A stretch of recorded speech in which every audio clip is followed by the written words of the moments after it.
10 năm trước, Bắc Thiên Môn, một trong những thế lực mạnh nhất giang hồ, đã bị tiêu diệt trong biển lửa. Toàn bộ môn nhân bị giết sạch, chỉ còn lại một đứa trẻ sống sót. Trần Vũ Nguyên, con trai duy nhất của môn chủ. Trần Vũ Nguyên, hậu nhân duy nhất của Bắc Thiên Môn, một môn phái từng là bức tường kiên cố bảo vệ Trung Nguyên khỏi thế lực hắc ám mật dạ. Bắc Thiên Môn đứng trên đỉnh cao võ lâm, được nhân sĩ khắp nơi kính nể.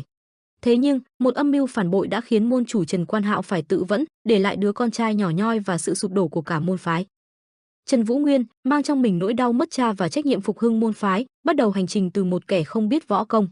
Với những màn đấu trí và đối đầu nghẹt thở, nơi kẻ phản diện Vân Trung Thiên sở hữu một hệ thống gần như bất tử. Bị truy sát ngay từ khi còn nhỏ, hắn phải sống trong cảnh giam cầm, không có nội lực, không có người dạy võ công. Một thiếu niên yếu ớt, bị cả giang hồ xem thường, liệu có thể làm nên chuyện? Thế nhưng, giữa tuyệt vọng và tủi nhục, hắn không chấp nhận số phận.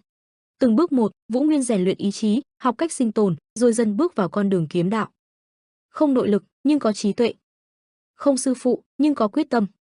Không còn gì để mất, chỉ có thể tiến về phía trước. Từ một thiếu niên vô danh, hắn sẽ khắc tên mình lên giang hồ bằng chính thanh kiếm trên tay. Liệu Trần Vũ Nguyên sẽ làm cách nào để đối đầu, tiêu diệt kẻ thù mạnh nhất và khôi phục lại hào quang của Bắc Thiên Môn? Hành trình báo thù và tranh đoạt sinh tồn của Trần Vũ Nguyên chính thức bắt đầu. 130 năm trước, khi nhân gian rộng lớn vẫn khoác lên mình ngàn vạn tiên cảnh, tại nơi núi non trùng điệp, bạch vân ngàn năm mờ ảo lượn quanh sơn đỉnh, vốn dĩ người người cho rằng tất thảy thế sự trên càn khôn đều sẽ một mực yên bình, thì bỗng chốc một thế lực hắc ám trỗi dậy, đó là mật dạ. Mật dạ xuất hiện lần đầu tiên trên giang hồ, đã như vũ bão mà cuốn đi mộng đẹp khắp nơi. Mật dạ bước chân vào nhân gian, lửa đỏ liền bùng lên theo từng nơi chúng tới, nhà cửa, làng mạc triệt để bị tàn phá, chúng giết chóc, cướp giật, không chuyện ác gì là không làm. Trong nhất thời, chiến tranh lan tràn khắp nơi, sinh linh lầm than rơi vào địa ngục trần gian, vì để giảm bớt tổn thất không ngừng lan rộng, các vị võ lâm hào kiệt trên dưới một lòng, thành lập nên Vân Trung Thiên. Vân Trung Thiên quyết định thành lập một môn phái để kiềm chân mật dạ, với năm hào kiệt là trụ cột cốt cán, Bắc Thiên Môn lập tức ra đời. Cao thủ nhân gian Bắc Chấn Hầu nhập chức môn chủ Bắc Thiên Môn đời đầu tiên, khi ấy Bắc Thiên Môn cơ đồ chưa tỏa hào quang sáng chói. Trong lúc đó, Vân Trung Thiên dồn hết tâm trí viện trợ cho Bắc Thiên Môn, vô số bí tích võ công và linh đan diệu dược không ngừng được đưa đến. Trên nền tảng đó, Bắc Thiên Môn bồi dưỡng ra một đội quân tinh nhuệ, chống lại tội ác của mật dạ. Sau khi đời đầu tiên của môn phái kết thúc, Bắc Thiên Môn vẫn tiếp tục bành trướng, môn chủ đời thứ hai Nam Vấn Sơn, môn chủ đời thứ ba Liễu Yến Hành, trong chớp mắt thời gian trôi qua, sự nghiệp Bắc Thiên Môn ngày càng cường đại, Bắc Thiên Môn nhận được sự kính trọng của người trẻ trong giang hồ, đã thu nhập hàng vạn võ lâm nhân sĩ Trung Nguyên. Năm tháng thấm thoát thoi đưa, chuyển cảnh từ bầu trời lao xuống vun vút vào một mảnh thảo nguyên vô tận. Tầm nhìn dần hiện rõ, quả nhiên có hai đoàn quân đông như kiến cỏ đang đối mặt với nhau. Bỗng khuôn mặt với phong thái sắc lạnh như lưỡi đao rời vỏ hiện lên, hắn được mọi người tôn là Bắc Bích, môn chủ Bắc Thiên Môn đời thứ tư, Bắc Bích Trần Quan Hạo. Hồi trống thình thịch vang vọng một vùng trời như tiếng tim mạnh mẽ của binh sĩ, Bắc Bích tư thế ngạo nghễ trong phong ba, đứng đầu binh đoàn hàng ngàn người cùng với 4 anh kiệt khác phía sau lưng.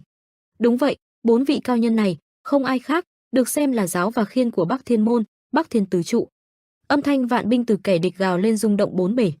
Bọn chúng đông như ong vỡ tổ, điên cuồng như diêm la địa phủ, dồn hết khí thế ngút trời mà lao về hướng Bắc Thiên Môn.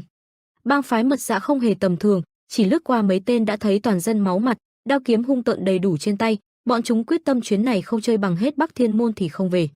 Nhưng Bắc Thiên Môn cũng không vừa, ở đây từng người đều là anh tài hào kiệt, Bắc Bích mạnh mẽ cùng với 4 Bắc Thiên tứ trụ song song kề vai trông như đại bảng tung cánh. Hai bên nhanh như chớp dẫn theo đoàn binh xông lên. Bắc Bích và Bắc Thiên tứ trụ hùng hổ nhảy lên không trung. Một trong số Bắc Thiên tứ trụ là một người đàn ông thân thể cường tráng, ông ta lao lên với nắm đấm như quả sắt lớn, và rồi tung thẳng một cú trời giáng vào quân địch, sức lực của cú đấm kia kinh hoàng tới mức xuyên tạc cả không khí. Đó là Bắc Thiên tứ trụ Quyền Ma, Tào Thiên Hựu. Cảnh tiếp theo là một người khác đang bay trong không trung, hai tay múa vũ khí nhanh tới không thể nhìn thấy. Sau đó ông ta như chim cắt lao xuống nện vào mặt đất lập tức vỡ tung. Đó là Bắc Thiên tứ trụ Phong Đế, Khánh Ngũ Thăng. Tiếp đến, lại một người khác với thanh kiếm sắc bén trong tay. Tốc độ của vị này phải nói nhanh vô cùng, thân thủ quyết liệt như sấm vang chớp giật, băng qua vun vút mấy trăm tên địch. Sau 5 giây nơi ông ta đi qua, kẻ địch liền bất động, và rồi bất ngờ đồng loạt ngã xuống. Thân ảnh anh hùng lúc này mới tận mắt được trông thấy, Bắc Thiên tứ trụ Quỷ Kiếm, Liên Thiên Hoa. Người cuối cùng của tứ trụ bây giờ mới lên sàn, đó là một nam nhân từ đâu nhảy xuống giữa quân thủ. Trong khi bọn chúng còn chưa kịp làm gì, ông đã tay cầm thứ vũ khí bằng roi sắt, vung một vòng tạo nên một trận oanh tạc, thoáng cái đã quét sạch quân thủ. Đây là Bắc Thiên tứ trụ Thiết Huyết Vũ Đế, Tái Tiếu Tân. Bên phía này, Bắc Bích một thân đơn độc đứng giữa khoảng đất, trước mặt hiển nhiên là quân địch chạy tới nhiều vô số. Bắc Bích rất nhanh mở bừng mắt, Sau đó ông vung kiếm, lưỡi kiếm sắc bén tới mức gần như chém được cả không khí. Đường kiếm xoẹt qua tạo thành một mảnh uy lực sát thương cực lớn bắn vào không trung, đất cát lập tức nổ tung trời. Nhưng chưa hết, chỉ thấy Bắc Bích chợt cong một chân, và rồi dứt khoát sậm xuống. Mặt đất triệt để vỡ tung, kẻ địch cũng theo đó mà bay tận trời xanh. Trận chiến đã kết thúc như vậy. Sau khi Bắc Thiên Môn đến đời thứ tư, họ ở nơi phương Bắc cằn cỗi đã thành công đánh bại Mật Dạ. Mật Dạ dường như cũng cảm nhận được sự chênh lệch với Bắc Thiên Môn, đột nhiên biến mất khỏi giang hồ. Lại thêm quãng thời gian khác trôi qua, những tưởng thế sự lại được sóng yên biển lặng, chợt một đôi mắt của thiếu niên thất thần xuất hiện, sâu thẳm trong đó đang phản chiếu một bóng người quen thuộc. Chủ nhân đôi mắt kia là Trần Vũ Nguyên 13 tuổi, khuôn mặt nhếch nhác, thanh sắc bất động. Trước mặt là cảnh tượng môn chủ Bắc Bích máu chảy đầy đầu, cậu thì đứng phía sau run rẩy gọi, "Phụ thân." Bắc Bích ngã xuống rồi. Toàn cảnh Bắc Thiên Môn dưới bầu trời đỏ như máu hiện lên. Hóa ra có một đoàn giang hồ tới mấy ngàn hàng người đang tề tựu giữa khoảng đất rộng lớn, nhưng đối mặt với họ chỉ có một mình Bắc Bích đang quỳ.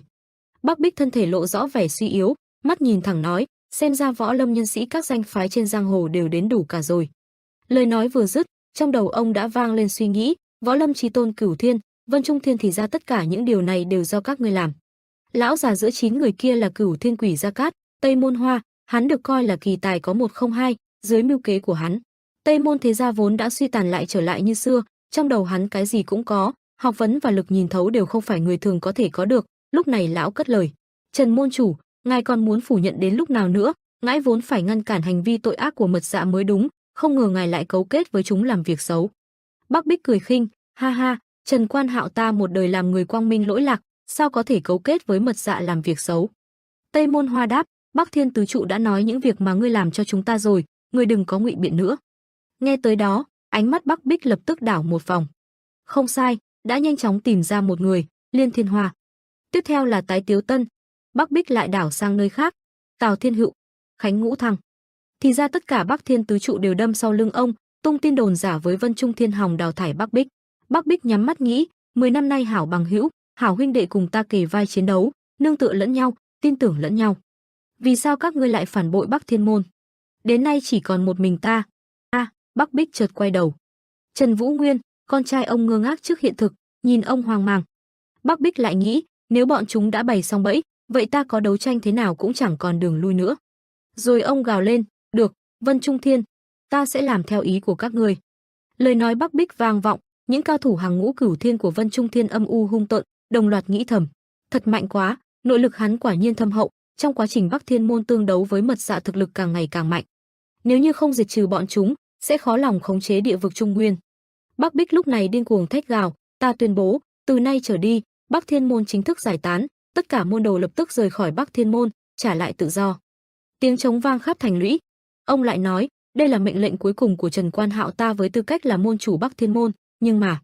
Cửu Thiên trầm mặc nhìn ông. Bắc Bích tiếp lời, "Các ngươi phải đảm bảo không làm hại đến. Đứa con trai từ nhỏ đã mất mẹ, lại gặp phải người cha không ra gì như ta, một mình lưu lại nơi phương Bắc hoang vu này của ta." Tây Môn Hoa im lặng suy nghĩ, mặc dù nói nhổ cỏ phải nhổ tận gốc, nhưng xem tình hình này thực sự có chút khó khăn.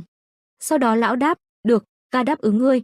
Dòng suy nghĩ lão lại tiếp tục, nếu như làm quá quyết liệt, ngược lại sẽ dẫn đến sự phản cảm của mọi người. Tây Môn Hoa dứt lời, Bắc Bích nghe xong chợt giơ cao thanh kiếm trong tay, ông quay đầu gọi, "Vũ Nguyên." Trần Vũ Nguyên há hốc mồm. Bắc Bích lại nói, "Là cha có lỗi với con." Trần Vũ Nguyên vô cùng sợ hãi. Thiếu niên dường như hiểu ra điều gì đó, bắt đầu điên cuồng chạy lên. Nhưng tất thảy đều quá muộn, cách xa cậu mấy bước chân, thanh gươm đã xuyên qua người Bắc Bích. Dưới sự phụ trợ của Vân Trung Thiên, vì sự bảo vệ Trung Nguyên mà được sinh ra, Bắc Thiên môn trăm năm âm thầm đấu tranh với Mạc Dạ, môn chủ đời thứ tư Trần Quan Hạo gặp phải sự phản bội của người mà hắn bảo vệ. 3 năm sau, đôi mắt dần hé mở, hình ảnh lờ mờ ngày càng rõ.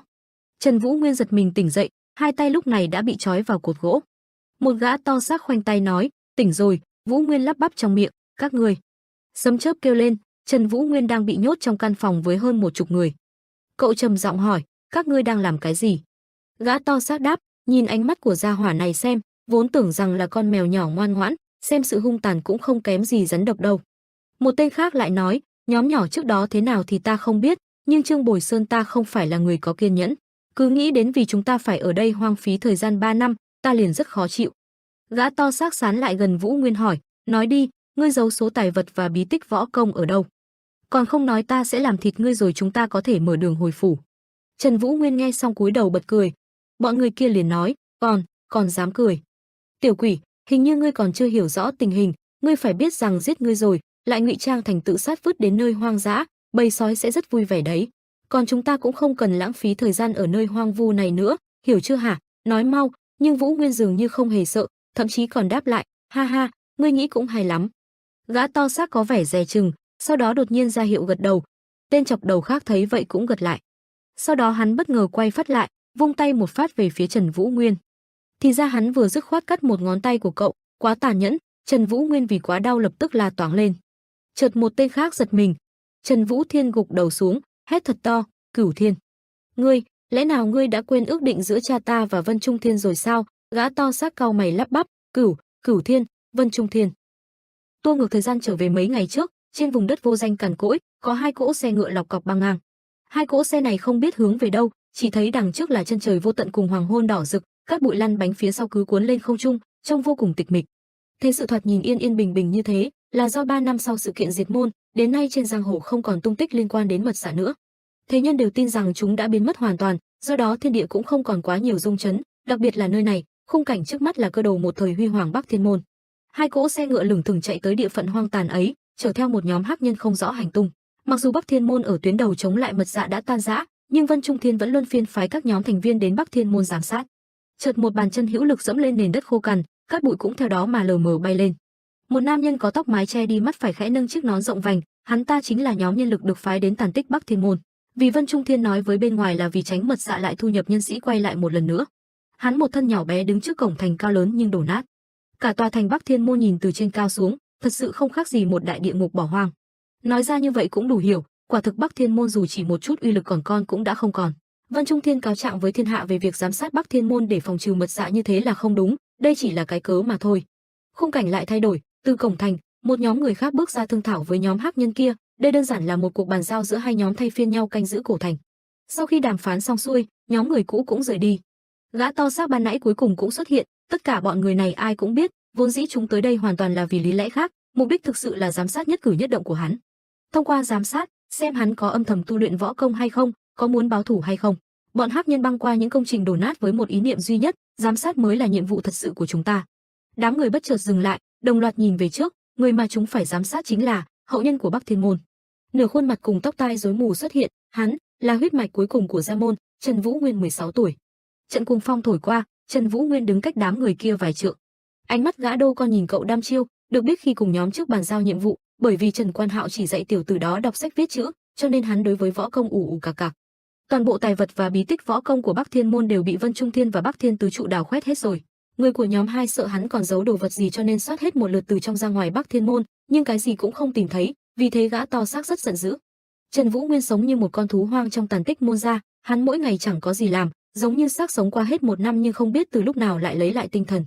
Tiểu tử ấy nói muốn học một cái nghề để kiếm tiền nuôi sống chính mình, cho nên bắt đầu học rèn sắt. Gã to xác là nhân sự bộ phận Vân Trung Thiên, ngoại đường, tổ 3, tổ trưởng, tên Trương Bồi Sơn. Sau khi nghe qua tóm tắt câu chuyện, gã nghiền ngẫm vuốt râu, nói: hậu nhân của Bắc Thiên môn danh chấn võ lâm lại vì để sinh sống mà làm thợ rèn, thật là nực cười. Nhưng càng nực cười hơn là trong tay hắn lại chẳng có bất kỳ tài vật và bí tích võ công nào, lẽ nào ta ngàn dặm xa xôi đến tận đây chỉ để lãng phí thời gian 3 năm trời ở đây sao? Mỗi lần bàn giao, nhóm giám sát sẽ hoạt động tại tàn tích Bắc Thiên môn 3 năm. Vị nam nhân có tóc mái che đi mắt phải trong đoàn im lặng trầm tư, hắn cũng thuộc Vân Trung Thiên, ngoại đường, tam phổ, tổ phó, tên Tô Mộ Thượng. Đối mặt với đám người không mời mà tới kia, Trần Vũ Nguyên lại chẳng có biểu cảm gì, chỉ thấy bộ dạng nhếch nhác ấy âm u nhìn một lúc, lại lặng lẽ bỏ đi, chỉ để lại đám người đó với tiếng chân lê trên mặt đất. Qua một ngã rẽ, Trần Vũ Nguyên tinh thần mệt mỏi tưởng đâu không thể nói chuyện được, lúc này bất ngờ lầm bầm, xem có vẻ như nhóm giám sát mới đến, phải đau đầu một đợt nữa rồi. Chuyển cảnh, một tòa tháp đổ nát cao chọc trời giữa môn gia sừng sững hiện ra, đây là Vạn Ảnh Các. Nơi này từng cất giữ an quyển sách kinh và mật tích võ lâm, tất thảy đều là báu vật vô giá trong giang hồ. Tuy nhiên hiện tại, bí tích có liên quan đến kiếm bị quỷ kiếm Liên Thiên Hoa của Bắc Thiên tứ trụ mang đi rồi. Quyền phổ bị quyền ma Tào Thiên Hựu mang đi, bí tích có liên quan đến bộ pháp thì bị Phong Đế Khánh Ngũ Thăng mang đi. Cường khí công và nội công tâm pháo thì bị Thiết Huyết Vũ Đế Tái Tiếu Tân mang đi, môn đồ rời khỏi Bắc Thiên môn, đa số đều đi theo Bắc Thiên tứ trụ. Trần Vũ Nguyên thẫn thờ tựa lưng cạnh cửa sổ, lại nghĩ, vì Bắc Thiên tứ trụ đã giúp đỡ tiêu diệt Bắc Thiên môn, tại Trung Nguyên tự lập môn hộ, xưng bá một phương, ở đây chỉ còn một mình ta, không, có lẽ nói chỉ còn mình ta bị bỏ rơi. Trần Vũ Nguyên càng nghĩ càng dấn sâu vào tiềm thức, đến nỗi trí óc bắt đầu mơ hồ rơi vào màn đêm vô tận. Mà giữa bóng tối đặc quánh ấy lại có bờ vai của ai vô cùng quen thuộc cùng tiếng gọi trầm khàn, Vũ Nguyên. Vũ Nguyên vô thức đưa tay về trước, không ngừng đáp lại, phụ thân, phụ thân. Có điều cảnh tượng sau đó hoàn toàn không hề đẹp đẽ, chỉ thấy Bắc Bích năm xưa quay phát đầu lại, hai mắt khoét rỗng sâu hoắm, máu me đầm đìa mà gào lên. Con chính là môn chủ của Bắc Thiên môn rồi. Hình ảnh dần điên cuồng thay đổi, thoáng chốc lại hiện lên bóng dáng kẻ thù Cửu Thiên cùng những kẻ phản bội Bắc Thiên tứ trụ. Trần Vũ Nguyên bị dọa một màn mất mật, hoảng loạn bật dậy, thì ra chỉ là giấc mơ. Buổi sáng khác đến rồi, như mọi ngày, một thùng cơm trắng quen thuộc để đó. Trần Vũ Nguyên nhồm nhoàm ăn từng miếng lớn như đứa chết đói. 20 năm xung quanh Bắc Thiên môn không một bóng người, Trần Vũ Nguyên quốc bộ quanh vòng. Ánh mắt của hắn bây giờ chỉ chứa đựng thời gian ngưng đọng, Bắc Thiên môn suy vong, tất cả những cái này đều khiến Trần Vũ Nguyên giống như mất hồn. Thiếu niên ấy tới lò rèn đơn sơ, tiếp tục chăm chỉ rèn sắt. Cho tới tận chiều tà, Trần Vũ Nguyên cô độc ôm gối ngồi trên đỉnh tháp. Đôi mắt vô hồn phờ phạc, nguyên khí chẳng còn, đau khổ suy ngẫm, đây là hình dạng của ta bây giờ, thế lương tiêu điều. Cậu ngồi đó tới lúc màn đêm buông xuống, dòng suy nghĩ miên man không ngừng, ta leo lên trên này không phải để cảm thụ sự gầy yếu của mình, mà là để tăng cường ý chí.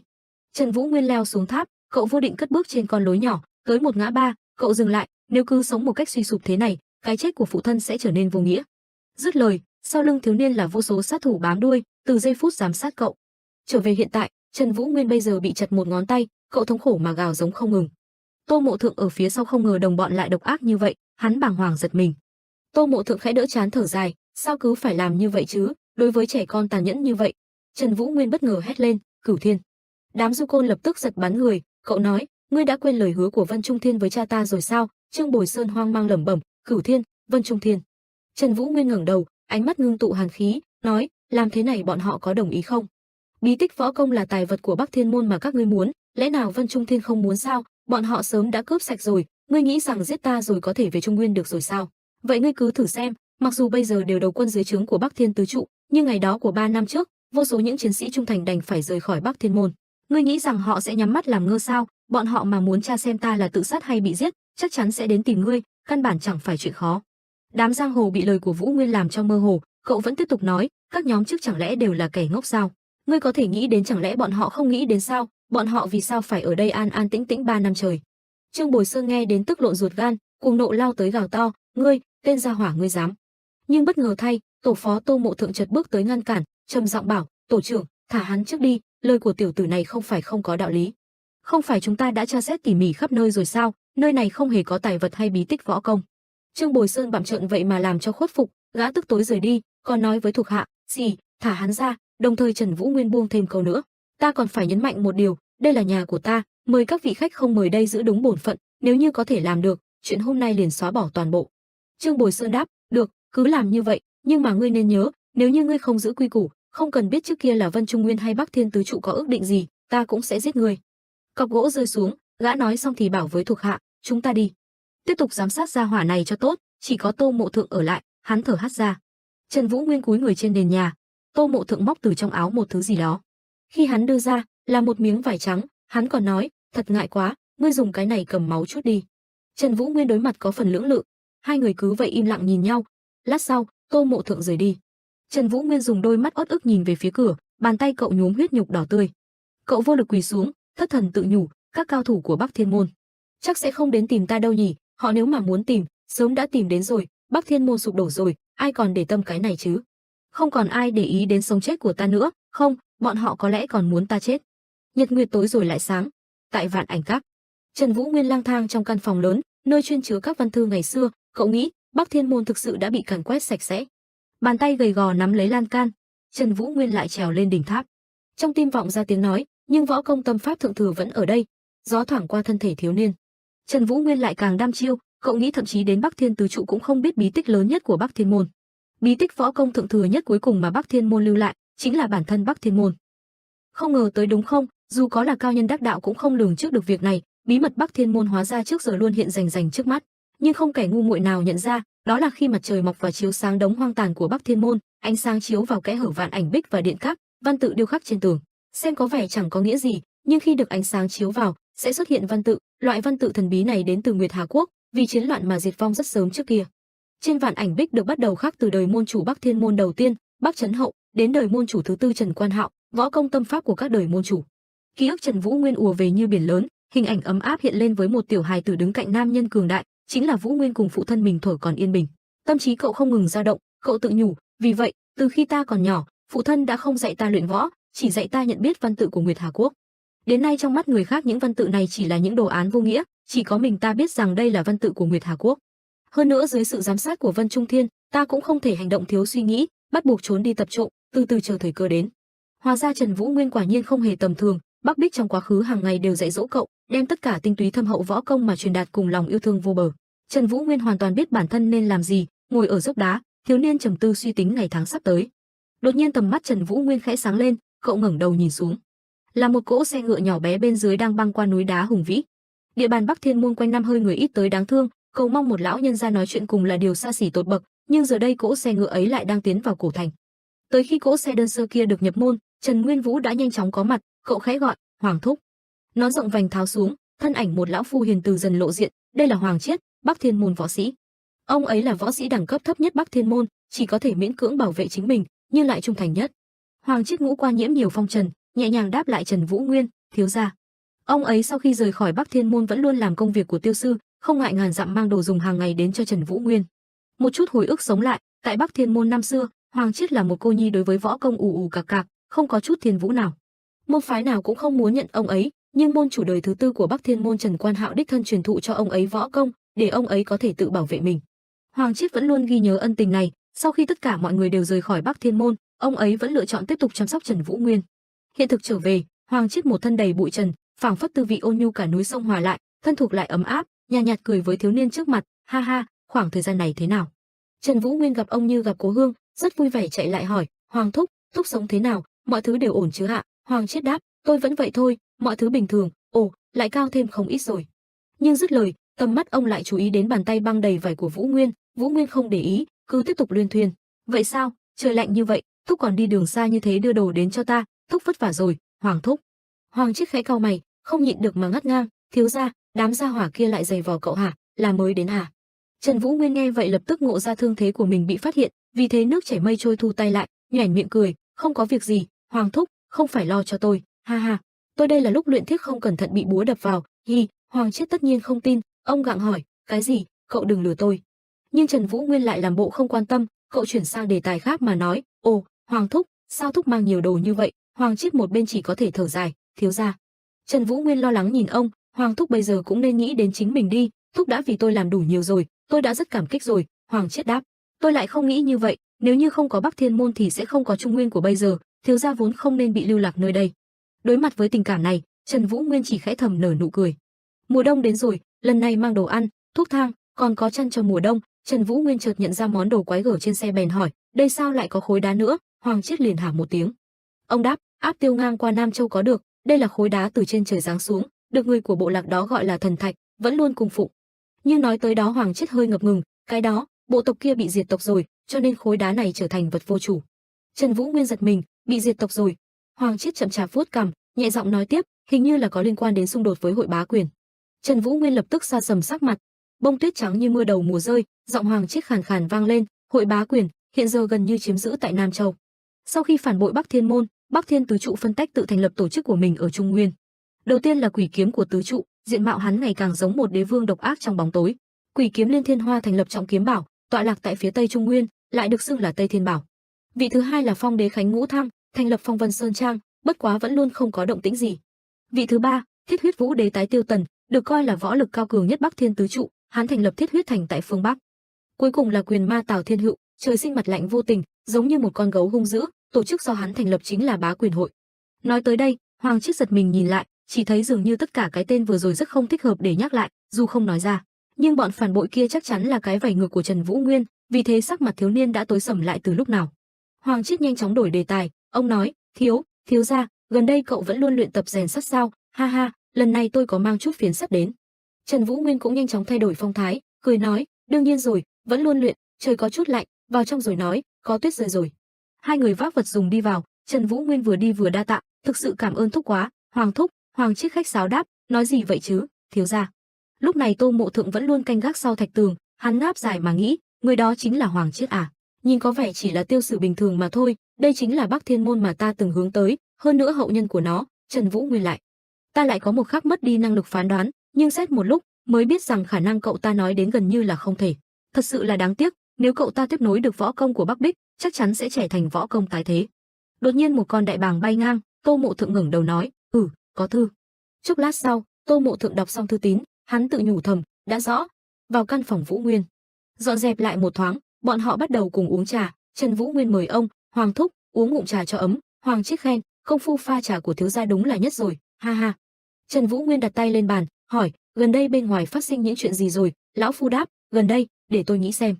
Đúng rồi, thiếu gia, gần đây trên giang hồ có một người mới nổi tên là Tạ Hiêu Phong, hắn phát khởi một trận đấu võ trăm người, gần đây trên giang hồ đều đang thảo luận về hắn. Trần Vũ Nguyên có chút mới lạ tự hỏi, Tạ Hiêu Phong. Thì ra Tạ Hiêu Phong là con trai thứ ba của cốc chủ Tạ Dần Bất Quy Cốc trong Cửu Thiên Vân Trung Thiên. Mặc dù lúc đầu mọi người đều cười nhạo hắn khi đấu võ không biết tự lượng sức mình, nhưng lại nghe nói hắn nhờ thế mạnh như trẻ tre mà liên tục chiến thắng. Hắn hiện giờ cũng mới chỉ 18 tuổi, nhưng hành vi can đảm của hắn khiến người Trung Nguyên phải khiếp sợ, thắng được rất nhiều tiếng tung hô. Nghe nói hiện giờ Tạ Hiêu Phong đã đánh bại 39 người, nếu như hắn có thể tiếp tục duy trì thế cục trận như trước, thắng tiếp 7 người sau, sẽ trở thành kỷ lục chưa từng có trên giang hồ. Mọi người gọi hành vi trong lần đấu võ này của Tạ Hiêu Phong là bách nhân bỉ võ hành. Trần Vũ Nguyên không khỏi ngạc nhiên, hắn mới 18 tuổi, Hoàng Chiết đáp, cứ theo đà phát triển này, hắn sẽ trở thành một nhân vật hàng đầu giang hồ. Tin đồn nói hắn đang ở phương Bắc, các môn phái xung quanh đều rất khẩn trương, ha ha. Trần Vũ Nguyên nói, thật lợi hại, còn phát sinh chuyện gì khác không? Lão phu ngập ngừng, để tôi nghĩ thêm. Còn có. Sau đó hai bên đàm tiếu một lúc, cho tới khi Hoàng Chiết phải hồi hành, Trần Vũ Nguyên không nỡ rời, tiếc nuối nói, Hoàng thúc, ở thêm một ngày nữa đi. Hoàng Chiết bất lực đáp, thiếu gia, tôi cũng rất muốn ở thêm mấy ngày. Đợi mùa đông qua đi, tôi lại về. Thiếu gia, xin lỗi, tôi chẳng có năng lực gì. Vũ Nguyên lại bảo, nói gì vậy chứ Hoàng thúc, tôi chỉ là muốn ở cùng thúc thêm chút. Ngoài cổng thành, Trần Vũ Nguyên tạm biệt Hoàng Chiết, tiễn khách xong, thế gian cũng sập tối. Tô Mộ Thượng từ đâu đi đến, có vẻ đang tìm Vũ Nguyên nói về chuyện bức thư. Trần thiếu gia, thì ra cậu ở đây à? Tôi tìm cậu nửa ngày rồi. Có thư truyền đến, mùa xuân sẽ có khách quý đến Vân Trung Thiên, cho nên phải tu sửa lại Hoa Thiên Các một chút. Trần Vũ Nguyên đáp, tùy ý đi, dù gì cái điện các rách nát ấy cũng chẳng có gì. Rồi thiếu niên bỏ đi, cáo từ. Tô Mộ Thượng cũng đáp, được, vậy cáo từ. Trần Vũ Nguyên một thân hắc y trong tuyết, cậu khẽ quay đầu nhìn, đã không còn ai theo dõi nữa. Thế là thiếu niên đi tới Vạn Ảnh Các, để chắc chắn, cậu lại quan sát thêm lần nữa. Đảm bảo không có ai, Trần Vũ Nguyên mới bước vào tòa tháp, nhưng khi cậu nhìn xuống, lại thấy có dấu tích kỳ lạ trên mặt sàn. Trần Vũ Nguyên dường như nghĩ ra gì đó, cậu lại lần nữa quay đầu. Bỗng từ sau lưng bộc phát sát khí ghê gớm, một bóng đen từ đâu xuất hiện, lao thẳng mũi dao vào cổ Trần Vũ Nguyên. Ngươi là ai? Giọng nói thích khách vang lên. Trần Vũ Nguyên kinh hãi, tiếng của nữ nhân. Cậu bất động thân thủ, hỏi ngược lại, cư nhiên lại hỏi ta là ai? Câu này phải là ta hỏi cô mới đúng chứ? Người nọ nói, là ta hỏi trước. Vũ Nguyên đành phải trả lời, ta là chủ nhân ở đây. Nàng ta lại hỏi, chủ nhân, ngươi là hậu nhân của Bắc Thiên Môn. Cậu trả lời, không sai, mặc dù đã suy tàn, bây giờ đến lượt cô. Thích khách kia đột nhiên ngập ngừng, ta là. Bỗng tiếng kim loại vang lên, con dao găm rơi xuống nền đất. Trần Vũ Nguyên hoảng hốt nhìn phía sau, bất ngờ đập vào mắt là một thiếu nữ vận y phục đen vô lực ngã xuống. Nàng ta thương thế nghiêm trọng, đã lâm vào hôn mê bất tỉnh.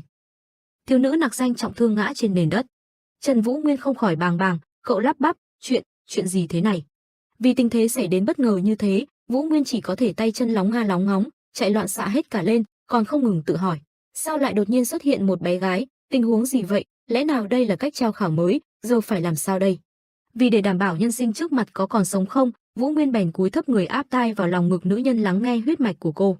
Cậu lẩm bẩm, đợi chút, chắc không phải chết rồi chứ, vẫn còn nhịp tim.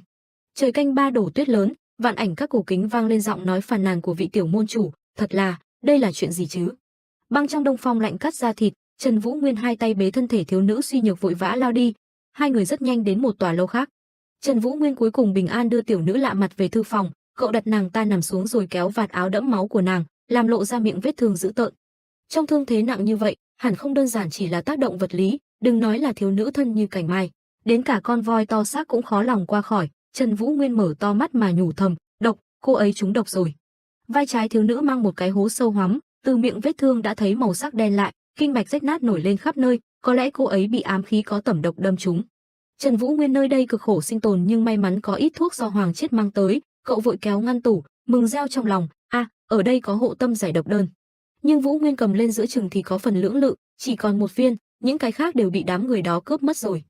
Tâm trí thiếu niên hiện lên hình ảnh Hoàng thúc, ông ấy trong trí nhớ đang ôn tồn dặn dò, thiếu gia nếu gặp nguy hiểm, thuốc này có thể giúp được. Dòng suy nghĩ từ bản thân cậu tới đó cắt ngang, lẽ nào ta cũng phải tặng viên cuối cùng này ra sao? Trần Vũ Nguyên đột nhiên có chút không nỡ, cậu nhủ thầm, ta đến cô ấy là ai cũng không biết. Cô gái sinh khí yếu ớt dường như càng thoi thóp. Trần Vũ Nguyên lâm vào trầm mặc. Đừng lo, nam chính chúng ta chỉ đang giả vờ nuối tiếc thôi, bởi vì lát sau đã thấy cậu nhẹ nhàng mở miệng nữ bệnh nhân ra và đút cho cô viên thuốc, còn nói, không quản nữa. Sau khi uống đan dược, tiếp theo là quá trình châm cứu, bàn tay thô ráp của Vũ Nguyên lấy ra một cây kim bạc mỏng như chỉ. Có vẻ đã quá lâu không động tới thứ này, Trần Vũ Nguyên đôi tay phảng phất run rẩy, cậu cắn răng, mồ hôi túa ra đầy đầu. Nhưng không do dự quá lâu, thiếu niên học việc đã nhanh chóng hạ mũi kim, vừa làm vừa tự thuyết minh, cắm ở đây một cây châm, ấn xuống. Cứ cắm cúi cúi như vậy, thoáng chốc 5 mũi kim đã hoàn hoàn mỹ mỹ ghim vào từng huyệt vị.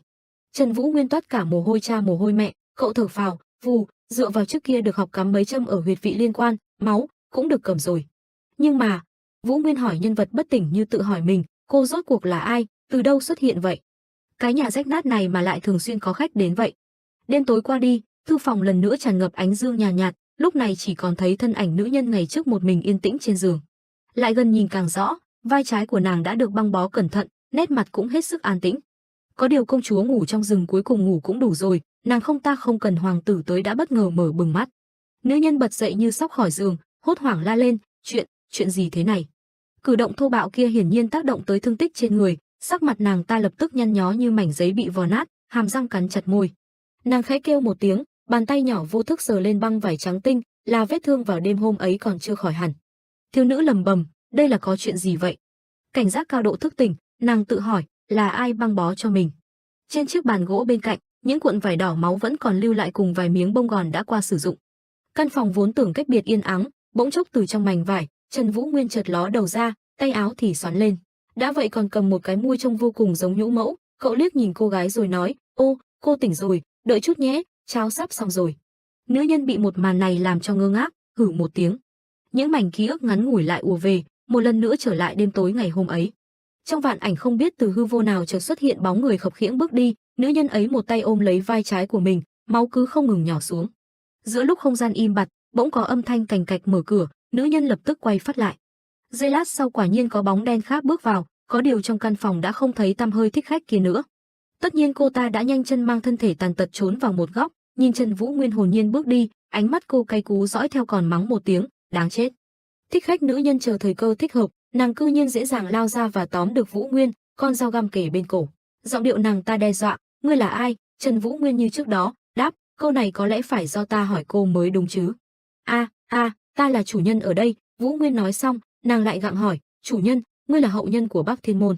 Đối phương lại trả lời, không sai, mặc dù đã sụp đổ, bây giờ đến lượt cô trả lời ta. Nói đến đó, thiếu nữ không may mất đi thể lực, chống trả một hồi cũng không thắng nổi chất độc, câu nói của nàng ngắt quãng, ta là. Và rồi toàn cảnh trước mắt tối sầm, đó cũng là lúc nàng ngã xuống, triệt để bất tỉnh nhân sự. Hiện thực trở về, thiếu nữ cuối cùng nhớ ra lý do mình ở đây, nàng tự thầm nói trong đầu, mình nhớ ra rồi, nhưng mà, lòng nghi ngờ của nữ nhân trỗi dậy, sao hắn ta lại trị thương cho mình? Có vẻ thời gian hồi tưởng đủ để Trần Vũ Nguyên nấu xong một bát cháo nóng hổi, cậu lần nữa hiện ra như một âm hồn, tay bê mâm cháo mà nói, cô đã hôn mê 4 ngày rồi, còn không tỉnh, ta chắc phải chuẩn bị thu xác cho cô mất, ai mà ngờ ngủ một phát tới 4 ngày, bệnh nhân kia nghe xong thì hết hồn, cái gì, ta đã hôn mê 4 ngày rồi. Nhưng vấn đề không phải chủ yếu ở đây, cô gái kia trừng mắt nhìn Trần Vũ Nguyên, một tay ổn trọng ôm lấy bả vai nói, bất quá, sao ngươi lại trị thương cho ta, tại sao chứ? Trần Vũ Nguyên đối mặt với câu hỏi y hệt trong mấy câu chuyện ngày xưa thì phần á khẩu. Cậu đáp, mặc dù ta không biết cô là sát thủ đến giết ta hay là người qua đường sắp chết, nhưng ta thực sự làm không được mở to mắt đứng nhìn cô chết trước mặt ta. Cậu khịt mũi, nói, ít ra cũng không thể chết trong vườn nhà ta không muốn nhìn thấy có người chết đi. Tiểu nữ trầm mặc, nàng nhìn bát cháo bốc khói, nhận ra, hình như hắn không có ác ý gì. Cũng không cảm thấy trên người hắn có khí gì đặc biệt, hắn thực sự chỉ xuất phát từ thiện ý muốn cứu mình sao? Trần Vũ Nguyên cùng cô nàng đa nghi bốn mắt nhìn nhau. Lát sau cuối cùng vẫn là cậu chịu thua, Vũ Nguyên quay lưng rời đi, cậu bỏ lại câu nói, mau ăn chút đi, mặc dù khoảng thời gian này cũng nghĩ đủ cách đút cho cô ăn, nhưng tự mình ăn sẽ tốt hơn. Ai ngờ cô nàng ương ngạnh vậy mà cũng đáp lại, cảm ơn, tôi biết rồi, trước khi vết thương lành hẳn, tôi sẽ ở đây nghỉ ngơi. Trần Vũ Nguyên thoảng thốt hử một tiếng. Cậu 3 phần chất vất 7 phần nuông chiều, ngữ khí này của cô cũng không giống nhờ vả nhỉ, mà lại giống như thông báo cho ta một tiếng. Mặt mày Vũ Nguyên nhăn lại, cậu khoác áo lên, có phần gượng gạo hỏi, cô tên gì? Quả nhiên không sai lệch, đối phương khó ở lập tức đớp lại, làm gì, ngươi hỏi tên ta làm gì? Nam chính nghe xong muốn bùng nổ, cậu quát lên, hỏi tên thì đã sao chứ, chữa trị cho cô, đút ăn. chăm sóc cô như vậy, bây giờ cô còn ăn vạ ở đây không đi, tôi hỏi tên cô một chút cũng không được sao? Thiếu nữ bị quát thì móng vuốt thu lại mấy phần, khẽ đáp, ta là Doãn Hạ Tuyết. Trần Vũ Nguyên có câu trả lời liền bỏ đi, cậu nói, đồ để thay ở trên đó, không biết có vừa hay không. Bên này và kho bên kia có đồ ăn, đủ để ăn thoải mái trong mấy tháng, cũng không biết cô ở đây bao lâu. Ta ở điện các bên cạnh, có chuyện gì có thể đến tìm ta, mau ăn đi, cháo sắp nguội rồi. Cửa đóng sầm, Doãn Hạ Tuyết trầm tư ngồi đó. Cơn đau từ bả vai truyền đến, khiến Hạ Tuyết khẽ nhíu mày, nàng tự nhủ, mình phải mau hồi phục nội lực, sau đó ép độc khí ra ngoài. Hắn chính là Trần Vũ Nguyên sao? Sao đến mình là ai cũng không biết mà vẫn tốt với mình như vậy, thật là một người kỳ lạ. Lúc sau trên đỉnh tháp, bóng lưng Vũ Nguyên lại ngồi đó, cậu bắt đầu suy tư, chỉ nhìn vết thương là biết cô ta không phải cô nương bình thường. Đưa một người có thân phận nội lực bất minh như này về, thực là có chút nguy hiểm. Nhưng khi cô ta nói rằng muốn tạm thời ở lại đây, mình lại đáp ứng luôn, là do mình cô đơn quá sao? Trần Vũ Nguyên chợt cười, Doãn Hạ Tuyết, tên cũng rất dễ nghe. Tại nơi khác trong Bắc Thiên Môn, Viên Hoa Các đang nhộn nhịp được tu sửa. Tổ phó Tô Mộ Thượng vác ván gỗ trên vai, ra sức chỉ huy. Còn tên tổ trưởng Trương Bồi Sơn rất thành công hóa thành lợn ngủ khò khè trong phòng. Thêm mấy hôm trôi qua, sương tuyết trên mái hiên càng dày đặc, Trần Vũ Nguyên từ căn nhà nhỏ mở cửa bước ra. Cậu nhìn thư phòng trước mặt, không khỏi băn khoăn mà nói, cô ấy đã 3 ngày liền không ra khỏi cửa. Chắc cô ấy không sao đâu nhỉ, hay là đã đi rồi, chắc không phải chết rồi chứ, hay là mai vào đó xem là có chuyện gì. Trong thư phòng, Doãn Hạ Tuyết tất nhiên chưa chết, nàng đang cao độ tĩnh tọa, điều hòa khí tức, nội lực khôi phục gần nửa rồi. Vốn phải đợi sau khi nội lực khôi phục hoàn toàn mới ép chất độc trong người ra, nhưng không còn thời gian nữa rồi. Còn chúng phải loại độc nguy hiểm nhất thiên hạ, hóa hồn độc. Doãn Hạ Tuyết nghĩ thầm, mặc dù không biết Trần Vũ Nguyên dùng loại dược gì, nhưng hình như sắp hết tác dụng rồi, trong người bắt đầu có biến động. Rất khó để chống đỡ, bắt buộc phải cưỡng ép dùng nội lực đã khôi phục ép chất độc ra ngoài mới được. Tinh lực trong cơ thể nàng ngày càng cường đại. Nàng cắn răng tự nhủ, tập trung toàn lực chú ý, Doãn Hạ Tuyết, tập trung. Trong phút chốc, đột nhiên tâm thương thế bất ngờ bộc phát độc tố. Doãn Hạ Tuyết không ngờ tới, máu do tẩu hỏa phụt ra khỏi miệng, không thể được. Nàng vô lực rơi xuống, ý niệm vỡ vụn, cứ thế kết thúc như này sao, mình còn chưa kịp nói lời cảm ơn với anh ta. Bỗng từ bên hông, một gã khoác áo choàng đen vô danh xông ra, lao về phía Hạ Tuyết. Hai mắt hắn sáng như sao trời, mà ngôi sao ấy chỉ toàn nồng một mùi hương chết chóc. Từ trên trần nhà cao vút, hắc y nhân lao xuống phần phật. Cặp mắt hắn sáng như sao đêm, đôi sao đêm lạnh lẽo chết chóc.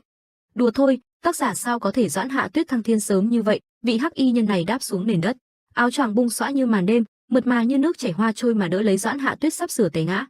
Thủ thuật điểm huyệt của ông ta nhanh tới chóng mặt, thoáng chốc đã điểm tới mấy huyệt vị quan trọng của Doãn Hạ Tuyết. Sau đó từ bàn tay băng đầy vải kia, một thứ linh lực phát sáng tỏa ra, mềm mại bao lấy vết thương của thiếu nữ. Hắc y nhân trầm giọng gọi Doãn Hạ Tuyết, thiếu chủ, ngài mau tỉnh, tập trung tinh thần, lại vận nội lực lần nữa. Doãn Hạ Tuyết đau đớn nghiến chặt răng, giọng nói ấy vẫn vang bên tai, xin hãy cố gắng một chút, thiếu chủ. Trong căn phòng tịch mịch, hắc nhân y ôm lấy nàng, gã ôn nhu tựa lưu thủy mà chỉ điểm, đưa nội lực tập trung vào đầu ngón tay. Cánh tay nổi đầy kinh mạch sẫm màu của Doãn Hạ Tuyết dường như có chút chuyển biến, hắc nhân ấy tiếp tục động viên, tốt lắm, sắp thành công rồi. Thoáng chốc sau, quả nhiên phép màu vi diệu cũng xảy ra, không biết nhờ điều gì, vậy mà từ đầu ngón tay Doãn Hạ Tuyết bắt đầu nhỏ từng giọt chất lỏng đen ngòm, tí tách rơi xuống từng chút. Chất lỏng ấy khỏi chạm vào cũng biết nguy hiểm thế nào, chỉ thấy chúng vào chạm vào nền đất, xung quanh đã bốc khói xì xèo, hiển nhiên là chất kịch độc không nên chơi đùa. Cũng may hắc y nhân tốt bụng xuất hiện đúng thời điểm, sắc mặt Doãn Hạ Tuyết hiện tại cuối cùng đã khôi phục 3 phần. Nàng chậm rãi mở mắt, hắc y nhân lại nói, độc có lẽ đã được bài trừ hoàn toàn rồi, nếu như ta đến muộn một chút, chắc xảy ra chuyện lớn rồi. Thanh âm mong manh như xương động trên lá của Doãn Hạ Tuyết vang lên, nàng khẽ gọi, Tử Linh, ngươi không sao chứ? Hóa ra vị thủ cấp này tên Tử Linh, nhưng trung quy chủ tớ này thân phận vẫn bất minh. Tử Linh nghe chủ nhân kêu liền thuận tay kéo mặt nạ xuống, đáp, thiếu chủ, xin lỗi, ta đến muộn rồi, ta không ngờ ngài lại trốn ở đây, cho nên đã tìm ngài rất lâu. Tử Linh to lớn đỡ Doãn Hạ Tuyết ngồi dậy, giọng nói có phần tự trách, ta sinh ra là để bảo vệ chủ quân với thiếu chủ, nhưng ta lại để cho cả hai vị rơi vào nguy hiểm. Ngày sau cam nguyện lĩnh tội, ngài cảm thấy thế nào rồi, có thể ngồi dậy không? Doãn Hạ Tuyết không màng suy nhược, đáp, ta không sao, không cần tự trách, ngươi đã đến rất kịp thời rồi. Khung cảnh tàn khốc trong trí nhớ lại hiện ra, nàng tiếp tục nói, hơn nữa lúc đó do gặp phải tập kích, ngươi bảo vệ không toàn cũng là điều khó tránh. Thời gian này ngươi ở chỗ nào? Tử Linh đáp, thời gian này cũng luôn trốn đi trị thương, sau đó không dễ gì mới tìm được ngài. Doãn Hạ Tuyết thấy hắn quá tận trung, có phần chua xót, cái gì? Sao ngươi không đi đến chỗ sư phụ trước? Tử Linh vội vàng quỳ một gối, một lòng trả lời, chủ quân rất an toàn, ngài không cần lo lắng, điều quan trọng nhất bây giờ là thiếu chủ ngài mau dưỡng tốt thân thể. Doãn Hạ Tuyết hạ mi mắt, Tử Linh tiếp lời, nhưng mà, hắn ngẩng đầu, dung mạo sắc bén như đao kiếm, hắn nói, trốn ở Bắc Thiên môn là lựa chọn tốt nhất. Đám gia hỏa đó có nằm mơ cũng không ngờ thiếu chủ sẽ ở chỗ này. Tử Linh khuyên nhủ Doãn Hạ Tuyết, thiếu chủ tạm thời cứ trốn ở đây trị thương hồi phục nội lực đi. Hắn cúi đầu, biết rằng thời gian là vàng bạc, nói, ta sẽ đi xác nhận tình hình phía quân chủ rồi quay lại báo cáo, xin thiếu chủ. Đợi mệnh lệnh từ phía chủ quân. Lại một buổi sáng tinh mơ khác, tiếng kim loại gõ mạnh mẽ vang vọng từ lò rèn nghi ngút khói bám đầy tuyết. Trần Vũ nguyên bản mặt chán chường như mọi ngày, cánh tay thuần thục gõ từng nhịp đều đều vào miếng sắt nóng đỏ.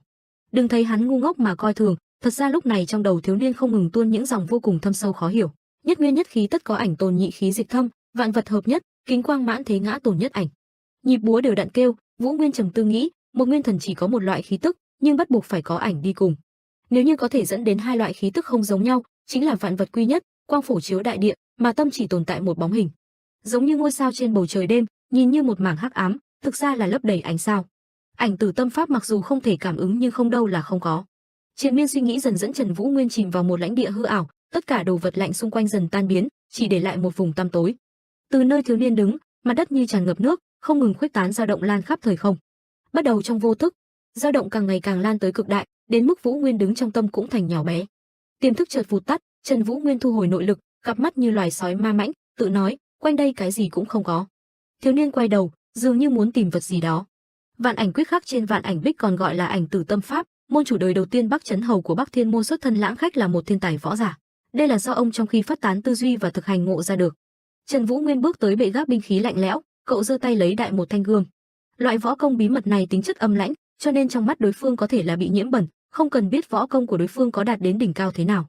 Nếu như chỉ nhìn bề ngoài của Trần Vũ Nguyên, tuyệt đối không biết được hắn có nội công thâm hậu. Trần Vũ Nguyên khép mắt, thanh gươm uy vũ vươn ra. Mặc dù vạn ảnh quyết được tu sửa thông qua 4 đời môn chủ, nhưng vẫn chưa hoàn thành. Trần Vũ Nguyên hiện giờ đang luyện tập vạn ảnh quyết, nhưng nếu có cơ hội chọn lựa, hắn tuyệt đối sẽ không sợ tới loại võ công này. Chỉ là Vân Trung Thiên vẫn luôn giám sát nhất cử nhất động của hắn, bí tích võ công có thể học đều bị Bắc Thiên tứ trụ mang đi rồi. Trần Vũ Nguyên dần nhập vào cảnh giới, cậu ung dung giơ thanh gươm ngang tầm mắt. Tĩnh lặng vài khắc, thời gian gần như ngưng động. Đến khi thời cơ điểm qua, Trần Vũ Nguyên lúc này bất ngờ nộ lực bộc phát, ánh mắt bừng tỉnh, thân kiếm một phát vung ngang, tạo thành một đoàn sát thương trong suốt bắn về phía trước. Động tác Trần Vũ Nguyên kết thúc, trước mặt cư nhiên tĩnh lặng, không một chút suy chuyển. Nam Chính chứng kiến cảnh quen thuộc này, có hơi ngượng ngùng gãi đầu, đúng là quê một cục. Cậu quay lưng rơi đi, sẵn tiện khoác thêm áo choàng lên, không ở lại rèn sắt nữa. Bên ngoài, Trần Vũ Nguyên đẩy cửa đi ra, mọi thứ xung quanh vẫn an an tĩnh tĩnh. Nhưng không ai biết rằng, hướng mũi kiếm của Trần Vũ Nguyên vừa rồi quét qua, phía bên kia tường đã thổi bay một vùng tuyết đại hải. Bên này Doãn Hạ Tuyết cũng mở cửa hít thở khí trời lạnh giá. Nàng ngẩng đầu, cặp mắt mở hơi to mà nói, đây chính là Bắc Thiên môn sao? Bỗng từ đâu Trần Vũ Nguyên bước tới, cậu trông thấy cô liền bảo, xem ra cô đã khỏe lại rồi. Cậu nói, mấy ngày không nhìn thấy bóng dáng cô, ta còn lo lắng cô xảy ra chuyện gì. Sau đó thiếu niên rẽ sang hướng khác, nói với đối phương, ta chuẩn bị ăn cơm, nếu cô chưa ăn thì đi cùng đi. Doãn Hạ Tuyết có phần trầm tư. Nàng đi theo Trần Vũ Nguyên vào căn phòng ấm áp, đối mặt với cậu ngập ngừng nói, cái đó. Trần Vũ Nguyên hả một tiếng, ta là đến nói lời cảm ơn huynh. Trần Vũ Nguyên bưng một mâm cơm tới, vừa đi vừa khó hiểu, cảm ơn. Doãn Hạ Tuyết giải thích, may nhờ có huynh ta mới vượt qua được nguy hiểm này. Trần Vũ Nguyên nghe thế nhàn nhạt bảo, không việc gì là được rồi, mau ngồi xuống đi, ta nấu không ít cơm. Doãn Hạ Tuyết bệnh cũ khó ở, miệng nói không cần nhưng bụng đã sôi ủng ục. Cuối cùng bàn ăn dọn ra có 2 bát cơm, cùng một đĩa thịt thơm ngon. Trần Vũ Nguyên lãnh đạm nhai nhai nuốt nuốt. Thấy người đối diện không động đũa, cậu chỉ, đừng nhìn ngây ra thế chứ, ta không có hạ độc, mau ăn đi. Doãn Hạ Tuyết ấp úng, nhưng mà, sao huynh không hỏi ta? Vũ Nguyên ngây thơ nhìn nàng, hỏi cái gì? Doãn Hạ Tuyết lại nói, hỏi những vấn đề liên quan đến ta. Trần Vũ Nguyên đáp, ta không định hỏi. Thiếu nữ thắc mắc, tại sao chứ? Vũ Nguyên miệng đầy đồ ăn mà lầu bầu, nói thế nào nhỉ, cảm giác không hỏi sẽ tốt hơn chút, cứ cảm thấy, nếu như ta biết thân phận của cô, chúng ta sẽ không thể mặt đối mặt ngồi ở đây nữa. Chưa bao giờ Doãn Hạ Tuyết gặp loại người đơn thuần như vậy, không khỏi nghi ngỡ, huynh là đồ ngốc hả? Mà Trần Vũ Nguyên không muốn nhắc tới chuyện này nữa, liền bẻ lái sang cái khác, cậu trách móc nàng, ta không muốn nghe thấy tiếng kêu từ bụng cô nữa, mau ăn. Nền đất lác đác phủ tuyết trắng. Trần Vũ Nguyên như thường lệ trú ngụ trên đỉnh tháp, lòng suy tính, mình cảm thấy thân thể mình phái sinh biến hóa, đã đến lúc luyện loại võ công khác rồi, vậy thì ngoài vạn ảnh quyết, bí tích khác của vạn ảnh bích, diệt thiên ma diệt ảnh kiếm. Đây là một môn kiếm pháp chuyên dùng để đánh nhau, thật là khiến người ta khó mà lý giải, mình thời gian dài như vậy vẫn luôn vũ khí im chính là vì luyện tập võ công lưu lại trên vạn ảnh bích. Nhân gian phủ đầy tuyết tinh khôi, Trần Vũ Nguyên hôm nay lại rèn sắt, rồi lại múa kiếm, rồi lại hết một ngày nữa, tại nơi ở của Doãn Hạ Tuyết. Trong căn phòng tối, Doãn Hạ Tuyết đang chuyên tâm vận nội công, linh lực của nàng phát ánh sáng như đom đóm lung linh. Tính ra nàng cũng là nữ nhân chăm chỉ, tập trung tới độ sắc mặt cau có rồi. Ngày khác tới, như thường lệ, Trần Vũ Nguyên vẫn hoàn hoàn hảo hảo đóng vai tên thợ rèn chăm chỉ. Đúng là dù có trong đông chí, ở cái lò rèn này vẫn nóng như thiêu đốt, thiếu niên thở dài dùng khăn lau đi mồ hôi. Cũng may lúc này không luyện kiếm, bởi vì cảnh tiếp theo là một viên Doãn Hạ Tuyết từ lúc nào đã ngồi cạnh Vũ Nguyên, Vũ Nguyên phát hiện ra thì thất kinh hồn vía la lên, dọa chết ta rồi. Doãn Hạ Tuyết một bên còn mạnh mồm bảo, huynh là quá tập trung hay vốn đã chậm chạp hả? Ta ngồi đây lâu lắm rồi. Tiểu thiếu nữ trưng bộ mặt dày hơn mặt đường mà nói, ta đói rồi, làm cơm cho ta ăn. Trần Vũ Nguyên có phần phẫn nộ, cô đã ở đây 3 tháng rồi, 3 tháng đó, sao có người mặt dày như cô hả? Cô không về nhà sao? Hạ Tuyết giả điếc, nhắc lại, làm cơm cho ta. Vũ Nguyên hết cách với con người này, bảo, ta đến cô là ai cũng không biết, thật không biết ta đây đang làm gì nữa, thôi vậy, đi thôi. Hạ Tuyết ôm gối nhìn theo thiếu niên, lòng nghĩ thầm, thật không dám tin. Hậu nhân của Bắc Thiên môn lại chẳng biết chút võ công nào, mỗi ngày chỉ ở đây rèn sắt, thật sự không thể tin nổi. Vừa dứt lời, Trần Vũ Nguyên ngu ngốc trước mặt không rõ là diễn hay thật, một phát té nhào, rồi lại đứng dậy làm bộ hiên ngang đi, khiến cho Doãn Hạ Tuyết 3 chấm. Lát sau tiếng gào của nam chính lại vang vọng, làm gì hả, còn không mau lên, không phải cô đói rồi sao? Hạ Tuyết vui vẻ nhảy nhảy, đi ăn cơm thôi. Vẫn là căn nhà đó. Vũ Nguyên bưng thức ăn tới, bị Hạ Tuyết buông lời chê bai. Và rồi thanh niên tự ái thu lại lương thực, khiến cho Hạ Tuyết sợ hãi đu theo. Cuối cùng hai bên mới an bình ăn uống. Toàn cảnh Bắc Thiên môn hiện lên giữa gió đông. Bỗng có tiếng ai vang lanh lảnh, nơi này, những bước chân nhẹ nhàng chạm đất. Những vị khách không mời mà tới, hùng hổ dưới ánh nắng mà tự đắc, bọn họ cùng nói, chính là Bắc Thiên môn à?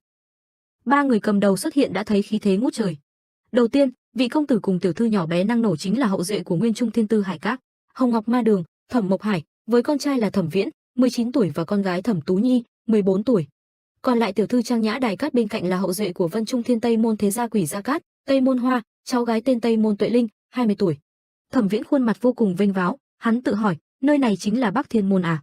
Tên đàn ông cao to hầm hổ tỏ vẻ chán nản nghiêng đầu là Tư Hải Các chiến hộ, đội trưởng Mục Lâm Bình, gã nói, sao không có người đến nghênh đón chứ? Vừa dứt lời, quả nhiên từ cổng thành đã chạy ra hùng hục mấy người, đội giám sát đồng loạt hô, mấy người đến rồi. Mục Lâm Bình tặc lưỡi, đến giờ mới ra. Vừa gặp mặt, đội giám sát lập tức cúi người chắp tay hành lễ. Trương Bồi Sơn cung kính tự giới thiệu mình, cụ khụ, tôi là tổ trưởng tổ 3 Vân Trung Thiên ngoại đường, Trương Bồi Sơn. Mục Lâm Bình khoát tay, đều chuẩn bị tốt chứ? Trương Bồi Sơn đứng trước uy môn thế gia rất sởi lời, hắn nói, dưới sự dẫn dắt của tôi, đều đã hoàn thành rồi. Mọi người từ xa đến chắc đều đã mệt rồi, mau vào trong thôi. Tổ phó Tô Mộ Thượng chỉ một mực im lặng hành lễ sau lưng lúc này chợt ngẩng đầu, dường như trông thấy gì kinh khủng, thân sắc hắn đột nhiên trắng bệch. Ánh mắt gã đàn ông nào đó cũng vô tình chạm phải, biểu cảm bất ngờ. Anh ta mắt chữ A mồm chữ O kêu lên, ô, Tô Mộ Thượng. Có vẻ giữa hai người trước đã có giao tình, người kia không ngừng gọi Tô Mộ Thượng, thật không ngờ rằng có thể gặp huynh ở đây. Ta là Diệp Việt này. Diệp Việt, Mộ Thượng, này là quên lão bằng hữu ta đây rồi sao? Nhưng mà Tô Mộ Thượng đen như đít nồi, hắn quay đầu đi làm như không quen, đã vậy còn bật ra hai từ, gặp quỷ. Hai đoàn người cuối cùng hợp nhất rồi đồng loạt đi vào địa bàn Bắc Thiên môn. Nhóm 3 người Thẩm Viễn, Thẩm Tú Nhi và Tây môn Tuệ Linh dẫn đầu đoàn đi vào con đường đổ nát. Tây môn Tuệ Linh vừa đi vừa ngắm nhìn phong cảnh, đôi mắt thoáng vẻ cảm thán, nàng nói, thật là đáng tiếc, Bắc Thiên môn từng uy chấn võ lâm lại có kết cục thế này. Thẩm Viễn nghe xong liền vô biểu tình đáp, trong cái thế giới mà cá lớn nuốt cá bé này, không trở nên mạnh mẽ thì sẽ bị đào thải, nếu không sẽ phải đối mặt với kết cục qua cầu rút ván. Thẩm Thu Nhi quả không hổ làm tròn nghĩa cử em gái tốt đẹp, mở miệng ra là khen đại ca trơn tru, ca của ta nói chuyện thật sự là hợp ý người. Mây mờ tản dần, để lộ ra cổ thành Bắc Thiên môn tịch mịch tiêu điều nhưng cũng không kém phần to lớn. Bấy giờ trong con hẻm quen thuộc, Trần Vũ Nguyên cứ thong thả quốc bộ, để mặc một cái đuôi cứ bám theo mình là Hạ Tuyết, nàng ta mồm mép không ngừng, liên thuyên phàn nàn, tại sao ngày nào cũng chỉ ăn thịt dê vậy, không có món nào khác nữa sao? Vũ Nguyên chỉ thầm mắng, ra mặt dày thật. Tới tận đầu ngõ, bức tường ngăn cách cũng kết thúc, Trần Vũ Nguyên vừa mới đi lố vài bước lập tức khựng lại, còn Hạ Tuyết nàng chẳng hề nhận ra khác biệt, rất nỗ lực chọc tức tên trước mặt. Không gì khác, cuộc đụng độ không đáng có đã xảy ra. Giây đầu tiên Thẩm Viễn trông thấy đôi trai gái trước mặt, hắn đã ớ một tiếng. Về phía Doãn Hạ Tuyết, nàng cũng nhanh chóng im miệng lâm vào trầm mặc. Tổ giám sát chứng kiến cảnh này thì giật mình, họ không ngờ sự việc xảy ra không đúng lúc tới vậy. Tuệ Linh cúi đầu nói nhỏ, nhìn dáng vẻ, đây có lẽ là Trần công tử hậu nhân của Bắc Thiên môn đúng không? Thẩm Tú Nhi ngược lại rất chi hào hứng, thậm chí tiểu nhi nữ còn vẫy vẫy tay, phải không? Ha ha, hắn ta thực sự còn sống. Doãn Hạ Tuyết là người mới đến hiển nhiên không rõ sự tình, dì dầm hỏi, chuyện gì vậy? Đột nhiên đụng độ nhiều người như vậy, Doãn Hạ Tuyết thế mà không nhận ra, vì thế trong lòng nàng xa sầm sắc mặt, tự nhủ, mình cư nhiên lại không cảm nhận thấy nhiều hơi thở lạ như vậy. Chắc chắn là do mình mỗi ngày đều ở cùng cái tên ngốc này cho nên cũng ngốc luôn rồi. Đoan Hạ Tuyết, mày nhất định phải phấn chấn lên, không được trở nên chỉ đội. Thẩm Viễn lúc này mới lên tiếng, ngươi chính là hậu nhân của Bắc Thiên môn hả? Ta là Thẩm Viễn. Hai giang hai tay giới thiệu nhân vật bên cạnh, đây là muội của ta Thẩm Tú Nhi, vị này là Tây môn Tuệ Linh tiểu thư. Đối mặt điều này, Trần Vũ Nguyên chỉ trưng bộ mặt thối ra, dường như rất lười đáp lại. Mà không muốn đáp cũng phải đáp, thời thế bây giờ áp đảo quá nhiều, ít nhất cũng nên hành lễ, vì thế cậu chắp tay tự giới thiệu, ta là Trần Vũ Nguyên, vị này là. Còn chưa kịp để Doãn Hạ Tuyết kịp phản ứng, Trần Vũ Nguyên đã nói thay nàng, là một vị họ hàng xa đến ở nhờ tạm thời. Trương Bồi Sơn trong một màn lạ lẫm này không khỏi nghiến răng, hắn không nhận ra thời gian qua mình vừa có thêm một miệng ăn, bèn nghiến răng lầm bầm với Tô Mộ Thượng, họ hàng gì chứ, ngươi đã xét qua nữ nhân đó chưa, ngươi làm cái gì vậy hả? Tô Mộ Thượng nhắm mắt làm như không thấy, hắn an tĩnh đáp, xin lỗi, ta vẫn luôn bận tu sửa Hoa Thiên Các nên không chú ý đến. Trương Bồi Sơn không tức giận lúc này được, hắn kìm nén bảo, thôi vậy, lập tức đi trà ngay đi. Thẩm Viễn hơi cúi mặt, tên này có dung mạo rất ma mãnh, khóe miệng hắn nhếch lên cao đậm nét khinh bỉ, hắn nói, Trần Vũ Nguyên, ngươi biết chúng ta không?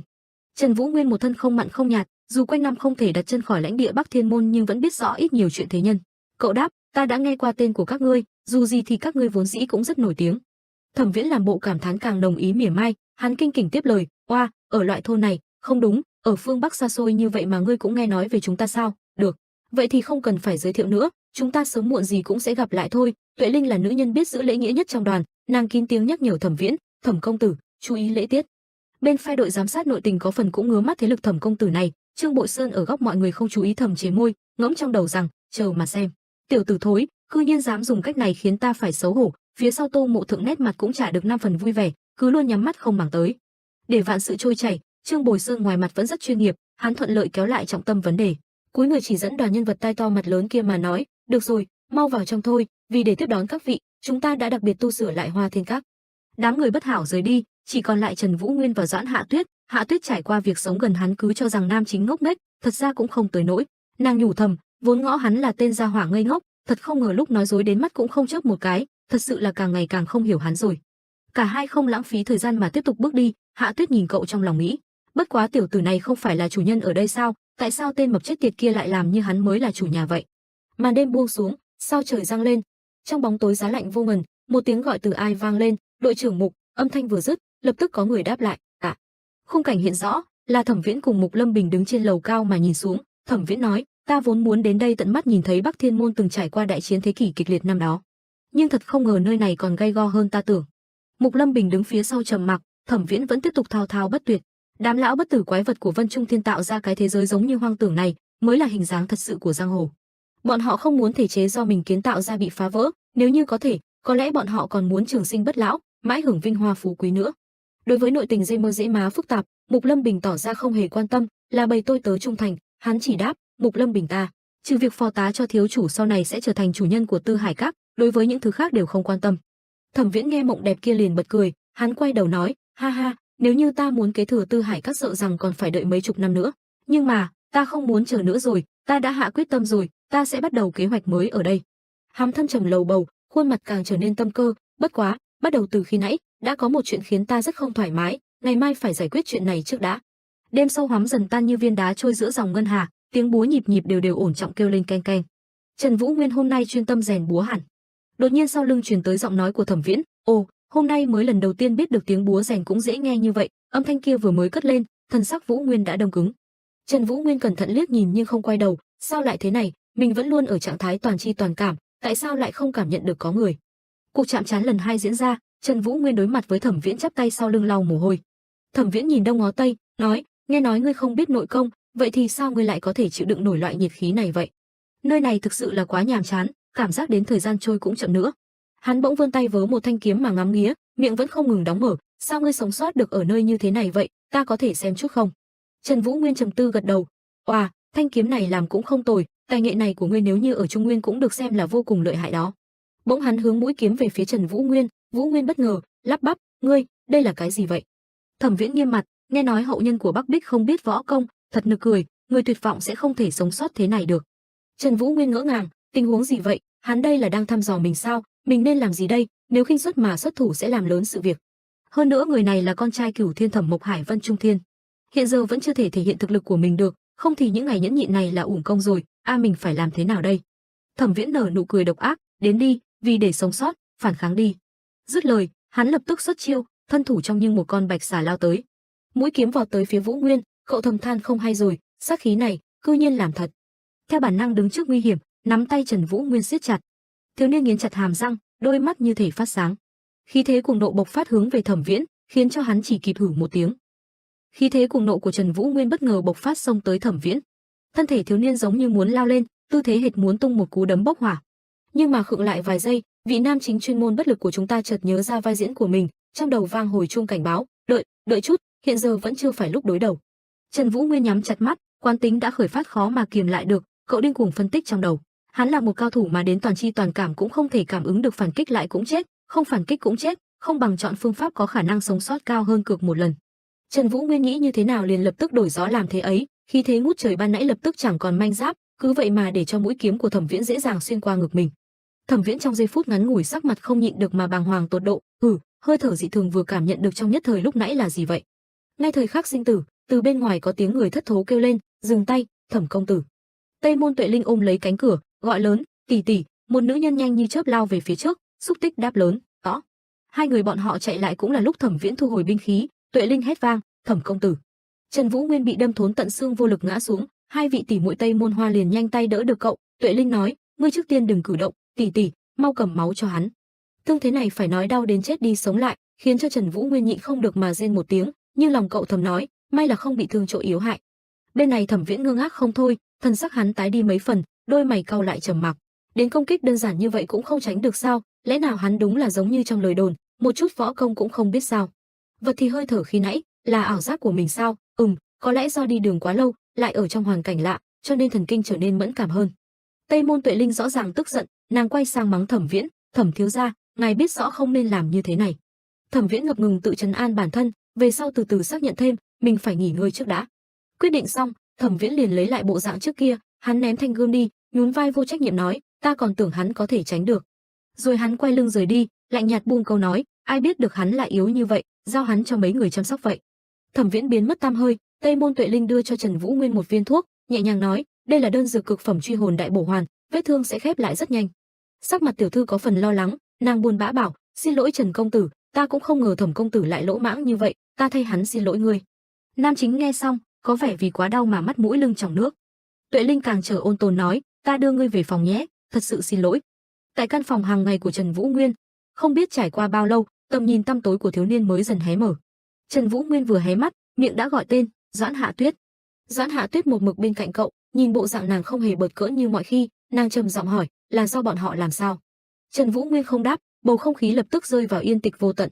Doãn Hạ Tuyết cực kỳ không vui vẻ, nàng trông xuống người nằm trên giường, đôi mày thanh tú cau lại, nàng chất vấn thiếu niên ngây ngốc kia, huynh là kẻ ngốc hả? Cứ cho là thua cũng phải phản kích chứ, thực sự không được thì cũng phải chạy chứ. Bất quá bọn họ, bàn tay Trần Vũ Nguyên khẽ khàng đặt lên nước da trắng của Doãn Hạ Tuyết, cảm giác ấm áp liền lan tỏa giữa nơi tiếp xúc. Thanh âm Trần Vũ Nguyên nghe ra chút hương vị vừa đắng vừa ngọt, cậu nhìn cô, trong đôi mắt chỉ có bóng hình cô. Cảm ơn cô, Hạ Tuyết. Vũ Nguyên bùi ngùi đáp, ngoài Hoàng thúc ra, lâu rồi không nghe thấy có người nói ta như vậy. Nhất thời Doãn Dạ Tuyết ngưng thần, gò má hơi ửng hồng. Nhưng mà giây sau mộng đẹp liền tan vỡ, nàng ta độc ác vung tay đấm vào người Trần Vũ Nguyên, làm cho cậu muốn thổ huyết. Nàng nói, đột nhiên giở trứng gì vậy hả? Thật là. Đoạn lại trầm mặc, có thể sắp phải đi rồi. Trần Vũ Nguyên ăn đau gượng dậy, hỏi, cô phải đi rồi sao? Rồi lẩm bẩm trong miệng, lục phủ ngũ tạng giống như bị xé ra vậy. Nàng đáp, thương của ta cũng đã khỏi. Vũ Nguyên gật gù, vậy à, được rồi. Ánh mắt Hạ Tuyết có chút thay đổi. Trở về đêm hôm ấy, khi nàng đang vận nội công chăm chú, giữa căn phòng không có ai. Cho tới khi quá trình hoàn thành thì bỗng chốc một bóng đen từ đâu nhảy xuống, Hạ Tuyết bất ngờ gọi, Tử Linh. Tử Linh quỳ một chân hành lễ, nói thiếu chủ, ta đã gặp chủ quân rồi, ngài ấy đều ổn, nội thương khi bị tập kích đã khỏi hoàn toàn rồi. Hạ Tuyết liền mỉm cười, vậy sao, vậy thì tốt quá. Tử Linh âm trầm nói, chủ quân sắp động thân rồi, người cũng nên chuẩn bị tốt trước.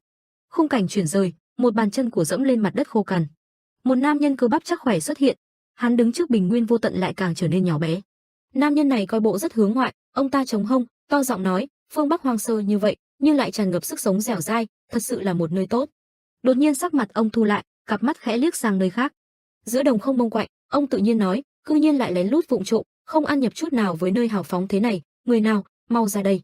Dứt lời, lập tức mặt đất rung chuyển. Thế mà lòng đất sinh ra được tới mấy tên sát thủ đáng sợ, một trong số đó cảm thán, nhãn thần của ngươi cũng không tồi. Hắn đứng đó hỏi, nói, ngươi là ai, muốn đi về nơi nào? Nam nhân đồ sộ nheo mắt, bọn chúng là ai vậy, binh khí này ta là lần đầu nhìn thấy. Một cái liềm sắc lạnh trong tay chúng lóe lên. Khi trên người phát ra cũng không giống người trong võ lâm gặp trước đó, cư nhiên là võ nhân lâm sĩ mà ta chưa từng gặp qua, phương Bắc quả nhiên là ngọa hổ tàng long. Ông bỗng nói, nè, các vị đại ca chuột đất.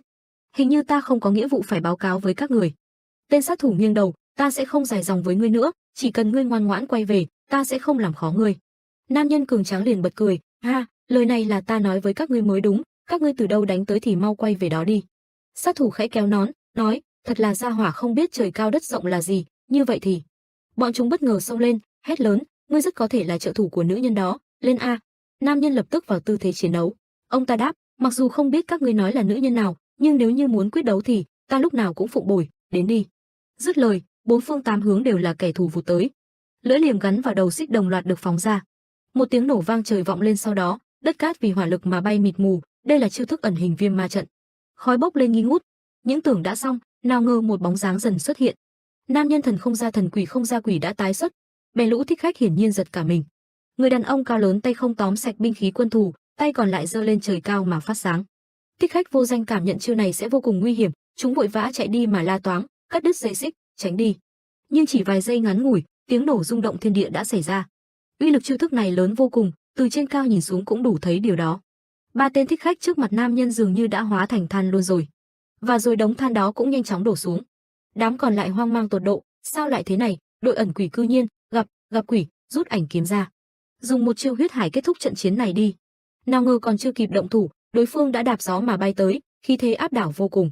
Ba tên kia cũng không vừa, bọn chúng cũng điên cuồng lao lên. Khoảng cách đôi bên nhanh chóng thu lại, cuối cùng một vụ nổ không bất ngờ xảy ra.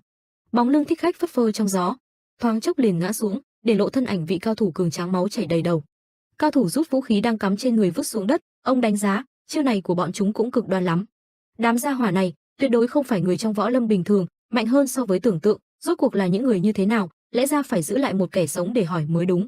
Ông ta nghiến răng, đến truy hồn kiếm phách bạch thành viễn cũng không mạnh như vậy. Sau đó nam nhân nhổ một búng máu, tóm lại, dù là ai cũng không thể ngăn cản con đường của ta. Hư ảnh phía xa dần hiện lên, sắp đến rồi, đợi ta, Bắc Thiên Môn, ta đến đây. Tại cổ thành Bắc Thiên Môn vắng vẻ. Khi Trần Vũ Nguyên đang dần hồi phục bước ra bên ngoài, đã trông thấy Tuệ Linh đứng đó. Trần Vũ Nguyên im lặng nhìn nàng cúi đầu đáp, a, ngươi đỡ hơn chưa, ta đúng lúc muốn mang thuốc đến cho ngươi. Vũ Nguyên ôm vai nói, không sao, chuyện như thế này cũng không phải lần một lần hai. Tuệ Linh cảm thấy có lỗi, liền bảo, thật sự rất xin lỗi, chuyện của Thẩm công tử cũng vậy, còn có, chúng ta tự làm chủ trương đến nơi này, lại còn tự tu sửa điện các lưu lại nơi này, thật là xin lỗi. Vũ Nguyên trầm mặc, đây cũng không phải một lần, mặc dù nơi này rất sơ sài, nhưng nếu đã đến rồi thì cứ nghỉ ngơi cho tốt rồi hãng đi. Nàng ôn nhu đáp, cảm ơn, nói thật, ta cảm thấy rất bất ngờ. Ta còn tưởng ngươi sẽ mang hận với ta, bởi vì tổ phụ của ta là quỷ gia cát Tây Môn Hoa, một trong cửu thiên của Vân Trung Thiên. Trần Vũ Nguyên im lặng. Tuệ Linh tiến lại gần nói, nhưng ta không giống với tổ phụ máu lạnh đó của ta sẽ dùng hết khả năng của mình để giúp đỡ Trần công tử.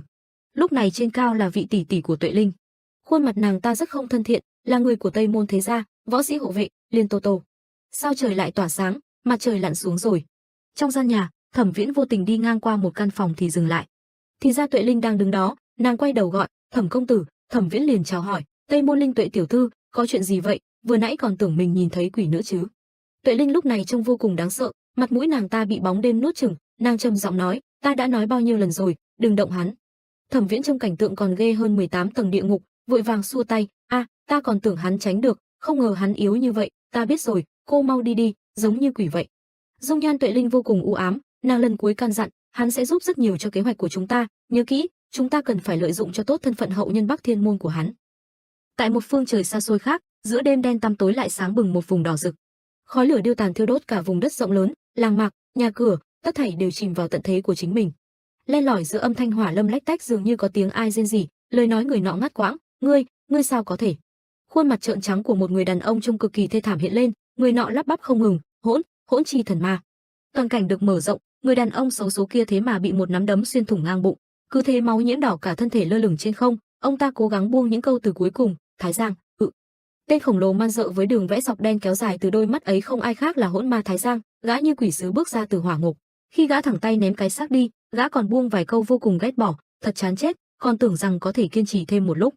Một thuộc hạ đầu đội mặt nạ sói bất ngờ xuất hiện quỳ dưới chân hắn bẩm báo, Thái Giang đại nhân, tiểu nhân đã trở lại. Thái Giang trầm giọng, ồ, nói đi, tình hình của ẩn quỷ đội thế nào?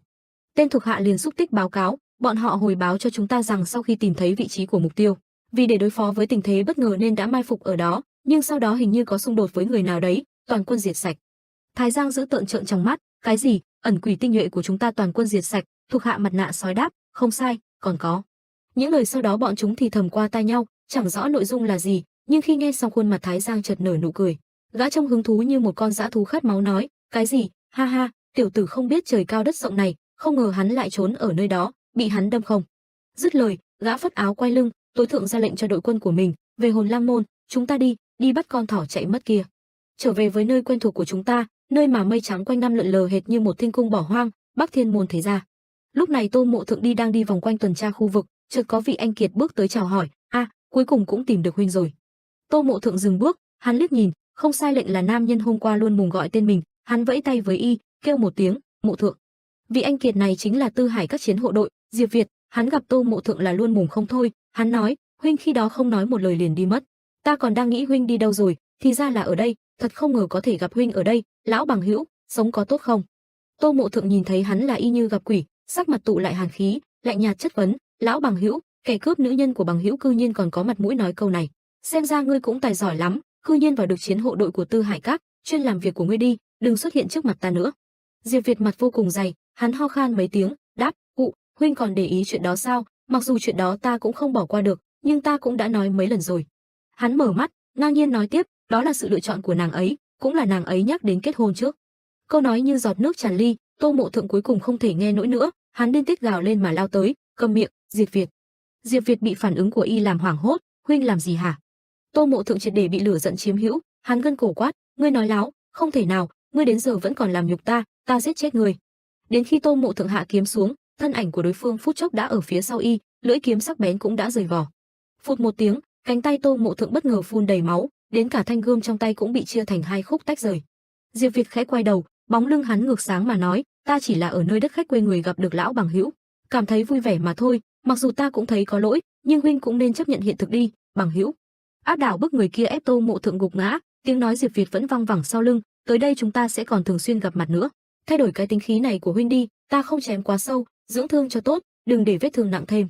Lưỡi kiếm vỡ tan nằm trên mặt đất, u sầu phản chiếu ánh dương từ bầu trời. Tô Mộ Thượng chợt nhớ lại vài ký ức vụn vặt của năm xưa, khi bên cạnh anh vẫn còn một thiếu nữ, còn Diệp Việt chỉ đứng từ xa nhìn lại, khuôn mặt có chút không vui. Cho đến đoạn sau, lần này không còn ai không vui nữa, mà là một người cực kỳ hạnh phúc, còn một người thì rơi vào tuyệt vọng tột cùng, mà người đó chính là Tô Mộ Thượng.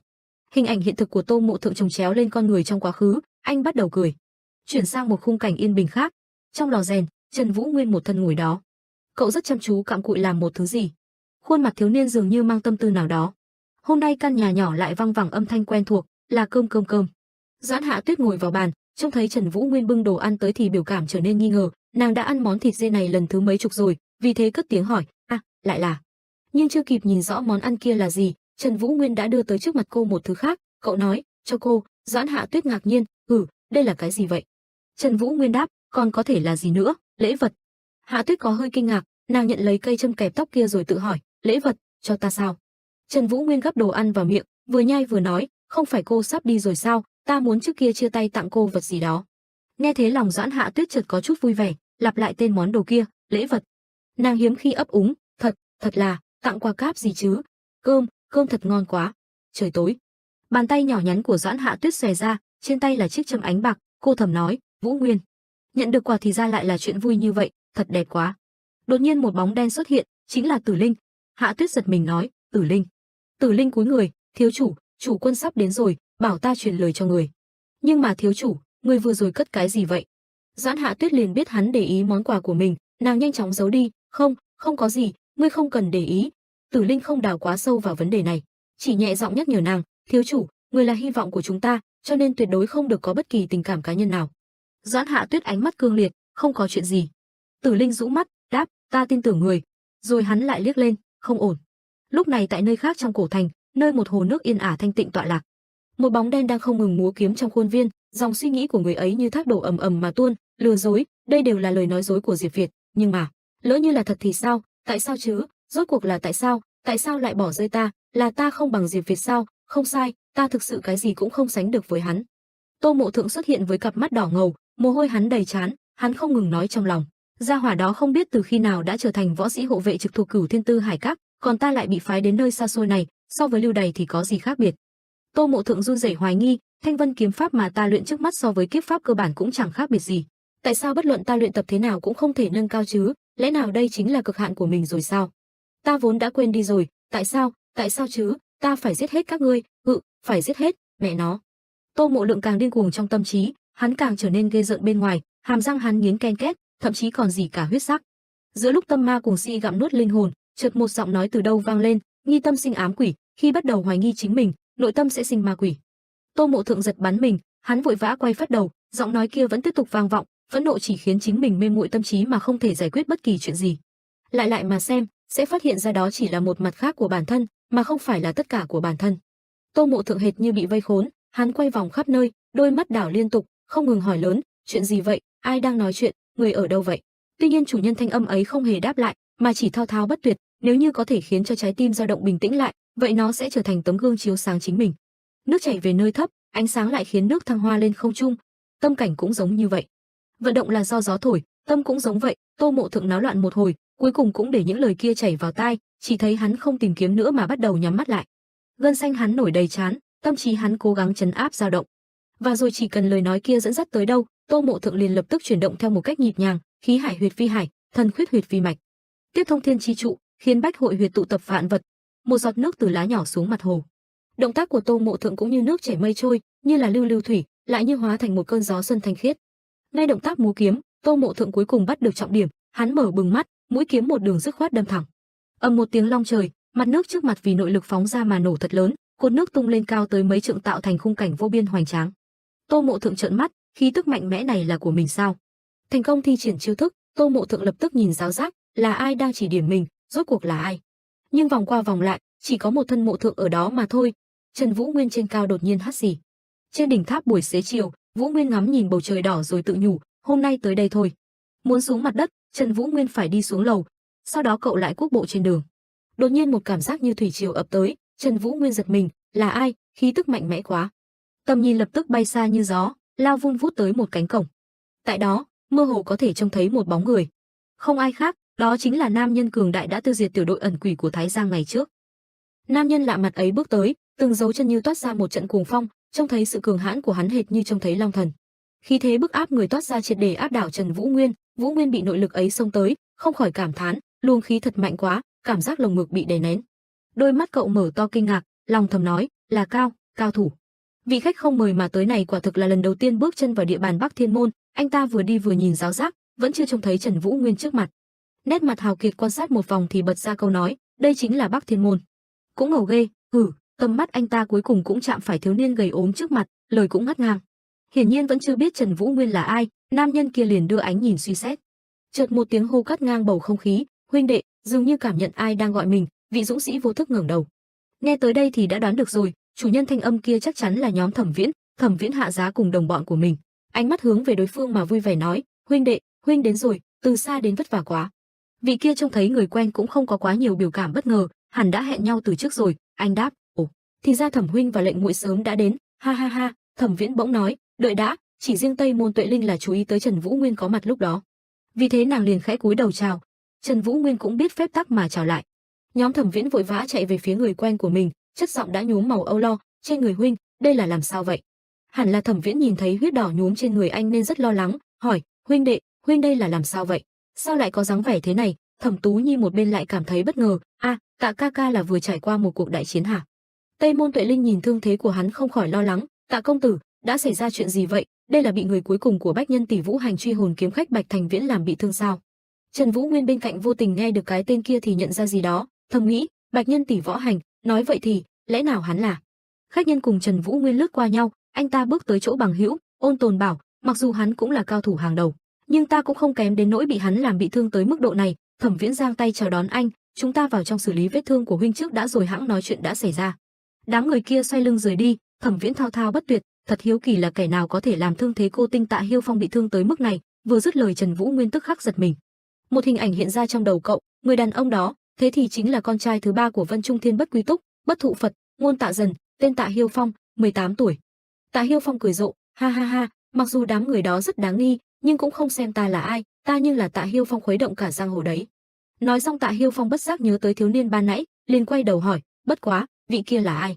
Thẩm Viễn liền trả lời, hắn là hậu nhân của Bắc Thiên Môn, Trần Vũ Nguyên. Trần công tử, huynh đệ, gia hỏa đó yếu lắm, không cần để ý đến hắn. Lời Thẩm Viễn đối với Tạ Hiêu Phong chỉ hữu ích với đầu, về sau có vẻ không ổn lắm. Tạ Hiêu Phong không nói gì thêm, chỉ trầm ngâm nhìn về đằng nọ. Thẩm Viễn lúc này chợt ra hiệu với Mục Lâm Bình, Mục Lâm Bình liền hiểu ý gật đầu. Chiều tà đỏ rực như lửa. Trần Vũ Nguyên giơ một bàn tay không rõ từ khi nào đã đổ mồ hôi ướt đầm ra, lòng thầm nghĩ, Tạ Hiêu Phong. Không ngờ rằng hắn lại ở nơi này, hắn cùng đám người kia có quan hệ như thế nào nhỉ? Khí tức của hắn mạnh quá, thực lực không thể xem thường. Dòng suy nghĩ chợt đứt quãng, Trần Vũ Nguyên trông thấy gì đó, lập tức ngẩng đầu. Mục Lâm Bình không biết đã đứng đó từ lúc nào. Ông ta chắp tay lịch sự nói, ta là đội trưởng chiến hộ đội Tư Hải Các, Mục Lâm Bình, đến truyền lời của thiếu chủ. Trần Vũ Nguyên hỏi, lời gì? Mục Lâm Bình nói, thiếu chủ mời ngài tối mai cùng ăn cơm tại Hoa Thiên Các. Nghe tới đó Trần Vũ Nguyên có chút buồn cười, cậu vui vẻ đáp, khách chiêu đãi chủ, thú vị lắm, được, tôi sẽ đến điểm hẹn. Mục Lâm Bình đồng ý, được rồi, ngày mai tại Hoa Thiên Các chờ đợi sự quang lâm của ngài, vị thân thích của ngài cũng có thể đến cùng. Thời gian thoát cái đã đổi màu bầu trời, Tạ Hiêu Phong sau khi chữa trị vết thương thì ngâm mình trong bồn nước ấm áp, nhưng trông anh không có vẻ thoải mái. Hiêu Phong cau mày, không ngừng nghĩ về Trần Vũ Nguyên. Khói nóng bốc lên, dòng suy nghĩ miên man, khí tức bình bình, mặc dù không cảm nhận được từ trên người hắn có dấu vết từng học võ công, nhưng cứ cảm thấy có gì đó kỳ lạ. Tạ Hiêu Phong nhắm mắt, không cần biết là hữu hình hay vô hình, hắn chắc chắn đã kế thừa được tinh thần của Bắc Thiên Môn. Sáng sớm hôm sau, tại căn nhà quen thuộc, Trần Vũ Nguyên theo thường lệ đi ngang nơi này thì bắt gặp Tạ Hiêu Phong uy danh lừng lẫy ngồi xếp bằng ven đường từ lúc nào. Tạ Hiêu Phong nhìn thấy Trần Vũ Nguyên thì sáng mắt lên, nói, ồ, bây giờ huynh mới ra ngoài hả?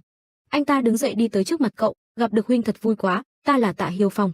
Vũ Nguyên hơi ngỡ ngàng đáp lễ, ta là Trần Vũ Nguyên, nhưng trong lòng thì tự hỏi, gia hỏa này sao lại ở đây?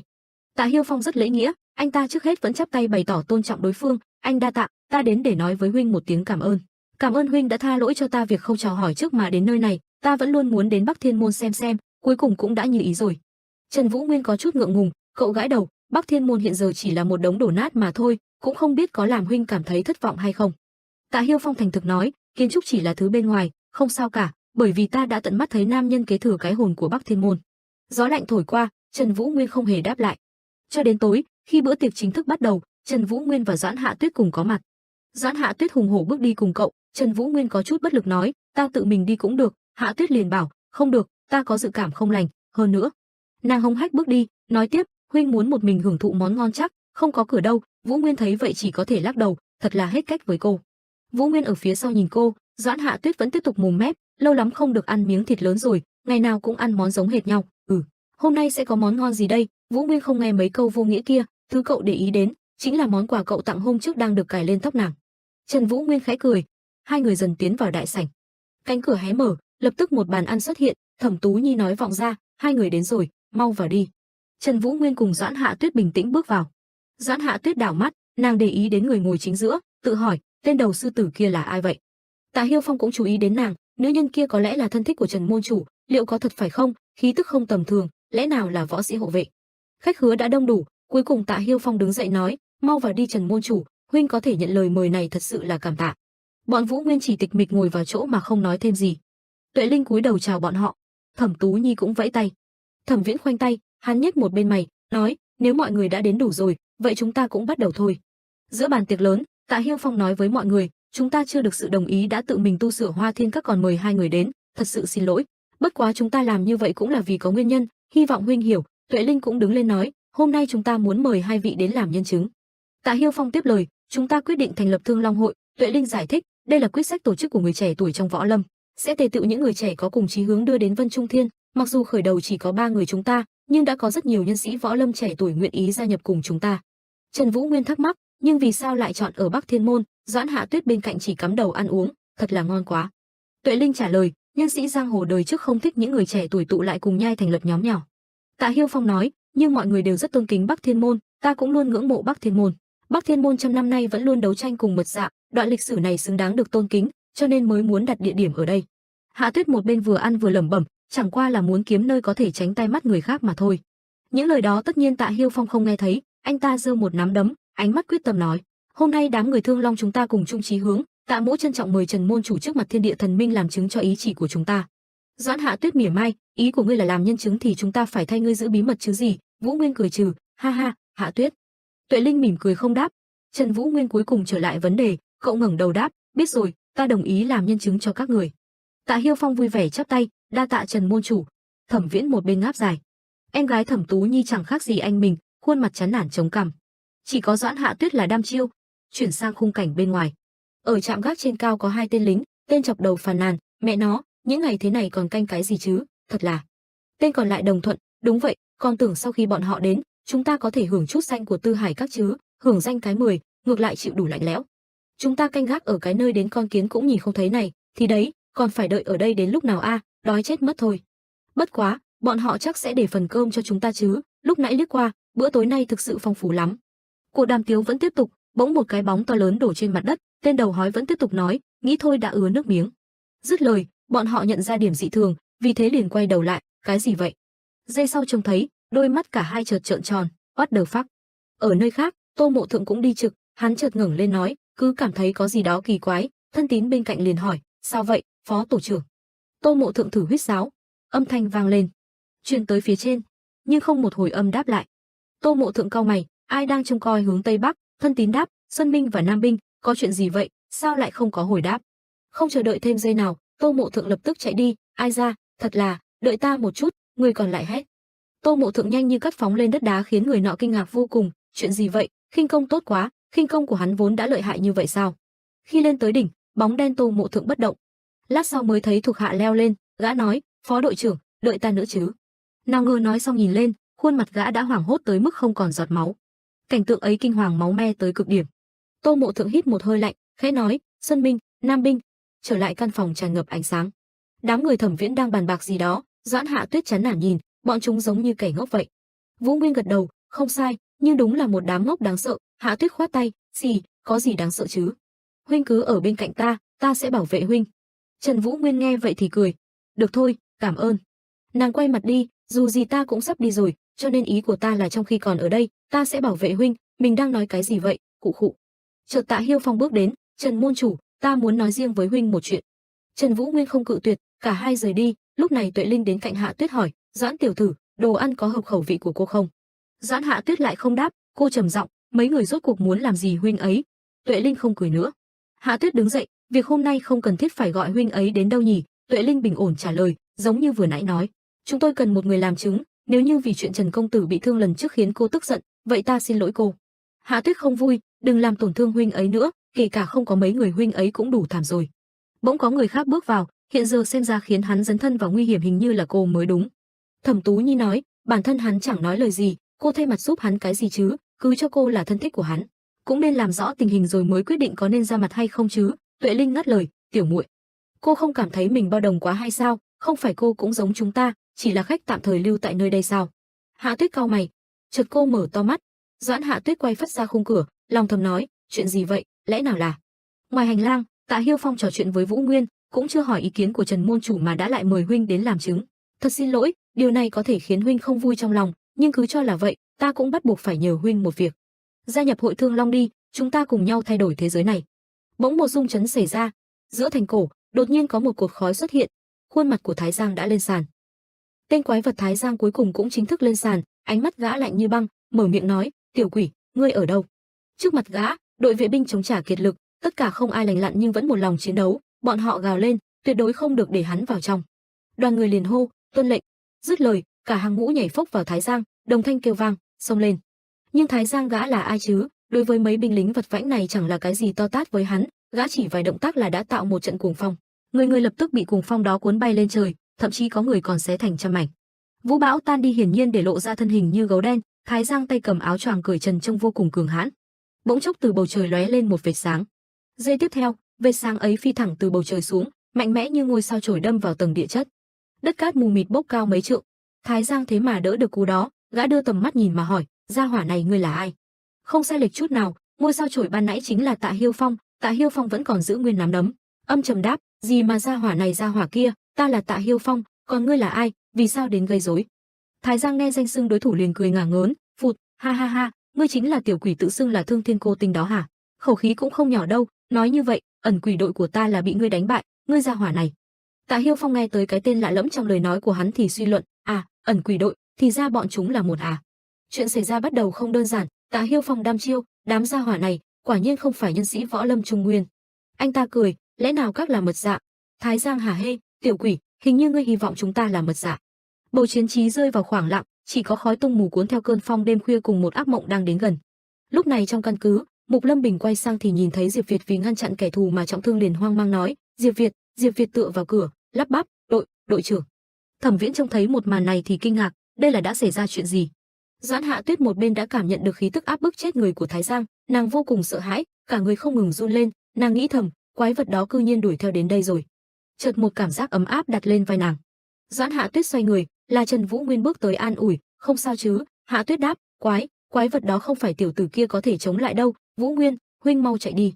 Trần Vũ Nguyên khẽ đảo mắt về sau, trầm ổn nói, muốn chạy hình như cũng không kịp nữa rồi. Cuộc vui tối này hoàn toàn bể nát, sát thủ của Thái Giang đã tràn vào tận trong Hoa Thiên Các. Thẩm Viễn nghiến răng phàn nàn, kẻ nào mà lại dám phá vào trong này, chiến hộ đội, đám gia hỏa vô dụng các ngươi, đến bọn chúng cũng không ngăn nổi sao? Võ sĩ hộ vệ Liên Tô cảnh giác chắn trước người Tuệ Linh hòng bảo vệ nàng. Tuệ Linh đối mặt cớ sự bất lợi này liền lâm vào suy tính, bình tĩnh, nghĩ thế nào cũng cảm thấy bọn chúng là mật dạ. Lẽ nào mật dạ sau khi đã bặt vô âm tín hơn 10 năm lại trùng xuất giang hồ sao?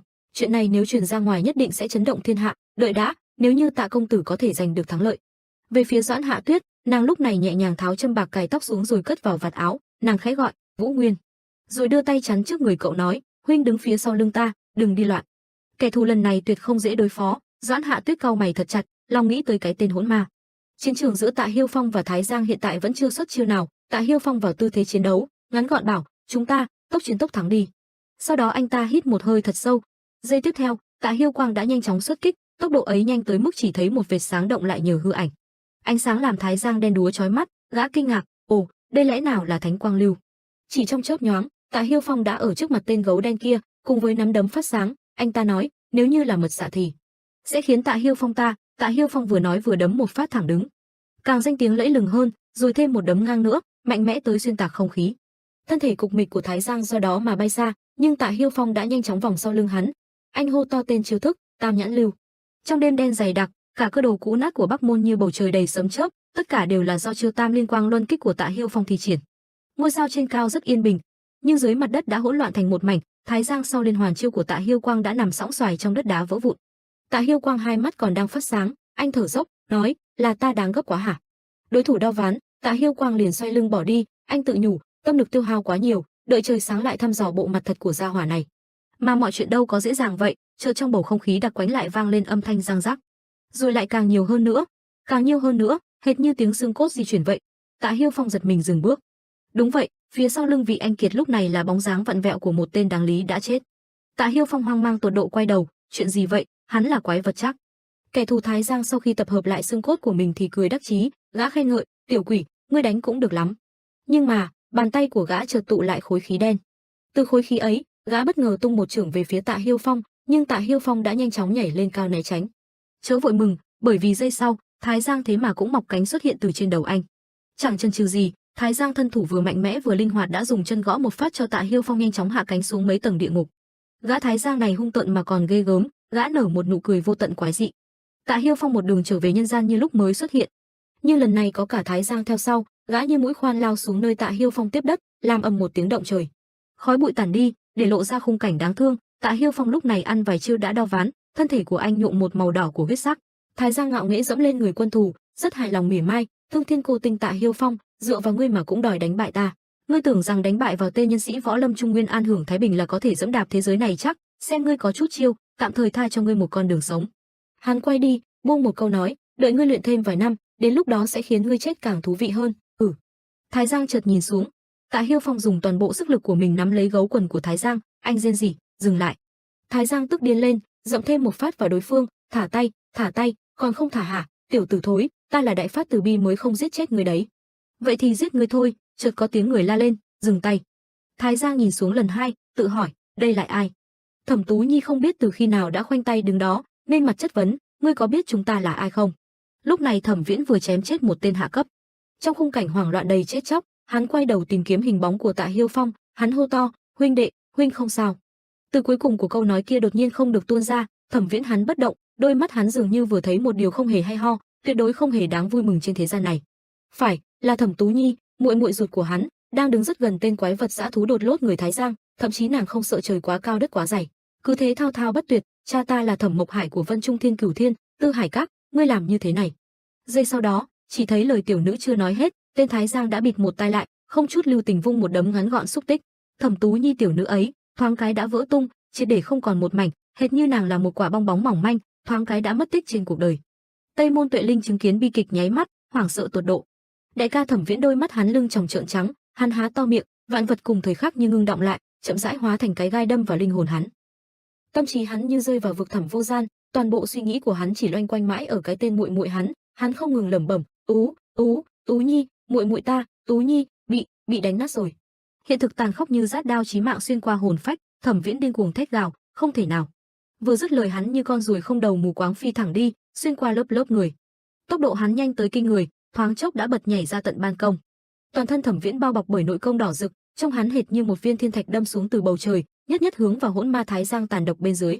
Mục Lâm Bình đằng này còn đang bị lũ thuộc hạ phía quân địch cầm chân.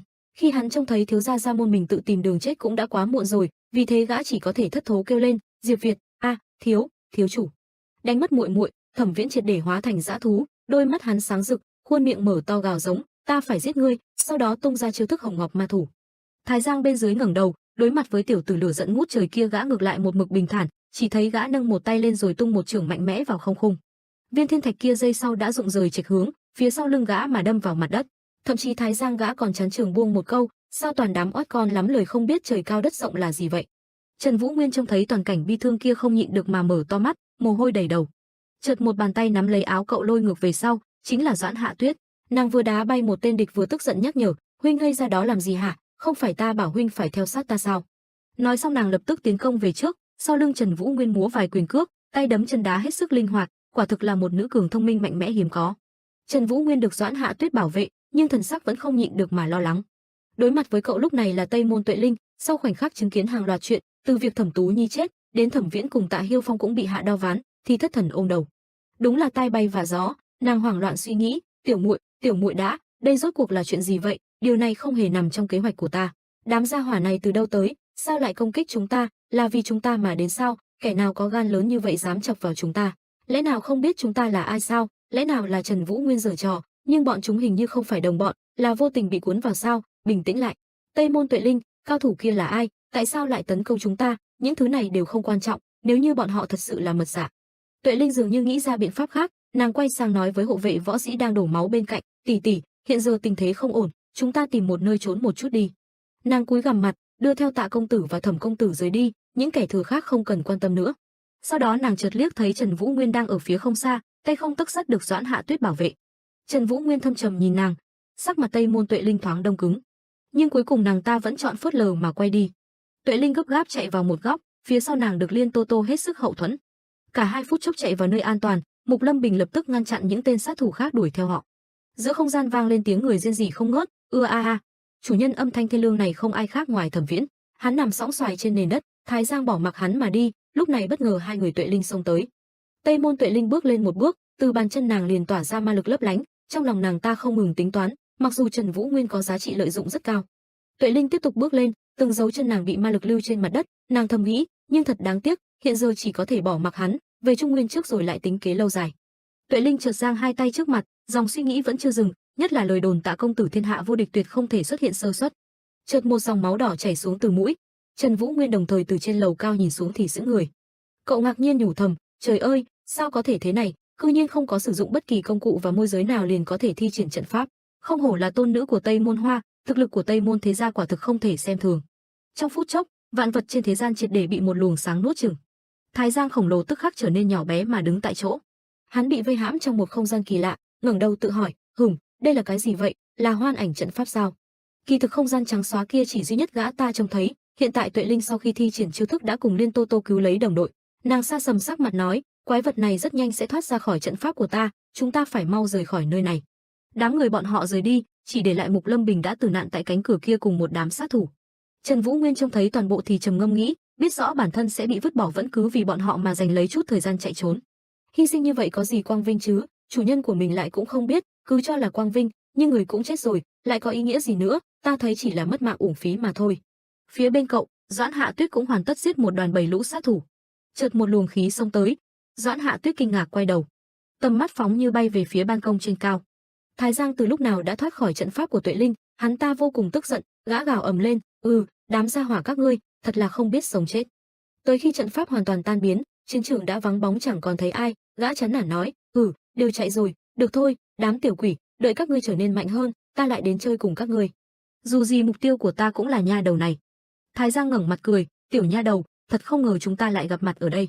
Doãn Hạ Tuyết nhìn xuống, thân sắc nàng không hề tốt, nhưng nàng vẫn ngoan cường đáp, hỗn ma, quái vật giết không chết nhà ngươi, Vũ Nguyên, huynh mau chạy.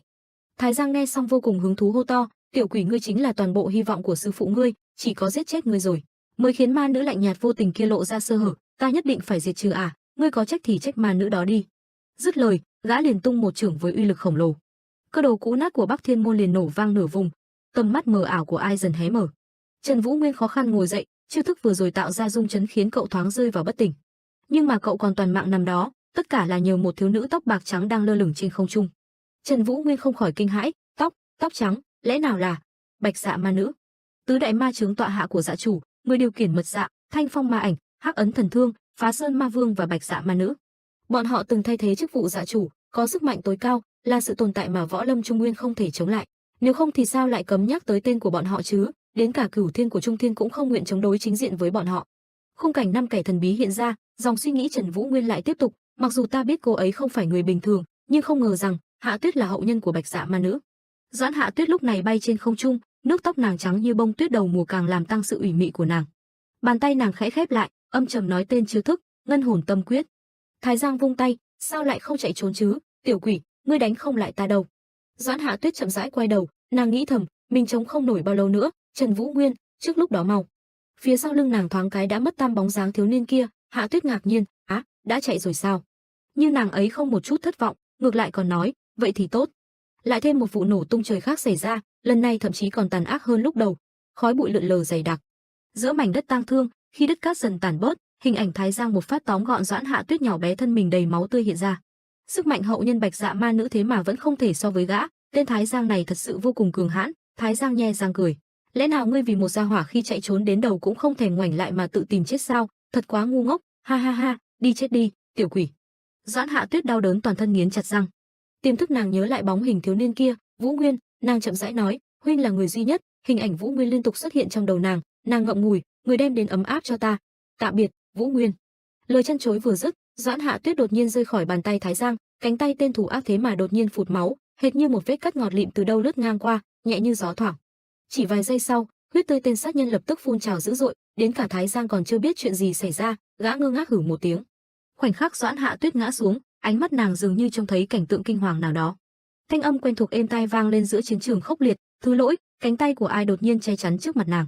Trần Vũ Nguyên lần đầu hiên ngang cầm kiếm đứng trong gió, một thân hắc y trầm tĩnh mà ra mắt võ lâm giang hồ, cậu nghiêm túc nói, "Ta đến chậm rồi." Trần Vũ Nguyên là ta. Thái Giang kinh ngạc, hắn hoang mang hỏi, "Ngươi là ai?" Đối phương lãnh đạm trả lời, "Môn chủ đời thứ 5 Bắc Thiên môn." "Môn chủ đời thứ 5 của Bắc Thiên môn, Trần Vũ Nguyên là ta." Doãn Hạ Tuyết phía sau không ngờ chứng kiến được điều viển vông này, khuôn mặt nàng là bất ngờ cùng kinh ngạc tột độ, nàng lắp bắp, chuyện gì vậy, Trần Vũ Nguyên?" Bóng lưng Trần Vũ Nguyên vững chãi như Thái Sơn đứng trước mặt nàng, nam nhân trẻ yếu đuối ấy thế mà tay cầm thanh kiếm sắc lạnh. Trong cát bụi mù mịt càng cảm thấy một nét mạnh mẽ không dễ dàng tả được. Doãn Hạ Tuyết mông lung hỏi, "Huynh vừa rồi là đi lấy kiếm sao?" Trần Vũ Nguyên không đáp, cậu liếc nhìn thiếu nữ phía sau, ân cần bảo nàng, "Tuyệt đối đừng đứng trước mặt ta, cứ theo sát phía sau ta." Doãn Hạ Tuyết mở to mắt trông Trần Vũ Nguyên, ngơ ngác cùng vô thức gọi cậu, "Vũ Nguyên." Trần Vũ Nguyên lợi dụng sơ hở, dùng một nhát chém nhẹ tênh đã thành công giải nguy cho Doãn Hạ Tuyết. Sau bao năm tháng dai dẳng, lúc này cậu thật sự đã lâm vào chiến trường, sắc mặt nam nhân đanh lại, thân thủ vào tư thế sẵn sàng. Thái Giang phía bên này cúi đầu ôm tay, máu từ vết thương ròng ròng đổ xuống như huyết thác, hắn âm trầm hỏi, ngươi đã dùng quái thuật gì vậy?" Trong lòng hắn thầm nghĩ, thân thể gần như bất tử này của ta, sao lại không thể tự lành lại. Về phía Trần Vũ Nguyên, thiếu niên cau mày, nhãn quang càng trở nên tinh xảo, cậu thầm suy tính kỹ càng, mình có bao nhiêu phần thắng? Không, mình có thể có phần thắng không? Lần đầu tiên thực chiến đã gặp phải loại quái vậy thế này, thật sự là gay go vô cùng. Thái Giang không hề vui vẻ, gã nghiêng đầu, đôi mắt đen lại có con ngươi sáng hoắc như dã thú rừng thiên nước độc. Gã nói, "Khí tức của ngươi thật sự khiến ta không thoải mái, ta bắt buộc phải giết chết gia hỏa ngươi." Gã dứt lời, thoáng cái đã bật một phát lao về phía đối phương, thân thể cường tráng to lớn của gã hệt như loài gấu hung bạo, hai tay gã nắm chặt lại thành quyền. Thái Giang trợn đôi mắt đen như màn đêm, dung mạo bặm trợn đáng sợ, nắm đấm to bằng đầu người xé toạc không khí mà xông đến. Phải rồi, gã rất mạnh, với thân thủ và tốc độ dọa người kia đáng lý đã sớm đánh tan kẻ địch mất xác hệt như Thẩm Tú Nhi từ lâu. Ấy thế mà thoát cái Trần Vũ Nguyên đã né được, tuy rằng động tác né đòn không mấy đẹp đẽ. Đánh hụt phát này đã khiến Thái Giang trợn mắt, một giọt mồ hôi chảy xuống, hắn nhìn thiếu niên ấy, suy nghĩ vô thức hiện lên, cư nhiên lại tránh được. Trần Vũ Nguyên phong thái bá đạo ngầu lòi ban nãy phút chốc bị ngọn gió Thái Giang thổi bay mất không còn một mảnh, cậu tiếp đất hệt như vừa chụp ếch. Thấy thế Thái Giang càng phẫn nộ, gã như cuồng phong lại như bão vũ, gào giống chẳng khác gì quái vật ghê tởm. Lần này gã dùng hẳn hai tay, tư thế chuẩn bị đập nát tiểu tử trước mặt không còn một mảnh. Ầm một tiếng trời long đất lở, cát bụi từ đó văng lên dữ dội, mặt đất nứt toạc, cơ hồ không thể trông thấy bóng dáng Trần Vũ Nguyên nữa.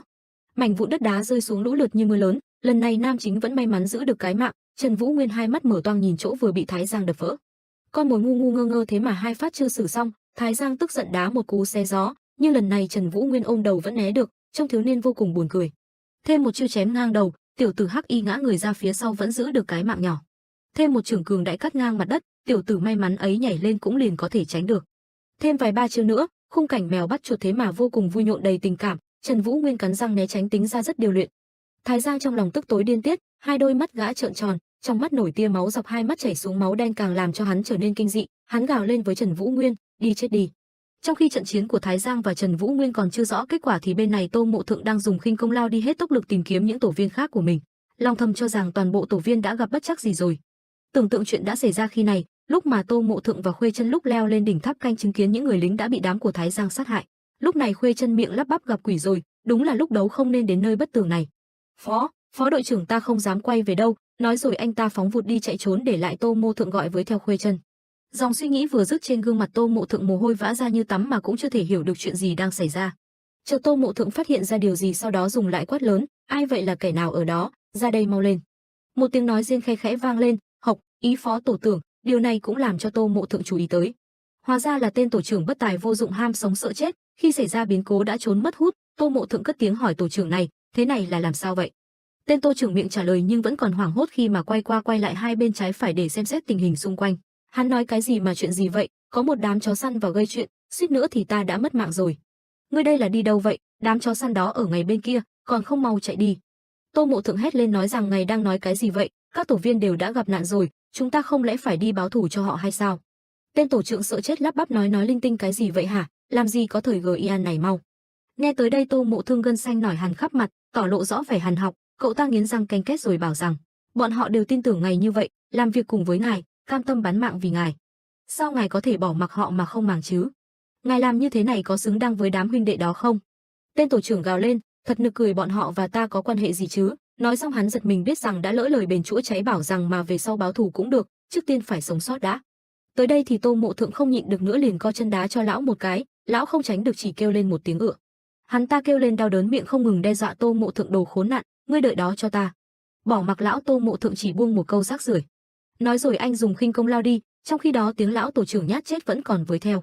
Khốn nạn còn muốn tỏ vẻ anh hùng, thật là người chưa thấy quan tài chưa đổ lệ, vậy một mình người đi tìm chết đi, tiểu tử thối. Ta sẽ sống sót đến cuối cùng, ta sẽ sống sót để rồi hướng vinh hoa phú quý, ta từng bước một đi tới tận bây giờ đơn giản chắc, mẹ kiếp.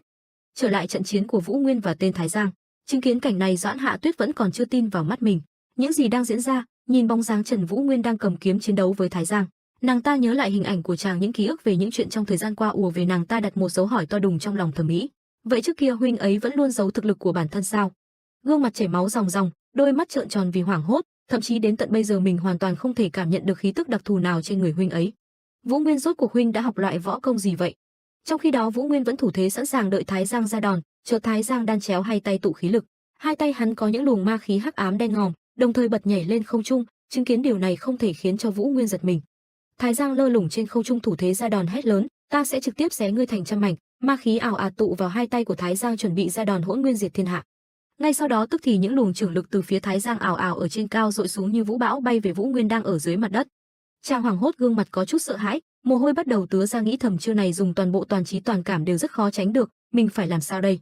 Trong lúc đấy khi mà Tô Mộ Thượng đang lao đi tìm người của phe mình thì nhìn thấy những luồng trưởng lực giống như những ngôi sao đang dội từ trên sao xuống. Hắn hét lên kinh hoàng, gặp quỷ, rốt cuộc đã xảy ra chuyện gì? Một toàn điện các đang yên lành liền mất rồi, nay chẳng khác gì chiến trường cả, đây có lẽ là Hoa Thiên Các, nơi này từng được tổ chức lễ bái mà. Khói bụi mịt mờ, Tô Mộ Thượng vẫn lao đi vun vút, trong làn khói bụi mờ mịt Tô Mộ Thượng phát hiện ai đó phía bên dưới, nhanh chóng lại gần thì ra đó chính là Diệp Việt, toàn thân anh ta đầy máu, gương mặt dường như không còn sự sống. Tô Mộ Thương chạy tới nâng Diệp Việt lên, liên tục cất tiếng gọi tên hắn. Ngươi chưa thể chết được, ngươi chết rồi ta cả bụng hỏa khí này sẽ tìm ai để phát ra đây? Nhưng tiếng gọi tiếng kêu của Tô Mộ Thượng không một lời hồi đáp, Diệp Việt gương mặt đầy máu, đôi mắt nhắm nghiền không trả lời hắn ta nữa. Bên này Trần Vũ Nguyên còn đang tìm cách chống trả lại đòn tấn công của Thái Giang. Chợt nhớ ra điều gì đó, chàng quay sang nhìn Doãn Hạ Tuyết, lòng thầm nghĩ rằng điều ưu tiên trước mắt đó là phải đưa nàng ấy đi trước đã. Chợt nhìn phía sau bức tường nơi mà Doãn Hạ Tuyết đang ngồi, Vũ Nguyên phát hiện ra những dòng chữ khác lạ, chàng hử lên một tiếng. Một dấu chấm hỏi trong đầu và rồi như có điện xẹt trong não, Vũ Nguyên liền nhận ra ngay đó chính là kiếm quyết võ công. Chàng trừng mắt và khẳng định đây chính là ảnh từ kiếm pháp, một loại bí thức võ công tối thượng để diệt thiên ma có tên là Diệt Thiên Ma ảnh kiếm. Tức khắc chàng vận khí quanh mình tạo ra một luồng lốc xoáy bao quanh bản thân, thủ thế ra chiêu Đoạn Thiên Hải nhằm phản lại đòn của Thái Giang sắp ập tới. Cú nổ long trời lở đất bùng lên như loài mãnh hổ, đất cát lũ lượt bốc cao tới mấy trượng, cơ hồ cả bầu trời đêm cao vậy kia cùng mặt đất đã bị xuyên thủng không còn chút gì. Lúc này bàn tay với các khớp xương rõ ràng của Tô Mộ Thượng đang đặt lên khuôn mặt đầy máu người bạn oan gia xấu số kia. Mọi hận thù sâu thẳm dai dẳng ngày nào dường như thông qua hành động này nói rằng chúng đã tan biến tất cả. Trong khi đó, sau vụ nổ đầu tiên trên nơi chiến trường, lại thêm một phen hoành thiên khác diễn ra, sức công phá không hề kém cạnh, chỉ có càng ghê gớm hơn mà thôi. Vị cố nhân của Tô Mộ Thượng dù tay nhuốm đầy máu và vết thương dữ tợn nhưng vẫn nắm chặt kiếm. Tô Mộ Thượng im hơi lặng tiếng nhìn nó, bàn tay khi nãy dần vươn về phía trọng kiếm. Giây sau không phải nói, hiển nhiên Tô Mộ Thượng đã xách thanh gươm sáng lóa bằng cái nắm hữu lực, từng hạt cát bé như hàng sa vì sao rơi xuống mà bủa vây nam nhân ấy. Tô Mộ Thượng ngẩng đầu nhìn tuyệt cảnh đại hung thế trước mắt, phía xa, từ trên cao đang liên tục rơi xuống vô số tảng đá to như voi con, trông vào chẳng khác gì cơn mưa thiên thạch giáng thế từ vũ trụ, vui vẻ đục vài lỗ biến mảnh lãnh địa thành một tổ ong không hơn không kém. Tô Mộ Thượng vốn dĩ lòng dạ đang ngày càng sắt đá, trông thấy viễn cảnh này cũng chẳng toát vẻ hoảng loạn sợ sệt của tiểu nhân. Đột nhiên trong thước phim Ngày Tận Thế Không Ai Sống Nổi kia ẩn hiện một bóng đen nhỏ bé nhưng sở hữu tốc độ của chim cắt phi ngang. Tô Mộ Thượng vừa liếc qua đã nhận ra được đó là thứ gì, bản mặt khí độ lạnh băng ban nãy phút chốc vỡ tan, sừng sốt thốt lên, cái gì? Kia chẳng phải Trần Vũ Nguyên sao? Di chuyển nhanh quá. Về phía nàng thiếu nữ duy nhất còn sót lại, Doãn Hạ Tuyết cũng bị ảnh hưởng không ít bởi rung chấn này, nàng mình đầy máu tươi cuộn người lại hòng che lấy đầu mình. Trần Vũ Nguyên luôn tới rất đúng lúc, không để cho Doãn Hạ Tuyết phải sợ hãi quá nhiều. Giây lát sau, thân ảnh mạnh mẽ mà âm trầm của cậu đã xuất hiện trước mặt nàng, với cặp mắt ngập tràn sát khí. Trần Vũ Nguyên gần như hóa thân thành một con hổ hung tợn nhất mảnh rừng, hàm răng trắng muốt nghiến ken két, bàn tay thì ra sức siết chặt chuôi kiếm tới mức nổi đầy gân xanh. Thanh niên này xứng đáng lãnh bằng khen loại xuất sắc nhất trường lớp, bởi chỉ bằng mấy dòng lý thuyết của tổ tông để lại mà đã có thể thi triển được một loạt động tác điêu luyện như chim bay suối chảy. Nhát kiếm cuối cùng vung ra, một cơn cuồng phong ánh lên sắc tím như gọi hồn mà trỗi dậy đầy cuột cường, thậm chí cao hơn chủ nhân của nó tới mấy trượng, thành công ngăn chặn món quà thiên thạch mà Thái Giang trên trời ban cho. Tô Mộ Thượng trọn vẹn vẹn coi phim mà không cần vé, hiện đang tột đỉnh bất ngờ bật ngửa. Thậm chí cả tên Thái Giang thu kịch đại phản diện kia cũng không khỏi kinh hãi, hai mắt gã trợn to như hai quả trứng luộc mà nhìn xuống. Tất cả nhân chứng đều đang đồng loạt chứng kiến vĩ cảnh huyền thoại hiếm thấy số 1 thiên hạ. Trần Vũ Nguyên một mực nhập vào một loạt những tuyệt kỹ của mình, vung tay múa kiếm như thứ vũ điệu không thuộc về thiên đàng hay địa ngục, cuốn hút vô cùng. Mỗi đòn thiếu niên ấy tạo ra đều sẽ hóa thành hàng loạt vết chém cường hãn phóng về phía trước, bách phát bách trúng, vừa phản kích vừa tấn công quân thủ. Bất ngờ cậu ngồi xổm xuống, phong ba bao lấy cậu như vòng cung vào một cái tâm nhỏ bé. Bàn chân Trần Vũ Nguyên được dồn hết lực, mặt đất cơ hồ lõm xuống, nứt vỡ. Và rồi vút một cái, Trần Vũ Nguyên nhẹ hệt đông phong mà bật lên trên cao, hai mắt sáng như đèn pha, tay cầm hàng nóng một lòng đáp trả vào bản mặt Thái Giang.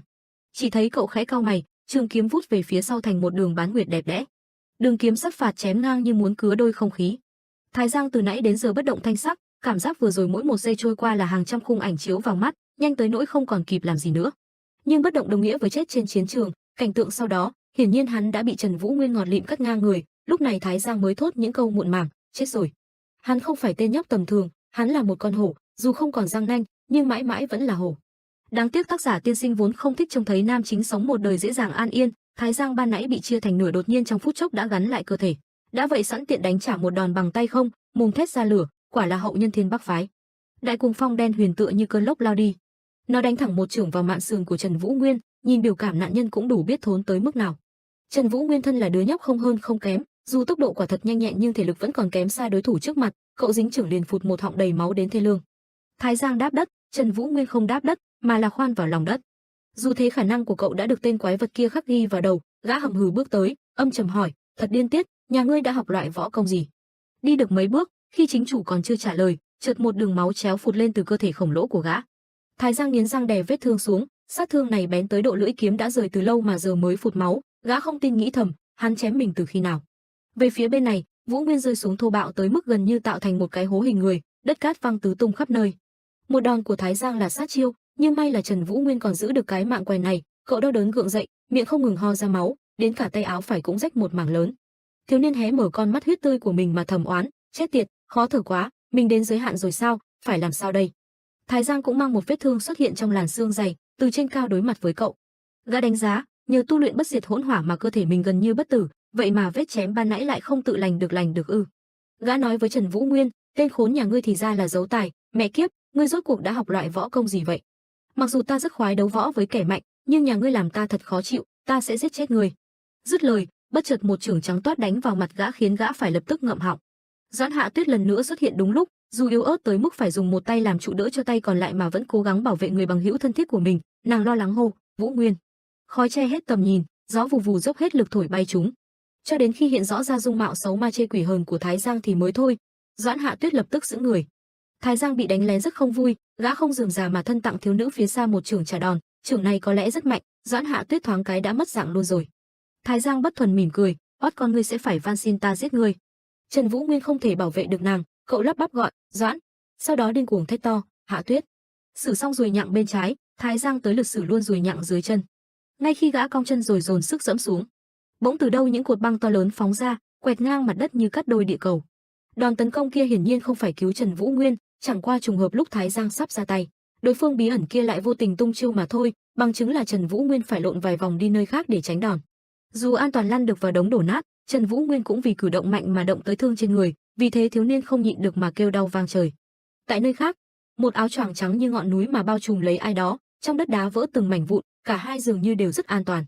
Khóe mắt quen thuộc của ai xuất hiện, không sai, chính là người đàn ông với thân phận là thân tín bên cạnh Doãn Hạ Tuyết vào đêm hôm trước. Doãn Hạ Tuyết hiện thời được ông ta chở che trong lòng, rất mực toàn vẹn, nàng nhìn ông ta cũng không khỏi ngạc nhiên, bởi vì tên quái này lúc nào cũng tới lúc người ta sắp ngỏm mới lú đầu ra. Tử Linh cúi đầu nhìn nàng bất tri bất giác gọi tên hắn. Chân trời khác, có tiếng ho của ai trong không trung len lỏi. Thái Giang vừa rồi có vẻ ăn gần hết đòn đánh lén kia, gã nằm trong mớ đá lung tung hỗn độn, ánh mắt như kiếm mà nhìn về trước. Gã ngắt quãng, ngươi cuối cùng cũng đến rồi. Thân ảnh bạch y trắng toát tới mức phát sáng trong đêm của một người phụ nữ dung mạo mỹ miều, lệ khí bức người xuất hiện. Một đại nhân vật giá lâm thiên hạ, Bạch Dạ ma nữ, một trong các ma chủ thuộc hệ thống mật dạ danh chấn một thời. Người phụ nữ kia mang theo hàn khí bổ quanh mà quay đầu, bà khẽ nói, "Hạ Tuyết." Doãn Hạ Tuyết trọng thương yếu ớt quỳ trước sư phụ xuất thần của mình, đôi mắt nàng ngấn lệ đáp, "Sư phụ." Dường như bà ta nhìn để biết rằng Hạ Tuyết còn sống hay không, sau khi xác nhận thì lại đối mặt với Thái Giang, bà chất vấn, "Hỗn quỷ, từ đầu ngươi không nên xuất hiện trên thế giới này." Thái Giang ôm lấy nửa người bên trái, không mấy kính nể trả lời, "Ma nữ, ta được tạo ra chẳng phải do mật xả sao?" Tử Linh lúc này cúi đầu nói với tiểu chủ của hắn, "Thứ lỗi cho ta đến muộn, tiểu thư." Rồi ông ta ngẩng đầu, khó chịu nghĩ, Bạc Linh Trí, muốn tu luyện được thuật pháp này, tiểu thư nhất định phải bỏ được thất tình lục dục. Vậy mà tên nhóc này đã làm cho cô ấy động tâm, khiến mọi thứ sụp đổ, nhìn tiểu thư bây giờ xem, cô ấy đáng lẽ không phải chịu điều này, tên khốn kia, hắn không chỉ che giấu võ công, mà còn là hậu nhân Bắc Thiên môn, kẻ thù truyền kiếp của mật dạ, tất cả mọi người đều tin rằng Bắc Thiên môn đã bị hoàn toàn suy tàn. Thật không ngờ vẫn còn một con mãnh thú giấu vuốt, một mối đe dọa, ta phải giết hắn. Hắn ta là một mối họa, dứt lời, từ trong tụ áo Tử Linh ông ta rút ra một thanh đao đầy sát khí với ý định đen tối. Đao gươm vô tình vụt khỏi tụ áo hắn, mang theo hàn khí lạnh lẽo chết chóc, khiến người ta vừa nhìn đã không rét mà run. Bất chợt cánh tay nhuốm đầy máu tươi của thiếu nữ vươn lên tóm lấy vạt áo rộng phấp phới của hắn, Doãn Hạ Tuyết dùng giọng nói 7 phần hốt hoảng gọi lớn, "Tử Linh." Nàng yếu ớt vô lực tựa vào lòng thân tín của mình, trên dung mạo tươi tắn năng nổ ngày nào đã đầy vẻ mệt mỏi, nàng run run cầu xin hắn, "Đừng mà Tử Linh." Tử Linh bị chính chủ nhân ngăn cản sát ý, hắn cúi đầu nhìn nàng, ngập ngừng bảo, thiếu chủ." Doãn Hạ Tuyết chưa từng mang ánh mắt cầu xin lại cương trực như vậy, hệt như ánh sáng của ngôi sao băng mang theo tình cảm ấm áp hiếm thấy mà bày tỏ, "Huynh ấy không làm sai gì hết. Đây đều là vì ta, là ta tùy ý ẩn thân nơi này, huynh ấy vẫn luôn chăm sóc ta, hơn nữa không cần báo đáp, đây là lần đầu tiên ta nhận ân tình từ huynh ấy." Tử Linh trông thấy nhiệt tình ẩn nhẫn trong ánh mắt cô gái bé nhỏ lại rất không vui vẻ, bởi lẽ Bạch Dạ ma nữ suốt bao đời qua đều được đào tạo thành một đại nhân vật vô tình vô vị, nào có ngoại lệ như thế này. Hắn tức giận nhắc nhở nàng, "Nhưng mà thiếu chủ, hắn là một mãnh thú nguy hiểm, lưu lại hắn chắn chắc hậu họa khó lường." Giọng nói Doãn Hạ Tuyết càng kiên định, từ câu chữ thốt ra như bị cô đặc lại, quyết tâm sắt đá, nàng siết chặt quyền, vạt áo Tử Linh theo đó nhăn nhúm lại, "Là huynh ấy." Lời nói ngắt quãng, cát bụi lướt qua mắt như đèn kéo quân, đôi mắt nàng chợt trở nên lấp lánh, dường như đã ngấn đầy lệ rồi, nàng nói, "Là huynh ấy đã cứu ta." Tử Linh là sát thủ lạnh lùng tới mức nào ai cũng biết, nhưng đứng trước biểu cảm cùng ý chí của thiếu chủ, người mà hắn bao năm tháng bảo bọc hộ vệ, một lòng trung thành và chăm sóc, chợt hắn thấy không còn ngôn từ gì để phản bác lại, vì thế hắn chỉ quay đầu thở dài một đường. Hắn không nói tới chuyện vừa rồi nữa, trong vạt áo trước ngực, hắn như chuẩn bị từ trước, hắn vừa một thứ gì ra vừa nói, "Thiếu chủ, người uống cái này vào trước đã." Hóa ra đó là một viên thuốc tròn nhỏ được pha chế ánh lên sắc vàng nhợt nhạt, hắn đưa tới trước mặt nàng, tiện lời giải thích, đây là cực phẩm đan dược Đại La Thần Đan. Sau đó hắn đỡ Doãn Hạ Tuyết ngồi thẳng, bình tâm đút thuốc cho nàng. Doãn Hạ Tuyết ngược lại không có vẻ quan tâm đến vấn đề hồi phục lúc này, mặc kệ thuốc vẫn đang đến miệng mà quay đầu đưa ánh mắt buồn bã về nơi xa xăm. Nàng thầm gọi trong lòng, Vũ Nguyên. Lúc này Trần Vũ Nguyên toàn thân từ đầu đến chân đều tả tơi tới lợi hại, phải nói thảm tới không nỡ nhìn, cậu ta y phục rách rưới, cả người trọng thương chảy đầy máu đang nằm sõng soài trong đống đổ nát. Ngay sau đó, lãnh địa Bắc Thiên Môn rộng lớn lại xảy ra một vụ nổ động trời. Khói mù mịt còn hơn cả mùa sương mù, theo cơn cuồng phong mạnh mẽ sát phạt uốn lượn trên mặt đất. Thái Giang chạm trán với chủ quân Bạch Dạ Ma Nữ thì như hóa thành mãnh thú dữ tợn, gã dồn hết sức lực gầm rú lên, hàm răng như lang như hổ nhe trắng cả lên. Gã cực kỳ khó chịu mà nghĩ thầm, chết tiệt, sau khi bị khí tức kỳ quái của tiểu tử kia làm bị thương, miệng vết thương cư nhiên không thể khép lại, chậc. Về phía người phụ nữ sở hữu nước tóc trắng toát như tinh túy mùa đông, bà ta sắc khí bình tĩnh chẳng hề dao động. Trên đầu bà lơ lửng những thứ binh khí bán nguyệt sắc lẹm, thứ thần binh lợi khí này trông qua có vẻ được điều khiển thông qua thần trí. Bạch Dạ Ma Nữ hiện tại cuối cùng cũng nói ra vài lời, từng chữ một vang lên lạnh tới muốn hóa băng. Bà nói, mấy ngày trước bởi vì ngươi bỉ ổi tập kích ta, nếu không chỉ dựa vào hỗn nguyên viêm ma khí nhỏ nhoi đó căn bản không thể làm ta bị thương, ta tuyệt đối sẽ không thua lần thứ hai. Sau đó, chiêu thức Nguyệt Quang Luân xuất kích, binh khí mang dáng dấp bán nguyệt lập tức như nhập tà mà lao lên điên cuồng xé gió. Thái Giang bên kia lại không mang nhiều cảm giác, đôi mắt gã vô hồn nhìn về trước, chợt nói, "Ha, Tô Cẩm Hương." Sau đó một nụ cười nhạt hiếm hoi nở trên khuôn mặt hung tợn của gã. Giây đó, binh khí đối phương chớp mắt đã oanh tạc hiện ra trên đầu Thái Giang, gã phẫn nộ hô thật to, "Ta được tạo ra là để tiêu diệt các người đấy." Hỗn độn chi ma Thái Giang, và rồi luồng ánh sáng mạnh mẽ lóa lên lấn át vạn vật, mọi thứ hệt như đông cứng lại, kể cả thời gian cũng cảm giác như đã ngừng trôi. Gió thổi mái tóc Trần Vũ Nguyên bay tán loạn, cậu ngưng thần quan sát cảnh tượng lúc đó mà không hé một lời. Kể cả Tử Linh cùng Doãn Hạ Tuyết phía xa cũng bất động thanh sắc, có vẻ cảnh tượng kia quá mức hùng tráng cùng lãnh khốc, tới mức ép bức nhịp tim con người ta phải ngừng lại, hồn bay phách lạc. Không lâu sau đó, tất cả lại trở về bóng tối tịch mịch. Tầm mắt ai dần mở, thứ ánh sáng đáng ghét lập tức hắt vào thật chói mắt, nhưng trong hào quang của mặt trời đồng thời xuất hiện bóng dáng vừa lạ vừa quen. Trần Vũ Nguyên giật mình choàng tỉnh, một cánh tay của cậu vẫn đang vô thức ôm lấy hông mình, nơi đang trọng thương do sát chiêu của Thái Giang để lại. Trước mặt cậu hiện tại chính là Bạch Dạ Ma Nữ chân chân thật thật, bằng xương bằng thịt đang cách cậu một khoảng không hề xa xôi. Bà ta chắp tay sau lưng, bạch y phiêu giật trong gió thoảng, đầu không cúi, ngạo nghễ ban cho cậu một ánh nhìn của thợ săn dành cho con mồi bé nhỏ. Dung mạo bà vô cùng diễm lệ, nhưng sự diễm lệ ấy hoàn toàn là từ hàn ý kết tinh mà thành, kể cả cặp mắt kia cũng cao lãnh tuyệt tình tới run người. Trần Vũ Nguyên đối mặt với bà ta rất hoảng hốt, nhìn thấy bà, cậu như nhìn thấy long hổ hung tợn, vì thế thiếu niên lập tức lùi lại, tới mức lưng đập dầm một cái vào tảng đá phía sau. Cậu quay đi sang phải, nhãn lực đảo một vòng giáo giác để tìm kiếm thứ gì. Bên phải không tìm thấy, cậu lại quay phắt sang bên trái. Chỉ tiếc nhìn mãi thì đôi mắt tầm thường này cũng chỉ thu lại một mảnh hoang tàn dưới bình minh mà thôi. Cảnh quang lại thu nhỏ, cả Bắc Thiên Môn một đêm ác mộng kinh hoàng giờ đây lại trở về với khoảng lặng quen thuộc, hệt như nó chưa từng trải qua những thứ đáng sợ gì. Nhưng vết tích trận huyết chiến đêm qua vẫn còn rõ ràng với đất đá vụn vỡ khắp nơi. Bạch Dạ Ma Nữ nói, hắn đã tháo chạy rồi. Bà ta quay lại vấn đề trước mắt, bà nói, ngươi chính là môn chủ cuối cùng của Bắc Thiên Môn. Nói rồi bà không nhịn được mà nghĩ trong lòng, tất cả mọi người đều nghĩ hắn là con hổ mất răng, nhưng hiện giờ xem ra, hắn rõ ràng là mãnh hổ nanh vuốt bé nhọn. Để tránh hậu họa, đột nhiên bà khẽ nâng bàn tay mình lên, một luồng khí trắng bủa vây lấy ra thịt bà, bốc ra nội lực tuyệt đại vô song. Bà nhắm vào Trần Vũ Nguyên, thầm nói, bắt buộc phải sớm diệt trừ hắn. Chợt có tiếng hét của ai ngắt ngang tình thế, không thể được, sư phụ. Bước chân khập khiễng khó khăn hằn lên nền đất vừa cứng vừa lạnh lẽo. Đó là Doãn Hạ Tuyết. Doãn Hạ Tuyết từ đâu xuất hiện, tay phải ôm lấy vai trái, ngoại hình thiếu nữ tả tơi không kém Trần Vũ Nguyên. Nàng không nhìn lấy sư phụ mình một lần mà chỉ lầm lầm lũi lũi bước về phía nam nhân đang ngồi. Bạch Dạ Ma Nữ ngập ngừng hỏi, con. Doãn Hạ Tuyết cuối cùng dừng bước, nàng thế mà đứng tại một vị trí mà cả đời không nên đứng, đó là đối mặt với sư phụ tôn kính bằng cặp mắt kiên định ngấn lệ. Sau lưng thì một lòng chở che cho giọt máu cuối cùng của Bắc Thiên Môn Trần Vũ Nguyên. Trần Vũ Nguyên có chút không thể ngờ, vô lực nói, Hạ Tuyết. Bạch Dạ Ma Nữ hiển nhiên không vừa mắt cảnh tượng này, thái độ bà đối với Hạ Tuyết lãnh đạm như dành cho cỏ cây, giọng điệu cũng không quá nhiều nhiệt tình, nghiêm khắc chất vấn, Hạ Tuyết, chuyện của ta con cũng dám nhúng tay, tránh ra, Bắc Thiên Môn cùng chúng ta có thù không đội trời chung, còn hắn lại chính là hậu nhân của Bắc Thiên Môn. Nàng thế mà lại không thuận theo lời sư phụ, chuyện này nội bộ Bạch Dạ Ma Nữ dường như chưa từng xảy ra, nàng kiên quyết giải thích cho bà nghe, nhưng huynh ấy cũng là ân nhân cứu mạng con. Sư phụ, cầu xin người, tha cho huynh ấy, trước giờ con chưa từng chống lại mệnh lệnh của người, đây là lần đầu tiên cũng là lần cuối cùng, sư phụ, cầu xin người. Bạch Dạ Ma Nữ bạc bẽo nhìn thấy thái nhân tình trước mặt, sắc khí bà không rõ tốt hay xấu, tóm lại không ai đoán được biểu tình sâu thẳm trong bà.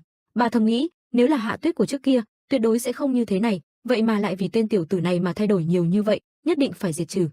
Dòng suy nghĩ còn chưa hết, Doãn Hạ Tuyết bên này đã dập đầu bày tỏ ý nguyện tha thiết nhất suốt mười mấy năm cuộc đời. Cái trán nhỏ bé của nàng đập lên nền đất cứng, vừa dập đầu vừa nói to, cầu xin người, sư phụ. Trần Vũ Nguyên một thân phế vật không đủ sức để đứng lên, vì thế cậu chỉ đành bất lực cùng hoảng hốt mà hô tên nàng, Hạ Tuyết. Tử Linh ở nơi không xa chứng kiến cảnh tượng kia chỉ có thể nhắm mắt, Có lẽ đến cả hắn thời khắc này cũng không biết làm thế nào, tiến lui ra sao mới thỏa, kết cục bây giờ không phải người như hắn có thể định được.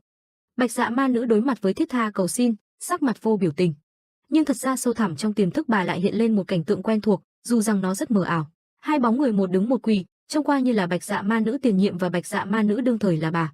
Bà buộc tóc cao, khuôn mặt nhăn nhúm thẳng một mảng, nước mắt lã chã. Chỉ tiếc bóng người kia lại quay lưng, làm như không muốn nghe thấy tiếng khóc của người sau lưng mình. Trên vực thẳm nổi gió, cả hai chìm vào yên lặng. Trở về hiện thực, bà khẽ cau mày, sau đó lại quay lưng bỏ đi. Bà vừa cất bước vừa nói, ta có thể tha cho hắn, nhưng mà con bắt buộc phải chịu băng tinh ngân quang đại pháp, con có đồng ý không? Tử Linh bên cạnh nghe xong cái tên kia thì mở to mắt, hắn bất ngờ mà nghĩ, Ba Nông tinh ngân quang đại pháp, loại pháp này mặc dù có thể nhanh chóng luyện thành ngân hồn tâm quyết, nhưng bởi vì phải mạo hiểm tính mạng, cho nên thiếu chủ vẫn luôn do dự không quyết.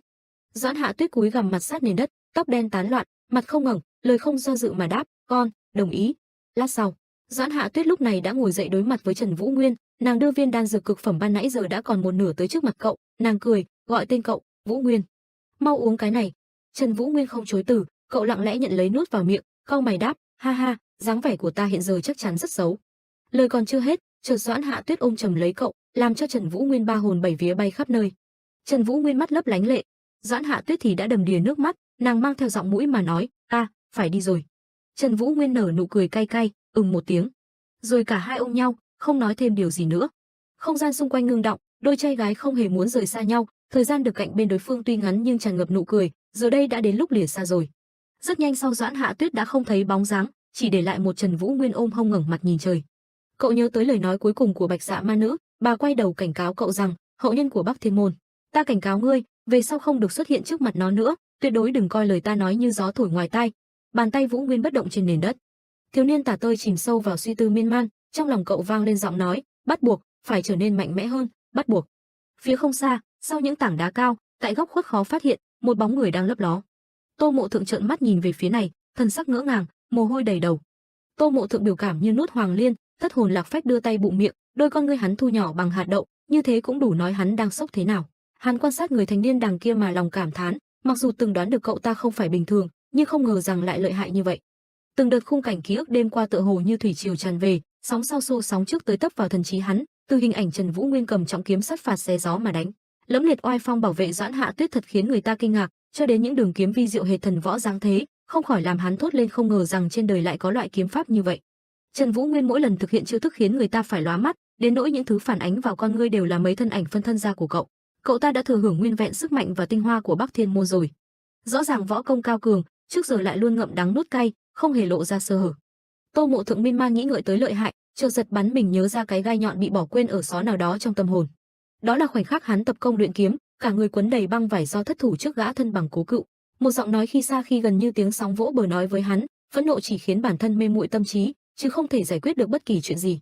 Hắn còn nhớ rõ như in lúc đó bản thân bị xoay như trong chóng thế nào, cảm thấy vừa hoang mang vừa hoảng hốt, nhỏ bé vô lực để bị dẫn dắt. Hắn khi đó liên tục hỏi, ai đang nói chuyện, người ở đâu vậy? Tô Mộ Thượng thần hồn điên đảo, cuối cùng mơ hồ nhìn ra chân tướng, non sông bốn bể đồng loạt chảy về một người. Hắn thoảng thốt vô cùng, lẽ nào người chỉ điểm cho mình lúc đó là hắn? Vì sao lại chỉ điểm cho mình chứ?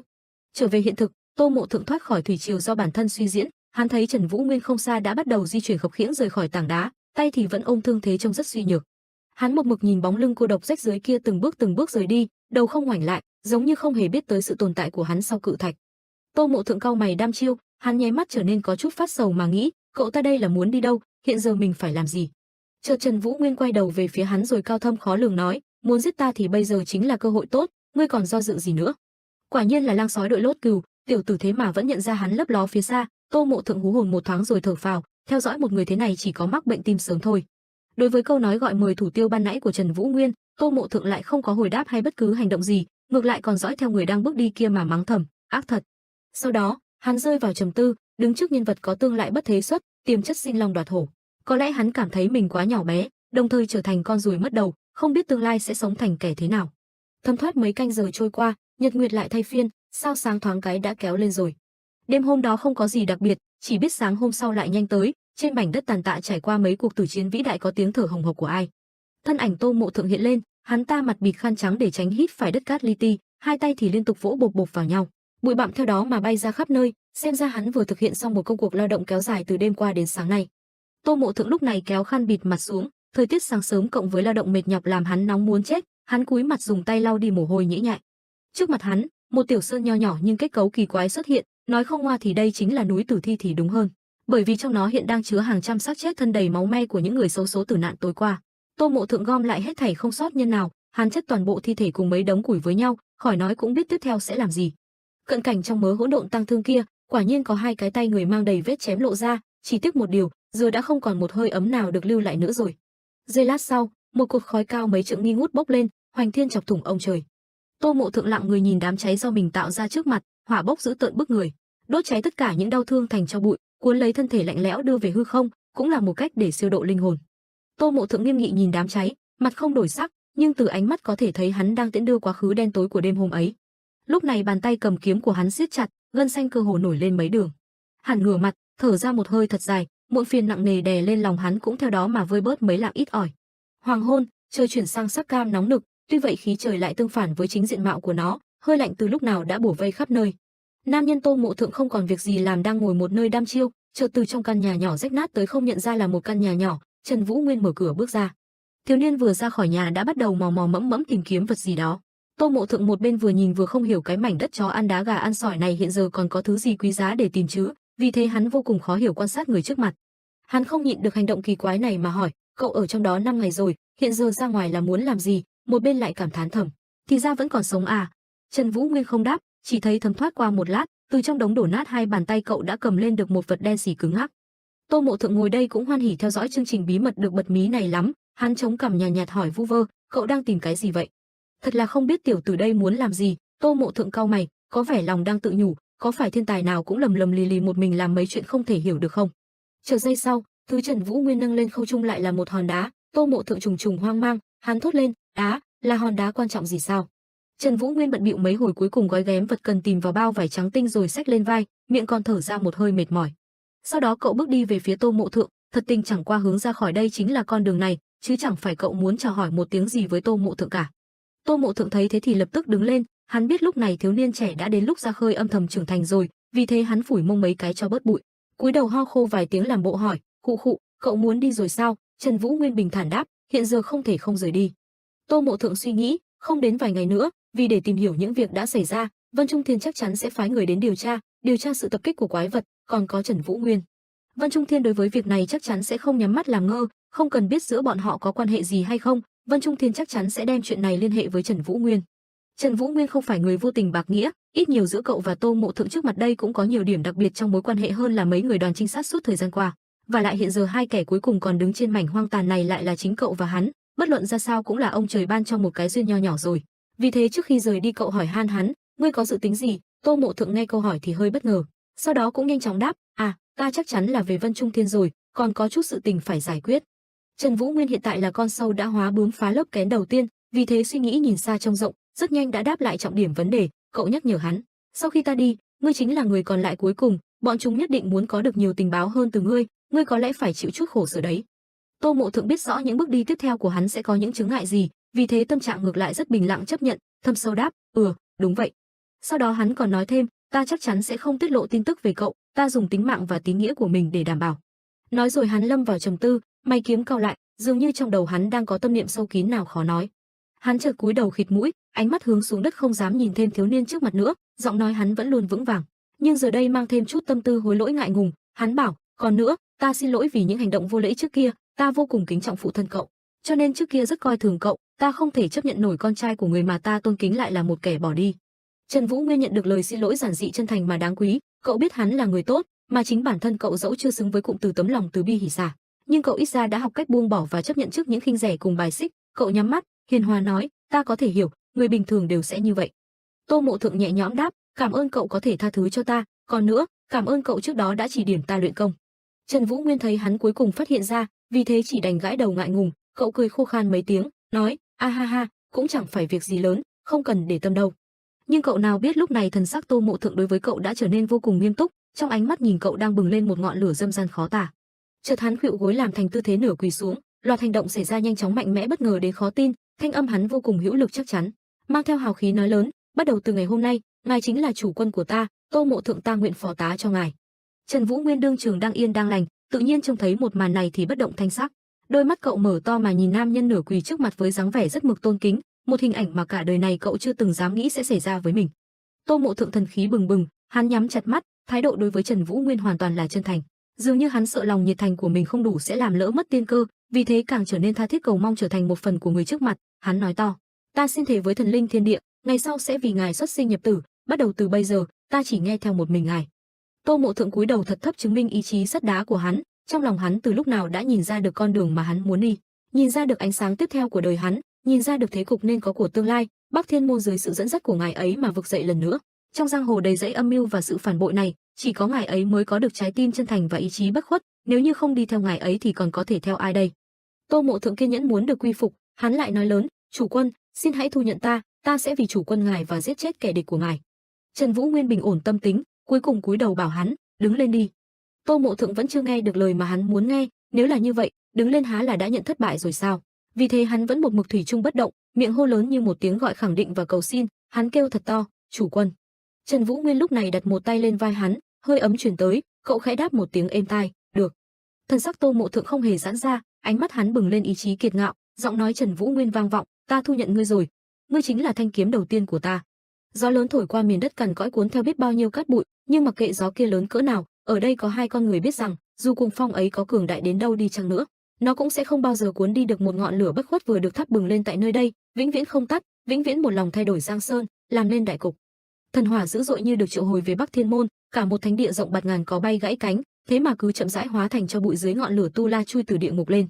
Từ đại môn cho đến khắp hang cùng ngõ hẹp, Bắc Thiên môn ca vũ thăng bình danh chấn một thời không một nơi nào là không vương nghi ngút khói lửa phun trào. Kể cả trăm hàng văn tự quý giá như châu quang bảo khí ở Hoa Thiên các ngày xưa cũng một mực chìm trong sắc đỏ phừng phực, dần ra không thể nhìn ra dáng hình ban đầu nữa. Đại môn, Trần Vũ Nguyên sát cánh cùng Tô Mộ Thượng bên trái, Lão Hoàng bên phải, cả bọn lâm vào trầm tư nhìn ác hỏa đói khát nuốt trọn kinh thành Bắc Thiên môn. Cả một thời kỳ son sắt lẫy lừng ngày nào cuối cùng đi đến ngày hôm nay, đúng là một lời khó nói hết.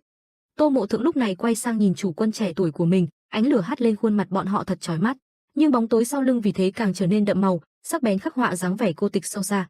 Trần Vũ Nguyên đăm chiêu không nói không rằng, 4 đời môn chủ trôi qua nhanh như cái chớp mắt, thăng trầm cuồn cuộn sóng gió biết bao nhiêu.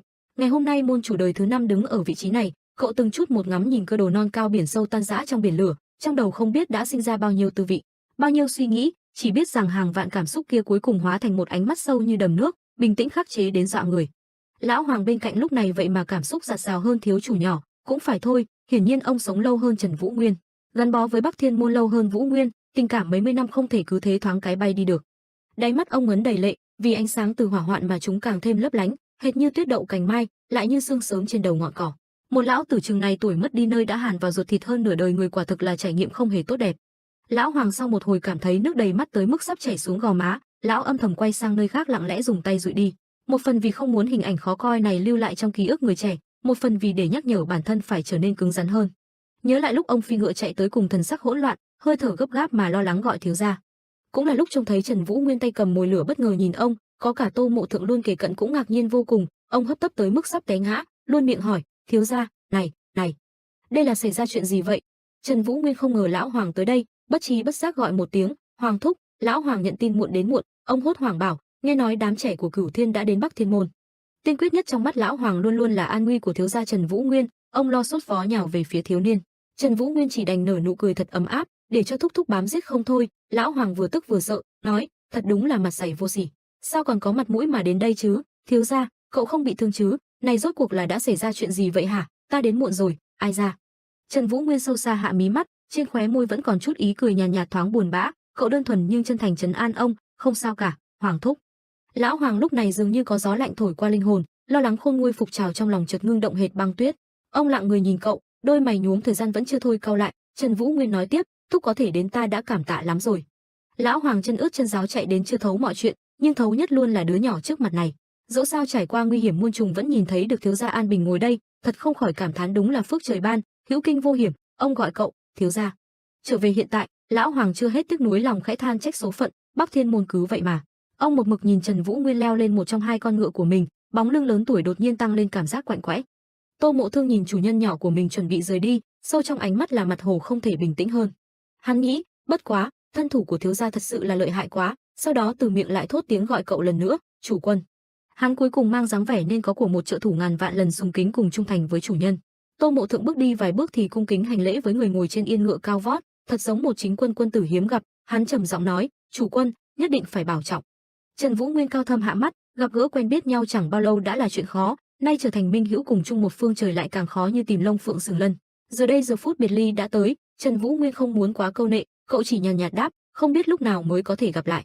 Tô Mộ Thượng chắc như đinh đóng cột, thần khí vững chãi non biển không thể lấp rời, hắn an lòng quân chủ mà đáp, không sao hết, tôi sẽ luôn đợi ngày đó. Trần Vũ Nguyên thu lời hắn vào trong tim, lại trầm trầm nhẹ giọng nhờ hắn bảo trọng, nhất định phải tuyệt đối cẩn thận. Tô Mộ Thượng nhắm mắt, ánh sáng sau lưng hắn phừng phực, hắn đáp, chủ quân không cần lo cho ta. Còn nhớ cái ngày Tô Mộ Thượng hắn đứng đó đưa khăn cầm máu cho một tiểu tử phờ phạc thảm thương, nay quá khứ cùng hiện thực chồng chéo lên nhau, chỉ có thể thốt lên thế sự vô thường biết bao. Tiểu tử ngày ấy đã thành chủ quân của hắn, còn hắn, một Tô Mộ Thượng sâu sắc biết thức thời, đã trở thành thanh kiếm trung thành đầu tiên của cậu. Tô Mộ Thượng quay sang nói với lão hoàng, hắn dặn dò thêm đôi ba câu, hoàng thúc nhất định phải chăm sóc chủ quân cẩn thận. Lão hoàng đầu đội nón đan lá, trên chiếc xe gỗ cọc cành chân chất gật đầu, đương nhiên, đây là điều ta nên làm, yên tâm đi, chúng ta hẹn ngày sau gặp lại, Tô võ sĩ. Cả ba người nhưng lại chia làm đôi đường, Trần Vũ Nguyên cuối cùng thúc ngựa rời đi, làn khói mờ cuốn thành cơn lốc phía sau vành móng ngựa, áo choàng cũ kỹ phấp phới thật phong bạt. Một thân Tô Mộ Thượng đứng đó, nam nhân trầm ngâm dõi theo hai bóng đen đang dần biến mất khỏi tầm mắt mà lòng trăm mối cảm xúc. Cảnh con người mất, hắn thốt lên, sự ra đi của Tiềm Long là vì một lần nữa phi thiên. Khuôn mặt anh tuấn góc cạnh của Tô Thượng khẽ cau lại, ý chí hắn cũng lớn như chủ nhân của hắn, không gì cản được. Hắn nói, trước khi ngài quay lại, ta sẽ chuẩn bị thật tốt cho tương lai. Rồi hắn bất ngờ ngồi phịch xuống đất, toàn bộ khí huyết dồn xuống đan điền làm thành tư thế tĩnh tại.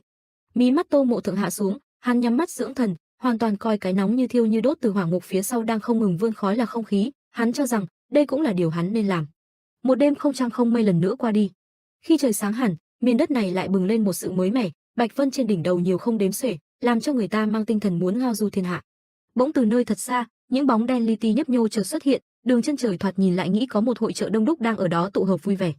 Có điều ở cái phương ao tù nước động, chó ăn đá gà ăn sỏi thế này đào đâu ra một cái hội chợ lại còn vui vẻ chứ? Khi toàn cảnh được thu lại phóng to, những bóng đen kia chính là một quân đoàn tới trăm người, hùng hùng hổ hổ cưỡi ngựa phi tới, mặt đất cơ hồ theo móng ngựa mà rung chuyển lợi hại. Tô Mộ Thượng tọa lạc trên nền đất cũng cảm nhận được rung chấn đang tới gần. Hắn bất động chẳng khác gì tượng đá suốt từ đêm hôm qua, hiện tại không rõ hắn vừa tỉnh dậy hay vẫn luôn duy trì tiềm thức tỉnh táo. Chỉ thấy hắn âm trầm nói một câu khi biết có vài vị khách không mời mà tới, đến rồi sao? Xem ra sau khi Thẩm Viễn và Tây Môn Tuệ Linh rời khỏi Bắc Thiên môn đã đến Vân Trung Thiên Tây lĩnh phân bộ. Tiếng ngựa rít vang chọc thủng trời, võ sĩ thắng cương ngựa, áo choàng lẫm liệt phất lên cùng đao thương hướng về trước. Tô Mộ Thượng lúc này im hơi lặng tiếng đứng dậy. Một gã đàn ông mặt vuông râu rậm hùng dũng trong ánh dương chĩa mũi thương vào Tô Mộ Thượng, gã trầm giọng, nghe nói nơi này đã xuất hiện thế lực còn sót lại của Mật Dạ, ngươi là ai, báo tên nghe. Tô Mộ Thượng không đáp ngay, thay vào đó hắn đúc tay vào vạt áo trước ngực để lấy gì đó, lòng thì suy đoán, nhìn dáng vẻ hắn có lẽ chính là thủ lĩnh của Vân Trung Thiên Tây lĩnh phân bộ Lương Vạn Chiết. Sau đó Tô Mộ Thượng giơ lên món vật vừa lấy ra cho đối phương xem xét, miệng khai danh tính, ta là Tô Mộ Thượng của Vân Trung Thiên ngoại đường Tam Tổ, được phái đến nơi này chấp hành nhiệm vụ. Lương Vạn Chiết cau mày, hắn hỏi, ngoại đường, vậy những người còn lại đâu? Tô Mộ Thượng bình thản trả lời, chỉ còn mình ta sống sót. Lương Vạn Chiết mang chút bất ngờ trong giọng điệu, chỉ còn lại mình ngươi. Tô Mộ Thượng đối mặt binh đoàn khí thế hừng hừng không sợ sệt, ngắn gọn đáp, đúng vậy. Lương Vạn Chiết lại hỏi, môn chủ Bắc Thiên môn đâu? Nhân chứng cuối cùng không lộ ra một chút khác thường trên biểu cảm, nói, chết rồi. Lương Vạn Chiết nổi lên lòng nghi hoặc, gã nhướng một bên mày hỏi chi tiết, ngươi tận mắt nhìn thấy hắn chết rồi sao? Đống đổ nát phía sau lưng bổ trợ cho lời nói của Tô Mộ Thượng, hắn khai như thật, ta nhìn thấy hắn bị vây trong biển lửa, nhưng không nhìn thấy hắn chạy ra. Lương Vạn Chiết lâm vào trầm ngâm, sau đó gã hừ một tiếng, gió thổi qua y phục bay phấp phới của gã, lập trường một vị thủ lĩnh là không dễ suy chuyển. Gã nói, sau khi điều tra là rõ thôi, bắt ra hỏa này lại trước đã, áp giải về Tây lĩnh phân bộ thẩm vấn. Rồi hắn xoay người ra lệnh cho thuộc hạ đông như kiến phía sau lưng, hiện giờ tất cả binh lính phân thành hai đường, Lương Thiên Xuân, Trương Tiêu, mỗi người một đường, lực lượng của hắn liền hô lớn, tuân lệnh. Gã lại nói tiếp, Lương Thiên Xuân đưa người phòng vệ xung quanh, không được tha cho bất kỳ kẻ đáng nghi nào, Trương Tiêu đưa những người còn lại rà soát tỉ mỉ đống tro tàn, tìm ra xác bị đốt cháy. Về phía Tô Mộ Thượng, không ngoài dự liệu nhanh chóng bị trói lại, hắn thế mà tâm tình không chút hề hấn, nhắm mắt nghĩ, sau khi ta bị áp giải về Tây lĩnh phân bộ sẽ bị điều tra có liên quan đến Mật Dạ hay không, sao lại sống sót được, còn có Trần Vũ Nguyên có đúng là đã chết rồi không? Nếu như có thể chứng minh ta là trong sạch, vậy có thể quay trở về Vân Trung Thiên, nếu như không thể vậy sẽ bị nhốt trong đại lao. Phải lấy lại tinh thần thôi. Lương Vạn Chiết bên này lớn tiếng phân phó, bắt buộc phải tìm ra dấu vết của Mật Dạ. Đám trợ thủ liền đáp, tuân lệnh. Tô Mộ Thượng quay đầu nhìn hoang cảnh phía sau lần cuối mà nghĩ, bọn họ sẽ không thể tìm được dấu vết nào. Ánh mắt hắn sắc lẹm như đao gươm rời vỏ, hắn thầm nhủ trong lòng, chủ quân, người nhất định phải luyện thành thần công. Binh đoàn Tây lĩnh đứng đó, trước mắt là lãnh địa đen như cho tàn tịch mịch, chuyện đêm ấy đã đặt một dấu chấm hết rồi. Thời gian trôi qua, phóng tầm mắt vào một phương trời khác, có hai bóng người cật lực cưỡi ngựa băng băng chạy đi trong đêm. Bọn họ cứ thế chạy không biết phải qua bao lâu, chỉ biết khi sắp đến nơi trời lại sáng lần nữa rồi. Hoàng thúc cùng Trần Vũ Nguyên cuối cùng giảm tốc, mặt đất bốc đầy bụi. Lão Hoàng nói, nơi này là Tích Diệm Sơn, còn được gọi là Quỷ Sơn. Người của Bắc Thiên môn không hiểu rõ nơi này lắm, nơi này đến vật sống cũng rất khó tìm thấy. Lão Hoàng trông thấy cảnh vật hàn khí bủa vây mà rợn người. Thiếu gia, người thật sự muốn sinh sống ở đây sao? Trần Vũ Nguyên tháo nón, bình thản nói, không sao cả, bắt đầu từ bây giờ ta chính thức bắt đầu tu luyện võ công, ở nơi này có thể toàn tâm toàn ý tu luyện. Hiện giờ trong mắt người đời ta đã là người chết, cứ cho vừa mới đầu sẽ có người hoài nghi, dần dần rồi cũng quên thôi. Cậu cúi đầu, ánh mắt trầm xuống vài bậc, thoại lý hữu thoại mà rằng, bởi vì trên đời này tình người lạnh nhạt. Hoàng thúc xuống xe ngựa nói, thiếu gia, cứ khoảng 3-4 tháng ta sẽ mang đến chút vật dụng cần thiết và thực phẩm cho người. Trần Vũ Nguyên nắm lấy bàn tay phong xương của ông, chân thành nói, Hoàng thúc, ta thật sự không biết phải cảm tạ thúc thế nào nữa, vì kẻ không ra gì như ta mà vất vả ngược xuôi. Hoàng thúc đáp, thiếu gia, người đừng nói như vậy, đây là điều ta nên làm. Cậu lại nói, mặc dù biết thúc rất vất vả, nhưng thật xin lỗi vẫn phải làm phiền thúc một khoảng thời gian. Lão Hoàng đáp, không cần lo cho ta, thiếu gia, người cứ tập trung tu luyện võ công là được rồi. Trần Vũ Nguyên cùng Lão Hoàng nói rồi quay về phương xa nhìn. Trần Vũ Nguyên trong lời có lời nói, nửa đời sau của ta sẽ bắt đầu từ nơi này. Thời gian thoát cái không biết trôi đến phương trời góc bể nào, chỉ biết lúc này thế sự đã không còn quây quần đến chủ đề Bắc Thiên môn cùng môn chủ tung tích không rõ. Sống chết chưa phân nữa, trên chiếc bàn dài tề tựu đủ các khuôn mặt sáng giá nghiêm túc, dường như đang luận bàn điều gì đó. Thoạt tiên là nữ nhân trẻ trung nhất ở đây, thân sắc nàng không mấy vui vẻ, mày tú hơi cau lại, tóc cột lên nửa đầu, nàng chính là con gái út xuất thân từ Bạch Long Thương đoàn Doãn Thư Duyên. Ánh mắt nàng đăm chiêu nhìn vào ai đó, lòng thầm cảm thán, ngay từ khi còn trẻ, huynh ấy đã cố gắng rất nhiều để giúp mẫu thân gầy dựng cơ nghiệp, huynh ấy là người luôn quan tâm lo lắng cho cả đoàn. Hóa ra người mà nàng đang hướng tới là một nam nhân đối diện đã đứng tuổi, ông ta cả người toát ra phong thái chững chạc trầm tịch của một nhân vật chuyên đứng trước mũi thuyền, dễ sóng đạp gió chèo lái dẫn dắt người, Bạch Long Thương đoàn trưởng nam Doãn Hữu Minh. Dòng suy nghĩ của Doãn Thư Duyên vẫn tiếp tục chảy dài, nàng thầm nói, vị đại ca của ta, người được mẫu thân tín nhiệm giao phó quản lý giám sát hoạt động trong đoàn, trước giờ bà không bao giờ tự động lộ diện như thế này, chắc chắn đã có chuyện gì rồi. Vị mẫu thân quyền lực trong lời nói của nàng rất nhanh cũng lên sân xuất hiện, đó là một bà lão tóc đã triệt để nhuộm phấn màu thời gian. Dung mạo bà bị thời gian gọt giũa đã không nhìn ra dáng vẻ thời niên thiếu, thay vào đó lại là một nét đẹp niên kỷ cùng tư chất bất cận nhân tình, sâm nghiêm uy vũ. Nhìn vào hiển nhiên biết ngay là đại nhân vật chuyên đứng sau rèm phân phó điều lệnh điều khiển đại cục, bà ấy, Bạch Long Thương đoàn, cố trưởng đoàn Lư Thái Thái. Lư Thái Thái lim dim mắt, bà hữu lực lên tiếng hỏi trước mười mấy thành viên ở đây, tình hình kinh doanh ở U Nam đang gặp chút khó khăn phải không? Đối với câu hỏi mà trưởng bối đặt ra trong một cuộc luận thảo lớn, hiển nhiên phải là người có địa vị và tư chất đứng sau người ấy trả lời. Trưởng nam Doãn Hữu Minh lập tức đáp, dạ phải. Doãn Thư Duyên vừa nghe đến tên địa danh được nhắc tới thì thoáng giật mình, nàng quay phát lại, lòng bất tri bất giác nhớ lại chuyện gì đó. Khoan, U Nam, 7 năm trước, khi mọi người ai cũng muốn rút khỏi U Nam vì nơi đó quá xa xôi chắc trở, người duy nhất mạo hiểm đặt nền móng ở U Nam, không ai khác chính là Tam Ca Tử Minh. Tam Ca Tử Minh mà nàng nói đến chính là vị nam nhân tóc dài ria mép này đây, ông ta chính là con trai thứ ba của Lư Thái Thái, Bạch Long Thương đoàn Doãn Tử Minh.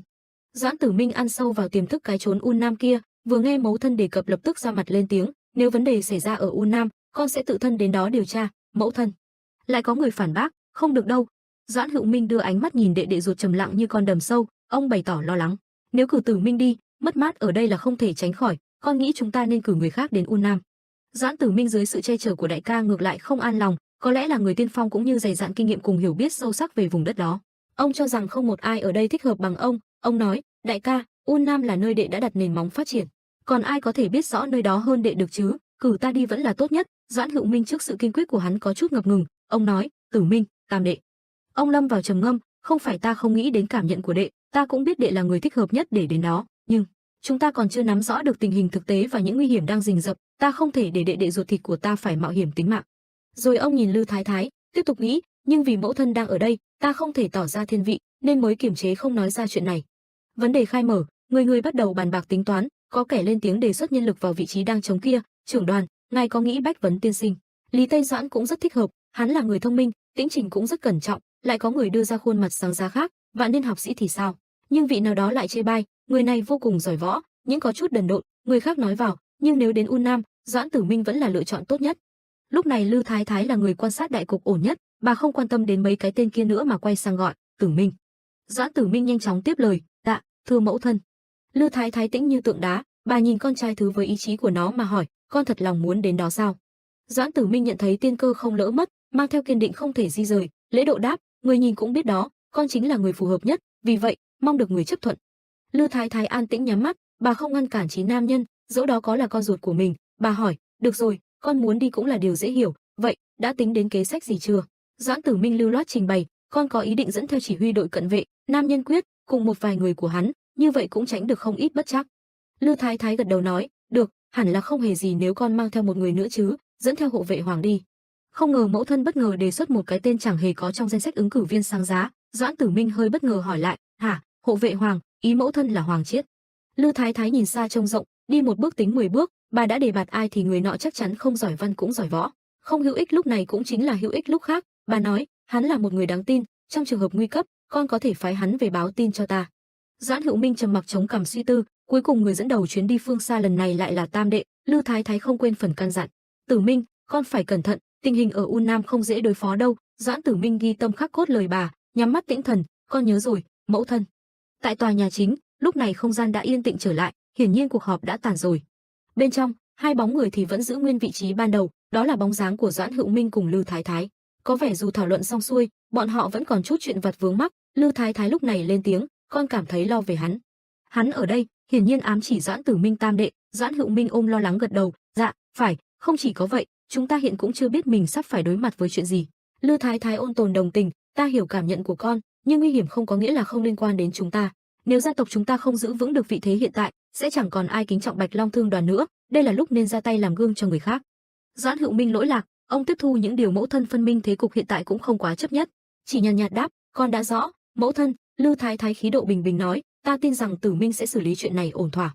Doãn Hữu Minh im lặng, Lư Thái Thái trấn an ông, không cần quá lo lắng đâu, sau đó tiện lời phân phó, con đi đi, gọi hộ vệ hoàng đến đây cho ta. Doãn Hữu Minh đáp, người cho gọi hắn đến đây bây giờ luôn sao, vậy để con đi tìm. Lư Thái Thái tựa hồ nở nụ cười thật nhẹ, thoáng qua như mây sương lượn ngang đỉnh núi. Bạch Long Thương đoàn là đại gia tộc giàu nứt đố đổ vách, gia môn đến đâu cũng là mái vàng lầu son, nhà cửa sừng sững rộng tới cơ hồ dễ dàng lạc mất. Doãn Hữu Minh sải bước đi trên trường lộ, vạt áo phía sau bay bay phiêu giật, tay chắp sau lưng toát ra phong thái đại nho lâm bình tĩnh khắc chế, lại giống như non cao nước biếc, không thể dễ dàng lay chuyển. Ông mang theo suy tư trong lòng, nghĩ nghĩ ngợi ngợi, Hoàng hộ vệ, Hoàng Chiết, hắn không có thiên phú về võ thuật, cũng không có gì nổi bật. Ta không biết được làm sao hắn lại được mẫu thân tín nhiệm. Dẫu sao cũng là chuyện một lời khó nói hết. Doãn Hữu Minh cuối cùng không quá để tâm nữa. Ông thân bất do kỳ rảo bước đến nơi cần đến, đó là một mảnh sân rộng lớn đang được một đội binh lính dùng để tập luyện, hay nói cách khác là dùng để đào tạo lực lượng binh sĩ non trẻ làm quen với võ nghệ, hòng mai này phục vụ cho Bạch Long Thương đoàn. Lúc này một giọng nói quen thuộc vang lên, ngươi cần phải dồn lực về hai bên vai. Một tiểu tử buộc tóc đuôi ngựa vô cùng hoang dã nghiến chặt răng xuất hiện, tay cậu siết lấy thanh gậy dài, dưới lời hướng dẫn đang đổ ào ào như thủy triều vào tai, đừng quá tập trung vào nội công, quan trọng là phải biết điều hòa khí tức, cùng lúc cân bằng giữa nội lực và ngoại lực. Cậu càng nghe đầu óc càng thêm hỗn loạn, vì thế động tác chưa kịp nhập vào câu trước đã phải làm câu sau, rất chi vụng về. Lão sư phụ chỉ dạy cho cậu đành chán nản bảo, đã nói là dồn lực đánh thật mạnh rồi mà, thằng nhóc này cứng đầu thật. Ông thở dài ngao ngán, hài, đúng là tên nhóc đần độn. Doãn Hữu Minh từ phía sau lưng khi này mới lên tiếng gọi tên người nọ, Hoàng hộ vệ. Sau tiếng gọi, quả nhiên là người quen, vị kia liền quay lại, lão Hoàng thân thương của chúng ta đây rồi, có điều lần xuất hiện này ông khác trước nhiều quá. Có vẻ thời gian kể từ ngày định mệnh kia đã trôi qua rất. Hoàng Chiết lúc này biểu cảm đầu tiên là thoáng ngạc nhiên, ông nhìn thấy đối phương thì bất chi bất giác thốt lên, ôi trời, trưởng đoàn. Bóng dáng chiếc xe ngựa gỗ nhỏ lộc cà lộc cộc chạy đi, mang theo hành lý chất đống phía sau băng qua đại địa đầy sa cát. Chủ nhân chiếc xe ngựa đó không ai khác chính là Hoàng Chiết. Hoàng Chiết lần nữa trở thành lữ khách đường xa, đầu đội cái nón lá cà tàng, áo choàng xỉn màu thì trùm kín cổ, vẻ mặt ông đăm chiêu không hề giãn ra chút nào, như là chuyến đi lần này không mấy vui vẻ. Ông nhớ tới vài mảnh ký ức vụn vặt mấy ngày trước, là lúc sau khi trưởng đoàn Doãn Hữu Minh tới triệu ông gặp cố trưởng đoàn Lư Thái Thái. Ông một thân đi đến căn phòng rộng lớn, nhìn thấy Lư Thái Thái ngồi trước mặt, ông chắp tay hành lễ với bà mà hỏi, ngài cho gọi. Lư lão phu nhân. Lư Thái Thái vẫn phong thái điềm tĩnh, dịu dàng đáp, phải. Ngồi đi, lão Hoàng, gần đây ngươi có khỏe không? Hoàng Chiết liền cung kính trả lời, nhờ có lão phu nhân ra tay giúp đỡ, cuộc sống ta gần đây đã khấm khá hơn rất nhiều. Lư Thái Thái mang theo hòa khí nở nụ cười, bà thấu tình đạt lý, ngược lại còn cảm kích sự có mặt của ông trong Bạch Long Thương đoàn. Bà nói, tốt tốt, ta luôn biết ơn ông đã đến đây. Hộ vệ Hoàng. Hoàng Chiết biết người biết ta khiêm tốn đáp, ha ha, ta cũng đâu có giúp được gì, nhưng phu nhân, ta mạo phạm hỏi ngài tại sao hôm nay lại cho gọi ta được không? Lư Thái Thái không vòng vo nhiều, liền mạch lạc giải trình từ đầu đến đuôi, con trai ta đang có ý định đến vùng U Nam, đó là nơi nó đã một tay gầy dựng, nên muốn gánh lấy trách nhiệm đến đó giải quyết rắc rối, đó là tại sao ta muốn phái hộ vệ Hoàng đi cùng với nó. Hoàng Chiết nghe thấy tên tuổi một kẻ vô danh như ông được cân nhắc trọng dụng, lòng không khỏi sinh ra hoang mang, đến mức bất tri bất giác hả một tiếng. Lư Thái Thái lại tiếp, 7 năm trước, con trai cả của ta, Hữu Minh, đã đi dạo Quỷ Môn Quan một vòng, 5 năm trước, ta cũng may mắn thoát chết trong gang tấc, nghĩ đi nghĩ lại cũng đều nhờ vào hộ vệ hoàng có ở đó. Lư Thái Thái lòng sáng như gương, niệm tưởng lại tất cả lại xem hoàng chết là thần hộ mệnh được thần may mắn chiếu cố, bà cười nói, giọng điệu chắc như đinh đóng cột. Ta tin rằng lão được trời cao phù hộ, nên có thể giúp mọi người thoát khỏi nguy hiểm, may mắn cũng là một loại thiên phú, nên lần này muốn nhờ ông bảo vệ Tử Minh, có được không? Rốt cuộc lý do hoàng chết phải cưỡi ngựa đường xa lúc này chính là như thế đấy. Suy tư một hồi ông cũng về hiện thực, cương trong tay phất mạnh một phát thúc ngựa chạy đi mà nói, chắc chỉ mất khoảng nửa tháng, mình phải nhanh chân lên. Nói xong lại nhớ tới tên nhóc vụng về đệ tử vô dụng của mình, lão hoàng vô thức mắng, tên nhóc Văn Tĩnh mà được đi cùng, thế nào cũng bị người ta đâm cho vào mấy nhát kiếm, mình phải ép nó luyện tập nhiều hơn mới ổn. Còn định chê trách thêm mấy câu cho bõ ghét, chợt đập vào mắt ông là một khung cảnh kỳ lạ, lão hoàng thúc ngựa vội vã nên chỉ kịp nhìn thoáng qua. Cách ông không xa vậy mà có vài cỗ xe giống hệt chiếc của ông đang vỡ vụn nằm đó, gió bấc thổi qua mảnh cờ rách rưới, cảnh tượng đổ nát khiến người khác dâng lên hoài nghi cùng sợ hãi. Nhưng lão hoàng lại có vẻ quen nẻo quen cửa lắm, ông ta thế mà còn cười mấy tiếng, ha ha, vì tình trạng thổ phỉ hoành thành, ta nghe nói binh lính cũng được phái đến ngăn chặn, nhưng đáng ngạc nhiên là, dù có đi qua đây bao nhiêu lần, ta vẫn chưa từng thấy bóng dáng một tên thổ phỉ nào. Xe ngựa nhỏ bé phóng đi về trốn thân quen xa xa, cuốn theo cát bụi phía sau thành từng đoàn. Lão hoàng lạc quan đột nhiên thấy lời Lư Thái Thái thế mà đúng mấy phần, liền không khỏi cảm thán, chắc do ta may mắn, nên phu nhân Lư cũng muốn cử ta đi. Đất trời bốn mùa xoay vòng một hồi lại rơi vào mùa đông quen thuộc, chẳng biết hiện tại thế gian mang trong mình tiết khí thứ mấy rồi. Chỉ rõ một điều rằng mặt đất nơi này đã được tuyết phủ thành chăn, vừa trắng toát vừa mềm mại, bằng phẳng ôm lấy mặt đất lạnh lẽo vào lòng. Chợt có bước chân của ai nặng nề hữu lực dẫm trên nền tuyết, tuyết trắng nhanh chóng thủng thành một đường, cơ hồ để lộ ra độ dày thật sự của mình mà bao lấy cẳng chân người kia. Một bóng lưng nam nhân cao lớn, vai rộng lưng dài tay ôm bó củi khô từ đâu xuất hiện, hắn ta tóc đen không búi mà xõa dài, phong lưu bất kham biểu lộ sự tự tại muôn người khao khát. Hắn một thân nửa trần rảo bước nhẹ nhàng đi xuyên qua lớp tuyết dày vốn cho là bất tiện, giữa cái rét cắt da thịt thế mà không một mảnh áo che thân, chậm rãi hướng về lấy sơn thạch làm nhà ở trước mặt. Nam nhân vừa vào nhà liền đặt bó củi khô xuống, cánh tay cầm củi của hắn hằn đầy sẹo, cơ hồ kinh mạch cũng nổi lên rất nhiều, uốn lượn như rồng dưới nước da của hắn. Tuy nhiên không rõ người này có phải tiểu thương nhân chuyên buôn sắt vụn với sở thích sống ẩn giật hay không. Tóm lại ở cái nơi hoang vu thế này chẳng biết hắn đào đâu ra biết bao nhiêu gươm đao đã tàn phế, trọng kiếm thì gãy nát vỡ vụn, ước chừng lên tới mấy chục cái, đều bị thả nằm bừa bãi trên mặt sàn. Chợt giọng ai bất ngờ vang lên ngoài cửa, thiếu gia. Cái bóng đen chủ nhân ngôi nhà kia lập tức liếc mắt sang nhìn. Nam nhân kia nghe thấy tiếng gọi, lập tức xông cửa chạy ra, mà người hô vang tiếng thiếu gia thân thương kia lại trông quá đỗi quen thuộc. Phải rồi, chẳng ai vào đây ngoài Hoàng Chiết tốt bụng cả, mà vị nam nhân trẻ tuổi kia đối với ông lại vui vẻ gọi hai tiếng, Hoàng thúc. Vừa nhìn thấy thân ảnh nam nhân, Hoàng Chiết không nhịn được mà thầm nghĩ, cậu đã ở đây chịu khổ 7 năm rồi, thiếu gia, không còn nói tiếp cũng biết thanh niên này ra ai, hiển nhiên là Trần Vũ Nguyên rồi. Trần Vũ Nguyên lúc này đã không lưu lại chút hình ảnh non nớt ngày nào, cậu giờ mang dáng dấp trưởng thành của thanh niên trai tráng, dung mạo thập phần tuấn tú, bên môi nở nụ cười, lâu rồi không gặp, Hoàng thúc. Hoàng Chiết đối với Trần Vũ Nguyên như một tiểu nghĩa phụ không có danh phận, lúc này xúc động tuôn trào mà nghĩ, chưa tới 1 năm mà thiếu gia đã cao lớn thế này, cậu trưởng thành rồi, hôm nay Hoàng Chiết ta có chết cũng yên tâm nhắm mắt. Sau đó ông nghẹn ngào thốt ra hai từ, thiếu gia. Ánh dương đối với hai người tình thâm không tả hết lại rất dịu dàng, nhạt nhòa chiếu xuống soi bóng hai người trên nền tuyết. Trần Vũ Nguyên dường như đặt tay lên đôi vai gầy của thúc thúc, ân cần nói, khí hậu giá rét thế này chắc thúc vất vả lắm, ta vô cùng biết ơn những gì thúc đã làm cho ta. Hoàng thúc, bên ngoài lạnh lắm, chúng ta vào trong sưởi ấm. Chuyển cảnh trong căn nhà đơn sơ thanh bần được đục đẽo từ đá tảng, giọng nói Hoàng Chiết cất lên ổn trọng, so với lần cuối ta gặp vào mùa hè thì cậu thay đổi nhiều lắm. Tiếng cười của Trần Vũ Nguyên lập tức vang lên, ha ha, ta vẫn còn nhiều thiếu sót lắm, vẫn phải siêng năng tu luyện thêm chút. Bàn tay thô kệch rám nắng của lão Hoàng cầm ly trà bốc xương trắng, ông mỉm cười nhìn đứa trẻ đã lớn trước mặt bằng đôi mắt biết cười, khóe miệng cong lên hạnh phúc, nói, cậu trưởng thành thật rồi, thiếu gia.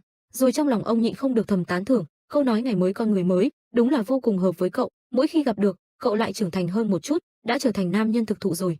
Trần Vũ Nguyên ngồi hầu trà chợt nhận ra điểm khác biệt của chuyến này, bất giác nói, lần này thúc đến sớm hơn mọi khi. Hoàng Chiết liền giải thích, đến sớm hơn là vì ta sắp phải đi đến Un Nam một chuyến rồi. Trần Vũ Nguyên ngữ khí bình ổn mang theo sự quan tâm, có chuyện gì không hay xảy ra rồi sao, không nguy hiểm đến tính mạng chứ? Hoàng Chiết tất nhiên bụng ôm trùng trùng nghi ngờ những việc sắp tới, nhưng thần sắc ông chẳng mảy may để lộ tí lo lắng nào, chỉ là khuôn mặt hơi đanh lại, đáp, ta e rằng chuyện này cũng không đơn giản, thiếu gia, không sao, nếu có gì bất trắc, ta biết cách tự bảo vệ mình, cậu không cần lo lắng đâu. Nói rồi lại thuận gió bẻ sang thứ khác, ông lia tầm mắt tới món đồ trong gian nhà ngạc nhiên hỏi, cha, thanh kiếm đằng kia là thế nào? Trần Vũ Nguyên đáp, nó là thanh kiếm ta dùng hòn đá trước kia mài nên, giống như ta dự đoán, hòn đá đó không phải vật tầm thường, mất mấy năm ta mới mài được. Ngữ khí Hoàng Chiết chợt có hơi thận trọng, càng nhìn thanh hắc trọng kiếm kia càng cảm thấy lạnh người, ông ngập ngừng, thanh kiếm đó, sát khí nó tỏa ra. Trần Vũ Nguyên dường như lại không muốn bàn luận thứ này quá nhiều, cậu thản nhiên gạt nó đi, chúng ta nói về nó sau đi, Hoàng thúc, Giang hồ dạo gần đây thế nào rồi? Hoàng Chiết đáp, sau sự kiện 7 năm trước, mọi sự chuyển biến có chút phức tạp, Bắc Thiên Tứ Hùng bây giờ gần như trở thành bá chủ. Vân Trung Thiên vẫn đang ra sức giữ chân bọn họ, Trần Vũ Nguyên thuận miệng đánh giá, chưa xảy ra tranh chấp, chắc là do bọn họ đang dè chừng Tĩnh Dạ tái xuất. Hoàng Chiết đồng ý, phải, từ sau ngày đó, bọn Tĩnh Dạ lại hoàn toàn mất tích một lần nữa, không một ai tìm ra chút tung tích, vì chuyện này nên đám người Vân Trung Thiên cũng khá lúng túng. Hai người hàn huyên thân mật rất nhiều chuyện thế sự, Hoàng Chiết lâu lâu quang lâm Hàn Xá, vì thế không tiếc một ngày tá túc ở lại nhà Trần Vũ Nguyên, cho đến rạng sáng hôm sau, khi sương đêm còn chưa kịp tan rã, hai người đã từ biệt nhau rồi.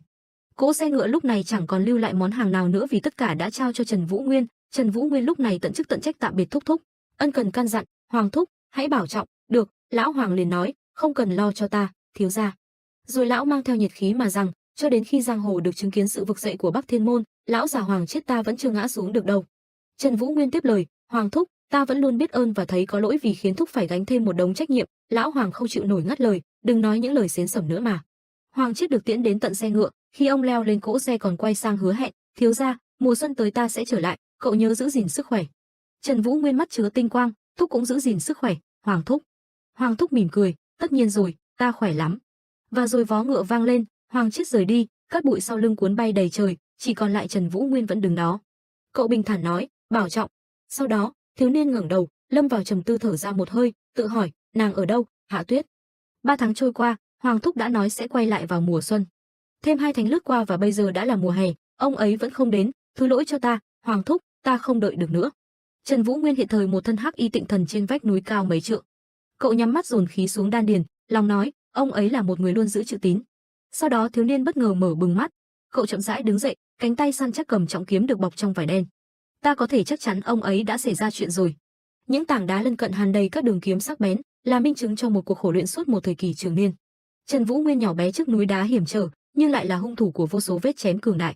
Trọng kiếm tuốt khỏi vỏ, nội khí ánh sắc tím không ngừng vấn vít xung quanh. Trần Vũ Nguyên đột nhiên vung một đường kiếm bất ngờ, động tác dứt khoát không một chút thừa thãi. Đám núi non yên yên bình bình tọa lạc nơi này đột nhiên nổ oành một tiếng, rung động trời đất.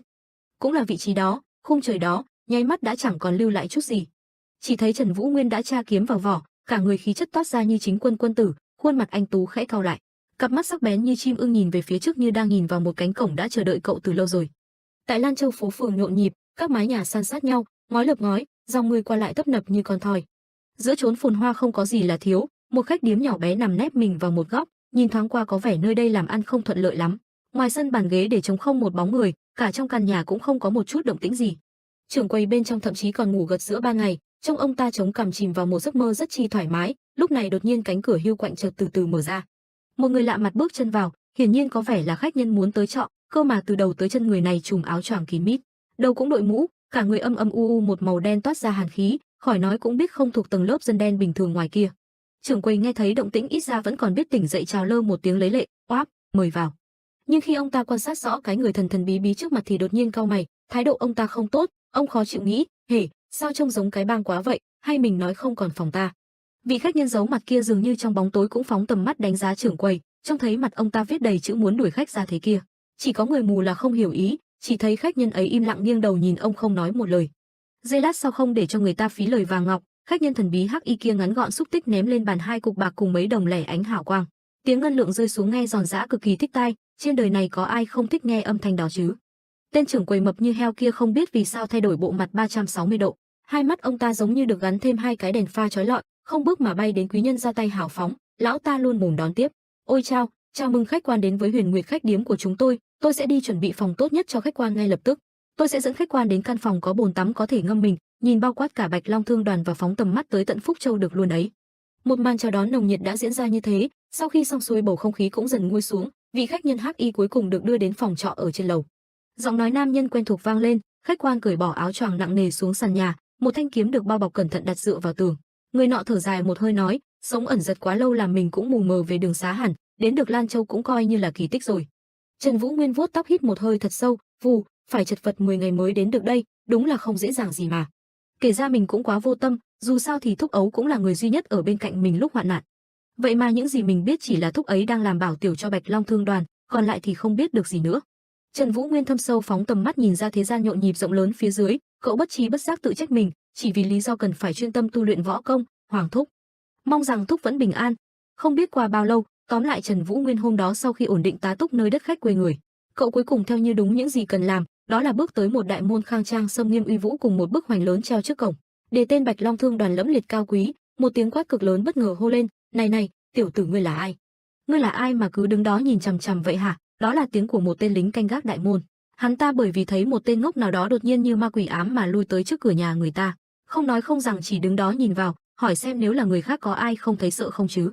Trần Vũ Nguyên phải nói ngây thơ nhưng vô số tội, thanh niên này thậm chí không nhận ra mình đang làm một hành động cực kỳ kỳ quái, phải đợi cho đến khi người ta quát mắng vào mặt thì mới tỉnh táo đáp lại. Cậu chắp tay nói, xin các vị thứ lỗi, tiểu sinh họ Trần, hôm nay đến đây để tìm một cậu bé tên là Quách Vấn Đình, là một bảo tiêu. Người đàn ông lính canh nghe thế thì nhớn mày, ông ta không cần mấy quá nhiều khác để lục lọi ra tên người nọ, thoáng cái đã nhanh chóng đáp, Quách Vấn Đình, ý ngươi muốn tìm hộ vệ thương đoàn sao? Sao ngươi biết Vấn Đình? Trần Vũ Nguyên thành thật trả lời, ta không quen với hắn nhưng nghe nói là cậu bé rất thân cận với thúc phụ của ta nên mới đến đây tìm. Người lính canh lại cau mày một cái, không rõ hỏi, thúc phụ? Trần Vũ Nguyên trôi chảy tiếp lời, thúc phụ của ta là Hoàng Chiết, cũng là bảo tiêu ở đây. Người lính canh nọ vừa nghe cái tên Hoàng Chiết thì thái độ toát ra có chút gần gũi thả lòng hơn, ông ta hứng khởi chỉ vào mặt Trần Vũ Nguyên mà đáp, thế ra tiểu tử ngươi là cháu của Hoàng huynh sao? Ta đã từng nghe rất nhiều về ngươi, huynh ấy hay kể về ngươi với vẻ tự hào lắm. Hoài niệm một chút chợt sắc mặt ông ta có chút xa sầm, ánh mắt liếc đi nơi khác dường như có chuyện gì khó nói. Nếu vậy thì ngươi đến đây để tìm kiếm tung tích của Hoàng huynh nhỉ? Cũng đã 6 tháng rồi chúng ta không nhận được tin tức của huynh ấy. Đoạn lại niệm tình huynh đệ thân thiết với Hoàng Chiết, ông ta cũng tỏ ra tận chức tận trách hướng dẫn Trần Vũ Nguyên đi vào. Chậc chậc, thôi, ngươi đi theo ta sẽ dẫn ngươi đến chỗ Vấn Đình. Hoàng huynh đã chăm sóc dạy dỗ Vấn Đình rất tốt, tiểu tử Vấn Đình đó không có tố chất kiếm thuật, nên hắn đảm nhận những việc lặt vặt xung quanh đây. Mặt trời ngày càng lên cao, vầng dương chói lòa rọi xuống vạn vật chiếu lên chi thủy đặt trên đuôi mái ngói cao vút, khiến nó càng trông thập phần sang trọng rực rỡ. Trần Vũ Nguyên ngoan ngoãn im lặng nối gót người lính canh ban nãy, khi băng vào nội các, cậu vô tình trông thấy một đám người dường như xuất thân từ giang hồ. Đám người đó có 3 người, mặt mũi anh cũng hầm hầm hổ hổ, khi bọn họ chạm mắt Trần Vũ Nguyên ngây thơ nhỏ bé, ánh nhìn của họ toát ra sát khí không chút thiện cảm, cơ hồ nếu Trần Vũ Nguyên dám lại gần, chắc chắn họ sẽ lập tức nhai nuốt cậu. Trần Vũ Nguyên căn bản không ngao du sơn hà nhiều nhưng cũng đủ thấu hiểu mặt tối thế giới này, thấy vậy cậu không có gì làm lạ. Nhiều khi so với bọn họ cậu còn nguy hiểm hơn. Trần Vũ Nguyên cuối cùng sắc mặt không thay đổi, nhanh chóng lướt qua bọn họ. Người lính canh sau một hồi quốc bộ cùng Trần Vũ Nguyên một quãng không xa không gần thì cũng tới nơi cần đến, đó là quanh cảnh mà trước đây chúng ta đã thấy. Lần này người vẫn tập võ, chỉ khác đi một điều là không còn thấy Hoàng Chiết nữa. Người lính canh ném cho cậu một câu, ngươi chờ ở đây một lát. Sau đó ông mau chóng bước tới một đại nam nhân tóc dài buộc lơ, y phục đoan chính nghiêm túc hơn người bình thường đang quay lưng về phía Trần Vũ Nguyên. Chỉ thấy người lính canh nọ bẩm tấu điều gì vào tai vị ấy, một cái liếc mắt về phía Trần Vũ Nguyên cũng không có. Ngay khi lính canh báo cáo xong, đại nam nhân lập tức nhìn ông ta, biểu hiện này dường như là đang bất ngờ. Không chần chừ, ông ấy bất ngờ quay phát lại nhìn Trần Vũ Nguyên bằng cặp mắt khó tin, ông ta thốt lên, sao, cháu của Hoàng Bảo Tiêu ư? Đại nam nhân kia tuy lớn tuổi nhưng rất nghĩa khí hữu lễ. Ông ta đối với Trần Vũ Nguyên chắp tay chào hỏi rồi tự giới thiệu, ta là Khổng Trấn Thành, là thủ lĩnh Bảo Tiêu ở đây. Trần Vũ Nguyên cũng ôn hòa kính trọng cúi đầu chắp tay hành lễ, ngắn gọn đáp, tiểu sinh họ Trần. Người lính canh xong việc thì rời đi ngay. Ông ta vui vẻ nói, vậy ta đi trước nhé. Trần Vũ Nguyên cảm ơn ông, đa tạ lão bá. Qua một lúc, Khổng Trấn Thành sau khi nghe thỉnh cầu của Trần Vũ Nguyên thì nói, ngươi muốn tìm Vấn Đình sao? Ngươi đợi một lát, hắn sẽ quay lại thôi. Nhưng mà, tiểu tử ngươi đến đây là muốn hỏi tung tích của Hoàng Bảo Tiêu đúng chứ? Trần Vũ Nguyên không hề giấu giếm chân thành trả lời, đúng là vậy, không biết ngài có biết thúc ấy đang ở đâu không? Khổng Trấn Thành khi nhắc tới vấn đề này khuôn mặt có thoáng qua đăm chiêu sâu xa, ông ta vừa xoa cằm vừa kể, theo những gì ta biết, để giải quyết một vài vấn đề phát sinh ở Vân Nam, nên Tam công tử và thủ hộ đội đã cùng đi đến Vân Nam, chỉ là lão phu nhân đã phó thác nên Hoàng Bảo Tiêu cũng cùng tham gia. Trần Vũ Nguyên thắc mắc cau mày, cậu trầm giọng hỏi, sao lão phu nhân lại muốn Hoàng thúc tham gia vào một vụ nguy hiểm đến vậy chứ? Vậy là Hoàng thúc đã mất tích, nhưng bà ấy không có động thái nào sao? Bởi vì lo lắng cho lão Hoàng, Trần Vũ Nguyên chưa rõ sự tình đã vô ý khiển trách Lư Thái Thái. Khổng Trấn Đình đối với bà trung thành tuyệt đối. Ông nhanh chóng giải oan, ô hô, cái tên này, lão phu nhân không phải người như thế, với và Hoàng Bảo Tiêu cũng đâu phải người duy nhất mất tích. Cả Tam công tử và toàn bộ người trong thủ hộ đội cũng đều biến mất đấy. Việc này cũng khiến Bạch Long Thương đoàn đảo lộn cả lên rồi.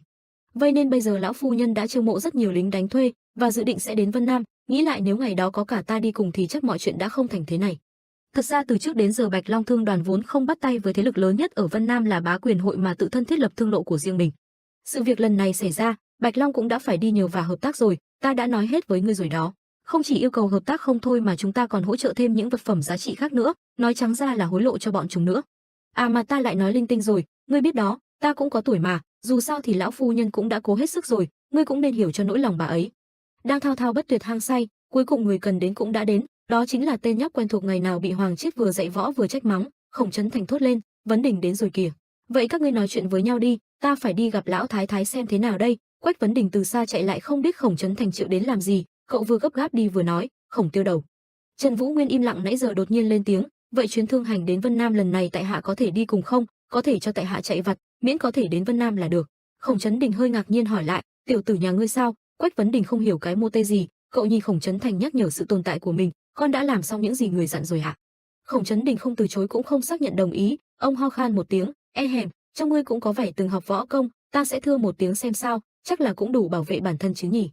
Trần Vũ Nguyên không biểu hiện gì nhiều, cậu chỉ khẽ ngẩng mặt lên trời nghĩ về Hoàng Chiết, khẽ đáp một tiếng, vâng. Đoạn cậu lại nhìn xuống. Nhóc con Quách Vấn Đình nhìn nam nhân cao lớn anh tuấn trước mặt mà bị khí thế của Trần Vũ Nguyên bức át người, cậu nhóc gãi gãi đầu lúng túng nói, tại hạ là Quách Vấn Đình, huynh đài có chuyện gì sao? Khung cảnh sau đó không còn được tiếp diễn nữa, thay vào đó một vấn đề khác lại nổi lên, mỗi năm trên giang hồ lại xuất hiện không biết bao nhiêu kỳ tài, và võ lâm nhân sĩ chọn ra 7 cái tên trong số những kỳ tài đó, những kẻ có khả năng trở thành những áng mây trên bầu trời giang hồ, tức thất thiếu niên. Và nam nhân đang đứng trước mặt hắn đây, dù không chiếm một vị trí trong thất thiếu niên, nhưng hắn là một trong những người giỏi sử dụng cái đầu nhất trong thiên hạ, một người sở hữu tài năng vô cùng đáng mơ ước. Đó là nhất bộ nhất kế, Trung Ly Vũ Hoán. Và nữ nhân có thể một mình xử lý mấy chục nam nhân võ công cao cường khác, quái lực loạn thần, Thái Nhã Lan. Trên giang hồ có một môn phái được hình thành từ hơn 10 lãng khách, thủ lĩnh là một cao thủ được mọi người công nhận. Dung Vô Thanh, chỉ cần đưa ra một cái giá hợp lý thì bọn họ sẽ giải quyết tất cả mọi thứ. Giọng nói của Khổng Trấn Thành thầm lặng vang lên trong tiềm thức, phó đường chủ Thiết Kỵ Đường, ông vừa nhìn hai người đến từ Thiết Kỵ Đường vừa nói, khí thế áp đảo của bọn họ. Sau đó dường như thứ khí thế áp đảo mà ông ta nói đến có vẻ hơi xê lệch vào một vấn đề khác, mắt mũi không biết để đâu lại nhìn vào người phụ nữ có tên Thái Nhã Lan. Ai mà người đại nam nhân bề ngoài chân chính đoan chính thế mà lại là một lão già mê gái, Khổng Trấn Thành không biết điều quản thúc con mắt mình. Nhìn người ta đến lúc hai má đỏ cả lên, ông ta thậm chí âm thầm cảm thán, ôi cái khí thế áp đảo này, hèm. Trên bàn, tờ giao dịch giữa hai bên được trao đổi. Trung Ly Vũ Hóa nhận lấy tờ đơn thì cất vào túi áo, miệng nở nụ cười chuyên nghiệp nói, giao dịch xem như đã thành giao. Doãn Hữu Minh ngồi cùng Lư Thái Thái là người chủ trì đại diện cho Bạch Long Thương đoàn, nét mặt ông lúc này rất nghiêm túc, ông không nở nụ cười mà đáp, trông cậy hết vào các vị. Trung Ly Vũ Hoán cùng cô nàng thể hình cường tráng ít nói đồng loạt chắp tay cam đoan. Vũ Hoán lớn tiếng một cách uy tín, chúng ta đã nhận ủy thác từ Bạch Long Thương đoàn, sáng ngày mai chúng tôi sẽ khởi hành đi Vân Nam. Lư Thái Thái không biết vì sao đầu đổ đầy mồ hôi, bà uể oải cảm ơn, đa tạ các vị. Trung Ly Vũ Hoán mới nãy khí chất bất phàm giờ đây toàn bộ đều bay sạch, hắn ta chống hông đảm bảo, khi nào chúng tôi cứu được Doãn công tử thì phu nhân cảm ơn cũng không muộn. Lư Thái Thái có chút lo lắng hỏi, nhưng mà chẳng lẽ chỉ có hai vị phó đường chủ đi thôi sao? Vũ Hoán liền đáp, tất nhiên là không rồi, ta và Thái phó đường chủ, Chiêu Hồn Đao Nhậm Chấn Liệt, Lạc Nhật Thiết Cung Đàm Chấn Hoành, Thất Xảo và Kiếm Khổng Huấn Xương. 5 người chúng ta sẽ cùng xuất phát, những người còn lại bao gồm cả đường chủ, đều đang phải làm một nhiệm vụ khác nên họ trên đường đến Vân Nam, chúng ta sẽ hội quân ở Tứ Xuyên sau, xin lão phu nhân đừng lo lắng quá. Lư Thái Thái đỡ chán đáp, vậy thì ta có thể yên tâm rồi.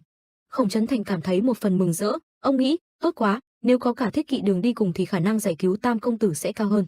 Cả hai phó đường chủ cuối cùng rời khỏi ghế mà hành lễ nói, vậy chúng tôi trở về chuẩn bị cho chuyến đi Vân Nam, hẹn gặp lại các vị vào ngày mai.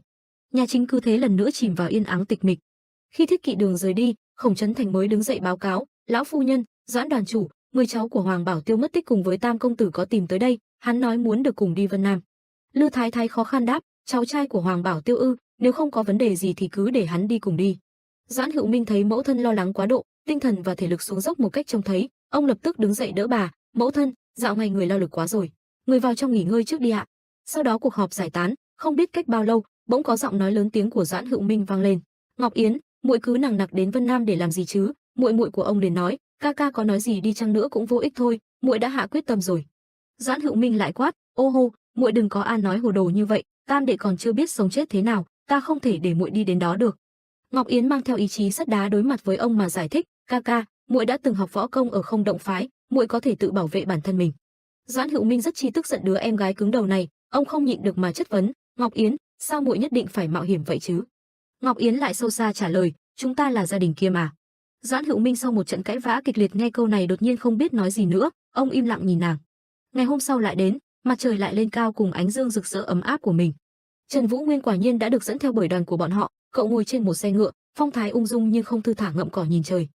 Qua dây láy, thiếu niên cảm thấy chuyến đi trước mắt dường như sẽ không suôn sẻ, Trần Vũ Nguyên bất trí bất giác thốt lên một câu, mình cảm giác chuyến đi lần này sẽ không suôn sẻ lắm. Đoàn người của Bạch Long Thương đoàn khởi hành có tới hơn hàng chục nhân mã, ngựa cùng người quy quy củ củ theo đúng hàng lối, chính giữa đội hình là 3 chiếc cỗ xe ngựa sang trọng không nhanh không chậm lăn bánh. Đột nhiên có một người trông về phía Trần Vũ Nguyên rồi lên tiếng, đêm qua huynh ngủ có được không? Hóa ra đó là Quách Vấn Đình, cậu bé vì một lý do nào đó cũng được đi theo, tiểu hài tử cưỡi ngựa rất thạo, cậu nói, đệ hồi hộp quá nên chả ngủ được chút nào cả. Hê hê. Quách Vấn Đình tự biên tự diễn không nhận được sự hồi đáp, cậu đâu nào biết cái người trước mặt tên Trần Vũ Nguyên chính là một tảng đá lạnh hơn cả băng tuyết vừa mới xuất sơn nhập thế. Nhưng mà Quách Vấn Đình không tức giận, thay vào đó cậu nhóc này lại mang ánh nhìn cảm phục, cậu thầm so sánh. Vị đại ca này là cháu của Hoàng lão bá thật sao? Huynh ấy với Hoàng lão gia khác một trời một vực luôn á, trông huynh điềm đạm hơn nhiều. Nghĩ một hồi, tiểu tử không biết điều nọ lại tiếp tục bép xép cái miệng muốn làm thân. Quách Vấn Đình mang theo chút cảm giác không rõ mặn ngọt kể, thực ra đây là chuyến đi đầu tiên của đệ có quy mô lớn thế này. Cha đệ cũng là tiêu sư, ông ấy qua đời cách đây mấy năm, cũng trong một lần đi làm nhiệm vụ thế này, bởi vậy nên đệ lại càng lo lắng hơn bình thường. Hoàng lão bá luôn sợ đệ sẽ đi đời khi làm nhiệm vụ hộ tống nên đã đích thân chỉ dạy tâm pháp cho đệ. Lão bá ấy hay cằn nhằn đủ thứ, lại còn bắt đệ luyện tập không ngừng nghỉ, đến giờ đệ mới thấy thực sự biết ơn lão bá. Trần Vũ Nguyên lúc này khẽ liếc nhìn Quách Vấn Đình, cậu hỏi, Hoàng thúc sao? Hoàng thúc đã dạy đệ tâm pháp gì? Quách Vấn Đình vui vẻ trả lời, là Tam Nguyên tâm pháp ạ. Mấu chốt của tâm pháp này là phải kiên trì và nhẫn nại đến cùng, tâm pháp này sẽ là bước đệm cho đệ tiến đến danh xưng cao thủ võ lâm. Dù mọi người đều cho rằng đệ chẳng có chút năng khiếu võ công nào, có học cũng vô dụng, nhưng cảm tạ thay, Hoàng lão bá vẫn luôn tận tâm với đệ, thế nên đệ vẫn luôn chăm chỉ mỗi ngày. Mong lão bá vẫn bình an vô sự. Trần Vũ Nguyên trước tiên không nói gì, có lẽ đang quan sát chân tâm của thằng nhóc này, chỉ thấy cậu trầm ngâm nhìn Quách Vấn Đình một cái. Đoạn lát sau mới cất tiếng ôn tồn bảo, Vấn Đình à, nếu lỡ có chuyện gì xảy ra, nhất định phải luôn theo sát ta nhé. Quách Vấn Đình nghe vậy lập tức cười, tạ, hê hê. Ngoài mồm thì vâng vâng dạ, nào ngờ trong lòng Quách Vấn Đình lại nghi ngờ người ta, vị huynh đài này, dù luôn mang kiếm bên người nhưng liệu có biết võ công gì không nhỉ? Nếu có bất thường gì xảy đến sao đây, chẳng phải núp sau Thiết Kỵ Đường không phải là tốt hơn à? Về bên phía đoàn ngựa của Thiết Kỵ Đường, Trung Ly Hoán Vũ đột nhiên bị một người gõ nhẹ vào vai, anh ta nhanh chóng nhìn sang. Đó là Thái Nhã Lan, sau khi kêu Vũ Hoán nàng liền chỉ tay về phía sau, Vũ Hoán nhanh chóng tương thông với nàng, hắn nói, tỷ cũng cảm thấy kỳ lạ đúng không?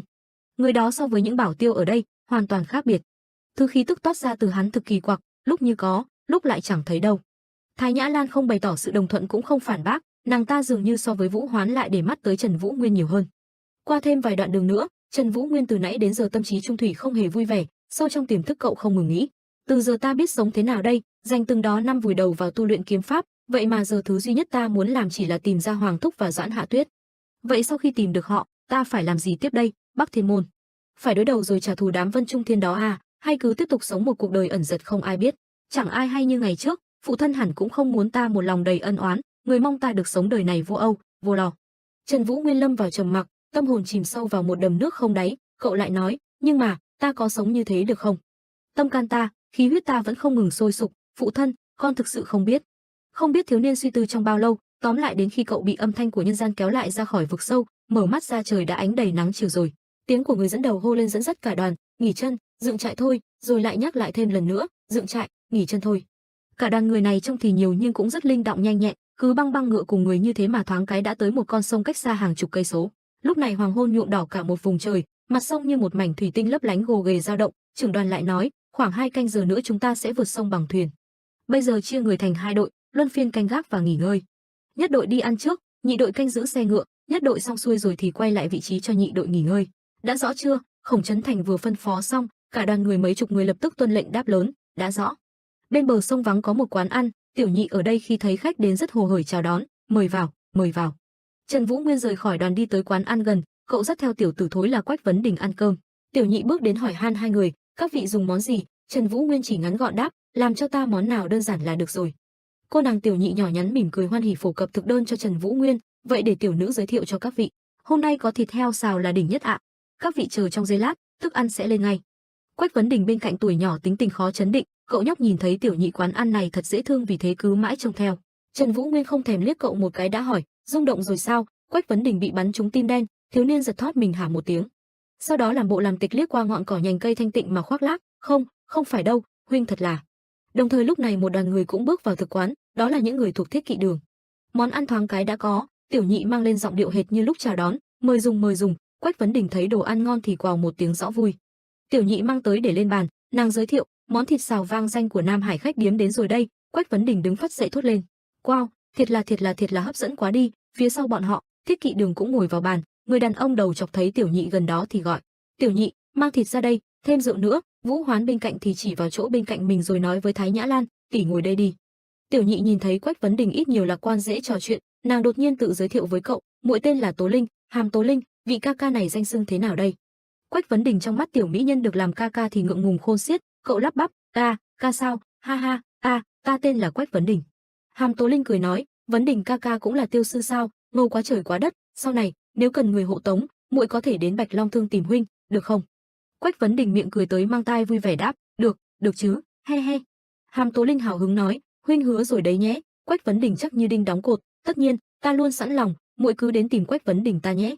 Ha ha. Trần Vũ Nguyên ngồi giữa cuộc trò chuyện trong sáng đáng yêu của đôi nam thanh nữ tú này thì có chút sượng, cảm giác như một thanh niên trai tráng mới bước sang 20 mà thoáng cái đã thành một lão già 80 cô đơn vậy. Hàm Tố Linh trong mắt chỉ có Quách Vấn Đình là người bạn mới kết giao, nàng không để ý đến cụ già Trần Vũ Nguyên nữa, nàng vui vẻ đáp ứng với Quách Vấn Đình, vâng, muội sẽ đến. Lúc này từ cửa ra vào của khách điếm dường như có thêm khách nhân bước vô, một tiếng chào giòn giã đến từ phía ông chủ nói vọng ra, mời quý khách vào trong. Những người khách đến đây là một đoàn người y phục đồng loạt thống nhất, xem ra cũng thuộc một bang phái nào đó giống như đội Thiết Kỵ Đường, nhưng so với Thiết Kỵ Đường luôn toát nét hoang dã mạnh mẽ. Những người này áo mũ lại chỉnh tề hơn, khi họ bước vào cũng mang khí chất thanh nhã hơn bình thường, có điều cái lão dẫn đầu đoàn khuôn mặt lại luôn cau có vô cùng đáng ghét. Bên phía Thiết Kỵ Đường phàm là kẻ có mắt đều nhìn thấy, đặc biệt một kẻ đầu não của tiểu đoàn là Vũ Hoán càng để ý hơn.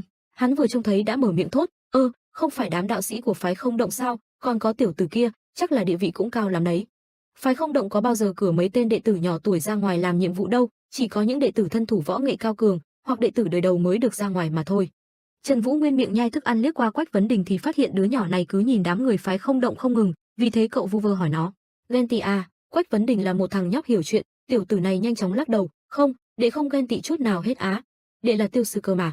Cha đệ từng nói, dù cho đây chỉ là một công việc kiếm ăn, nhưng chúng ta bảo vệ được mạng sống của người khác và những vật dụng quý giá. Đó là ý chí sinh tồn của chúng ta, nếu không phải người hành nghề bảo tiêu thì không ai làm được cả, cho dù bị xem thường, phải đối đầu với đám cướp bóc như cơm bữa, phải sống khắc khổ ra sao, thì bảo tiêu vẫn là một nghề nghiệp vô cùng cao thượng.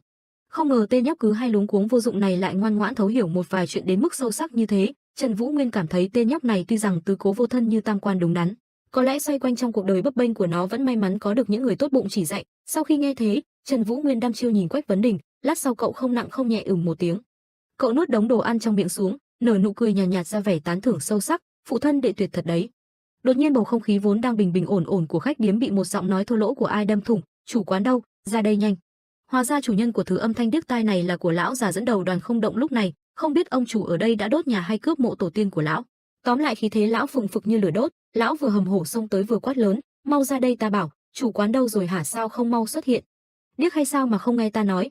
Động tĩnh lớn tới cơ hồ muốn nổ banh cái khách điếm nho nhỏ, ông chủ đang bận bịu trong gian bếp nghe lão quát tháo tức tốc chạy ra. Đó là một người đàn ông chất phác đơn thuần, khuôn mặt lấm tấm mồ hôi do sức nóng của bếp nóng. Ông vừa vội vã đi ra vừa hỏi, sư huynh. Còn chưa kịp nói lời tiếp theo, đột nhiên chủ quán sững người, dường như có một thứ gì đang bay đến, nhanh tới mức né không kịp, tránh cũng không xong, ông kinh hãi hả một tiếng. Không chờ thêm một giây nào tiếp theo, thứ lao tới kia bất ngờ đánh úp vào mặt ông chủ. Đó là một dĩa thức ăn vừa lỏng vừa rắn, hương vị còn chưa được người khác nếm thử đã đem tất cả đáp vào ngũ quan của chủ quán. Hàm Tố Linh đứng bên cạnh trông thấy cảnh này liền thất thố kêu lên, cha. Sau đó nàng tức giận nhìn về phía lão già đáng chết kia hét lớn, ra là ngươi sao, Hàm Thái Bình. Lão già tên Hàm Thái Bình mặt mũi như cơn cáo, lão không thèm để mắt tới đứa con gái của chủ quán, lão chăm chăm mắng vào mặt ông chủ vì một lý do hết sức vô lý. Vì ăn phải thứ đồ dơ bẩn ngươi làm mà truyền nhân phái Không Động chúng ta, răng của Tuyết Cung bị mẻ mất rồi đây này. Tên Tuyết Cung trong lời khiếu nại của lão là một gã nam nhân trẻ tuổi khác đang ngồi trên bàn ăn ôm miệng, xem ra răng gã bị mẻ thật rồi. Hàm Thái Bình chính vì lẽ đó mà nổi trận lôi đình mắng nhiếc trong khách điếm, ngươi tính kế trả thù phái Không Động chúng ta chứ gì. Lúc này trên mặt đất, một mảnh sứ vỡ nằm trên đống đổ nát, tiếng ồn ào trong căn quán nhỏ yên bình bắt đầu trỗi dậy. Vô Hải mặt hắn chành bành, nhíu mắt khó chịu, thì ra là ngươi, Hàm Thái Bình, tên khốn kiếp bẩn thỉu. Mặt hắn đau đớn, một tay che miệng một tay nắm chặt, "Au, chiếc răng xinh đẹp của ta, đau quá, ngươi tính xử lý chuyện này như thế nào đây hả?" Chiếc răng bị gãy của Vô Hải nằm ở trên bàn. Hàm Thái Bình lấy khăn nhẹ nhàng lau nước canh trên mặt mình, "Sư huynh, ngươi vẫn còn kiếm chuyện đối phó với ta thế này. Ta đã rời khỏi Không Động viện từ lâu rồi." Đứa bé ở một bên khổ sở kêu lớn, "Cha." Vô Hải cáu bẩn hét lớn, "Ngươi đừng có ngụy biện." Hàm Thái Bình vẫn giữ nét hiền hậu ấy nhưng ánh mắt đầy ưu sầu, "Ta không có ngụy biện, ta luôn kiểm tra tất cả các món trước khi mang ra." Trên mặt của ông vẫn còn nước canh, "Sư huynh, hay là huynh vẫn còn giận chuyện ngày hôm đó?" Vô Hải trầm mặt, im lặng. 15 năm trước, cứ 3 năm sẽ có một cuộc thi so tài võ thuật diễn ra, Hàm Thái Bình.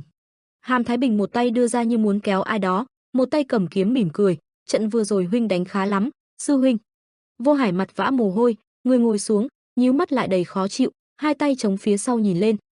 Vô Hải, biết chắc rằng ngươi vẫn còn tồn tại trong không động viện ngày nào, thì danh hiệu Tuyệt đỉnh không động sẽ không thể thuộc về ta. Đấu với ngươi, không bao giờ ta trụ quá nữa khác. Vô Hải đầy toan tính nhìn. Mấy người xì xầm, ta sẽ không bao giờ quen. Vài tháng sau, ngươi liên tục dính vào những lời đồn ác ý, cả người kêu la đau đớn, vì vậy, ngươi bị phế truất võ công, đuổi khỏi viện.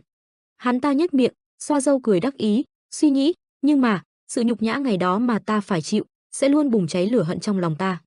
Chiếc khăn đã nhuộm màu vàng của canh, Hàm Thái Bình yêu sầu, điềm đạm bảo, mất mát của huynh ngày đó chỉ là chút danh dự, còn ta, bị người khác tính kế, mất hết cơ hội được học võ công thứ ta luôn mơ ước, chuyện đã như vậy, huynh còn muốn đến làm khó ta.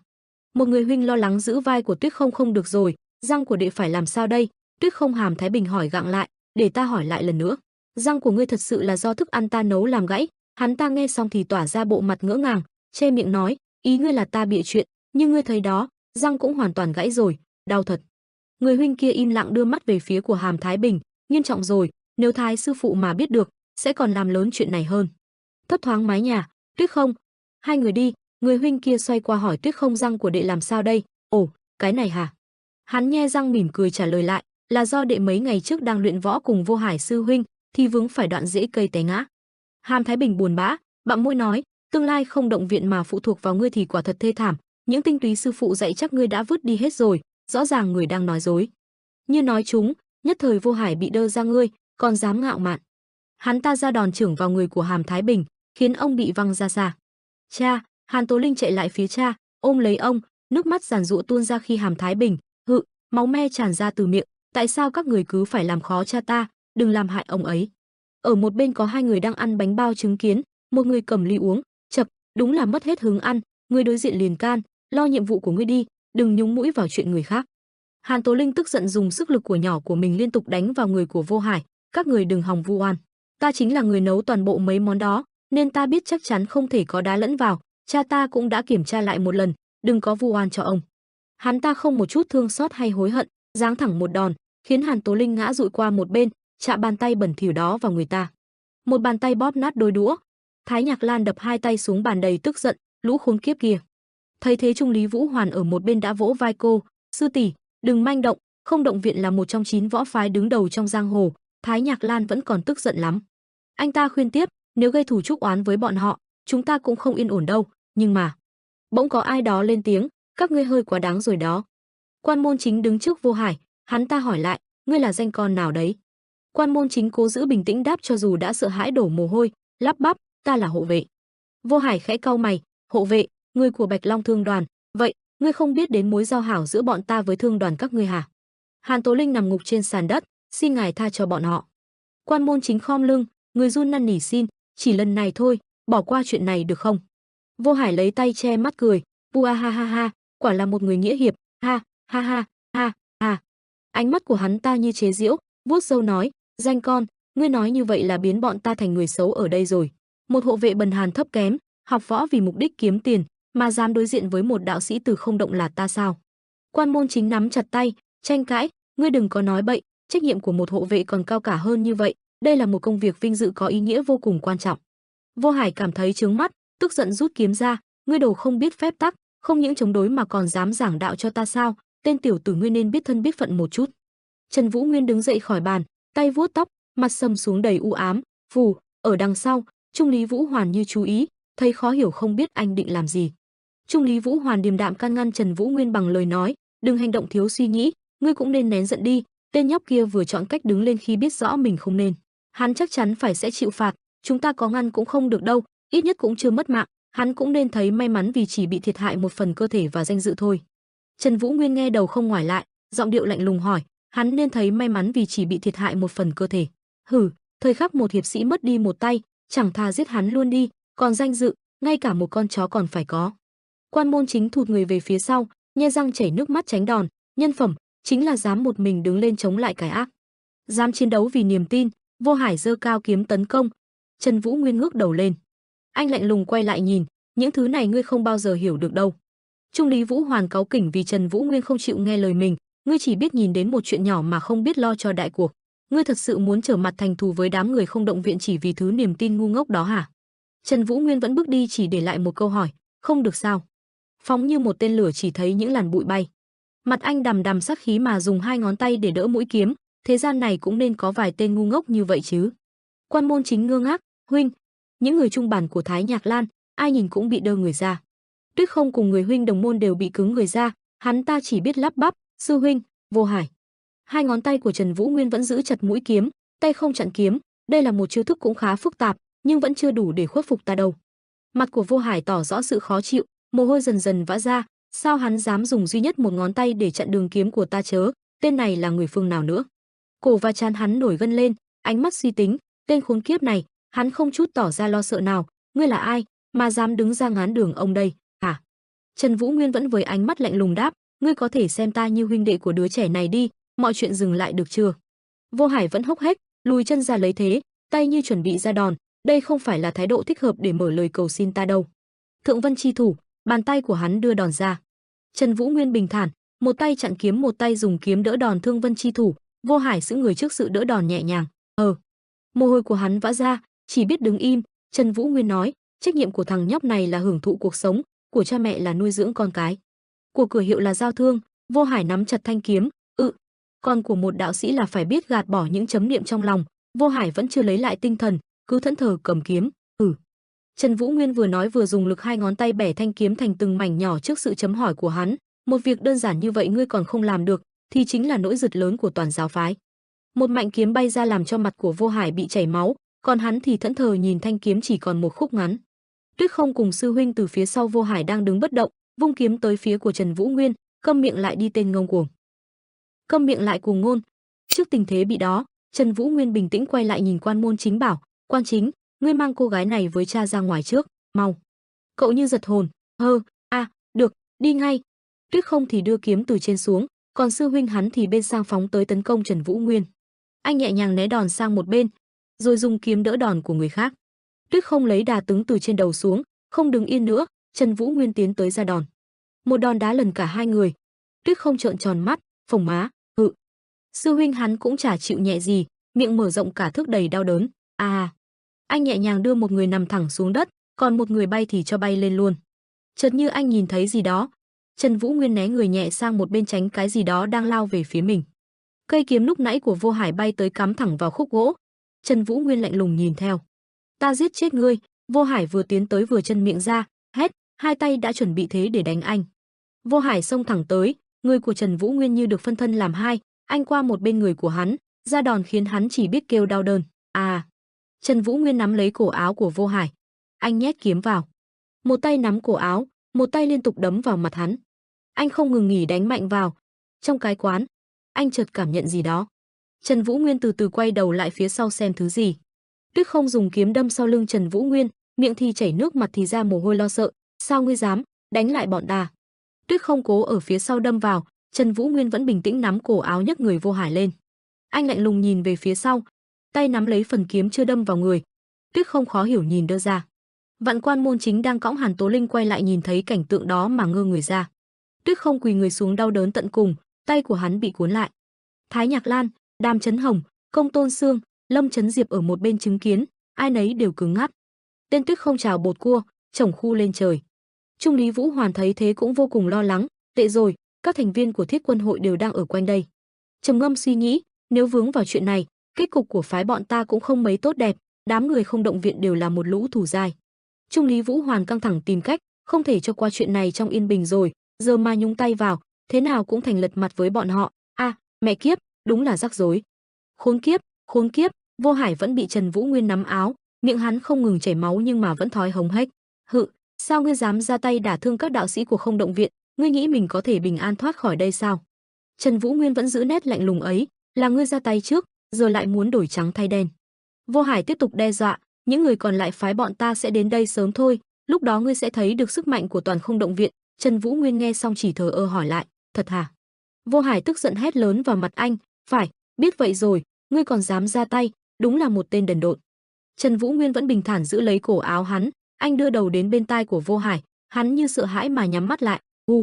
Trần Vũ Nguyên sát vào tai hắn nói, nếu vậy, không động lừng danh hay thứ gì đó, ta một phát diệt gọn là được, phải không? Vô Hải nghe xong vã mồ hôi đầy sợ hãi, ngươi dám đe dọa bọn ta? Trần Vũ Nguyên nhẹ nhếch mép cười, Tại sao không, kẻ nào dám cản? Ở quán, bỗng có tiếng kêu, Vô Hải sư huynh. Thư nhân từ bên ngoài mở cửa bước cùng là Chân Thánh, nghe nói huynh đến đây.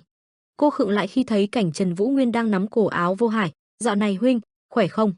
Bên bờ sông đêm thanh tĩnh, mẹ kiếp, ngươi đang làm cái gì vậy hả? Thư nhân tức giận khoanh tay lại chửi Trần Vũ Nguyên, chỉ vì ngươi mà mối quan hệ giữa Không Động Viện và Bạch Long Thương Đoàn bọn ta hoàn toàn bị phá bỏ. Thư nhân nói tiếp, tại sao ngươi lại tấn công bọn họ, ngươi không nhận ra, hai bên đều đang hợp tác vô cùng ăn ý hả? Ngươi nghĩ gì lại đi đả thương bọn họ vậy? Vô Hải được vịn vai đỡ lên đi, ba người đầy thương tích, hắn quay đầu lại, nhớ lấy, ta sẽ không bỏ qua chuyện này dễ dàng đâu. Thư nhân và người đi theo mình đứng đối diện cho Trần Vũ Nguyên và Quan Môn Chính, cô nói tiếp, ngươi đáng lý phải cảm thấy biết ơn vì được đi cùng bọn ta tới U Nam, còn dám xử sự như vậy. Anh lễ phép đáp lại, thành thật xin lỗi vì những chuyện ta đã gây ra, nhưng anh diễn đạt tiếp, không phải việc đầu tiên cô nên làm là điều tra nội tình sự việc, tra hỏi những người có liên quan trước hả? Trước lời nói ấy, thư nhân hỏi lại, ý ngươi là gì? Anh để tay mình phía sau lưng Quan Môn Chính, cậu đang cúi đầu cảm thấy tội lỗi, còn khá trẻ, nhưng dù sao hắn cũng là hộ vệ của Bạch Long Thương Đoàn. Tay anh đặt nhẹ nhàng phía sau lưng cậu bé, cô có trách nhiệm quan tâm những người như hắn, chưa kể đến, vị tiên sinh và cô gái trẻ kia cũng suýt mất mạng, cậu ta đã đứng ra bảo vệ bọn họ. Anh bình tĩnh tiếp tục đưa ra ý kiến, Không Động Viện là võ phái nổi danh không có nghĩa là bọn họ được quyền hành xử quá đáng, ta cũng biết cô Doãn tiểu thư là môn đồ của bọn họ. Thư nhân và Chân Thánh chú ý nghe Trần Vũ Nguyên nói, nhưng cô cũng nên nhìn nhận vị trí của mình hiện tại, cô đến đây không phải dưới tư cách là đệ tử của Không Động Viện, mà là chỉ huy của Bạch Long Thương Đoàn và những người trong chuyến đi này, đó là tại sao ta nghĩ cô nên lắng nghe người của mình trước, rồi hãng ra quyết định. Trước những lời của Trần Vũ Nguyên, thư nhân chỉ biết im lặng. Cô quay đầu qua một bên như không muốn thừa nhận lời xin lỗi. Biết rồi, là lỗi của ta, xin lỗi. Thư nhân vẻ lo lắng bảo, nhưng việc ngươi đẩy tất cả vào tình huống hiện tại là vô cùng nghiêm trọng. Trần Vũ Nguyên điềm tĩnh nói, ta sẽ hoàn toàn chịu trách nhiệm, nếu chưa thật sự sẵn sàng, ta sẽ không ra tay. Thư nhân như chưa thật sự tin vào anh, bọn họ là một trong 9 võ phái lớn nhất, không chỉ là. Trần Vũ Nguyên tự tin nói, không có thứ gì là tồn tại mãi mãi. Cô bất ngờ trước câu nói ấy, hả, ngươi nói vậy là có ý gì? Anh như sợ nói không đúng, dù có mạnh đến đâu, bọn họ cũng không thể tồn tại mãi được. Thư nhân lo lắng nhìn Trần Vũ Nguyên. Trần Vũ Nguyên vẫn để tay sau lưng của Quan Môn Chính, cậu vẫn chưa hết cảm thấy lo lắng về tội lần này, như ta đã nói, ta sẽ hoàn toàn chịu trách nhiệm chuyện này. Nếu cô vẫn chưa thấy hài lòng, thì Môn Chính và ta sẽ tự động rời khỏi Bạch Long Thương Đoàn, cảm tạ thời gian vừa qua đã chiếu cố. Chân Thánh vội lên đưa lời chặn, sợ mọi chuyện đi xa, bây giờ, mọi người cứ bình tĩnh trước, mọi chuyện cũng không dễ giải quyết như vậy. Cứ vào nghỉ ngơi từ từ tìm giải pháp. Thư nhân im lặng nhìn ông đưa mắt về phía cô, ngài thấy có ổn không, Tiêu Thư? Thư nhân trầm ngâm im lặng. Được thôi, thích thì cứ việc. Thấy thư nhân quay đầu đi nói thế ông mới giãn cơ mặt. Tuy nói thế nhưng ông vẫn nhắc với Trần Vũ Nguyên, hèm, còn các ngươi, có cách giải quyết gì chưa? Đây không phải là chuyện nhỏ đâu. Trần Vũ Nguyên nghe thế thì chỉ đáp, ta sẽ ngồi đợi bọn họ. Chân Thánh nghe anh đáp thế thì ngạc nhiên, hả, ngươi định đợi bọn họ đến tìm sao? Trần Vũ Nguyên trả lời, phải. Bầu trời đêm yên tĩnh, dòng sông phản ánh trăng lung linh, không thể tin được mình lại cho một tên dở hơi đi cùng. Một bầu trời đen tối mịt. Quan Môn Chính cúi đầu ngải, dù dè nói, ta thành thật xin lỗi, sư huynh, đều tại ta. Trần Vũ Nguyên ngồi trên khúc gỗ lớn, chuyện đó không cần lo, dù sao, chúng ta chắc phải ngủ cả đêm ngoài trời rồi. Môn Chính, đệ đi lấy chân gối mang lại đây được không? Quan Môn Chính nghe thế thì liền hứng hở chạy đi ngay đây, sư huynh. Trung Lý Vũ Hoàn từ đâu đi ra sau khi Quan Môn Chính chạy đi được xa rồi, tới lượt ta nói chuyện với ngươi rồi, Không Động Viện chắc chắn sẽ không để yên.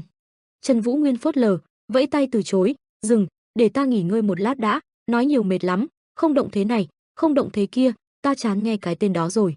Trước sự bình thản đó thì đã chọc tức được Trung Lý Vũ Hoàn, anh mở to miệng nói, nhưng ta vẫn chưa có cơ hội giải thích với ngươi mà, cho ta 1 phút thôi. Trung Lý Vũ Hoàn cau mày, nếu lúc trước ngươi nhịn một chút, thì đám người chúng ta hiện tại đã không khốn khổ thế này. Trần Vũ Nguyên không tranh cãi, anh cúi đầu buồn bã bảo, ngươi luôn tính trước những hành động của mình hả? Trung Lý Vũ Hoàn mặt cau có đáp, dĩ nhiên, đó là cách duy nhất để ngươi có thể sống sót trong cái giang hồ đầy hiểm ác này. Dù mạnh hay yếu cũng phải dùng cách này mà đi lên, đó cũng là nguyên nhân Thiết Quân hội có thể trụ vững đến bây giờ. Trần Vũ Nguyên vẫn cúi đầu, biết rồi, ngươi nói không sai, người trong võ lâm càng phải cẩn trọng như vậy. Trung Lý Vũ Hoàn hạ giọng xuống, vậy tại sao? Vẻ mặt của Trần Vũ Nguyên đầy ưu sầu, nhưng ta cảm thấy nhiều lúc trái tim sẽ có quyết định đúng đắn hơn nhiều, hôm nay là một ví dụ. Thái Nhạc Lan đứng núp ở tảng đá một bên, Đàm Chấn Hồng, Công Tôn Sương, Lâm Chấn Diệp núp ở một bên vừa hóng nghe hai người nói chuyện vừa thủ tư thế sẵn sàng đánh. Trần Vũ Nguyên giải bày, ai cũng nghĩ sự tốt bụng hay lòng trắc ẩn đã biến mất khỏi thế gian này, những người có quyền có địa vị sẽ không ngừng cướp đoạt của kẻ yếu thì không còn chỗ để khóc hay buồn phiền. Thái Nhạc Lan, Đàm Chấn Hồng, Công Tôn Xương, Lâm Chấn Diệp khá ngỡ ngàng khi nghe, trong thế sự độc ác nhiều này, nếu những người học võ công cũng bắt đầu lạm dụng khả năng của họ làm điều ác, vậy học võ hay là cao thủ còn có nghĩa lý gì? Trung lý Võ Hoàn nghe Trần Vũ Nguyên nói, anh ngỡ ngàng vã mồ hôi suy nghĩ, người này, hắn có vẻ nguy hiểm. Không, cực kỳ nguy hiểm, niềm tin sai lầm của hắn có thể nguy hại đến toàn bộ người khác trong võ lâm. Trung lý Vũ Hoàn liền vội tranh cãi, một người không thể thay đổi được gì, thế gian này không hề dễ dàng hay rộng lượng như người vẫn nghĩ đâu. Trần Vũ Nguyên nhếch mép cười nhẹ, thật vậy sao? Anh ngẩng đầu lên, nhưng ngươi hãy nhìn xem, chỉ một ngọn nến cũng đủ để xua tan bóng đêm, vậy thì ít nhất ta cũng có thể trở thành ánh sáng dẫn đường, đó là nguyên nhân ta tu luyện võ công và quyết định bước đi trên con đường này. Những ngọn núi hòa mình vào bầu trời đêm yên tĩnh. Trần Vũ Nguyên và Quan Môn Chính cùng ngồi trên khúc gỗ, bên cạnh bờ sông, ở phía trước là bếp lửa sáng bừng trong màn đêm, cậu rụt rè nói với anh, "Đệ xin lỗi, sư huynh, đều là lỗi của đệ." Hai người cúi xuống dầu dĩ, Quan Môn Chính hối lỗi, nếu lúc đó không bước ra, chúng ta cũng sẽ không phải rơi vào tình cảnh này. Quan Môn Chính buồn bã ngồi một bên, Trần Vũ Nguyên không trách móc mà còn chỉ rõ cho cậu bài học, lỗi của đệ là chưa nhìn rõ thực lực chênh lệch. Ai rồi cũng sẽ phải đối mặt với những khó khăn riêng, quan trọng là đệ có tự mình hóa giải được hay không. Cậu ngồi nghe anh chỉ điểm, mặt khác, đệ vừa vướng vào một chuyện mà chắc chắn đệ không thể tự giải quyết. Ngọn lửa chói lòa làm sáng cả một vùng rộng lớn nơi hai người ngồi, ta đoán chắc đệ cũng nhận ra được. Võ lâm giang hồ là một nơi lạnh lẽo, khắc nghiệt, là nơi dẫm đạp lên nhau, kẻ mạnh mới sống sót, nên đệ cần phải mạnh mẽ hơn nữa. Trần Vũ Nguyên im lặng, lặng lẽ nhìn sang xem Quan Môn Chính tâm trạng như thế nào. Quan Môn Chính cúi đầu im lặng, suy ngẫm về lời của anh bảo. Trần Vũ Nguyên nhẹ nhàng đưa tay lên đầu cậu.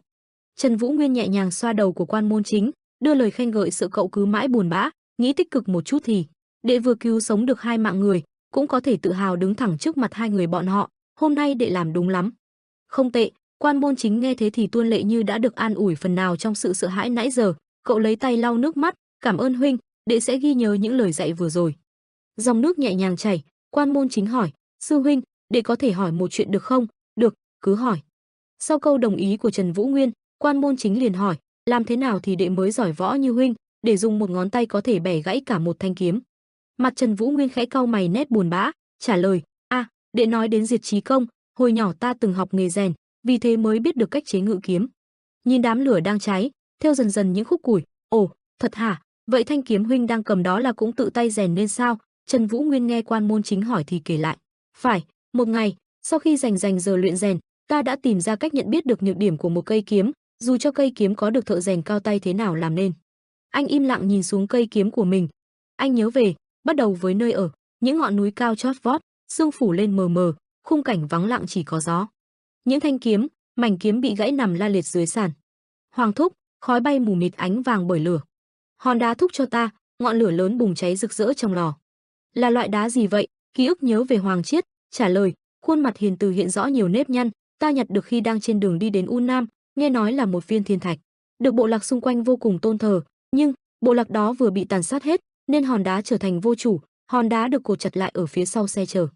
Đã 2 năm, một thanh sắt được đưa vào trong lò đang phừng phực cháy dữ dội, vẫn không thể chế ngự, một cái búa gõ mạnh xuống thanh sắt còn đang đỏ lửa. Đến khi nào? Trần Vũ Nguyên cả người toát mồ hôi, ánh mắt buồn bã, tập trung làm. Ngươi mới chịu chấp nhận ta hòn đá cứng đầu này, một lưỡi kiếm còn đỏ lửa. Làm ơn hãy thành công lần này, bỏ thanh kiếm ấy vào hồ nước sôi. Trần Vũ Nguyên không mặc áo thấy rõ trên lưng rất nhiều vết thương to nhỏ, gai góc, mồ hôi chảy ra khắp người, anh giơ cao thanh kiếm lên, ngắm nhìn nó. Được chưa? Ánh mắt bơ phờ, lo lắng nhìn, mồ hôi đổ ra trên khuôn mặt.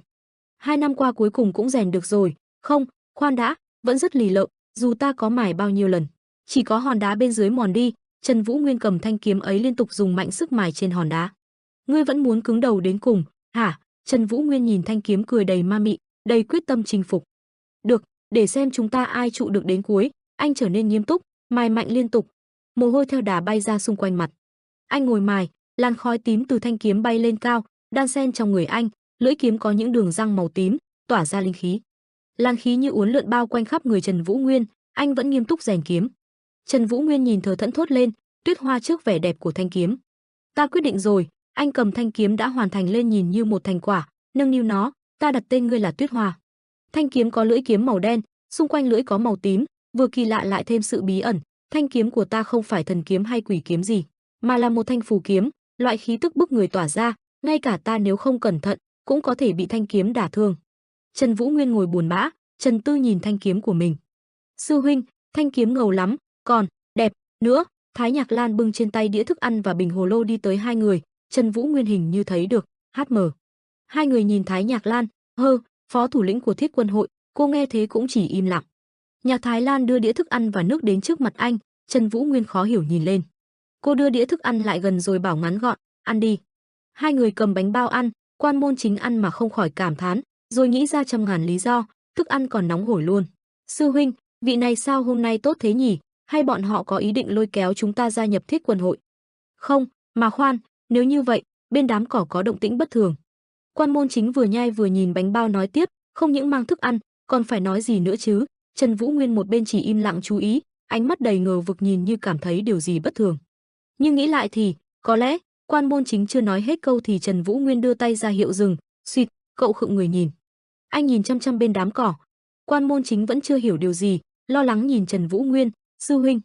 Trần Vũ Nguyên như biết chuyện gì sắp xảy đến liền vội bảo với Môn Chính, mau quay lại chỗ Nam Hải quán. Anh đứng dậy vội thúc giục cậu, mau lên. Quan Môn Chính nghe thế thì vội đứng dậy chạy đi nhưng vẫn chưa hiểu chuyện gì. Được. Trần Vũ Nguyên hiên ngang đứng ra nhìn về phía đám cỏ, đón chờ điều gì ở phía trong đám có. Quan Môn Chính vừa chạy vừa liếc mắt lại nhìn.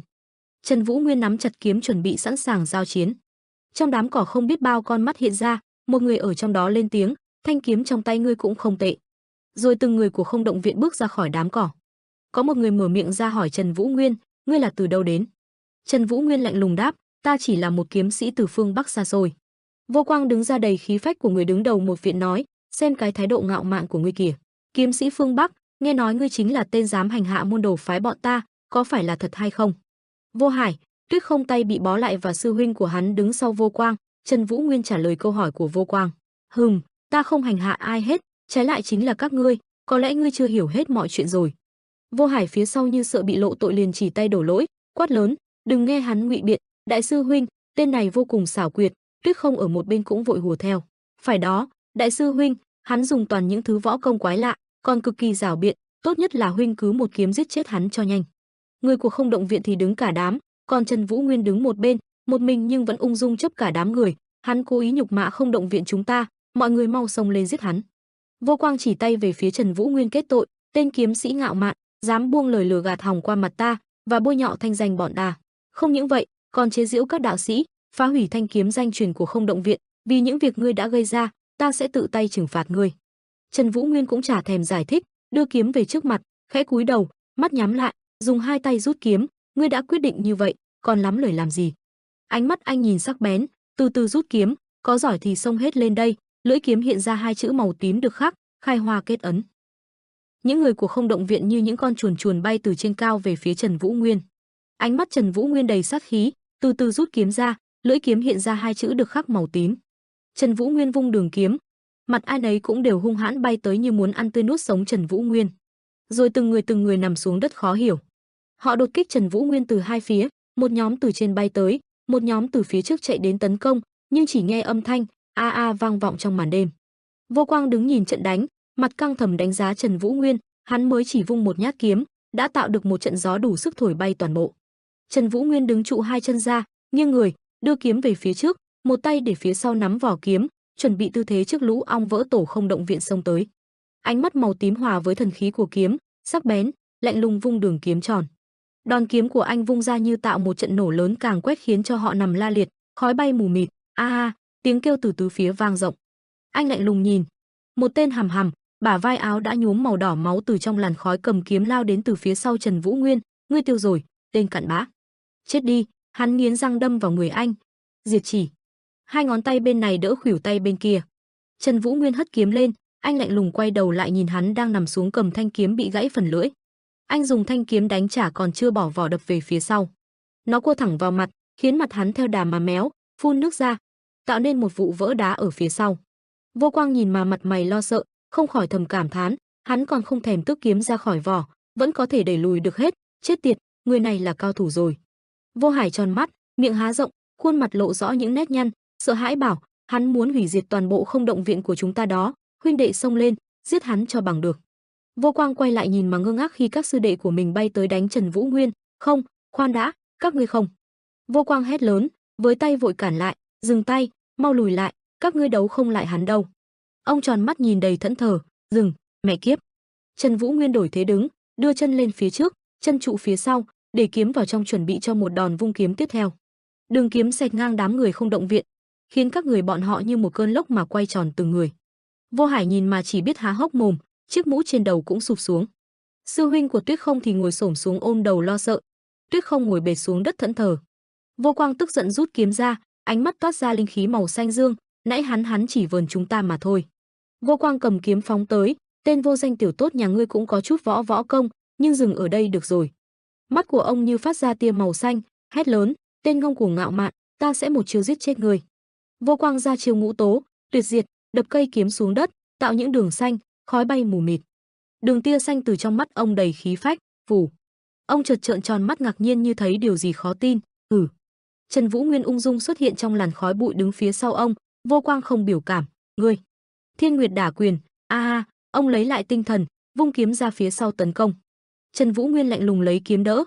Vô Quang trợn tròn mắt, nghiến răng nhìn. Thư Nhân ở phía xa nhìn, bất ngờ hỏi, sao có thể?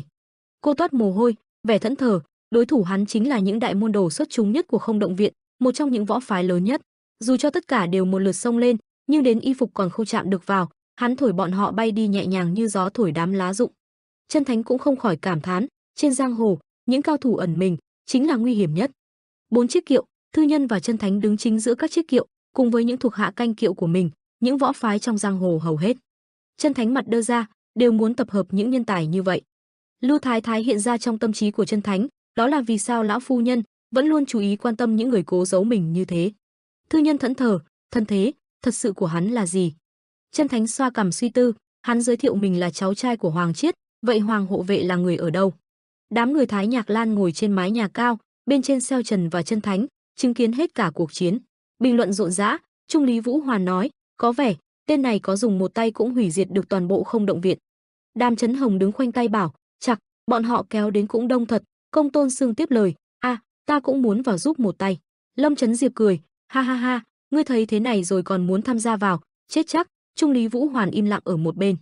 Bầu trời dần dần sáng hơn. Trước giờ, Thái Nhạc Lan nằm trên miếng sắt nhắm mắt. Thư Thái bảo, lũ đạo sĩ đó chỉ biết làm tàng, ngang ngược, chưa bao giờ xứng làm đối thủ của hắn. Mất lòng chút, nhưng chúng ta cũng không đấu lại bọn họ đâu, có lẽ chỉ có thủ lĩnh là được. Sức mạnh này, hắn thật sự có thể xoay chuyển toàn giang hồ đó. Trung Lý Vũ Hoàn nghe Thái Nhạc Lan nói xong thì anh ở một bên trầm tư, quay ra nhìn cô suy nghĩ, ngay cả vị sư tỷ luôn tự cao của ta cũng phải nể phục hắn. Thủ lĩnh, chúng ta phải mau bàn bạc lại chuyện này. Mặt đầy căng thẳng, trong đầu Trung Lý Vũ Hoàn hiện ra một người to lớn. Trận đánh vẫn đang tiếp tục. Trần Vũ Nguyên ung dung nhìn những đường kiếm liên tục ở trước mắt, không chút phản ứng. Vô Quang thì người đã ra mồ hôi vì đuối sức, nghiến răng không thể làm gì để thay đổi tình thế. Khốn kiếp, ngươi vẫn còn dám đùa giỡn. Vô Quang đứng lại phía sau, hắn chỉ đơn giản chặn hết những chiêu của mình, dám xem thường ta. Ông ta như chuẩn bị ra đòn mới, cả người tỏa ra linh khí màu xanh, một tay cầm kiếm giơ ra phía trước, còn tay kia thì thụt về phía sau, hét lớn, tên rác rưởi này, có giỏi thì dùng hết sức lực của mình đi, Nhất Thiên kiếm. Trần Vũ Nguyên vẫn vẻ mặt vô cảm, hết sức, thứ lỗi cho ta, nãy giờ hơi bất kính với lão rồi, cũng tại lâu rồi ta chưa thực sự đấu với ai. Anh dùng hai tay nắm thanh kiếm từ từ hạ xuống, vậy, ta ra tay hết mình đây. Ngã hồn tinh tú, tuyệt dạ kiếm. Trần Vũ Nguyên tạo một cơn lốc màu tím khổng lồ phía trên mình, anh đứng dưới nó đầy hiên ngang. Vô Quang đơ ngươi ra, cả người ông như bị ảnh hưởng bởi cơn lốc, trắng phơn, kéo về phía sau, bị tê cứng cả da. Ông hoảng hốt như vẫn chưa tin vào mắt mình. Kiếm trên tay thả xuống, Vô Quang quỳ xuống đất. Trần Vũ Nguyên kéo một đường kiếm từ phía sau tới ngay trước mặt ông đầy sát khí, đường linh khí màu tím uốn lượn theo phía sau. Cây kiếm dài tới cổ của Vô Quang, ông liền vội kêu, cao nhân, xin dừng tay. Hàm Thái Bình chạy trước quan môn chính vội cản, hộc, xin đừng giết hắn, cầu xin ngài. Theo tiếng nói, Vô Quang quay đầu nhìn, bất ngờ, Thái Bình. Bầu trời hạ dần, không còn màn đêm tối nữa. Bóng lưng của Vô Quang có vẻ khá giàu, ta hiểu rồi. Toàn bộ người của Không Động Viện cúi đầu xuống, đứng trên phía đầu là Vô Quang, ông nói chuyện với Hàm Thái Bình, còn Trần Vũ Nguyên và quan môn chính đứng một bên xa, thì là đó mới là nguyên nhân. Vô Hải, Tuyết Không vs người còn lại phải quỳ chống đầu, Vô Quang cúi đầu xoa trán, phù, quãng thời gian ta bế quan tu luyện, đệ bị tước hết võ công, còn bị đuổi ra khỏi Không Động Viện. Ông khẽ liếc về phía ba người, mấy người các ngươi thật đáng xấu hổ. Dám làm ra loại chuyện bất kính như vậy. Vô Hải nghiến răng. ư Ông hỏi chuyện của Hàm Thái Bình, sư đệ của ta. À, không, Thái Bình, trước đây ta nghe được bọn họ truyền tai nhau đệ luyện tả công bị tẩu hỏa nhập ma, ra tay giết hại rất nhiều đồng môn, nên mới bị đuổi ra khỏi viện. Hàm Thái Bình lắng nghe Vô Quang nói tiếp, ta đã cảm thấy trong chuyện này có điều mờ ám, giờ thì đã rõ, ta đã có một khoảng thời gian tự dằn vặt suy nghĩ về danh xưng tuyệt đỉnh không động, và người sư đệ ta luôn yêu quý không thể làm ra chuyện tày trời như vậy, một phần trọng tâm ta luôn tin tưởng đệ. Trần Vũ Nguyên và Quan Môn Chính đứng phía sau Hàm Thái Bình im lặng lắng nghe, ông mặt đầy buồn bã nghe Vô Quang hối lỗi, như tha thứ cho ta. Lúc đó ta lại chọn cách chấp nhận cho qua chuyện, ta cứ nghĩ đệ rời đi là muốn trở nên mạnh hơn, ta đúng là một kẻ vô tâm vô phế, để những chuyện đó xảy ra. Vô Quang nói tiếp, nhưng mà, Thái Bình, tại sao đệ không hề lên tiếng, đệ có thể thưa lại chuyện này với Thái sư phụ, hoặc giải thích cho mọi người hiểu cũng được mà, chắc lúc đó đệ cần ta lắm, nhưng ta lại đang bế quan tu luyện, đệ chắc chắn có thể tại sao không làm. Hàm Thái Bình nghe xong hiền từ đáp, chỉ là ta cảm thấy mệt mỏi rồi. Vô Quang ngạc nhiên nhìn như mình đã nghe nhầm. Hàm Thái Bình điềm đạm nói, địa vị của ta trong không động, khiến ta cảm thấy vô cùng mệt mỏi. Một màu đen như sự cô độc trong ông, khi ngày càng được kính trọng. Ông đi qua, những người phía sau nói cười, càng nhận được sự đề phòng, lòng đố kỵ cũng ghen ghét của những người xung quanh, cuộc sống dần trở nên khốn khổ, ta cảm thấy mình cô độc. Hàn Tố Linh cùng mẹ của mình đứng ở phía sau, nhưng sau này, khi gặp được thê tử, người luôn ủng hộ, sát cánh bên ta, cũng là lúc ta nhận ra ở lại không động cũng chẳng còn ý nghĩa gì, ta quyết định từ bỏ, để có cơ hội sống một đời bình an bên gia đình. Hàn Tố Linh lau nước mắt, xin các người đừng làm phiền gia đình bọn ta nữa, nhưng cuối cùng, bọn họ vẫn chẳng muốn ta được yên, ta không biết mình phải làm gì nữa. Hàm Thái Bình khổ sở bảo. Tuyết Không từ từ dùng một tay chống đứng dậy tránh lỗi, đại sư huynh, đệ không có làm gì sai hết, đệ không cố ý làm hại bọn họ đâu. Vô Quang vẻ mặt nghiêm nghị. Hắn ta đổ tội cho Vô Hải, mọi chuyện đều do Vô Hải sư huynh bày ra, đệ bị ép nên phải nghe lời, đệ cũng không thể không nghe theo. Đại sư huynh, xin hãy nghe lời đệ. Vô Hải chống đầu một bên nghe thì nghiến răng tức giận, tên nhóc khốn kiếp ngươi dám bán đứng ta. Vô Hải vụt ngồi dậy, Vô Quang nghiêm nghị liếc nhìn nghe, mẹ nó chứ, dù sao cũng biết hết rồi, thì ta nói tiếp luôn, đại sư huynh Vô Quang, ngươi chính là cái tên vô tâm không chút tình người. Suốt ngày chỉ biết luyện kiếm, ngươi muốn trở thành một cao thủ võ lâm, được, nhưng ngươi chỉ biết mỗi chuyện đó, mà không biết nhìn nhận những việc xung quanh, không thèm quan tâm đến viện. Vô Hải tiếp tục vạch tội, chỉ là một tên đạo sĩ giả đáng khinh, ngươi biết ta không đánh thắng ngươi nổi, nên dám ngạo mạn nghĩ rằng mình chắc chắn sẽ trở thành trưởng viện đời kế tiếp hả? Hàm Thái Bình, từ lúc ta biết được hắn là kẻ có khả năng trở thành trưởng viện nhất, đúng là nghe không lọt tai, nên ta ra tay hãm hại hắn trước để ngươi có cơ hội, còn không mau cảm ơn ta, đại sư huynh. Vô Quang ngỡ ngàng quay lại đầy tức giận, Vô Hải, ngươi. Vô Hải hét thật lớn, ngươi không biết ta đã giúp ngươi bao nhiêu đâu, đây là cách ngươi tỏ lòng biết ơn đối với ta hả? Mẹ kiếp, những thứ ngươi có được, dù là chức vị đại sư huynh hiện tại hay chức trưởng viện sau này đều là nhờ có ta nhúng tay vào. Hai người đối mặt nhau, Vô Hải tiếp tục trách móc, ta không làm gì sai hết, đáng lý đây là những thứ ngươi phải làm nếu muốn có được như ngày hôm nay, nên đừng có diễn vai tốt nữa, đại sư huynh. Vô Quang đơ ra câm nín, chợt ông ta ngước mặt lên, lấy tay che mắt cười lớn, phu tha ha ha, không ngờ không động viện lại trở nên mục nát như thế này, ha, những ngọn cỏ lung lay theo gió, ngươi nói đúng, ta quả thật là người không hề quan tâm thứ gì ngoài luyện võ, cuối cùng cũng chỉ là con rối trong ván cờ này mà thôi. Ông tức giận chỉ thẳng tay hét, ngươi không biết ta muốn chém phăng đầu ngươi không biết bao nhiêu đâu, nhưng giết ngay thì quả thật quá nhân từ đối với một kẻ như ngươi. Ngươi sẽ phải chịu đựng hình phạt như Thái Bình, bị phế truất võ công, không những vậy, ta sẽ khiến cho cuộc đời của ngươi còn thảm hơn gấp trăm lần. Ông khẽ cúi đầu, chỉ tay, ánh mắt đầy quỷ kế, từ hôm nay, ta sẽ diệt trừ tận gốc những kẻ bại hoại như ngươi ra khỏi không động. Vô Hải đứng sững người ra, kẻ nào dám chống đối ta sẽ chém chết, ta sẽ nhai ngươi ngấu nghiến đến khi không còn một mảnh xương. Giờ ta cảnh cáo ngươi, tên nhân phẩm bại hoại, ngươi nên chuẩn bị tinh thần đối mặt với hậu quả đi. Bầu trời yên tĩnh. Vô Quang quay qua đối diện với Hàm Thái Bình, sau tất cả những chuyện này, ta chỉ xin lỗi thôi vẫn là chưa đủ. Cả nhà ba người Hàm Thái Bình im lặng, từ giờ trở đi, không động viện, bằng bất cứ giá nào cũng quyết bảo vệ cả nhà ba người đệ.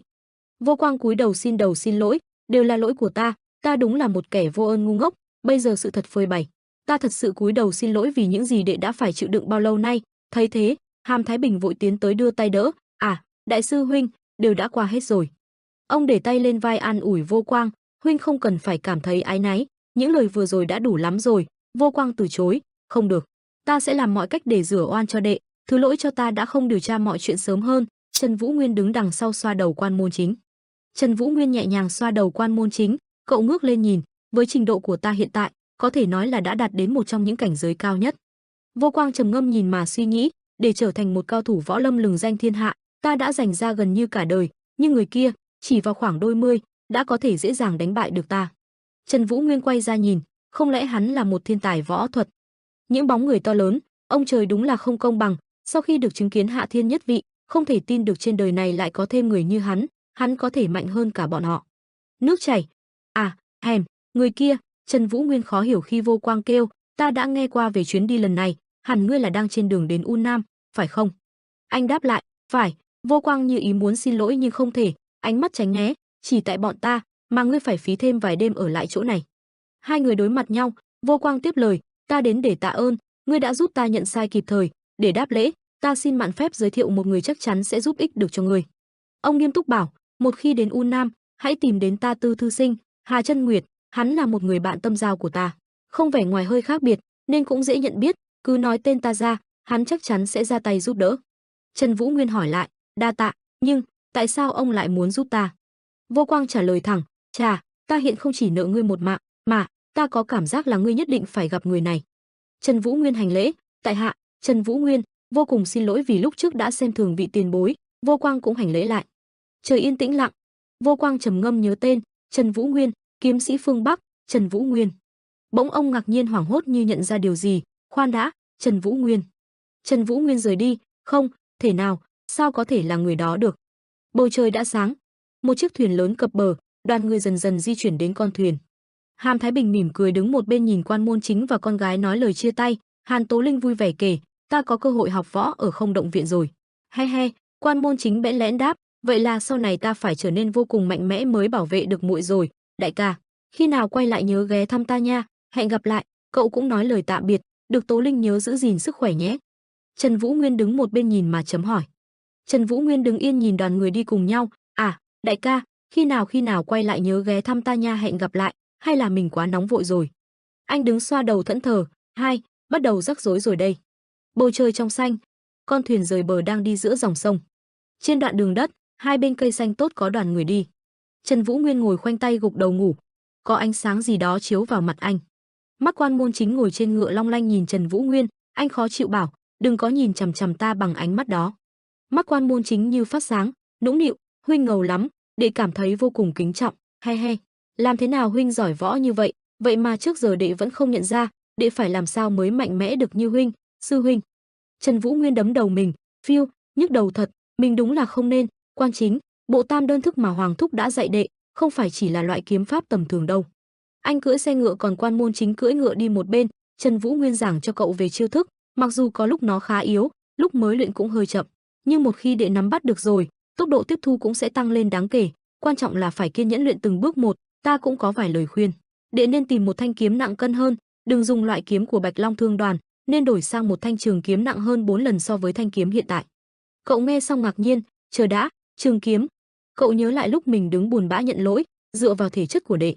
Lúc đó Trần Vũ Nguyên để tay phía sau lưng cậu, có thể nói đệ sẽ trở nên cao lớn và khỏe mạnh hơn nhiều nếu luyện tập đúng cách, vì vậy, một thanh trường kiếm sẽ thích hợp hơn.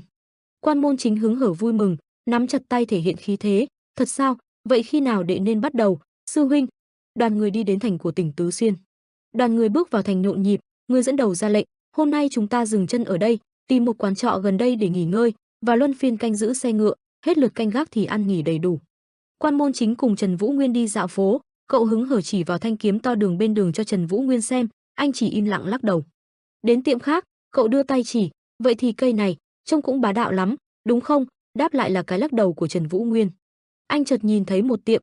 Quan Môn Chính mệt mỏi chạy theo hỏi, sư huynh, đệ rất vui vì có huynh đồng ý đi chọn kiếm cùng, nhưng nãy giờ huynh từ chối hết rồi. Khoan đã, sao chúng ta lại đi hướng này, bên này cũng có nhiều đồ tốt hả? Đợi đệ với. Hai người đi đến một tiệm, ông chủ thì ngồi chống cằm trong quầy. Hai người đến để mua kiếm hả? Ông ta như để ý thấy thanh kiếm của Trần Vũ Nguyên đang cầm nên hỏi, ô hô, thanh kiếm đó ngươi tự rèn phải không? Ông liếc nhìn rồi hỏi tiếp, nhưng sao lại chọn làm phù kiếm? Lão thợ rèn với vẻ mặt bất cần, lão quét qua một lượt từ trên xuống dưới rồi lại nhìn thanh kiếm một lúc, sau đó nhướng mày hỏi, nhưng sao lại chọn làm phù kiếm? Anh không trả lời mà lại hỏi ngược lại thợ rèn, làm sao ông biết là ta tự làm nên? Ông thợ rèn quan sát anh một lúc rồi giải thích, ta nhìn được qua bàn tay của ngươi, đó là đôi tay thể hiện ngươi biết rèn. Anh nhìn xuống tay mình giải thích thêm, không phải ta cố ý, nhưng thanh kiếm này tỏa ra rất nhiều sát khí, có thể là do nguyên liệu ta dùng. Lão thợ rèn kinh ngạc ồ lên một tiếng. Anh giải thích xuất than của cây kiếm là hòn đá mà một bộ lạc từng tôn thờ, sau đó lại bị tàn sát. Ta nghĩ thanh kiếm này có thể chứa đựng linh hồn và khát vọng của những người đó. Nghe anh giải thích, ông lão cũng dần hiểu ra, người biết đó có một thứ gọi là thiên kiếm được rèn lên từ ước ao và khát vọng của chính người thợ rèn. Tùy theo mỗi người mà thanh kiếm trở nên linh thiêng hay lại thành quỷ kiếm, đó là nguyên nhân tại sao một thợ rèn luôn phải tập trung. Nếu người khác có thể có được thanh kiếm đó, có thể trở thành rắc rối lớn đó. Ngươi nhớ giữ nó cho chắc, nhưng cũng cẩn thận, một lỗi sai thanh kiếm sẽ khiến ngươi mất đi lý trí. Anh trả lời, ta cũng cảm nhận được. Cả hai rơi vào khoảng không im lặng. Được một lúc, lão thợ rèn đứng dậy vươn vai một cái rồi nói, vào đi. Ông còn quay lại nói thêm, ngươi rõ ràng có một kỹ năng của một thợ rèn giỏi, chắc không thể nào đến đây mua kiếm cho bản thân rồi. Ông nhìn sang Quan Môn Chính, hỏi là thằng nhóc đằng kia phải không? Lúc này, cậu vẫn đang còn ngơ ngác không hiểu chuyện gì khi bị nhắc tới mình. Anh nhanh chóng đưa ra những yêu cầu cần thiết cho một thanh kiếm sẽ đồng hành cùng với sư đệ của mình suốt chặng đường còn lại. Phải, tôi muốn tìm một thanh trường kiếm ít nhất phải nặng 4 GEUN và chiều dài phải hơn 3 triok. Loại kiếm pháp hắn đang học phù hợp với kiếm trường hơn. Nghe anh nói vậy, ông đi vào nhà lục đống kiếm của mình để tìm cho cậu bé một thanh kiếm phù hợp với yêu cầu. Một ý nghĩ lóe lên trên đầu ông, nói, ta quên mất có thứ này, đây là thanh ta rèn được khi còn trẻ khỏe, ta đã đặt hết tâm huyết để làm ra, nhưng chẳng hiểu sao không ai muốn mua. Nhấc thanh kiếm ra tới chiếc hộp, lão than, ôi trời, già rồi nên hơi mất sức, hai người đến đây lấy lên giúp ta đi. Sau khi cây kiếm được rút ra, anh nhìn cây kiếm dài hơn cả người mình rồi bình phẩm, dựa theo ánh đỏ trên thân cây kiếm. Chất liệu ông dùng hẳn là quặng sắt, quả là một thanh kiếm tốt, cân nặng cũng hoàn hảo được, kiếm tốt. Ông lão đứng bên cạnh hài lòng với lời nhận xét của anh, cười nói, ngươi biết nhiều về kiếm đó. Quan Môn Chính đứng bên cạnh nước lên nhìn cây kiếm mà bất ngờ vì độ dài của nó. Ông nhìn cậu, nhóc con đừng đứng đó há hốc mồm nữa, mau tới cầm thử đi đi. Cậu chần chừ tiếp lời, được. Nhóc xoa xoa chiếc mũi tràn đầy tự tin nghĩ, được rồi, bởi vì mình sinh ra đã khỏe mạnh nên có thể dùng được trường kiếm thử thôi nào. Ngay khi tiếp nhận cây kiếm từ tay Trần Vũ Nguyên, cây kiếm đã rơi thẳng xuống đất vì sức nặng của nó. Cậu phồng mồm trợn mắt nhưng cũng chỉ nhấc được chuôi kiếm. Dồn hết sức lực mà vẫn không cầm được, cậu thầm cảm thán, má ơi nặng dữ, sư huynh chỉ cần một tay đã nhấc lên được rồi mà. Lão thợ rèn nhìn thấy như vậy thì khinh thường, bọn trẻ thời nay đúng là yếu đuối, ta hồi ở tuổi ngươi thanh kiếm này chẳng đáng là gì. Cậu lúng túng giải thích, không phải như ông nghĩ đâu, ta chỉ lỡ tay làm rớt vì sư huynh đưa lúc ta chưa kịp chuẩn bị thôi. Nói rồi cậu cố nhấc cây kiếm lên cao, nhưng sức nặng của nó khiến cậu run rẩy không ngừng, nở một nụ cười gượng gạo nhìn ông lão nói, thấy chưa có làm rơi nữa đâu. Một bên thì nhìn Trần Vũ Nguyên bằng ánh mắt đầy dấu hỏi, sư huynh đây là cây kiếm phù hợp mà huynh nói đó hả? Chắc Trần Vũ Nguyên không nghĩ cây kiếm lại quá sức với sư đệ của mình, anh lấy tay đưa lên miệng ho vài tiếng để che bớt sự ngượng ngùng, đây cũng là một phần của việc tập luyện. Trần Vũ Nguyên đưa tay vào trong áo chuẩn bị lấy tiền để thanh toán. Anh quay sang hỏi lão thợ rèn, giá là bao nhiêu? Qua Môn Chính nghe vậy thì ngăn cản, đừng sư để trả. Ông lão cười nói, không sao, mặt anh viết đầy hỏi dấu hỏi chấm trên mặt. Ông giải thích, ngươi đến vì thanh đao cũ kỹ ngày là ta cảm thấy hài lòng rồi. Có lẽ cảm thấy không nên nhận không một cây kiếm tốt như vậy, anh ngập ngừng nói, dù sao cho phép ta. Chưa nói hết câu ông đã giơ tay ra phẩy phẩy. Ta đã nói là không sao mà, nếu muốn trả công cho ta lần sau đến mua thêm chút thịt rượu là được, ta ngươi sống cũng không khá giả gì phù kiếm sĩ. Lão xoa bộ râu rậm rạp của mình, vui vẻ nói, lần tới chúng ta uống xuyên đêm đàm đạo chuyện đời, đặc biệt là về kiếm còn nhiều chuyện nói lắm. Anh đứng im nhìn ông lão luyên thuyên một mình, ngươi biết không, ta mới rèn được rất nhiều kiếm cho một võ phải mới nổi đó, tên hắn là gì nhỉ, trí nhớ của ta cũng giả theo rồi. Anh cúi đầu tạm biệt, đa tạ Ngụy tiền bối, ta chắc chắn sẽ còn quay lại. Ông đáp, được lão này ngồi đợi ngươi đến.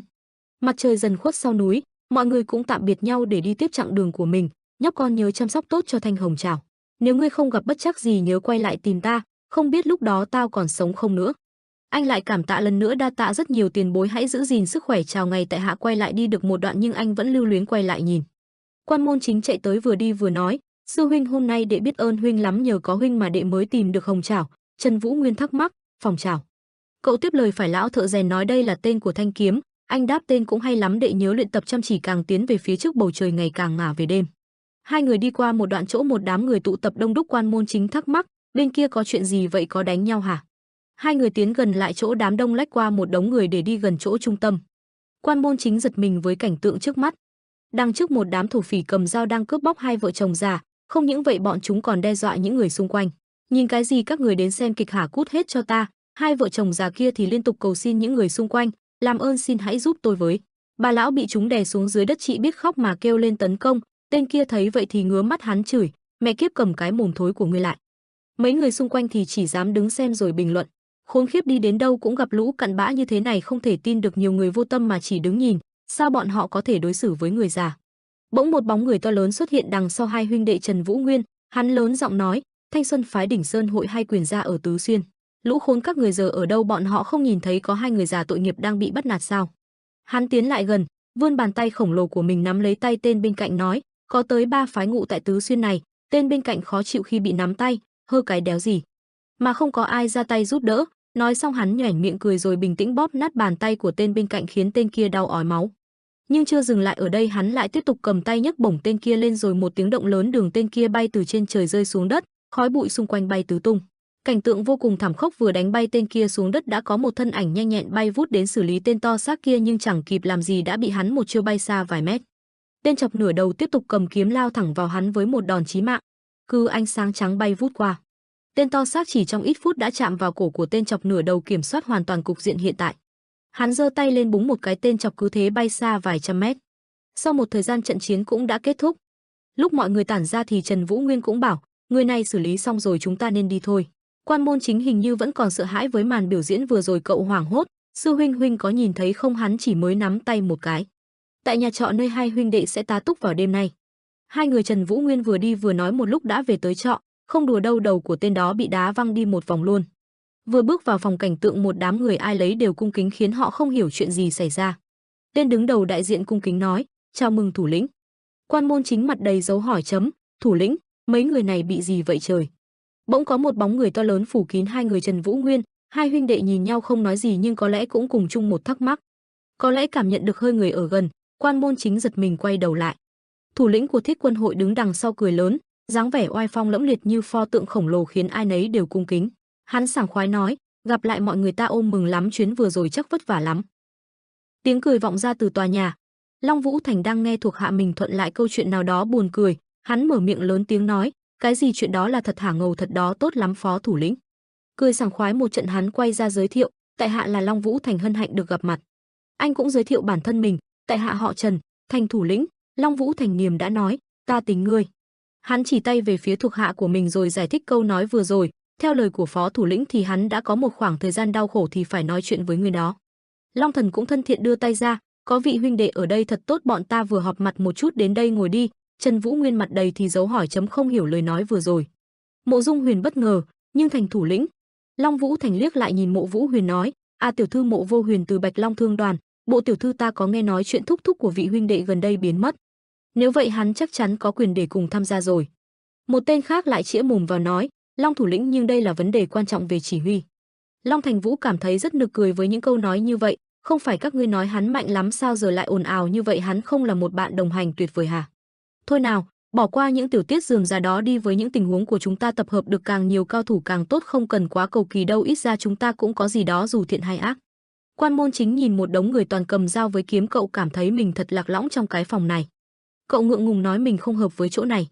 Môn chính quay sang nói, sư huynh đệ về trước nhé. Anh đáp, được, ngày mai gặp lại. Mặt trời đã khuất dần sau núi, nhường chỗ lại cho màn đêm tĩnh mịch. Long Thành Vũ hắng giọng, được rồi, mọi người hẳn cũng quen biết hết rồi nên giờ xin phép tại hạ giới thiệu thêm những người mới. Đầu tiên là người bên kia, hắn được mệnh danh là Diệt Thần, ta cũng không rõ tên thật của hắn nhưng chính xác hắn là biểu hiện của người điên. Người kia là Vạn Thế Chấn, nhan sắc tầm trung nhưng rất biết cách theo đuổi nữ nhân. Cuối cùng nhưng không cần kém phần quan trọng, người này là Chí Thánh Luật, hắn là một tên gần dở, nên hãy cẩn thận. Ta giới thiệu hết chưa nhỉ? Chắc là hết rồi. Trần Vũ Nguyên cúi người xuống thân thiện chào hỏi, hân hạnh được gặp mặt, tại hạ họ Trần. Long Thành Vũ đảo mắt qua toàn bộ người trong khuôn viên phòng, thấy mọi lễ tiết chào hỏi đã xong, hắn vươn hai tay ra phía trước, chính thức tuyên bố, được rồi, nếu đã xong phần lễ tiết thì tiếp tục bàn bạc thôi. Long Thành Vũ thầm tính toán, Trần, như phó thủ lĩnh đã nói, ta không cảm nhận được khí tức nào từ như thể hắn không hề biết chút võ công nào, người vẫn định che giấu sức mạnh đến cùng, tên này chắc chắn không hề tầm thường. Công Chân Thánh khẽ ho một tiếng, cho phép ta nhắc lại chủ đề hôm nay. Đầu tiên, tình hình ở Uông Nam khá phức tạp, mọi người đều biết ngoài Thẩm Thanh kiếm phái cũng không còn môn phái nào nổi danh. Đó là tại sao Bá Quyền hội có thể dễ dàng nắm quyền xưng bá toàn bộ Uông Nam như vậy. Bọn họ thành lập một môn phái lớn mạnh và lớn áp hết cả những phái khác, vì vậy bọn họ vẫn luôn trong tình trạng tranh chấp với Thẩm Thanh kiếm phái. Vân Trung Thiên đáng ra nên nhúng tay vào cuộc chiến này, nhưng vì lý do nào đó họ vẫn duy trì ở phe trung lập, đó là nguyên nhân tại sao tình hình chiến loạn ở Uông Nam ngày càng tệ hơn. Nên không chỉ có Bạch Long Thương đoàn bọn ta bị ảnh hưởng, vô số các cửa hiệu khác cũng tạm thời phải đóng cửa, Bọn ta đã gửi đi một lượng lớn ngân lượng đến bá quyền hội xin hợp tác, nhưng không có tác dụng, thương đoàn khác cũng do dự không dám tiến vào, giao thương ở U Nam hiện hoàn toàn bị trì trệ. Long Vũ Thành suy nghĩ một lúc rồi nói, có kẻ muốn ngăn chặn sự lưu thông tiền tệ trong hội thành U Nam. Trung lý Vũ Hoàn là người đầu tiên đưa ra ý kiến, cả hai phải Thẩm Thanh kiếm phái và bá quyền hội đều đáng nghi. Long Vũ Thành hỏi nếu có tổ chức thứ ba dính dáng đến chuyện này. Thái Nhạc Nam tiếp lời, cũng không thể loại bỏ khả năng này, nhưng vì lý do thì chúng ta vẫn chưa biết được. Long Vũ Thành ngoáy mũi mặt đầy chê bai, một đám rắc rối, các người vừa kéo bọn ta vào mấy chuyện ghê tởm rồi. Trần Vũ Nguyên cuối cùng cũng nêu được một chút ý kiến. Cuối cùng xem xét tình hình này, cả sự mất tích của thúc thúc ta, chúng ta vẫn phải đến tận nơi rồi mới tính được bước tiếp theo. Khổng Chân Thánh đáp, đúng là như vậy. Trung lý Vũ Hoàn nói, ta biết dù sớm hay muộn chúng ta cũng phải tự đối mặt với chuyện này, nhưng ta cũng cử một người đi thám tử tình hình để xoay sở, lúc chúng ta đến nơi chắc hắn cũng thu thập được không ít thông tin bổ ích. Long Thành Vũ cuối cùng cũng giải đáp được thắc mắc trong lòng, hắn quay hỏi Thái Nhạc Nam, ta vẫn thắc mắc Sát Khám ở đâu, vậy ra các người đã phải hắn đi đâu rồi? Nhạc Nam trả lời, Vũ Hoàn là người đã cử hắn đi, vì dù giữ hắn lại đây cũng chẳng có chút tác dụng. Long Thành Vũ lại quay sang vỗ vào vai Trung lý Vũ Hoàn cười nói, làm tốt lắm, được mọi việc đã xong, ta sẽ có thác chuyện còn lại cho phó thủ lĩnh. Vũ Hoàng khó chịu ra mặt, vui lòng không trả tay là vẫn y phục của ta. Thấy mọi chuyện đã đâu vào đấy, Long Thành Vũ cũng chẳng muốn ngồi ở đây nữa, hắn đứng dậy nói, có gì cứ báo lại với ta, ta đã hiểu sơ tình hình hiện tại, ta cũng sẽ cố gắng giúp đỡ mọi người nghĩ cách đối phó. Hắn vui vẻ bước ra ngoài, vừa đi vừa nói, trách nhiệm của ta đến đây là hết, mấy người ở lại dường như cũng đã quá quen với việc này rồi, ai nấy đều nhún vai bất lực. Lúc đi ngang qua ghế ngồi của Trần Vũ Nguyên, hắn hỏi, người vẫn định ngồi lại đây hả, có muốn cùng ta đi dạo một lát? Hai người cùng nhau đi ra ngoài vào đêm tối. Vừa đi Long Thành Vũ vừa kể, phó thủ lĩnh Vũ Hoàn là người biết nhìn xa trông rộng nên hắn mới được ta giao phó xử lý toàn bộ trong Thiết Quân hội, ta tin tưởng hắn. Vũ Hoàn hiếu được tương lai của Thiết Quân hội dựa vào những toan tinh của hắn rất nhiều, trách nhiệm đè nặng trên vai hắn cũng rất lớn. Đó là nguyên nhân hắn sống luôn phải liệu trước từng bước đi, nên đối với hắn mấy thứ như lòng thương cảm hay đạo lý cũng khá mơ hồ. Cũng dễ hiểu thôi, một người phải gánh vác càng nhiều trách nhiệm thì họ càng dễ trở nên vô cảm, nên ta hy vọng ngươi cũng đừng cho rằng hắn chỉ là một tên cặn bã cứng đầu. Hai người bước đều, cả khoảng không im lặng, giờ chỉ còn nghe tiếng bước chân, chẳng mấy chốc Vỗ Long Thành đã dẫn Trần Vũ Nguyên đến một ngõ cụt. Ảnh thắc mắc, đây chẳng phải ngõ cụt sao?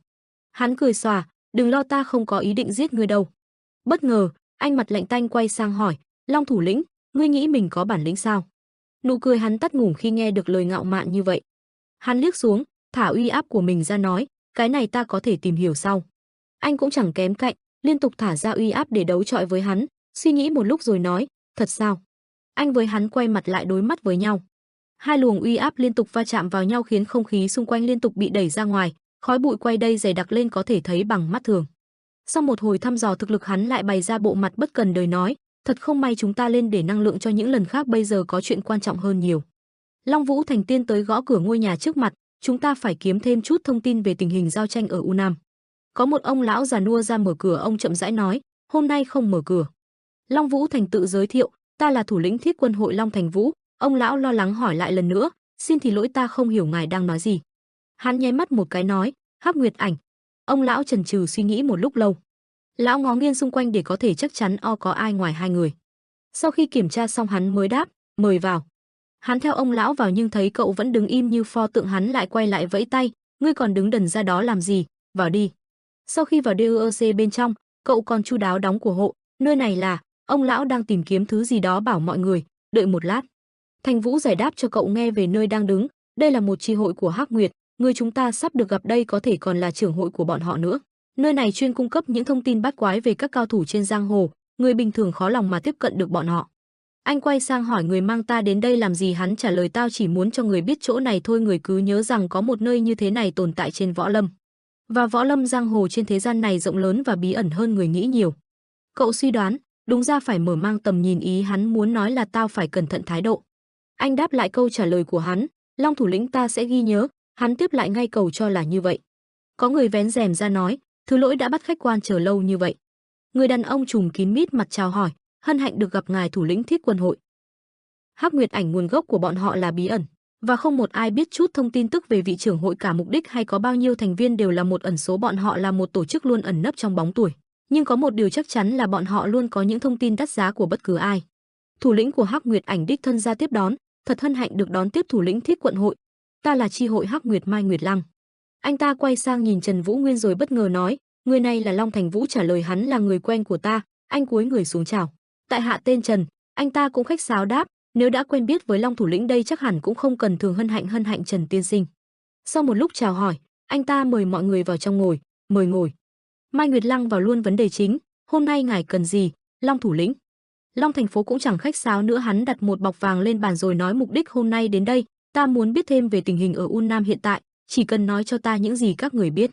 U Nam, ý ngài đó là nơi hiện tại bọn ta đang chú ý đến, đáng tiếc cũng không thu thập được nhiều như mong muốn, tuy nhiên một điều chắc chắn là cuộc giao tranh giữa Bá Quyền hội và Thẩm Thanh kiếm phái có sự can thiệp của một bàn tay thứ ba. Long Thành Vũ có thể đe dọa phán đoán được trước, hắn nói, y như ta dự đoán vậy, những thương đoàn bị mất tích ở U Nam có thể là bị bọn người này giam giữ hoặc giết luôn rồi. Mai Nguyệt Lăng nói ra suy nghĩ của mình, nếu bị giết thi thể bọn họ hẳn là phải được tìm thấy rồi, không thể nào bọn họ giải quyết được cả một thương đoàn lớn mà không để lại chút dấu vết. Long Thành Vũ chần chừ suy nghĩ một lúc rồi hỏi tiếp, các người có tra ra được lai lịch tổ chức thứ ba lại không? Anh ta đáp, như ta nói từ đầu, bọn ta không thu thập được nhiều về tình hình ở U Nam. Nếu sau này ngày quay lại có thể bọn ta sẽ nhìn ra được thêm điều gì, bây giờ là quá sớm rồi Long thủ lĩnh. Long Thành Vũ nghe vậy rất thất vọng, ta nghe nói mấy lão già vẫn Trung Thiên vẫn chưa có động tĩnh gì, có thật vậy không? Anh ta tiếp tục trả lời, thật ra bọn ta cũng vừa xác nhận được chuyện Vân Trung Thiên có phải người đi điều tra theo dõi. Cũng có lý, đám giả vô công rồi nghề đó làm sao chịu ngồi yên bỏ qua chuyện này được. Hắn bực bội đứng dậy, mẹ kiếp, đúng là gặp rắc rối thật rồi. Chuyến này quá tốn kém, lỗ to, bỏ đi về thôi.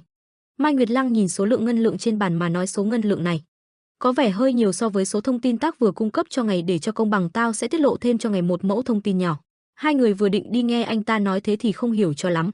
Anh ta bắt đầu cung cấp thêm một thông tin nữa, có người tên Lăng Viễn Bằng đang tìm kiếm và có ý định làm hại đến môn phái của ngài, Long thủ lĩnh, hắn đang ra tay chiêu mộ rất nhiều sát thủ. Long Thành Vũ bất ngờ xen lẫn với sự lo lắng khi nghe cái tên này, hả? Lăng Viễn Bằng, tên giả mắc dịch đó. Lúc hai người ra về cũng là lúc mặt trăng đã chiếu sáng cả bầu trời đêm tối. Sau khi đảm bảo tất cả mọi người rời khỏi, thuyền trưởng Hội Chi vẫn không có ý định dịch chuyển ra chỗ ngồi khác. Đợi một lúc anh ta gọi, lão Hắc. Ông lão từ từ chậm rãi đi ra, lão cung kính nói, ngài cho gọi chủ tử. Sau khi mở chiếc mũ ra, hóa ra Nguyệt Ảnh trưởng Hội Chi Tứ Xuyên Mai Nguyệt Lăng lại là con gái.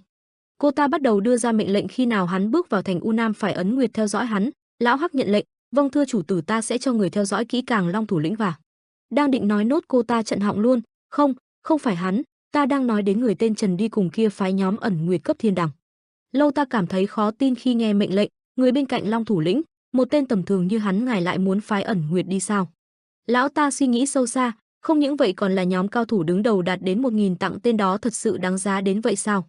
Lão cúi đầu nhận mệnh lệnh, xin tuân lệnh, thuộc hạ sẽ báo lại chuyện này với ẩn nguyệt, gửi đám thiên đẳng để theo dõi người tên Trần này.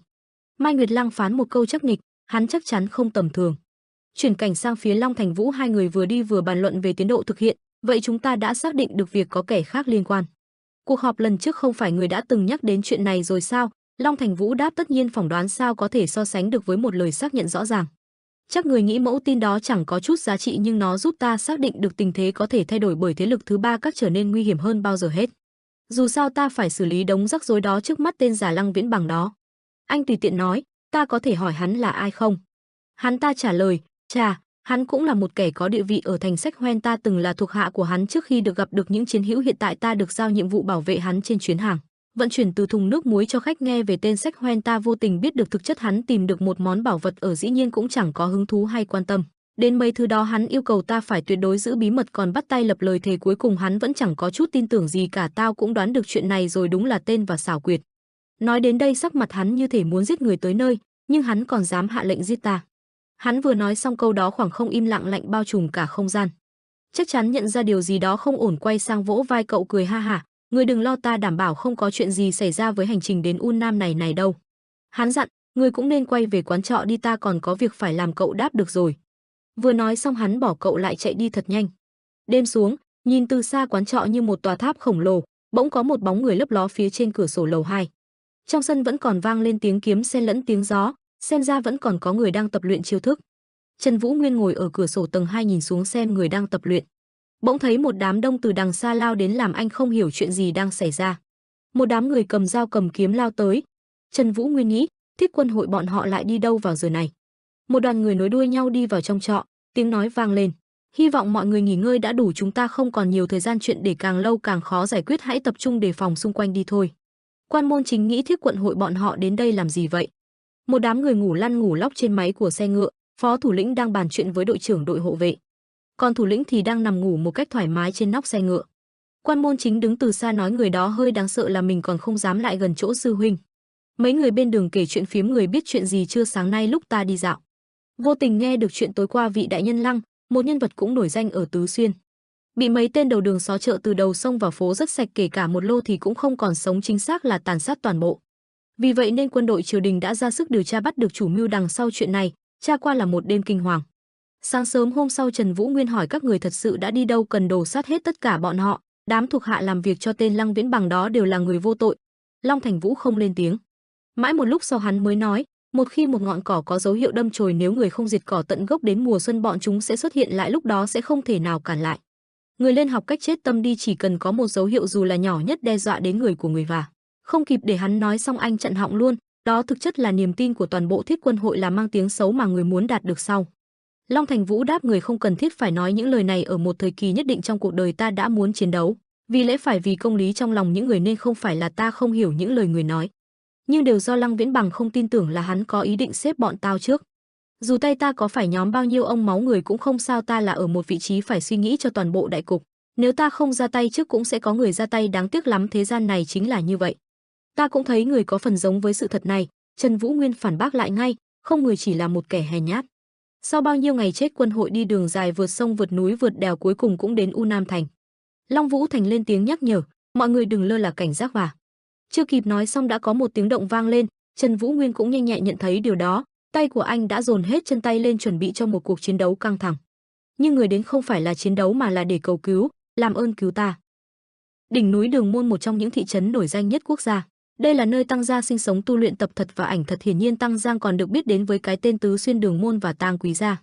Người dẫn đầu trong chuyến đi giao thuốc lần này là trưởng gia Thập Vạn Độc Vương Đường Quân Vũ. Ngài hỏi, đã chuẩn bị kỹ càng hết chưa? Sau Thập Vạn Độc Vương, người gần với danh xưng độc nhân hay độc thánh, cháu trai cháu họ của Đường Quân Vũ, Vạn Độc hữu nhân Đường Kỳ Môn. Đường Kỳ Môn trả lời, không cần lo cho chúng con có gì đâu mà phải chuẩn bị, người vẫn trung thiên vô dụng đó, sao bọn chúng dám ra lệnh sai khiến chúng ta như một con chó chứ, còn nữa khi có vấn đề gì liên quan đến giải độc trị độc chúng ta chính là đứng đầu. Trưởng gia cũng rất phiền lòng với chuyến đi lần này, ta cũng không vừa lòng với yêu cầu lần này của bọn họ lắm, nếu gặp phải nguy hiểm mau rời khỏi đó, ưu tiên mạng người của ta trước, bảo vệ cho thúc thúc của con, hắn không biết chút võ công nào đâu, đã nghe rõ chưa?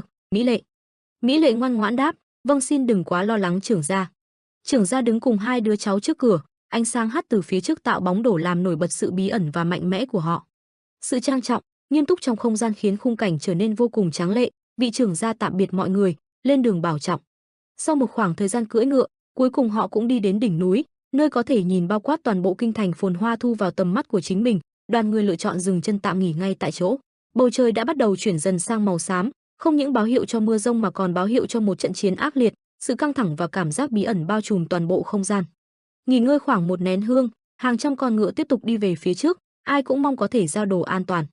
Đường Kỳ Môn quay xuống nhìn Đường Kỳ Môn của mình đang vừa cưỡi ngựa vừa đọc sách cười trìu mến, thúc thúc của ta lại nghiên cứu bí đỏ một quả là kiên trì. Cô ngẫm về tình cảnh hiện tại, tình hình ở U Nam hiện tại chị sợ là ít dữ nhiều, ta phải thật cảnh giác. Tiếng động lớn làm cô quay xuống nhìn, nhưng bất ngờ thay một lượng máu lớn bị bắn ra. Tên thị vệ vừa giây trước còn đi sát cạnh cô mà giờ đây hắn đã bị bọn thích khách bắn cho không còn hình dạng. Cô bất ngờ quay xuống xem tình hình thì một lượng máu lớn từ cơ thể của tên thị vệ bắn lên mặt cô. Mỹ Lệ sững sờ đứng chôn chân tại chỗ. Giữa khu rừng tĩnh mịch có người hô lên có mai phục, chạy mau. Con ngựa của Đường Kỳ Môn có lẽ bị kinh hãi, nó nhảy lên khiến Đường Kỳ Môn ngã xuống vì không kịp chuẩn bị. Ông ta đã cùng hành lý ngã bịch một cái đau đớn. Bực bội vì cú ngã lúc nãy, ông xoa xoa sau cổ rồi chửi, lũ khốn nạn, sao các người dám ra tay với người của Tứ Xuyên ta hả? Trong khi Đường Kỳ Môn còn đang hăng say thì đã có một bóng đen cầm kiếm lao đến. Nhưng may thay Mỹ Lệ đã phát hiện kịp thời nên cô nhanh chóng cầm dao lao vào người hắn, làm một đòn chí mạng khiến hắn chết ngay tại chỗ. Ông hoảng hồn khi vừa thoát khỏi lưỡi dao tử thần. Trấn an lại bản thân, ông gọi, Mỹ Lệ. Cô vừa đâm cho tên vừa cầm kiếm thêm mấy phát để có thể đảm bảo hắn chết hoàn toàn. Từng nhát cô đâm vào cơ thể hắn là từng ý vết thương rỉ máu kèm với tiếng la hét thất thanh. Vừa xử cô vừa hỏi thăm ông chú của mình, thúc có bị thương không, chúng ta bị bao vây rồi, phải chạy khỏi đây trước. Tiếng dao kiếm chém nhau vang vọng cả một khu rừng. Nhóm người nhà họ Tang vừa đánh vừa chạy thoát để có thể đảm bảo quân số bị thương ít nhất có thể, nhưng bọn thích khách thì không thế. Chúng liều mạng lao đầu vào, có lẽ hôm nay nhiệm vụ của chúng là phải giết sạch người nhà họ Tang dù có phải hy sinh toàn bộ người, vì thế chúng mới lao với tốc độ đáng kinh ngạc. Rồi dần dần càng nhiều người bị dao kiếm đâm đến trọng thương, cũng có người thì chết hẳn, nói chung cảnh tượng hiện tại hết sức đáng sợ. Đường Kỳ Môn vừa đeo khăn lên bịt mũi, cô vừa quay xuống gọi, thúc thúc. Thấy cô gọi ông cũng ngầm hiểu rồi lấy chiếc khăn của mình ra đeo lên, cô thúc giục, mau lên. Khi đảm bảo rằng cả hai đều đeo khăn cũng là lúc ông tháo nắp của bình độc dược ra, khí độc bắt đầu lan ra hòa trộn cùng với không khí. Ông lấy hết sức bình sinh ném bình độc dược càng xa càng tốt, thuốc trong bình cũng tỏa ra trong không khí. Ông đáp, được cẩn thận đó Mỹ Lệ, ta một phát diệt gọn. Mấy tên gia đình vừa chạy vừa lo lắng. Bọn thích khách với đôi mắt lúc nào cũng đỏ ngầu, chúng lao vào đám người nhà họ Tang nhanh như một cơn gió. Nhưng chẳng kịp đến gần thì bột thuốc độc đã được tung ra rồi bay thẳng đến chỗ bọn thích khách. Vụ nổ từ lọ bột thuốc khiến bọn thích khách bị cuốn vào trung tâm vùng nổ mà không thể thoát ra bằng chính sức lực của mình được. Đám người của Đường Môn thấy kế hoạch thành công thì cũng chạy chậm lại xem kết quả. Khói bụi do đất cát hòa trộn cùng thuốc độc đã trùm toàn bộ không gian quanh khu rừng. Bọn phục kích ở trong đống khói độc thi nhau phun máu. Cứ ngỡ đã an toàn nhưng không, đám người đó vẫn chẳng hề hấn gì sau khi ở trong khói độc. Đám gia đình của Đường Môn sốc, cái gì, bọn chúng đã trúng độc rồi mà vẫn đủ sức đuổi theo. Đám người này là quân cảm tử, bọn chúng không thèm quan tâm đến mạng sống. Là ai? Bên này, thúc thúc của cô đang bị một tên thích khách cầm kiếm định kết liễu ông ngay lập tức. Thấy vậy, ông cũng vào tư thế chuẩn bị, cũng chẳng quên chửi thề một câu, chết tiệt. Ông nghĩ, dù ta không biết chút võ công nào, với trình sử dụng độc dược hiện tại, người còn cảm thấy đau khổ hơn nhiều so với bị kiếm đâm. Nghĩ xong ông liền tung ra một nắm thuốc độc. Chết đi người đừng hòng sống sót. Đúng như dự đoán, tên đó ngã xuống ngay lập tức, máu chảy ra từ thất khiếu làm móng đau đớn không thể nào chịu nổi ngoài việc hét lên. Vừa sửa xong một tên, ông đã bày ra bộ dạng ngầu đét. Một bóng đèn vụt qua người của Mỹ Lệ, chuyện cô bất ngờ ngoảnh lại. Cô hét lên phía sau thúc thúc, chẳng biết từ bao giờ đứng sau ông là một bóng người cao lớn cầm một thứ có thể lấy mạng ông bất cứ lúc nào. Ông giật mình ngoảnh lại, xoẹt một lưỡi dao lướt qua ngọt lịm. Nhưng thật may ông đã tránh được. Mỹ Lệ lao đến để hỗ trợ. Cô nghĩ không được mình ra tay quá chậm. Tên khổng lồ kia sang cho cô một phát là có hiện lên đau đớn. Nhưng may thay đã có người đến hỗ trợ kịp thời. Cô tiến gần người Đường Kỳ Môn gọi, thúc thúc thúc. Mỹ Lệ dìu Đường Kỳ Môn cố gắng đứng dậy, cô động viên, cố gắng lên thúc thúc. Dường như vẫn còn đang bận tâm về phía sau cô ngoảnh lại. Mấy tên gia đình đều gật đầu bảo cô hãy đi đi. Một tên hét lên, bọn ta không thể giữ chân Hạn được lâu, tiểu thư phải đi càng xa càng tốt. Sau đó là tiếng đánh nhau, rồi tiếng hét, tiếng là thất thanh vang vọng cả khu rừng. Đi một lúc lâu cuối cùng cũng nghe thấy tiếng thúc và tiếng ngựa đi, nghe có vẻ rất gấp gáp. Bóng đen lướt qua, cô ngay lập tức nhận ra có một đoàn người đi qua chỗ này. Bên này, Trần Vũ Nguyên cũng có cảm giác kỳ lạ, cứ như ai đó đang ở gần vậy. Anh ngẩng đầu lên quan sát xung quanh. Cuối cùng, Mỹ Lệ dẫn theo người chú của mình đi đến cầu cứu, làm ơn cứu với. Hóa ra phía trước lại là người của Thiết quân đội đang đi về phía U Nam. Đoàn trưởng cùng đoàn phó bị bất ngờ nên đồng loạt ngoảnh lại xem tình hình. Đứng lại đó, hử chuyện quái gì nữa đây? Phó thủ lĩnh đoàn mở miệng hét lớn về phía phát ra âm thanh, xưng danh tính đi. Cô gái gấp gáp chạy tới vác theo một ông lão bị thương nặng cầu cứu, bọn ta là người từ Đường Môn, ta là Đường Mỹ Lệ, còn đây là thúc thúc của ta, một trong những người đứng đầu gia tộc, bọn ta bị mai phục bất ngờ, ông ấy giờ đang trọng thương, xin hãy giúp đỡ, chắc chắn sau này bọn ta sẽ hậu đãi. Mà lúc này Long Vũ Thành dường như đã nhận ra lai lịch của hai người trước mắt, hắn liếc mắt nhìn họ rồi tự hỏi, Đường Môn, bọn họ cũng dính líu đến chuyện lần này. Không chỉ vậy, loại quân phục kích nào có thể biến đám người Đường Môn thành cái dạng này? Đám người này chắc cũng không hề tầm thường, nay người này bị đuổi đến tận đây, có nghĩa là đám người mai phục kia cũng đang ở đây. Vũ Thành ngẩng đầu nhìn lên khuôn mặt chứa đầy tâm sự, lại rước thêm một đống rắc rối. Cuối cùng hắn phất tay một cái quay lưng rời đi, Nhạc Lan dẫn theo vài người đi kiểm tra tình hình xung quanh, không được bỏ sót chỗ nào. Mà phó thủ lĩnh lúc này vẫn đang trầm ngâm nhìn chằm chằm hai người tự xưng Đường Môn phía trước, không phản ứng lại lời của Long Vũ Thành. Trong lời nói, làm ơn, cùng ánh mắt tội nghiệp mang theo vẻ cầu xin của Đường Mỹ Lệ, một dòng suy tính lóe lên trong đầu hắn ta, Đường Môn không chỉ là vàng bạc châu báu, mà chắc chắn còn có các loại độc vật hữu ích, độc thuật của Đường Môn quả thật không đâu bì kịp, ta nên làm gì đây? Đôi mày khẽ chau chặt lại, có nên ra tay giúp đỡ Đường Môn để trở thành đồng minh của bọn họ, cũng đồng nghĩa với tự đặt mình vào tình huống nguy hiểm, hay bỏ qua Đường Môn, chú tâm vào nhiệm vụ tìm ra thế lực thứ ba giải thoát cho đám người Bạch Long Thường đoàn. Song hắn lại băn khoăn không biết phải làm sao. Khoan đã, ta cũng đâu thể chắc chắn được bọn họ thực sự là người của Đường Môn. Nếu là người của tổ chức đó cải trang trà trộn để dụ bọn ta vào bẫy thì sao? Đột nhiên ánh mắt hắn biến đổi, hô lên, ngươi đang. Mà bên kia Trần Vũ Nguyên không do dự đưa tay ra đỡ lấy ông lão từ tay Đường Mỹ Lệ đang ngơ ngẩn, ta giúp ngươi. Hành động này của anh khiến cho hắn ta bùng nổ sự tức giận, to tiếng hét lên, ngươi đang làm cái quái gì vậy hả? Đừng có tự ý làm bậy nữa, ta mới chính là người phụ trách đưa ra quyết định trong chuyến đi này. Đối mặt với sự chất vấn đầy giận dữ của người nọ, Trần Vũ Nguyên không một chút lay động, dường như anh đã đoán trước những điều sẽ xảy ra sắp tới. Giọng điệu bình tĩnh khẳng định, dù sao chúng ta cũng bị bao vây rồi, nên nếu muốn sống thì ngươi lo mà cầm cho chắc kiếm đi. Đang tính phản bác lại thì một cánh tay khác đặt lên vai Vũ Hoàn. Không biết từ bao giờ mà Long Vũ Thành đã đi đến sau lưng hắn nói đúng đó, chúng ta bị vây hãm rồi. Gằn giọng nhấn mạnh một lần nữa, cũng khá đông đó. Lúc này Vũ Hoàn mới chịu dừng lại ấp úng, ông nên nói ta từ trước chứ, nhìn người đồng bạn trước mắt, thủ lĩnh Mu Sung có chút rối rắm hiện lên trong lòng. Vũ Hoàn, lần này ngươi lại thận trọng quá rồi, lẽ ra ta không nên đè nặng hết mọi chuyện lên vai ngươi mới phải. Đoạn hắn nghiêm mặt, tình thế cũng chẳng có mấy khả quan, ta đúng là ngu ngốc, lo nghĩ đến những chuyện ở U Nam mà không để ý quân mình đang bị bao vây. Bây giờ có giúp đỡ hai người này hay không không còn là vấn đề, giao tranh là điều chắc chắn không thể tránh khỏi. Đã vậy, hỗ trợ Đường Môn nhanh chóng khống chế đám người mai phục là cách tốt nhất hiện tại, cũng có nghĩa là tên Trần đó đã cảm nhận được từ lúc đầu. Mà Trần Vũ Nguyên hạ lệnh dọn chỗ trị thương cho ông lão, Môn Chính dọn một chỗ trống cho người này. Vâng thưa sư huynh. Anh đã lường trước cuộc chiến này liền căn dặn cậu bé, đệ phải thật cảnh giác, vì thứ đệ canh giữ hiện tại không phải chỉ là đống vật dụng, hiểu chưa? Dạ. Không dừng lại, anh tiếp tục, còn nữa, không cách gì luyện nhanh bằng thực chiến, dứt câu khiến Môn Chính cũng phát run, huynh đừng có nói mấy lời dọa người đó nữa. Mà Đường Mỹ Lệ bên này do dự nhìn anh một hồi rồi cũng ấp a ấp úng, đa tạ. Quả nhiên chỉ một ít phút sau một đám người đông nghìn nghịt lập tức kéo đến gây nên sự kinh động dữ dội, tập hợp. Một chiếc rìu lớn non được mài sắc bén lóe lên ánh bạc được giơ ra, vậy ngươi chính là tên lanh chanh vừa cướp đi con mồi của ta. Trong lúc ta còn đang nói chuyện nhẹ nhàng, tại sao các người không mau giao hai con chuột đó ra cho ta? Trần Vũ Nguyên nhíu chặt hai hàng mày lại với nhau đáp, nếu bọn ta có ý định đó, thì đâu có lý nào. Anh từ từ rút thanh kiếm cầm trên tay ra khỏi vỏ, để cho bọn họ vào trong xe ngựa đâu, phải không? Người đối diện vẫn không một chút mảy may tức giận, chỉ ung dung chĩa đao nhọn về trước cảm thán, quả là tên cứng đầu ngu ngốc. Được thôi, đã không chịu giao ra đây, ta giết luôn các người. Nói rồi tên cầm đầu cầm thương ngay lập tức ra lệnh cho bọn huyết quỷ. Giết hết bọn chúng cho ta, dứt lời hàng trăm người đông đúc liền lao thẳng đến. Quân số có thể kém nhưng khí thế nhất định phải hơn, Bạch Long Thường đoàn, Thiết Quân hội, chuẩn bị sẵn sàng ứng chiến.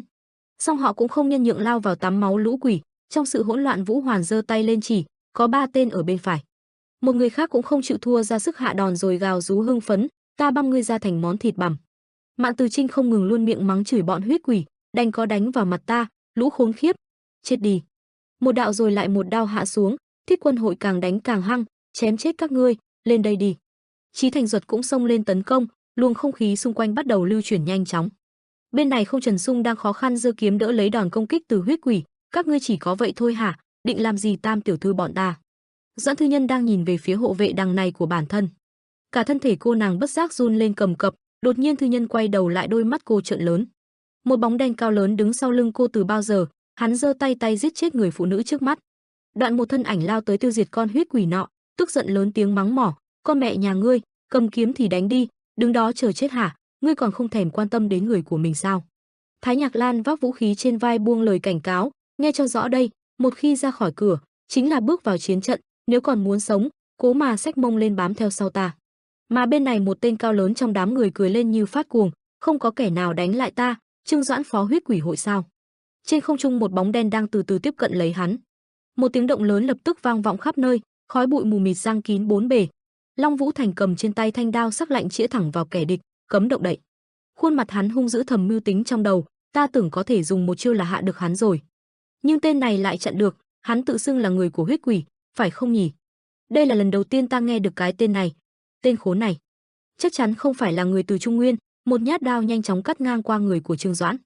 Nhát chém đó cũng không đủ sâu, vũ khí của hắn mạnh hơn ta nghĩ. Lúc này người kia cũng vội vã phản đòn ra lời mỉa mai, ngươi cũng khá nhanh nhẹn đó. Long Vũ Thành vừa tránh né vừa suy tính trong lòng, phải nhắm vào cổ. Nhưng trước tiên phải vô hiệu được cây chùy đó. Lại một đao nữa nhanh chóng chém vào cơ thể. Trương Doãn đau đớn kêu rên, khoan đã, dừng tay chút, xương của ta. Mặc kệ lời nhảm nhí của kẻ nọ, Vũ Thành dùng sức bật nhảy lên, hét lớn, Long Chảo Công. Dứt lời một cột sáng từ đâu giáng xuống thẳng mặt đất nơi cả hai giao chiến. Làn xương trắng từ từ tản ra để lộ Long Vũ Thành đứng bên cạnh cái xác của Trương Doãn ngã rạp dưới đất. Xong, ta phải giữ lại một trong số bọn chúng để tra hỏi, nhưng bọn chúng cứ xông lên như thể không cần mạng. Có lẽ ta cần giết tên cầm đầu trước hoặc. Trong tầm mắt lập tức hiện lên hình ảnh Trần Vũ Nguyên đang giao đấu với tên thủ lĩnh lúc nãy. Hắn ta mở lời, ngay cả trước khi bọn ta đến đây, ngươi đã nhận ra là có quân mai phục rồi, phải không? Có chút bản lĩnh. Đối với sự việc đã được dự liệu từ trước, anh bình tĩnh đáp lại, sự biến mất của đám người Bạch Long Thương đoàn cùng với tình hình tiếp diễn ở U Nam, có phải chính các ngươi đứng phía sau giật dây? Một thương tấn công tới, anh nhanh nhẹn tránh đòn, đáp lại cho câu chất vấn ấy, tên kia dở giọng thượng đẳng hạ thấp mọi việc tựa lông hồng. Ta chỉ đơn giản là bắt rồi giết một vài tên thôi, có kẻ khác đã cố tình lợi dụng chuyện này rồi. Thân ảnh xoay trên không trung của Trần Vũ Nguyên dần trở thành hư ảnh, anh từ từ đặt chân xuống, vậy nói ta nghe. Kẻ đó là ai? Rồi vươn tay chém một đao cắt cả đoạn đường dài. Ngay lập tức tên thủ lĩnh kia trở nên ngây ngần. Hắn trợn to mắt, ta vừa nhìn thấy, ta không hề cảm nhận được chút khí tức nào của hắn ngay từ đầu, nhưng thực lực của hắn khác xa, có thể vững vàng đối diện với một cao thủ như ta, còn khiến ta phải dè chừng. Đoạn hắn ta gằn giọng, nếu đã muốn biết, vậy thì ta, tướng quân chỉ huy huyết quỷ hội trận này Nam Cung Vĩ, ngươi phải bước qua xác ta. Phải bước qua xác ta trước. Anh từ từ đáp xuống trước mặt Cung Vĩ, thanh kiếm trong tay lóe lên ý lạnh. Hai người đối diện nhìn nhau, tình thế giằng co xem ai là người tiến lên trước, không khí xung quanh phút chốc trở nên im lặng. Bỗng bóng dáng tên cầm đầu biến mất trước mắt anh, kinh ngạc ngẩng đầu lên tìm kiếm, anh bắt đầu trở nên cảnh giác, đề phòng. Không lâu sau đó trên không Nam Cung Vĩ từ không trung xuất hiện trở lại, giáng thẳng một thương xuống người Vũ Nguyên. Hắn ta mở miệng gần giọng nhắc lại, ta đã nói là sẽ nói hết nếu ngươi hạ được ta. Vừa nói hắn vừa dồn sức xuống chân đá thẳng tới. Vậy tại sao ngươi vẫn không chịu dùng hết sức? Hắn tức giận gào lên, ngươi đang muốn che giấu chuyện gì hả tên xảo quyệt? Đứng trước sự chất vấn, Vũ Nguyên vẫn im lặng không nói một lời, tựa như kẻ không nghe thấy âm thanh phát ra từ phía đối diện. Anh tiếp tục lao lên ý định đánh gục Nam Cung Vĩ.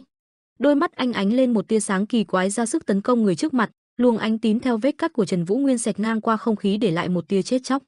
Đối với sự phản công từ phía đối diện, Nam Cung Vĩ tỏ vẻ vô đúng như dự đoán, hắn ta chẳng chút mảy may lo lắng rằng mình sẽ bị Vũ Nguyên đả thương, thậm chí còn thản nhiên châm chọc chế giễu, ta nhìn ra được chiêu đó từ trước rồi. Nói rồi hắn đâm một thương tới, suy đoán trong đầu, đánh nhử ta, ngươi ra tay càng lúc càng nhanh. Để tiếp cận được ta, hắn ngửa đầu lên tránh né đòn công kích lao đến, mạch suy nghĩ trong lòng không đứt đoạn mà tiếp tục, chiêu này đúng là áp dụng để đánh lại những người dùng thương, nhưng sẽ không có chút tác dụng gì với. Đoạn suy nghĩ bị cắt ngang, hắn kinh ngạc, từ khi nào? Bóng dáng Trần Vũ Nguyên thần không biết quỷ không hay tiếp cận lấy Nam Cung Vĩ, một đòn lại một đòn nối tiếp nhau lao về phía hắn. Mẹ kiếp, hắn nhanh quá, hắn vừa khó khăn né tránh đòn tấn công vừa cảm thán, lúc này khuôn mặt hắn đã trở nên nhăn nhó, không còn vẻ thản nhiên ăn chắc chiến thắng nữa mà bị sự hoảng sợ thay thế. Hai người kẻ công người thủ không ai nhường ai, không khí xung quanh vì hai người họ mà hỗn loạn, lớp bụi mịt bị quấy động mà bao lấy cả hai. Bỗng thân ảnh của cả hai biến mất trong không khí, chỉ trừ lại một luồng lưu quang xẹt ngang qua đám sương mờ. Tàng ảnh Trần Vũ Nguyên không chút do dự cũng nhanh chóng đuổi theo Nam Cung Vĩ, lao nhanh vào khu rừng gần đó. Kẻ truy người đuổi ai cũng có một suy tính riêng trong đầu, lao nhanh về phía trước. Nam Cung Vĩ dựa người trên cây thương, ánh mắt giáo giác quan sát xung quanh đầy cảnh giác. Vừa lao vút đi, hắn vừa thầm suy đoán cách hành động của Trần Vũ Nguyên trong đầu, các chiêu thức của hắn khác hẳn với những cao thủ khác. Không thể tin được trên đời này lại có người như hắn. Đột nhiên Nam Cung Vĩ dừng lại, quay đầu đối mặt như đã có tính toán rõ ràng, đưa ra được đối sách để tiêu diệt anh. Hắn ta nhìn chằm chằm bóng dáng chàng thanh niên đang lao đến, nhăn mày, tên này khó chơi rồi. Dường như đã thực sự tức giận, hắn ta gào lên, ta sẽ dùng hết lực để xem ngươi còn làm gì được. Diệm Long hỏa thương, những ánh đỏ rực rỡ, sức nóng của ngọn lửa nhanh chóng bừng lên bao lấy Cung Vĩ.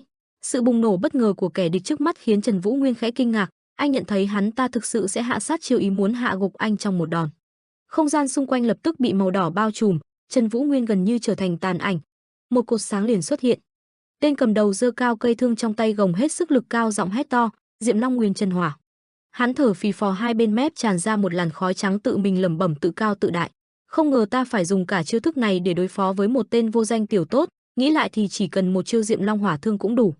Đột nhiên đôi mắt Nam Cung Vĩ kinh ngạc ngẩng lên, dường như không thể tin được chuyện không thể xảy ra nhất lại xảy ra ngay tại đây và ngay trước mắt hắn.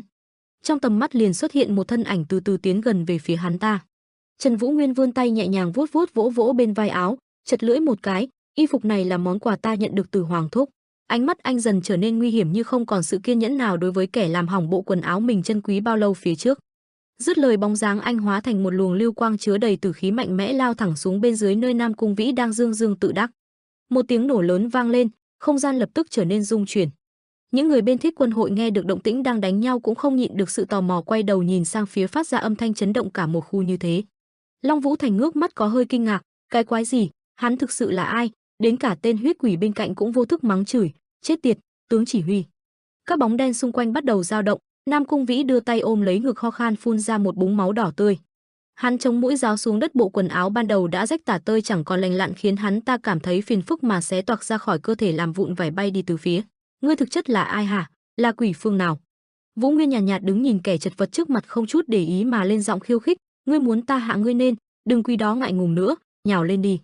Trong cỗ xe ngựa tách biệt trận chiến lúc này, Đường Mỹ Lệ khẽ kinh ngạc, Không thể tin được, cô trừng mắt nhìn ra xa, một cỗ mồ hôi lạnh tràn đến, cô nhận thức được người này mạnh đến cỡ nào. Rồi lại quay về nói với ông lão đang nằm im lặng trên xe, "Thúc thúc, chúng ta được một tuyệt đỉnh cao thủ cứu giúp, nên thúc phải gắng gượng lên." Mỹ Lệ nắm lấy tay ông lão, tâm phiền ý loạn buồn bã cúi đầu mong sao ông có thể nhanh chóng tỉnh dậy chấn chỉnh lại tinh thần của cô. Phía bên cậu bé Quách Vấn Đình cũng vô cùng hoang mang thở dốc, sự sợ hãi hiện lên rõ ràng trên khuôn mặt non nớt, "Mẹ ơi, chắc mình điên mất, tim mình đập loạn xạ luôn rồi." Tới bây giờ vẫn chưa tin được mình lại gặp được trận chiến khốc liệt thế này, cầu trời, cầu Phật cầu ông tiên, đừng có ai lại đây. Cậu bé cầm chặt thanh kiếm trong tay lẩm bẩm một mình. Đang cầu mong kẻ địch không tới đây thì Vấn Đình phát hiện một tên huyết quỷ không xa. Sự hoảng loạn bao trùm khắp cơ thể cậu, tiêu rồi, tên đó đang chằm chằm nhìn mình, hắn là, hả, làm ơn đừng đến đây. Tên kia ánh mắt sáng quắc khuôn mặt âm hiểm đang chăm chú nhìn vào cậu. Không thể làm gì khác cậu chỉ liên tục thì thầm cầu xin trong lòng, không, làm ơn đừng có lại đây, đi chỗ khác chơi đi, đừng. Sự căng thẳng khiến cơ thể Vấn Đình phút chốc không thể nhúc nhích, cơ thể mình không cử động được, chết tiệt. Mau làm ơn, nhấc chân lên đi. Nhớ lại, suốt từ đầu chuyến đi đến giờ, mình đã được sư huynh huấn luyện nhiều lần. Huynh ấy luôn giúp mình mỗi lúc rảnh. Nhưng bây giờ, mình lại như đóng băng trong cái tình cảnh như thế này, ngươi đúng là tên yếu đuối nhút nhát, Quách Vấn Đình. Như vậy làm sao có thể bảo vệ được ai, tên sát thủ đã áp sát lại cậu từ bao giờ, hình ảnh cô em gái hiện lên trong trí óc. Đúng lúc này cậu bé lấy hết dũng khí giáng thẳng cây đao trên tay với sức mạnh vô cùng lớn, một tiếng keng sắc bén vang vọng. Uy lực khủng khiếp khiến tên sát thủ cũng ngây người dừng tay lại. Hắn đưa mắt nhìn chằm chằm vào đứa nhỏ dây trước còn sợ hãi run cầm cập, dây sau liền phát ra một năng lượng to lớn đánh đến. Hắn ta hoang mang quay đầu, không biết đứa nhỏ này bộc phát sức mạnh từ đâu mà sức phản kháng lớn như vậy. Nhưng hắn ta không nhận được câu trả lời thích đáng, không kịp phản ứng ngay sau đó một dòng máu đỏ tươi phun ra từ trên người hắn. Trong sự hoang mang tột độ của Vấn Đình, hắn gục xuống đất, thanh đao vốn cầm trên tay cũng vô lực rơi xuống. Trên trán tên sát thủ bây giờ đã cắm một con dao nhỏ từ bao giờ. Thì ra đằng sau Đường Mỹ Lệ đã phóng đao yểm trợ, cô vẫn còn giữ nguyên tư thế khi tấn công. Thấy quan chính môn quay đầu lại nhìn cô mới lên tiếng, "Ta sẽ hỗ trợ phía sau ngươi, nên không cần lo lắng quá." Bên phía Trần Vũ Nguyên vẫn đang liên tục hứng chịu những sát chiêu do tên thủ lĩnh đang phát rồ đánh tới. Không thể đoán được trên đời này lại tồn tại một cao thủ như tên này. Nếu để cho hắn sống, chắc chắn sẽ trở thành mối họa lớn. Hôm nay ta phải giết hắn cho bằng được. Nghĩ xong hắn hét to, đến đây là kết thúc được rồi, Cuồng Long phi diệt. Dứt lời một luồng xoáy đỏ xuất hiện trong không khí lao tới ý muốn kết liễu Trần Vũ Nguyên. Điều không ngờ tới anh chỉ dùng một tay dễ dàng xử lý được đòn sát chiêu mà hắn ta đã tâm huyết. Nam Cung Vĩ thất kinh, vãi, hắn dám dùng tay không khống chế Cuồng Long phi diệt. Không một chút do dự Vũ Nguyên nắm lấy thanh kiếm trong tay. Giây sau đó liền dùng nó đánh gãy cây thương của Cung Vĩ làm hai khúc. Trần Vũ Nguyên nhíu mày không kiên nhẫn hỏi lại, vậy đánh đến đây là đủ chưa, ngươi cũng nên mở miệng kể chuyện được rồi. Sự khó chịu bắt đầu bao lấy anh, lúc này dường như anh chỉ muốn nhanh chóng biết được sự thật, tóm được kẻ đứng sau tất cả những sự việc xảy ra trong những ngày qua. Nam Cung Vĩ lì lợm vẫn chưa chịu thua, quyết không hé răng nửa lời nói ra sự thật, ý ngươi là gì, ta vẫn còn chưa. Trần Vũ Nguyên bình tĩnh nhấc chân bước về phía trước, hắn vội vã lùi ra sau nhưng lại vô tình vấp phải một mỏm đá. Hắn ta ngã trên đất nhìn Vũ Nguyên từ từ áp sát, sợ hãi hét lên, ngươi chưa hạ được ta đâu, còn lâu. Trần Vũ Nguyên không nói một lời nhanh chóng đâm một kiếm tới. Khuôn mặt anh âm trầm thốt ra lời lạnh nhạt, tiếp theo sẽ là cổ. Một giáo đâm vào cơ thể Cung Vĩ chảy máu khiến hắn la oai oái, nói mau. Dường như biết được kẻ trước mặt sẽ thật sự giết chết mình, lúc này hắn ta mới sợ hãi gào lên nhận tội, chuyện đó. Phải, ta nhớ, ngươi nói đúng, bọn ta chính là kẻ đã khiến cho đám người Bạch Long Thương đoàn đó biến mất. Bên phía Long Vũ Thành vẫn còn đánh nhau tới tấp. Một con rồng hình thành thực thể từ ngọn lửa phút chốc bừng lên. Sức nóng bắt đầu tỏa ra khắp nơi, đó chính là chiêu thức Diệm Long Hoan Trảo. Long Vũ Thành khi này đã tức giận lao nhanh tới. Hắn chậc lên một tiếng, ta đã có ý định tha cho ngươi rồi mà, lũ cứng đầu ngu ngốc. Đột nhiên như phát hiện gì đó mà quay đầu. Không biết từ bao giờ mà trong không khí đã bị một làn sương tím bao phủ. Khoan đã, không thể nào. Long Vũ Thành vội vã hét to về phía Thiết Quân hội, có khí độc, mau rút khỏi đây. Mà bên đây Vũ Nguyên vẫn đang ép cung tên thủ lĩnh của kẻ địch. Chuyện đó ta biết rồi, giờ nói ta nghe ai. Đoạn lời nói bị một thứ gì đó cắt ngang, ánh mắt anh mở to. Chưa kịp hỏi rõ thì một mũi tên bắn tới khiến Trần Vũ Nguyên phải lùi lại. Trên mũi tên còn treo theo một chiếc túi thoát ra một làn khói. Anh nhìn chằm chằm vào nó ngẫm nghĩ, đó là thứ gì? Một túi độc. Rất nhanh, làn khói ấy bắt đầu lan ra xung quanh, anh nhanh chóng bịt chặt mũi đứng trong luồng khí, dùng độc để đánh lạc hướng. Tới khi nhìn lại thì Cung Vĩ đã được đưa đi từ bao giờ, hắn chạy rồi. Không thể để hắn thoát. Thân ảnh anh nhanh chóng bay đi để lại một luồng bụi trắng. Ảnh nhảy bật lên cao ý đồ tìm kiếm đám chuột nhắt chạy trốn, nhìn thấy được những bóng đen phía xa xa, Anh khẽ quyết, đây rồi, chạy cũng khá xa đó. Nhưng ta vẫn đuổi theo kịp, song Trần Vũ Nguyên liền tức tốc lao đến truy đuổi. Anh xông đến len lỏi qua từng gốc cây chật hẹp. Ngước mắt như xác định điều gì đó, Vũ Nguyên xoay vòng trên không trung. Từ từ đáp xuống, anh chống tay lên mặt đất, ngay lập tức 3 mũi tên liền lao đến. Quả nhiên chúng chuẩn bị vô cùng kỹ lưỡng, hàng loạt tên độc theo bước chân của anh mà bắn tới. Nhẹ nhàng nghiêng người tránh né, anh đạp chân lên một gốc cây gần đó ngửa đầu lên quan sát. Thì ra là các người, sau khi xác định được vị trí, không chút do dự xông lên tấn công đám người không ngừng bắn tên. Chỉ cần trả lời ta một câu, là các ngươi có thể tránh được tình cảnh phải đổ máu vô ích. Hai tên kia không quan tâm đến lời nói của anh, nhanh chóng lao tới, bắt lấy hắn. Hành động của bọn chúng khiến Trần Vũ Nguyên không thể lường trước được. Cái gì? Các ngươi? Hai kẻ cung thủ ra sức ôm chặt anh, cơ thể họ phình lên một cách quái dị rồi bắt đầu tỏa ra khí độc. Chúng vừa đau đớn vừa ngoan cố thốt lên, đây mới chỉ là những bước đầu của kết thúc trong kế hoạch chiến thắng của. Ngay lúc cơ thể đám người phát nổ, Vũ Nguyên nhanh chóng bật người thoát ra khỏi chỗ đó. Khỉ thật, bọn chúng tự châm nổ chính mình, những bước đầu của kết thúc có nghĩa là gì? Hoàng thúc, hy vọng thúc vẫn còn sống. Ta phải mau chóng tìm ra ông ấy. Anh thở ra một hơi, quay đầu nhìn lại.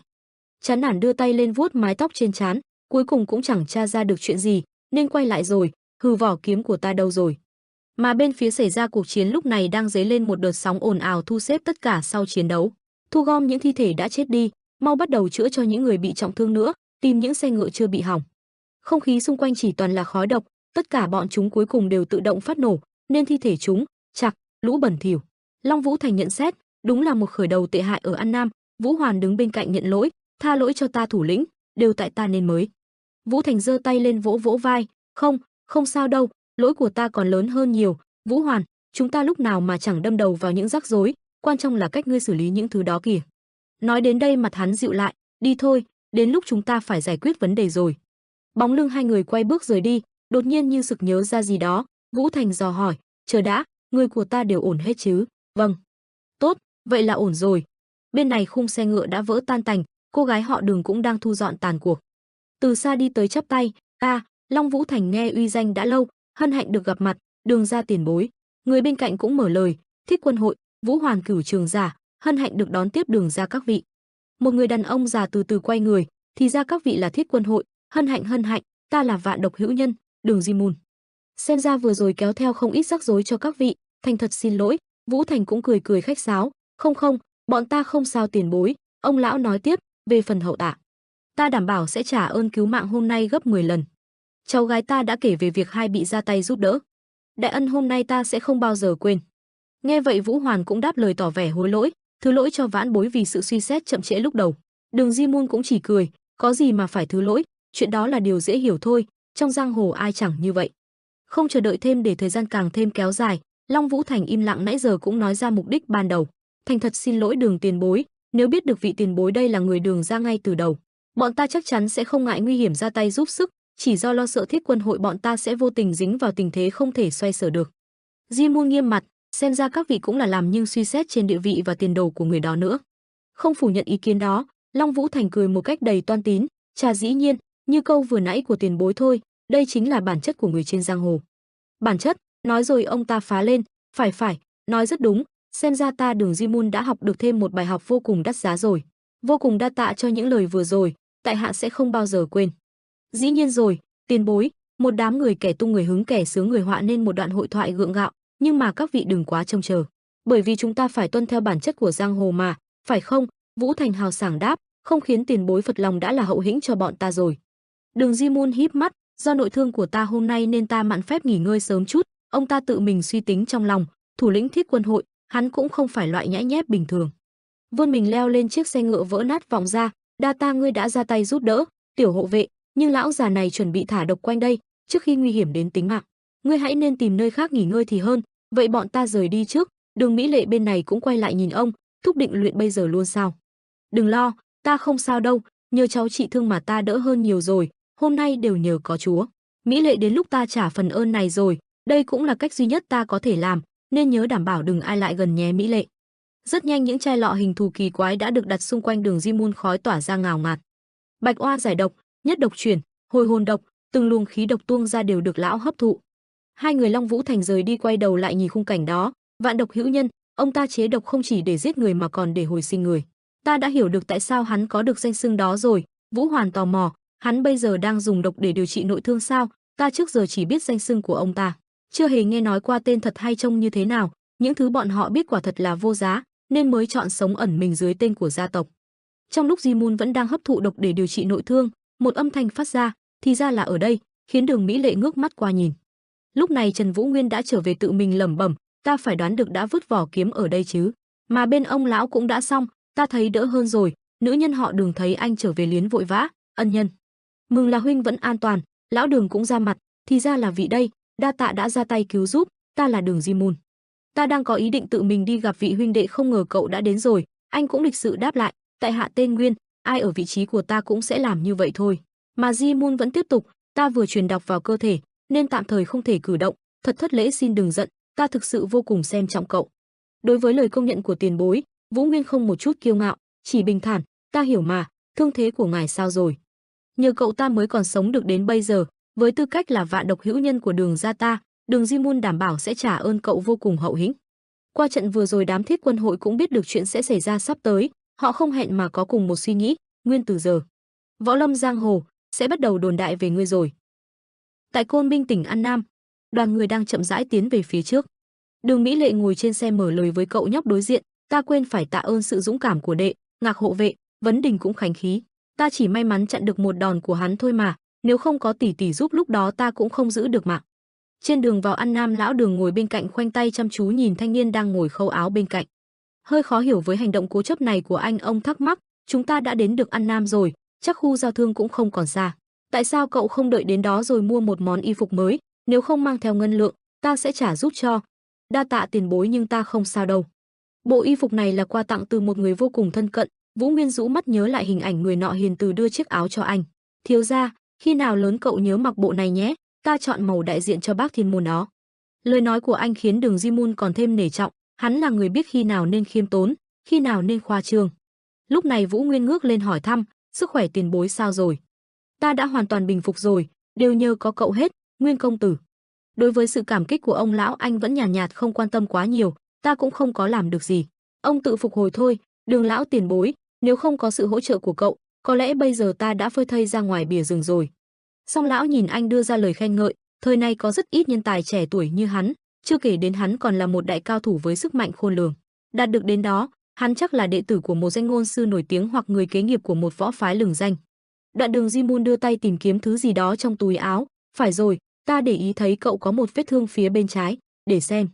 Trần Vũ Nguyên khi này như mới phát hiện ra, liền liếc mắt nhìn xuống, chỉ là một vết xước nhỏ, ngủ một giấc rồi sẽ lành lại thôi.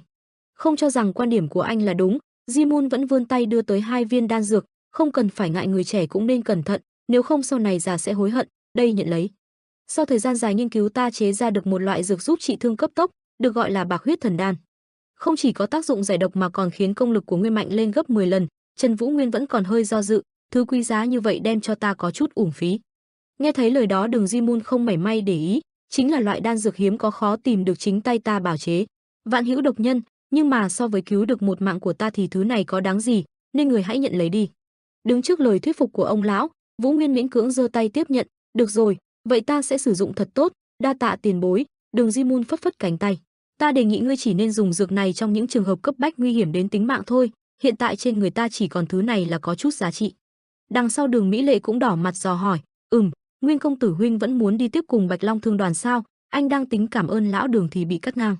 Anh quay đầu suy nghĩ, cha ta cũng đã đến được nơi cần đến, nên ta nghĩ tốt nhất cũng không nên đồng hành với mấy kẻ cứng nhắc này nữa. Vừa dứt, cậu bé Vấn Đình ngồi một góc im lặng nãy giờ bỗng giật mình. Tại sao vậy? Trần Vũ Nguyên vẫn tiếp tục công việc may vá trên tay, bình tĩnh giải thích, không có lý do gì to tát cả. Nhưng rõ ràng ta mang đến khá nhiều phiền toái cho bọn họ rồi, có nghĩa ta ở đây chỉ mang thêm gánh nặng. Rõ đầu đuôi ngọn nguồn, Đường Mỹ Lệ hơi e thẹn, vậy huynh có muốn đi cùng bọn muội không? Bọn ta sẽ dừng chân ở Bá Quyền hội một thời gian, cũng như gặp lại một số cao thủ của Vân Trung Thiên nữa. Nghe đến những cái tên này làm Trần Vũ Nguyên biến sắc. Bá Quyền hội, 9 nhân vật danh chấn võ lâm thiên hạ thuộc Vân Trung Thiên, Cửu Thiên. Những cao thủ võ luyện này lần lượt được biết đến là 4 vị anh hùng trụ cột khởi nguồn từ Bắc Thiên môn lừng lẫy một thời, Bắc Thiên tứ hùng của Bắc Thiên môn. Trong số 4 người bọn họ, có một người còn là thân cận của phụ thân ta, luận vai vế ta còn phải gọi ông ta một tiếng sư thúc, nhưng hắn cũng chính là kẻ đầu tiên phản bội cha ta trong cái ngày định mệnh đó, Triệu Thiên Vũ. Nhờ lần phản bội này, hắn đạt được sự tín nhiệm của đám lão già Vân Trung Thiên, sau di chuyển đến An Nam để thành lập nên Bá Quyền hội, Do thúc. Bên này Đường Mỹ Lệ vẫn ra sức thuyết phục anh, nếu huynh mà được Vân Trung Thiên trọng dụng, ta chắc chắn bọn họ sẽ giúp huynh tìm được thúc thúc, tra ra tung tích một người đối với bọn họ không phải là quá khó. Đã đến lúc rời đi, Vũ Nguyên cuối cùng vẫn khước từ chủ ý của cô, khoác mảnh áo đã được vá xong lên người anh mở miệng, đa tạ ý tốt của tiểu thư, nhưng tại hạ xin được từ chối. Sao vậy chứ? Anh tiếp lời, ta có vài việc cần phải làm, khi nào xong ta sẽ quay lại tìm mọi người. Cô có chút tiếc nuối khi không được đi cùng anh, được rồi, ta cũng không giúp được gì, vậy huynh nhớ quay lại tìm ta, huynh chỉ cần mang theo thứ này bọn họ sẽ cho vào. Đoạn Đường Mỹ Lệ đưa một miếng ngọc tới, ngay cả trong Đường gia cũng chỉ có vài người có được mảnh ngọc này, cầm trong tay Vân Trung Thiên sẽ coi như đây là tấm kim bài, không cần truy cứu thân phận. Vũ Nguyên đưa tay tiếp nhận rồi cũng đa tạ. Nhìn thấy thái độ quyến luyến của cô cháu gái, gió lên rồi, ta ngửi thấy được hương hoa chớm nở. Đường Di Môn biết ý cười hề hề chỉ tay vào hai người khiến cô nàng Mỹ Lệ đỏ hết mặt. Sau khi trêu ghẹo đã đời, lão Đường nghiêm túc hẳn lên, ta nghĩ cậu cũng nắm được tình hình hiện tại, nên hãy thật cẩn trọng, thành Côn Minh của An Nam là một nơi khá đáng sợ, chỉ là do Vân Trung Thiên triệu tập bọn ta.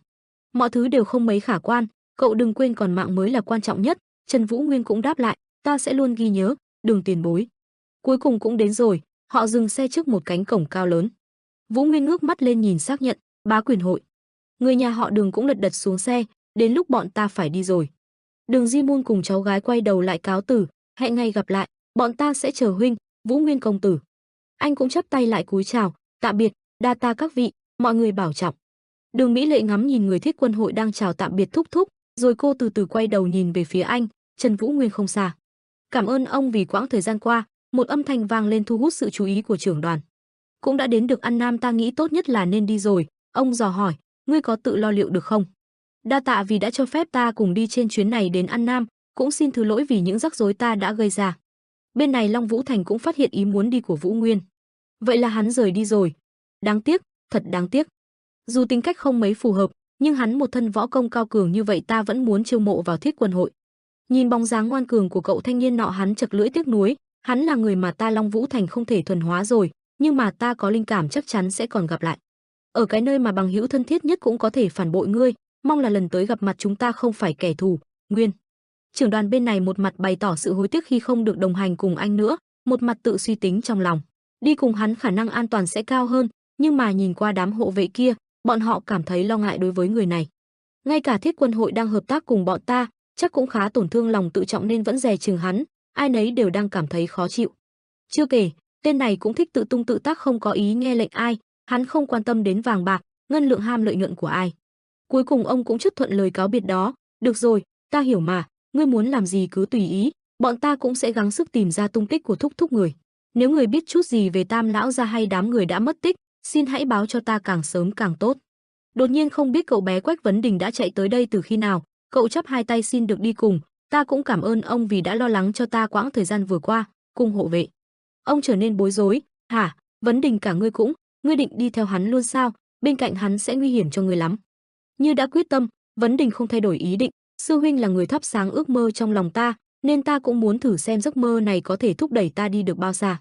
Đến cả Vũ Nguyên cũng sững sờ nhìn cậu bé, Vấn Đình. Cậu nhóc nháy mắt với anh đầy tự hào, sư huynh, không hẳn là hoàn toàn nhưng mà đệ cũng biết chút về đường xá ở đây đó.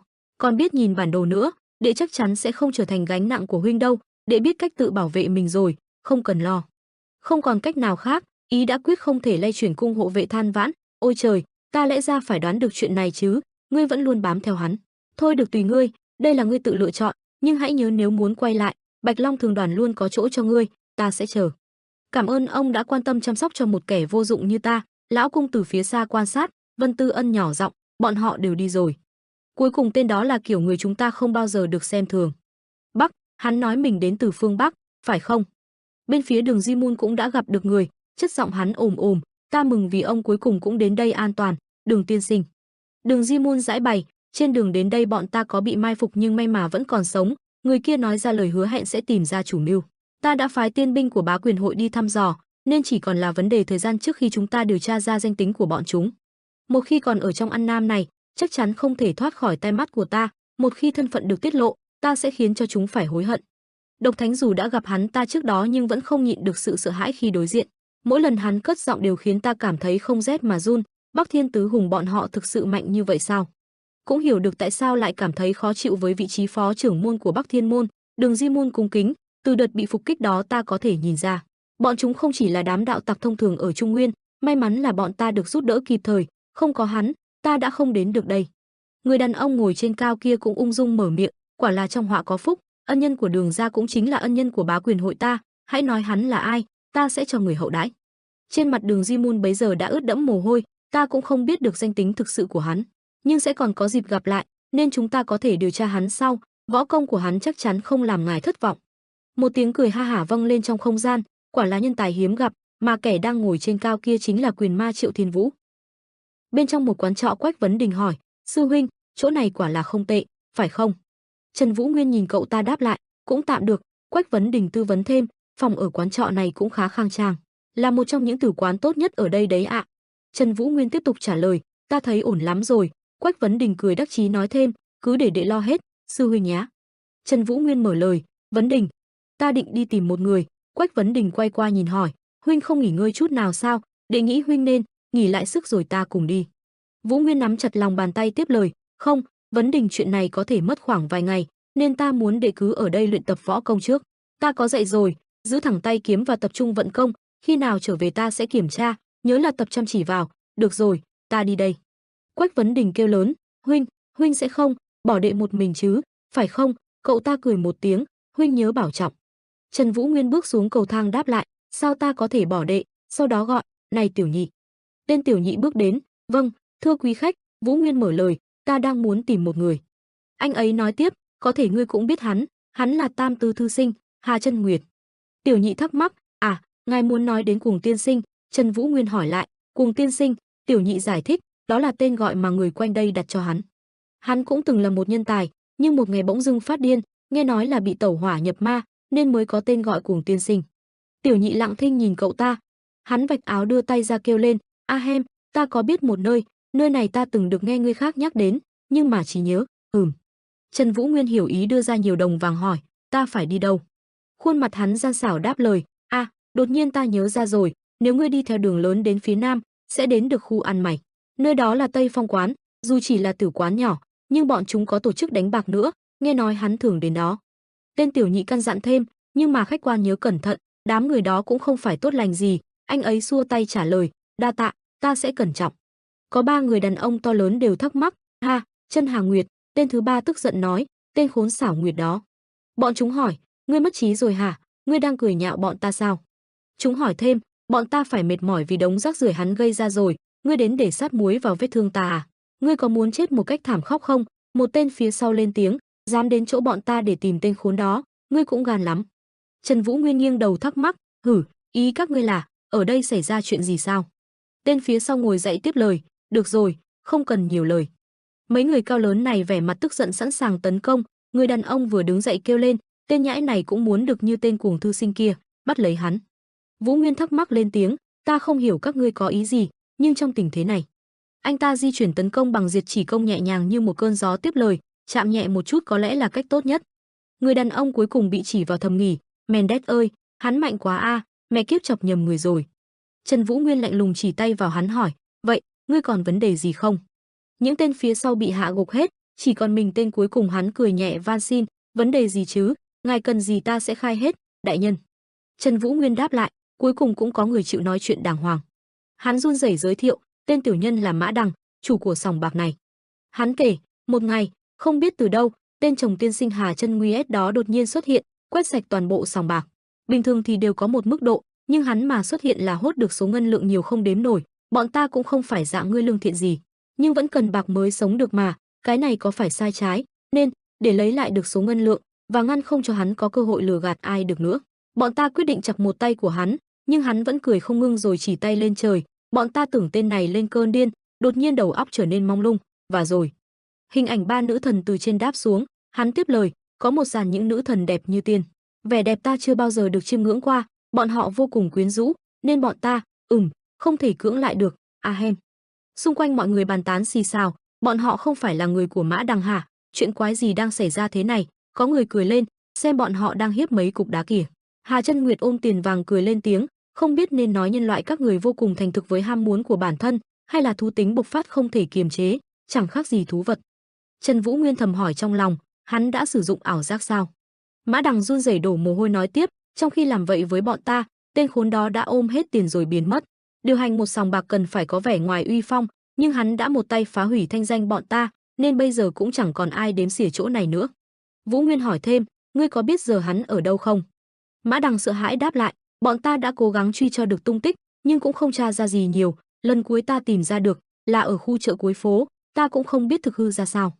Trong đêm tối hắn hỏi anh ta, nhưng mà, đại nhân, ngài đừng chĩa, ý ta là, ngài chỉ ngón tay đi chỗ khác được không? Trần Vũ Nguyên bất ngờ đáp lại, thứ lỗi, Mã Đằng khách sáo hỏi, không không, ta mới là người cần tạ lỗi, sau đó cười lên một tiếng, ngài cũng định truy giết hắn sao? Vũ Nguyên hỏi, tại sao, ta có nên ngồi đây đợi hắn? Mã Đằng đáp lời, không không, đại nhân nên mau mau đi bắt hắn, thật ra, ngài mau đi đi, ta thấy hơi sợ. Trần Vũ Nguyên đi đến chỗ được chỉ dẫn, có người đáp, Cuồng tiên sinh, vài ngày trước, hắn có mua 10 con trâu khỏe mạnh ở chỗ ta nhớ là đã thấy hắn lùa đàn trâu sang ngôi làng bên kia. Đến một nơi khác có người lại chỉ, là hắn hả? Hắn có mở một trận trọi trâu ở đây, nhờ hắn mà ta kiếm được kha khá tiền cược. Chắc chắn kiếm được đủ rồi, nên sau đó, hắn ẵng hết số trâu lại cho người dân quanh vùng rồi đi về hướng kia. Trên một tảng núi cao có người lại trả lời, hắn giao đấu với thầy trụ trì ở đây, trận chiến khá oanh liệt. Sư phụ ta thua, ông ấy nhốt mình bế quan tu tiên, sau đó, ta thấy hắn đi về hướng bên kia. Anh ấy mệt mỏi lâu đi mồ hôi lên tiếng, phù, mình lẽ ra nên tìm Hoàng thúc trước. Anh ta đứng trên vách núi, một tiếng người kêu lên, ngươi đi đâu vậy hả, Tam thư sinh? Trong rừng, Trần Vũ Nguyên đi loanh quanh thầm nghĩ, tại sao đại môn của Không Động Viên Vũ Trần lại muốn tìm đến một người kỳ lạ như hắn? Anh ấy đi tiếp lại suy nghĩ, không thể nói rõ được là hắn làm những việc đó có ý gì. Cậu ta cứ đi mãi lại suy tư, nhưng có lẽ hắn đang nghiên cứu về nhân cách con người. Anh ấy lại đi mà không để ý nghĩ thêm, hắn có gì đó khiến ta cảm thấy thú vị. Trần Vũ Nguyên đứng lại hỏi trong lòng, ta tự hỏi, hắn là người thế nào? Anh ta nhìn vào tảng đá bất ngờ nghĩ, khoan đã, tảng đá đó. Cậu ấy quay ra sau lưng hoang mang suy nghĩ, là tảng đá ta thấy lúc mới bước vào khu rừng mà. Vũ Nguyên thắc mắc không hiểu gì, lặng thinh nhìn tảng đá. Cậu ấy cười trong lòng thầm nghĩ, không thể tin được, đây lại là một loại ảo trận sao, ta có thể cảm nhận được toàn bộ xung quanh bằng nội lực. Mọi thứ xung quanh dần dần ngày càng biến mất. Bỗng xuất hiện một cái tượng đá khổng lồ, cậu lại suy tư, đây không phải loại trận bình thường. Cái tượng đó đang cưỡi 2 con linh thú bằng đá. Cơn gió lớn khiến tóc anh ta bay lên nghĩ, khỉ thật, ngươi này quả không tầm thường, không, ta phải bình tâm lại trước. Anh ấy nhắm mắt lại nghĩ trong lòng, không được kích động, những thứ này là giả dối. Mọi thứ lại biến mất, cậu ta thầm nghĩ, tất cả là ảo ảnh. Trần Vũ Nguyên cau mày mở lời, trong một cuộc chiến, ai mạnh hơn thì kẻ đó chiến thắng. Anh ấy cầm thanh kiếm lên tiếng, sao ngươi không giết ai cùng lúc với ảo ảnh? Vũ Nguyên cầm kiếm vung, sau đó lại nhắm vào một phía nói, đến lúc ra mắt rồi Tam sư huynh. Một người đàn ông tóc bù xù, thanh kiếm tác động nhanh đến người đàn ông đó. Giới thiệu về người này, đây là Tam tư sư huynh, tên là Hà Chân Nguyệt. Chuyển cảnh ở cánh rừng, có 2 người ngồi đàm đạo thưởng thức trà. Hà Chân Nguyệt hỏi, ngươi đánh bại Vô Quang của Không Động Viện được? Trần Vũ Nguyên đáp lại, đúng là như thế. Hà Chân Nguyệt uống cốc trà nheo mắt thầm đánh giá, mặc dù Vô Quang là tên có chút bảo thủ, nhưng hắn cũng không hề yếu đến như thế, ngươi nói là đánh thắng Vô Quang. Trần Vũ Nguyên cầm cốc trà uống một ngụm, Hà Chân Nguyệt thầm nghĩ, nhìn cái vẻ bề ngoài này, hắn có lẽ không mạnh lắm, nhưng cũng không hề tầm thường. Ông ta lên tiếng, ngươi đúng là xấu xa, Vũ Nguyên đáp lại, xin lỗi. Ông ta thắc mắc, xin lỗi, ngươi rõ ràng rất mạnh, thế mà lại giấu đi. Cậu ta cười ngượng một cái, nhìn vào cốc trà đáp lại, bởi vì ta còn muốn được tiếp tục sống. Hà Chân Nguyệt ngạc nhiên lặng thinh nhìn anh ấy. Hà Chân Nguyệt mở lời, chà, cũng đúng, những người thích khoe khoang đều chết trước, những người khôn ngoan luôn biết che giấu sức mạnh. Ông ấy thầm nghĩ, cũng không đến nỗi, ít ra ngươi vẫn biết khi nào phải nói thật, khi nào phải nói dối. Ông hỏi thêm, nhưng tại sao ngươi có thể thoát khỏi ảo trận của ta? Hà Chân Nguyệt mày mò viết nói lên, toán thuật của ta có lỗ hổng gì sao? Ta đã tính toán rất kỹ rồi mà, ta rất tự tin với khả năng của ta. Được, đợi ta xem lại cái đã. Ông ta tự hỏi tự trả lời, là tại vì càn còn yếu, nếu thế thì phải coi lại quẻ tốn rồi, vậy thì trung tầng kiềm chân tốn, cần được gia cố. Hà Chân Nguyệt không ngừng thắc mắc, có vẻ là đủ, vậy vấn đề nằm ở đâu, làm sao ngươi có thể thoát khỏi dễ dàng như vậy? Trần Vũ Nguyên thắc mắc suy nghĩ, ông ta, không lẽ thiên tài nào cũng vậy? Anh ta đáp lại, ta cảm nhận được. Hà Chân Nguyệt ngước lên hỏi, cảm nhận? Vũ Nguyên trả lời thêm, phải, ta có thể phát giác ra nên tấn công vào đâu. Hai người nhìn nhau không nói gì. Hà Chân Nguyệt đập cây bút một cái lên tiếng, ngươi muốn khoe khoang cái cảm giác thần sầu của mình chứ gì, hy vọng ngươi biết được chỉ cần một lỗi nhỏ cũng đủ khiến mình đau khổ đến chết. Trần Vũ Nguyên bình thản ngồi hỏi, Ta tự hỏi, tại sao ông phải ra hình thuật phức tạp như vậy, ông muốn điều khiển được cả bầu trời sao? Hà Chân Nguyệt đắc chí cười đáp lại, nếu là được cũng thú vị đó, thật ra, ta cũng mong đạt tới cảnh giới ấy. Ông ấy hỏi, ngươi là ai? Vũ Nguyên trả lời, tên ta là Trần. Hà Chân Nguyệt tiếp lời, không, không phải tên, ta đang nói đến con người thật của ngươi cơ. Anh ấy nhìn ông ta không nói gì. Cốc trà đã hết, anh ấy lên tiếng, không quan trọng, cứ coi như tại hạ là một kẻ vô danh đi. Hà Chân Nguyệt nghi hoặc hỏi, láo toét, ngươi còn muốn tỏ vẻ bí hiểm đến bao giờ, vậy tại sao lại tìm đến ta? Trần Vũ Nguyên trả lời ông ta, chỉ là do Vô Quang tiền bối nói có một người ta nhất định phải gặp qua, nên ta mới nhận lời đến đây. Hà Chân Nguyệt thắc mắc, ể, ngươi giở người à? Hắn thầm hỏi trong lòng, ngươi tin tưởng Vô Quang dễ dàng vậy sao, hay do linh cảm của ngươi nữa?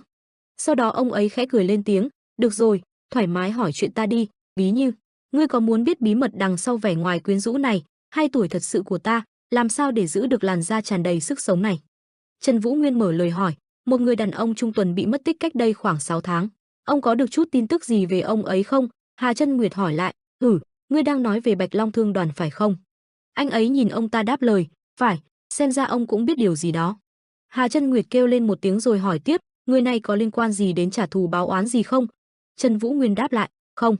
Hà Chân Nguyệt mở lời, vậy thì ngươi nên từ bỏ thì hơn. Trần Vũ Nguyên đáp, tuyệt đối không thể. Ông ta hỏi, dù cho ngươi có phải mạo hiểm bỏ mạng sống.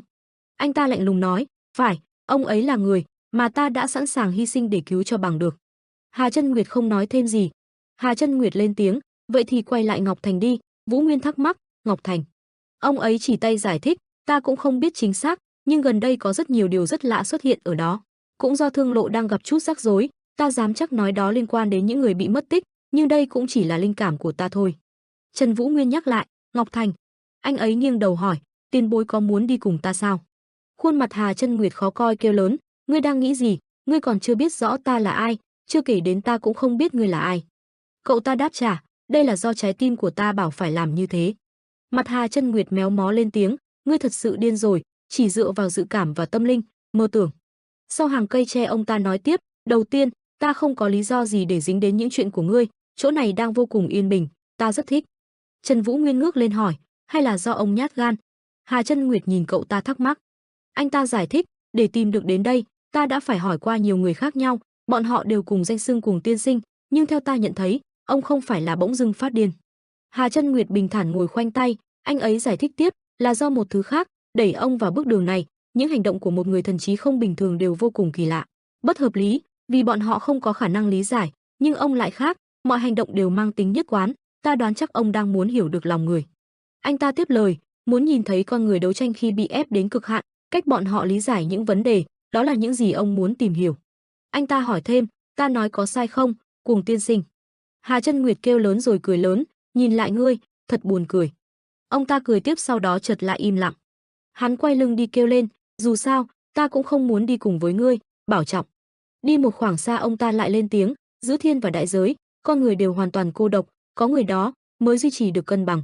Không có sự xuất hiện của hắn, thế gian này sẽ chẳng còn lý do gì để tồn tại, cuối cùng là phụ thuộc lẫn nhau. Trần Vũ Nguyên đáp lại, đa tạ ông đã mời trà. Ông ấy nói thêm, Hà nếu có duyên chúng ta sẽ gặp lại. Có một người hỏi, Bạch Long Thường Đoàn. Triệu Vân Kinh bắt đầu lên tiếng, phải, bọn họ lại cử một đoàn người khác đến, đây đã là lời cứu viện lần thứ 6 mà chúng ta nhận được, bao gồm cả Bạch Long Thương Đoàn, cũng là lần thứ 6 các thương đoàn liên tục mất tích ở Un Nam chúng ta. Giới thiệu, người này là Bắc Thiên Tứ Hùng của Bắc Thiên môn, trưởng môn đời đầu của Bá Quyền hội, quyền ma tên là Triệu Vũ Thiên. Người đàn ông này là con trai quyền ma trưởng nam Triệu Vân Kinh, anh ta mở lời, lần này chúng ta nên ra tay giúp đỡ bọn họ rồi, phụ thân. Triệu Vũ Thiên đáp lại, ta sẽ lo liệu những vấn đề xảy ra ở Un Nam gần đây, dù sao thì, ông ấy chập chờn. Triệu Vân Kinh thắc mắc nhìn ông ấy hỏi, vâng, có chuyện gì sao cha? Ông ta trả lời, không có gì, chỉ là chuyện nhỏ thôi, con đi đi. Sau đó anh ta cúi đầu nói, vâng. Có một người trong bóng tối nói nhỏ, chậc, là ai bỏ đói nó sao? Những người hầu dẫn đường Triệu Vân Kinh lên tiếng, các vị khách của chúng ta đều đang ở hội phòng. Người bí ẩn thắc mắc, một nam nhân sao có thể trong yếu đuối bệnh tật như vậy được? Triệu Thiên Vũ ngắm những hạt mưa rơi mở lời, bi ung. Một người đàn ông bước từ bên trong bóng tối hồi đáp lại, vâng, thưa chủ tử. Triệu Vũ Thiên nghiêm túc tiếp lời, nó làm mọi thứ đều rất tốt, nhưng lại quá yếu đuối, để trở thành một kẻ thống trị, trong tâm không bao giờ được giữ lại dù chỉ một chút lòng thương hại. Ngươi thấy Triệu Vân Kinh con ta thế nào? Người đàn ông thân cận bên cạnh là thủ lĩnh Bình được mệnh danh là Thiên Nhân Thông, tổ chức mật thám của Bá Quyền hội, cho rằng ý quân chủ muốn nói với tư cách là người kế nghiệp sao? Vậy thì công tử là người rất có uy tín với các thủ hạ hay là xử lý công việc cũng rất khôn ngoan? Có thể là người được chọn để kế nghiệp bá chủ. Ta còn đang lo nó sẽ đón nhận quyết định của chúng ta như thế nào. Quyền ma lên tiếng, dù sao căng nữa thì cũng không được Vân Kinh nó nhúng tay vào chuyện này, nếu nó biết được sự thật thì chắc chắn sẽ không thể nào chấp nhận được. Tiểu nhân sẽ làm như lời quân chủ nói, ngài cũng đừng lo lắng quá, thiếu chủ có thể từ từ học hỏi. Người tên Bình lên tiếng, nếu quân chủ là hổ thì thiếu chủ cũng sẽ là hổ mà thôi. Ta chưa bao giờ cảm thấy thỏa mãn với cái tỉnh Vân Nam bé nhỏ này. Triệu Vũ Thiên quyền ma cho rằng nếu chỉ muốn an phận thì lúc đó ông ta đã không phản bội lại Trần môn chủ, người huynh đệ mà ta đã theo phò tá từ lâu. Bắc Bích Trần Quan Hạo chỉ luôn trung thành với một nhiệm vụ ban đầu của Bắc Thiên môn, chính là ngăn chặn mật dạ. Làm gì có kẻ nào lại ngu ngốc như thế chứ, dù bản thân ông ta có đủ năng lực để thâu tóm thế giới này. Thế mà lão ta lại chọn cuộc sống an phận thủ thường, thật đúng là không thể hiểu nổi. Triệu Vũ Thiên trong đầu chợt hiện về ý nghĩ của mình trước khi phản bội Bắc Thiên môn. Che lấp đi tội lỗi của mình, ngụy biện rằng nếu ngươi có sức mạnh trong tay mà lại không sử dụng đến thì đúng là một đại tội. Lão thu quyền lớn giọng, đám người Vân Trung Thiên đã đánh động đến đường môn rồi, trước khi bọn chúng có thể can thiệp tới đây thì chúng ta phải nhanh chóng kết thúc mọi chuyện, quân chủ đừng có quá lo lắng nhé. Bình quân sư lên tiếng đáp lễ lại rằng, đây chính là lý do tiểu nhân quyết định đi theo quân chủ chỉ cần tập trung vào tương lai và tiếp tục bước đi mà thôi. Những việc nhỏ nhặt khác tiểu nhân sẽ thu xếp và xử lý cho ngài. Tuy nhiên cũng phải nói thêm ra, việc này chắc chắn sẽ đổ máu nhiều hơn những gì chúng ta nghĩ, do vậy tiểu nhân có chút lo lắng. Ít nhất điều này cũng phải hàng trăm hoặc có thể gấp mấy lần số đó phải chết. Triệu Vũ Thiên với nụ cười nham hiểm cho rằng đã là đại nghiệp tất phải có hy sinh, nếu sợ mấy sự oán hận nhỏ nhoi ấy mà do dự thì ta đã không chọn đi trên con đường này. Hơn nữa cũng đã khá lâu rồi chưa có một cơn mưa máu nào kia mà. Lão dứt lời thì trên trời sấm sét nổ đùng đoàng, dường như báo hiệu những sự kiến lớn tang thương có thể sẽ xảy đến. Nước mưa chảy ríu rít xuống mái hiên vắng vẻ, buổi tối trở nên trầm vắng lạ thường. Bên trong này, Vũ Thành lịch sự xưng danh trước mặt Ân Kinh, thứ cho sự thất lễ của bọn ta là thủ lĩnh của Thích Quân hội, Long Vũ Thành. Người bên trái đây là phó thủ lĩnh của Thích Quân hội, hắn ta giới thiệu từng người trong hội của mình, bắt đầu là Vũ Hoàn. Rồi tiếp đến là hai vị bên phải, còn bên phải là người từ Bạch Long Thương đoàn, Công hộ vệ và Doãn tiểu thư. Hiểu được lai lịch của tất cả bọn họ, Ân Kinh mới chậm rãi đáp, hân hạnh được đón tiếp các vị. Nghe như thế, một nụ cười tự động nhoẻn trên môi Vũ Thành khi hắn thầm nghĩ, thì ra đây là do Ân Kinh, con trai cả của quyền ma, Triệu Ân Kinh. Thú vị, bên này, Ân Kinh kéo ghế ra, lịch sự mời khách, mời ngồi. Mặc cho ở ngoài Vũ Thành lịch sự đa tạ, nhưng bên trong hắn đã soi xét đối phương không biết bao nhiêu lần, khác với cha của hắn. Người này không uy phong bằng, nhưng hắn vẫn có được chút khí thế, chưa kể đến thái độ của hắn thì có vẻ là người đàng hoàng. Đôi mắt tinh anh cùng cử chỉ tao nhã, không hổ là danh giá vọng tộc, theo lời khen đó, đôi mắt của anh ta quả thật là có hồn, chúng sáng ngời như tâm hồn bên trong. Mất một lúc, Ân Kinh mới mở lời, ta đã có dịp nghe qua về những chiến tích lừng lẫy của ngài, Long thủ lĩnh. Lúc này, lão Công và tiểu thư Doãn cũng bắt đầu kéo ghế ngồi xuống khi tiếp tục nghe những gì Ân Kinh bảo, lần này hẳn là nhiệm vụ giúp sức cho Bạch Long Thương đoàn. Thấy đối phương đánh thẳng vào trọng điểm, Vũ Thành ngay lập tức đáp, đúng vậy, bọn ta đang cố hết sức truy tìm những người bị mất tích. Nghe đến đây, anh ta không khỏi khen ngợi hắn, ngài quả là một nam nhân đáng tin cậy. Ngoài mặt thì bảo thế nhưng bên trong từ lâu anh đã dõi theo từng cử chỉ của hắn, cũng chẳng thua kém gì mà tự nhủ. Thủ lĩnh Thích Quân hội, Long Vũ Thành, ánh mắt của hắn giống hệt như cha, anh ta ti hí tự xem xét. Khi này, Vũ Thành sau khi được khen thì vội hằng giọng tiếp lời, hèm, xin thứ lỗi vì đã làm phiền các vị vào lúc nửa đêm thế này, nên xin phép nói thẳng vào vấn đề chính. Thật lòng mà nói, bọn ta vừa chịu mất mát khá lớn, xin hãy ra tay giúp đỡ. Hắn ta bộc bạch với một nụ cười nhe răng rồi tiếp tục kể. Bọn ta đến An Nam đã được 4 ngày đêm, nhưng vẫn không tra được chút từng tích gì về đoàn người mất tích, ngay cả người được bọn ta cử đi thám thính cũng biến mất không dấu vết. Lại còn gặp ngay đám người tự xưng là huyết quỷ nên cũng thiệt hại khá nhiều nhân mạng. Bọn ta không thể biết trước liệu còn bao nhiêu nguy hiểm rình rập phía trước, để giảm bớt thiệt hại, ta hy vọng nhận được sự chống lưng từ Bá Quyền hội. Ân Kinh nghe vậy thì chỉ biết im lặng, khóe miệng anh ta khẽ nhếch lên. Hiểu được rằng nếu cứ tiếp diễn như thế, Thích Quân hội sẽ không nhận được sự tương trợ, Vũ Hoàn liền chêm thêm, cậu cố thương lượng, còn nữa, giúp đỡ cho Bạch Long Thương đoàn. Một trong những thương đoàn lớn nhất hiện nay, mối quan hệ giữa Bá Quyền hội và Bạch Long Thương đoàn nay càng thân thiết, ta nghĩ trong chuyện này các vị sẽ được lợi hơn hại. Nghe đến đây, Ân Kinh lúc này mới lên tiếng, các vị muốn tương trợ thế nào đây, điều thêm quân hay thu thập thông tin, nếu các vị đang tìm loại thông tin cơ mật, thì xin thưa, đầu tiên, sau vài trận hỗn loạn diễn ra, bọn ta vẫn luôn chờ rằng đó chỉ là đám thổ phỉ bình thường, nhưng sau sự mất tích của các thương đoàn, bọn ta mới kịp nhận ra mình đã quá tự mãn, hiện mọi chuyện vẫn chưa được giải quyết, nên cuối cùng, tin tức bọn ta thu thập được cũng không có gì nhiều. Mấy lời này làm lão công nghe được chỉ biết im bặt. Mất một lúc lão mới bảo, người chịu trách nhiệm cho chuyến đi lần này là tiểu thư nhà bọn ta, kéo theo đó là sự tò mò của anh ta, cũng như cái giật mình của tiểu thư Doãn. Nhớ lại những gì lão gia đã nói, là muội muội của Gia Mi hiện đang không rõ tung tích, lão công càng có thêm dũng khí để tuyên bố, bọn ta sẵn sàng làm tất cả vì lợi ích toàn gia. Sau mấy lời này, Ân Kinh liền trả lời, ta hiểu rồi, đã vậy, bá quyền hội sẽ cố gắng hết sức để tìm ra vị huynh trưởng của tiểu thư. Thấy vậy, tiểu thư Doãn liền ngại ngùng đáp lời, ta vô cùng biết ơn. Ấy vậy tuy ngoài mặt là thế, Ân Kinh không thể không thầm nghĩ về lợi ích trước mắt, Vân Tư Ân, ngươi hiện tại không xứng để thương lượng với ta chuyện này. Kẻ mang lại lợi ích lớn nhất cho bọn ta bây giờ là đám người bên kia, anh ta vừa nghĩ vừa hướng mắt về phía Vũ Thành, kẻ hiện đang nghe Vũ Hoàn thủ thỉ. Để rồi sau khi thông suốt, Ân Kinh mới thốt lên, đến lúc chúng ta bàn vào chuyện chính rồi, người đâu? Đáp lại mệnh lệnh của chủ tử, đám gia nô bên này đồng thanh nói, vâng, thưa chủ tử. Sau đó anh ta hướng mắt về phía Thích Quân hội, hỏi ý kiến, cầu cho kết quả tốt đẹp, chúng ta bắt đầu được chưa? Trong cái sự im ắng lạ thường của buổi thương lượng, Ân Kinh không thể không ngẫm nghĩ, vinh dự và công bằng là hai thứ đã không còn tồn tại trên võ lâm giang hồ, còn lại chỉ là tư lợi. Bọn ta luôn cân nhắc giá trị mạng sống của con người, đôi mắt đang suy nghĩ cũng dần đăm lại. Để rồi anh ta hướng mắt về phía cửa sổ khi dòng suy nghĩ miên man cứ hiện về, nhưng không phải lúc nào cũng vậy, phải, phương Bắc xa xôi. Những mảng ký ức dần xuất hiện kéo theo lời tự sự của Ân Kinh, nơi hoang mang khô cằn khắc nghiệt, lúc đó, bây giờ nhớ lại, cảnh tượng binh lính súng lại bên thịt rừng nướng, cười nói vui vẻ cùng nhau, Ân Kinh cũng chẳng ngoại lệ đứng ở đó.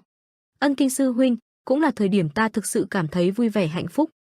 Quãng thời gian yên bình khi ta chưa bị giam hãm, nghe được tiếng gọi, anh ta liền quay đầu lại. Lúc bấy giờ một bóng hình nhỏ đến bên Ân Kinh, xin anh ta dạy bảo, sư huynh, huynh dạy ta võ công đi, đi mà, ta chán phải đọc sách rồi, ta không hiểu sao cha chỉ ép mỗi tả phải học. Đáp lại mấy lời ngây thơ này, Ân Kinh liền cười nói, nếu ta dạy đệ võ công, cha đệ sẽ không tha cho ta mất, khi nào đệ lớn hơn một chút nữa ta sẽ dạy cho. Dòng hồi tưởng cứ thế kết thúc với những dòng tự thuật của anh ta, thật xin lỗi vì những chuyện đã xảy ra. Nhưng chính ta là người đã tự lựa chọn bước đi trên con đường mà ta sẽ không bao giờ được bỏ cuộc, dù có bị ép đến vách núi, ta cũng vẫn sẽ lựa chọn như ban đầu. Cuối cùng hình ảnh cậu bé hiện ra, Trần Vũ Nguyên có lẽ là tên của cậu trong trí nhớ của Ân Kinh. Lúc bấy giờ, đứa trẻ trong hồi ức giờ đây đang đứng giữa cơn mưa. Tàu lá cũng chẳng đủ để che cho cả cơ thể anh. Trong cái không gian tiếng mưa rào rạt ấy, anh nhớ lại những lời mà Vũ Nguyên đã nói với mình, có kẻ đang âm mưu lớn lắm, không chỉ đơn giản là tranh quyền ở An Nam hay đánh bại bá quyền hội. Một khi người biết được kẻ đứng sau, là lúc ngươi không thể nào thoát khỏi liên lụy, ngươi sẽ trở thành một phần trong số chúng. Những lời này không khỏi khiến Trần Vũ Nguyên thầm nghĩ, ta có cảm giác ông còn che giấu điều gì, nhưng ít ra cũng biết được điểm đến là tiếp theo là Ngọc Thành. Nghĩ đến đây anh mới sực nhớ, tên hắn là gì? À phải rồi, tướng chỉ huy huyết quỷ, Nam Cung Vĩ, hắn cũng nói câu tương tự, hắn sẽ trở thành công cụ giúp người đó vẽ nên bức tranh đại cục.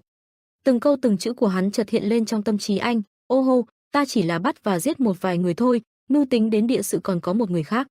Khiến Trần Vũ Nguyên khó lòng mà suy tính cách đối phó, thân thủ hắn không tệ, khó mà hiểu được sao hắn lại ngoan ngoãn chịu tuân lệnh kẻ khác, có khả năng người đó được nhắc đến chính là kẻ đứng sau toàn bộ chuyện này. Bên tai khẽ nhếch lên, Trần Vũ Nguyên bất thình lình nghe thấy thanh âm nào đó. Tiếng đàn. Hử, giai điệu báo điềm gở, sau khi nghe được khúc đàn ấy, Trần Vũ Nguyên vội quăng đi tàu lá toang quay lại khi anh tiếp tục ngẫm nghĩ. Nước mưa cũng vì thế mà làm nhòe đi khung cảnh trước mắt, là cố ý cho ta nghe sao? Lấy thế chuẩn bị đi ngược chiều nước, Trần Vũ Nguyên cứ thế phóng nhanh như tia chớp về phía phát ra tiếng đàn, hẳn là thế rồi. So với việc tu luyện kiếm pháp hay thương pháp, chế ngự âm lực để tự luyện pháp âm còn khó hơn gấp bội, vừa suy nghĩ anh vừa lao như tên bắn về phía trước, tai cố lắng nghe nơi phát ra tiếng đàn. Mạnh như vậy mới chế ngự được bọn họ, luồng qua những nhóm cỏ. Cuối cùng Trần Vũ Nguyên cũng thấy được bóng hình đang ngồi trong hoa viên, đây rồi. Hắn quả là một âm thuật sư đáng sợ, bóng hình ấy vẫn tiếp tục gảy đàn trong sự cảm thán của anh. Để đến chỗ hoa viên, trong cơn mưa như chút nước, Trần Vũ Nguyên phóng xuống từ ngọn đồi, quán tính khiến anh trượt thẳng xuống. Ngay khi đối mặt với đối phương, anh mới dùng chân khựng đứng lại. Chà, cuối cùng cũng xuất hiện, Vũ Nguyên công tử, giọng nói của kẻ lạ mặt phát bất ngờ lên dưới ánh trăng. Nghe vậy, Trần Vũ Nguyên vẫn đang đứng hiên ngang dưới cơn mưa liền đáp, là bởi vì ngươi cố ý gọi ta đến, có vẻ ngươi đã biết được ta là ai. Nhưng ta vẫn chưa biết quý danh của vị đây. Hình bóng ấy từ từ đứng dậy rồi lên tiếng, à, thất lễ quá, xin thứ lỗi.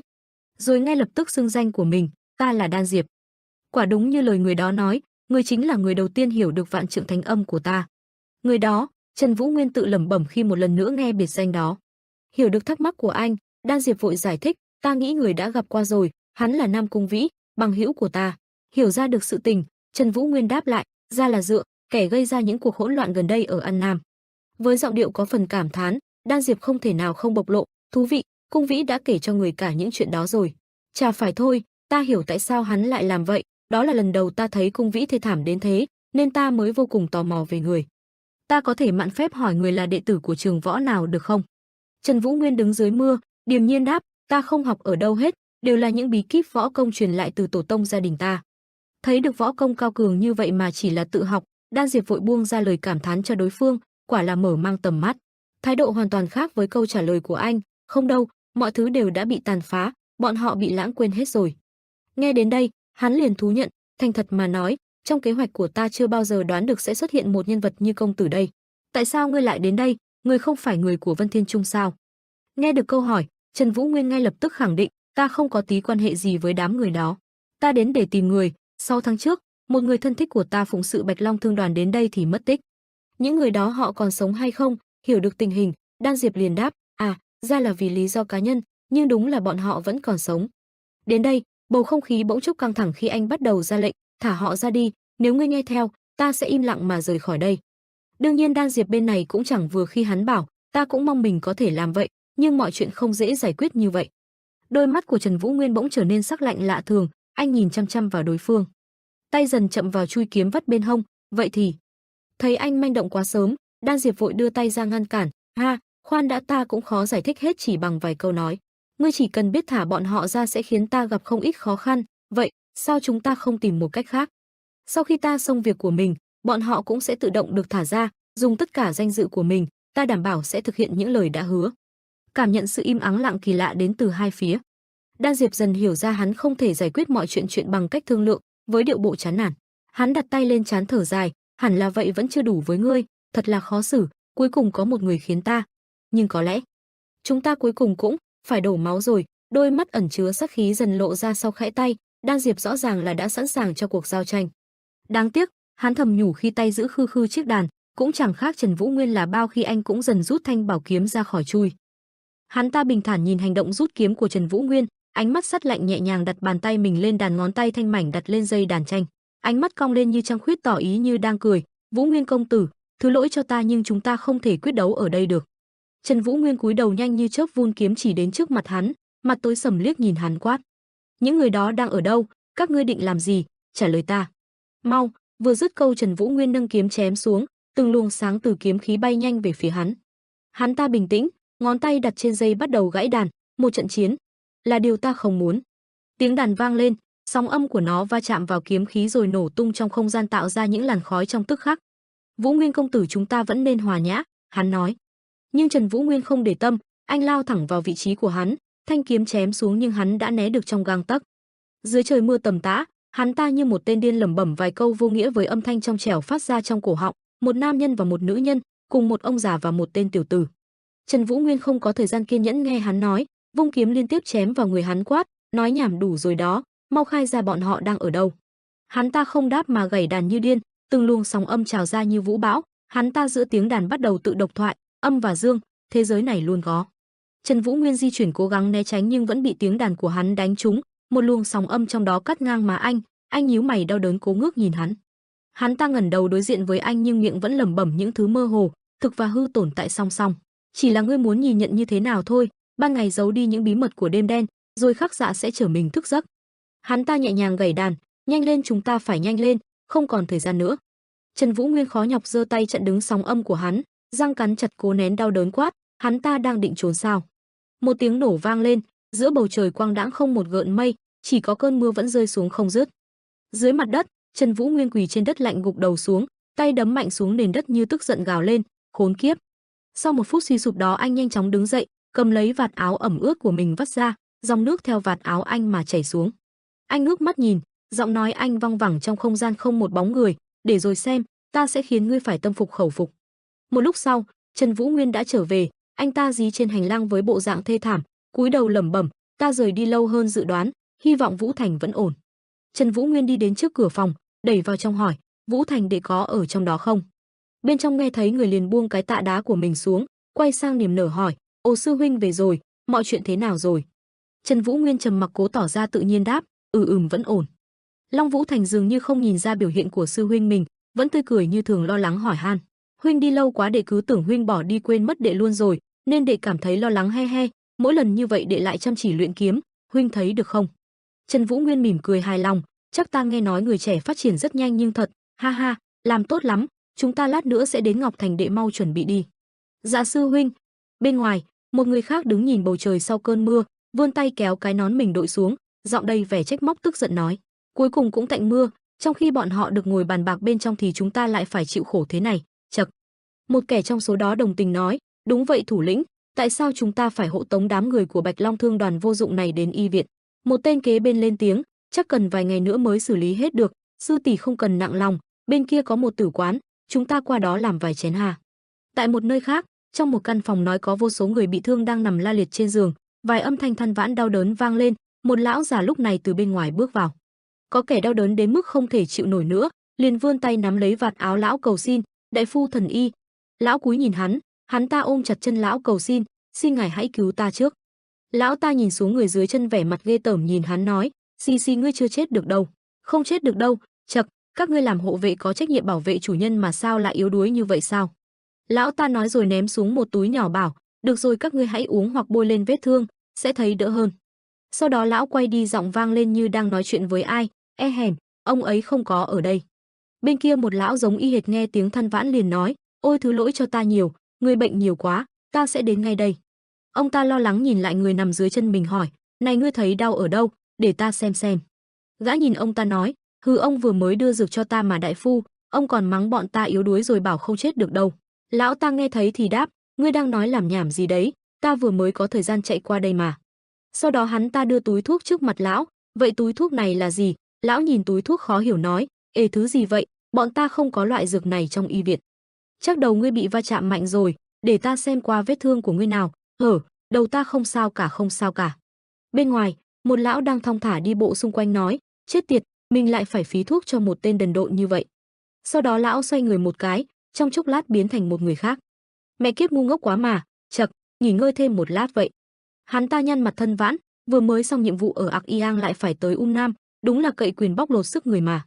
Chưa kể tới số ngân lượng kiếm được còn không đủ ăn, bọn cường hào kiệt, chỉ biết lợi cho mình. Hắn ta nói rồi nhanh chân chạy đi vừa làm nhảm, nói đến Nam phải theo dõi một người tên là Trần Vũ Nguyên, ta khinh, ta lại phải theo dõi một tên vô danh tiểu tốt như vậy sao? Suốt ngày chỉ biết quanh quẩn trong hội phòng, chỉ biết sai người khác là giỏi. Lúc này một con quạ bay đến đậu trên tay hắn nhìn thấy con quạ liền hỏi: Vũ ô thế nào rồi? Hắn nghe con quạ thì thầm bên tay rồi hài lòng khen một câu: được làm tốt lắm nha. Sau đó hắn nhìn xuống chân, một con chó đen khác đang chạy theo hắn ta mừng rỡ kêu lên: địa cẩu, ngươi có đánh hơi được gì không? Địa cẩu gâu gâu mấy tiếng, hắn ta mới đáp: thật sao bọn chúng đang trên đường đến Ngọc Thành, được tốt lắm. Hắn ta cười nham hiểm lẩm bẩm: hương lần này sẽ cải trang thành ai đây? Đợi ta Trần Vũ Nguyên. Biến sư đại tài ta đây sẽ lần ra ngươi sớm thôi. Trần Vũ Nguyên trầm giọng: đệ kiếm được mấy thứ này ở đâu, đưa cho ta mang giúp đệ. Quách Vấn Đình vui vẻ thong dong vừa đi vừa phì cười đáp lại lời Trần Vũ Nguyên: sư huynh, dù đệ không giống một tên tiểu tử vắt mũi chưa sạch, nhưng được ra bên ngoài du ngoạn thế này, chà, đệ cũng không có nhiều kiến thức. Trần Vũ Nguyên trầm lặng nhìn cậu ta một lúc, có vẻ như muốn nói gì đó nhưng lại không thể nói ra. Quách Vấn Đình lại tiếp lời: đệ đảm bảo sẽ cố gắng hết sức huynh, sẽ không để mình trở thành gánh nặng. Sư huynh, cậu ta ưỡn ngực nhìn thẳng về con đường phía trước rồi tự trấn an bản thân mình rằng: đi thôi, ta làm được. Ánh mắt của Trần Vũ Nguyên lo lắng nhìn về phía sư đệ của mình rồi hỏi: Quách Vấn Đình, đệ thật sự thấy ổn chứ? Quách Vấn Đình dùng sự kiên định của mình nhìn về phía sư huynh của mình như khẳng định chắc nịch lại một lần nữa những điều bản thân đã nói ra. Đệ sao? Tất nhiên rồi, sau này có thể vẫn sẽ như thế này, nên đệ phải tập quen dần thôi. Thật ra đệ thấy rất vui vì được đồng hành với một cao thủ như huynh. Dường như những lời nói ấy vẫn chưa thể làm Trần Vũ Nguyên hết khỏi lo lắng cho vị sư đệ của mình. Trần Vũ Nguyên vẫn dùng ánh mắt lo lắng ấy nhìn Quách Vấn Đình. Quách Vấn Đình vẫn với vẻ tự tin ấy vui vẻ nhìn về nơi Ngọc Thành bên này, 1-2-1-2. Dù vẫn lo lắng nhưng Trần Vũ Nguyên vẫn đặt lòng tin ở người sư đệ của mình, phi cười rồi dùng tay xoa đầu cậu ta như đã công nhận. Cảm thán bảo với cậu ta rằng: Quách Vấn Đình của chúng ta quả là dũng mạnh. Quách Vấn Đình bất ngờ đứng sững lại một lúc, mỉm cười nhớ lại những phần hồi ức cũ. Sư huynh, Quách Vấn Đình hạ giọng kể, không lâu trước đây, sau khi nương bỏ đi, cha đệ cũng vô cùng bận rộn, nên ông không thể đến thăm thường xuyên. Cậu ta ngẫm lại tiếp tục kể, đệ đã phải một mình trong một khoảng thời gian dài, dù có cô đơn, nhưng vẫn còn cha. Cậu kể lại những lần hiếm hoi gặp bố mình, bố cậu đã nói, tha lỗi cho ta Quách Vấn Đình, ta đúng là một người cha tệ bạc đến con mình cũng không thể tự tay chăm sóc. Quách Vấn Đình vui vẻ ngồi ăn bánh bao phồng hết cả hai má nhưng vẫn chăm chú nghe ông nói, chỉ một khoảng thời gian nữa thôi, ta sẽ có đủ tiền để mở một cửa hiệu nho nhỏ. Ông chống cằm nhìn đứa con trai của mình, nên đợi đến lúc đó, con vẫn phải chịu khó một chút rồi Quách Vấn Đình, đừng buồn, và phải tự chăm sóc tốt cho bản thân. Con phải can đảm, kính trọng những vị tiền bối, đừng quên phải vui vẻ, con làm được như vậy, người cha như ta sẽ có thêm sức mạnh để tiếp tục cố gắng. Ông ấy nhẹ nhàng xoa đầu đứa con trai nhỏ ngốc nghếch của mình bảo, con hứa nhé con trai, miệng cậu nhóc ấy còn đang ngấu nghiến chiếc bánh bao cười vui vẻ đáp ngọng lại bố mình, vâng. Bố cậu ta vui vẻ nhìn đứa con trai mà mình yêu quý hỏi, ngon lắm sao, ăn từ từ thôi, không nghẹn mất. Ngẫm một chút rồi ông ấy nghẹn lại tự trách mình không thể chăm sóc đứa con trai của mình đàng hoàng, tha lỗi cho kẻ vô dụng như ta. Quách Vấn Đình gằn giọng nói tiếp một khoảng thời gian sau đó, có một biến cố đã xảy ra với cha của cậu, Quách Vấn Đình kể, sau đó, ông ấy cũng bỏ mạng trong một tai nạn. Lúc đó hai người bạn của cha cậu đã tìm và nói với cậu rằng, ngươi là Quách Vấn Đình con trai của Qua Cho Vệ có phải không? Ta đã nghe hắn kể về cháu. Ông ta thở dài nhìn cậu bé tội nghiệp mới trạc tuổi ăn học đã phải trải qua những tội nghiệp như vậy, hẳn là ông ta đã nghĩ rằng ông trời có phải đang đày đọa đứa trẻ này không? Ông ta đặt tay lên vai cậu, dùng đôi mắt hiền từ cười an ủi rồi bảo rằng, hắn là một tên bằng hữu rất tốt, ta tên là Hoàng Chiết, nếu cháu muốn, có thể đến ở với ta. Ông ấy nhìn người bằng hữu của mình hỏi, có được không, Công hộ vệ? Ông Công ban đầu trông có vẻ bặm trợn hung dữ nhưng khi nhìn thấy đứa bé này, chút gì đó đã thay đổi, ánh mắt của lão đã dịu dàng hơn, nhìn đứa bé trước mắt, được, không sao đâu, cứ để thằng bé đến. Quách Vấn Đình mỉm cười nhưng hai mắt đã chảy đỏ hoe, trong đôi mắt hiện tại của cậu chỉ còn một khoảng trống vô định. Thất thần đến mức không kiểm soát được cảm xúc của mình, cậu ta run run cố kìm lại dòng nước mắt, đa tạ các thúc rất nhiều. Hai ông ấy như ánh sáng hy vọng soi sáng vùng ký ức đau lòng ấy của Quách Vấn Đình, cậu bé ấy thong dong nói với người sư huynh của mình. Người đã chịu thu nhận một đứa trẻ bị bỏ rơi như đệ đến sống cùng trong Bạch Long Thương đoàn là Hoàng lão bá và Công hộ vệ. Phần nào Quách Vấn Đình đó đang tự trách mình, cảm thán rồi tự cười bản thân rằng, cuối cùng đệ lại không có chút thiên phú nào, nên cũng phải chịu khổ không ít. Cậu ta nghiêng đầu về phía trước, gạt bỏ đi thứ cảm xúc trong câu chuyện vừa kể nói với Trần Vũ Nguyên, nhưng sư huynh, nơi chúng ta sắp đến cũng thú vị lắm, Un Nam là một vùng nóng ẩm. Một khi đến được Côn Minh, thời tiết khác hẳn, khí trời cũng cực kỳ mát mẻ. Dù chẳng đáp lại quá nhiều nhưng Trần Vũ Nguyên vẫn luôn lắng nghe chăm chú những câu chuyện, lời nói của Quách Vấn Đình. Ánh chiều tà đã dần buông, vẫn với vẻ trầm lặng ấy, không biết Trần Vũ Nguyên có cảm thấy đứa trẻ này quá đáng thương hay không nữa. Trần Vũ Nguyên cất giọng đồng ý với những lời của Quách Vấn Đình, phải đệ nói đúng, vì nơi đó nằm giữa một thảo nguyên rộng lớn, nên không khí lạnh hơn nơi khác là phải.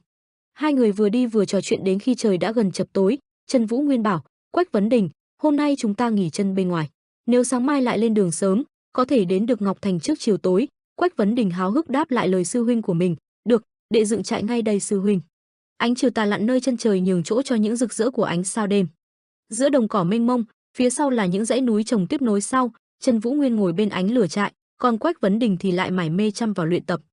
Cậu ta đã tranh thủ ăn xong trước sư huynh mình để có thể dành thời gian luyện tập được nhiều hơn. Sư huynh cũng đã ăn xong rồi, anh ta đặt bát của mình cạnh chiếc bát của Quách Vấn Đình. Đôi mắt như ẩn chứa nhiều suy nghĩ nhìn về hướng Quách Vấn Đình đã vung thanh đao. Cậu ta nghĩ, Quách Vấn Đình, không ngờ cuộc đời đệ lại như vậy. Ngẫm một lúc, cậu ta cũng nhớ về những khoảng thời gian cũ của mình cảm thán Quách Vấn Đình rằng, cũng không khác ta mấy, quãng thời gian ta tu luyện ở núi Trích Am, độ tuổi thằng bé cũng bằng ta lúc đó.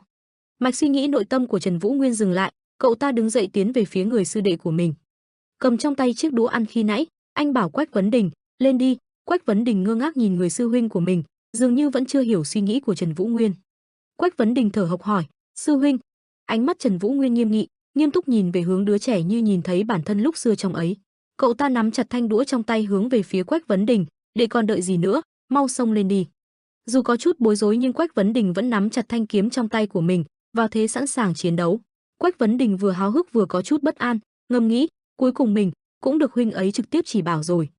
Khí tức của đại sư huynh ngày càng tỏa ra mạnh làm Quách Vấn Đình do dự nghĩ, kỳ thật, mình hơi run, làm sao mình có thể tấn công sư huynh, không được, khoan đã. Khí tức ấy như tạo thành một luồng bóng tối bao xung quanh Trần Vũ Nguyên như thể đã làm cho Quách Vấn Đình như đang đối đầu với một con quái vật mạnh hơn cậu ta gấp trăm lần. Tại sao, huynh ấy chỉ mới cầm một cây đũa đã khiến mình cảm nhận được sự nguy hiểm và áp lực cực lớn, điên mất. Trần Vũ Nguyên vụt ra sau, chạm vào phần tóc của cậu ta, khiến cho ngay cả Quách Vấn Đình cũng chưa thể hình dung được chuyện gì đang xảy ra. Trần Vũ Nguyên dùng giọng trầm thấp nghiêm nghị nói, nếu để cứ mãi sợ hãi do dự, gặp một đối thủ thật sự sợ là không còn mạng quay về rồi. Trần Vũ Nguyên dùng lực nhẹ gõ đũa vào đầu cậu ta dặn dò, không tin tưởng vào bản thân sẽ không được việc gì.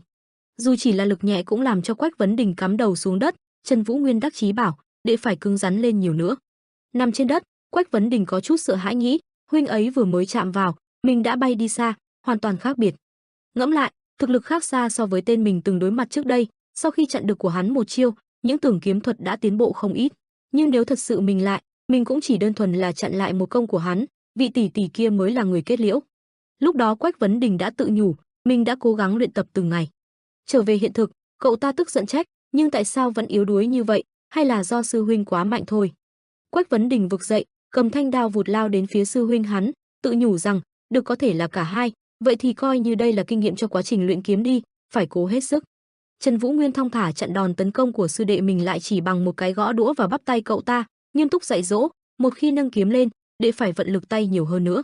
Lần nữa, Quách Vấn Đình lại ôm đầu vào đất, còn sư huynh cậu ta vẫn thong dong chỉ bảo cậu ta, việc này giúp mỗi chiêu trở nên mạnh mẽ hơn.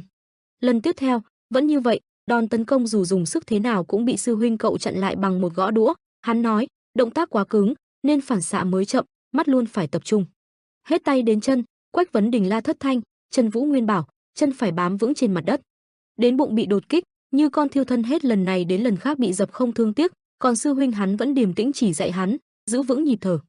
Những ánh sao cứ soi sáng, còn Quách Vấn Đình thì cứ ăn đấm của sư huynh.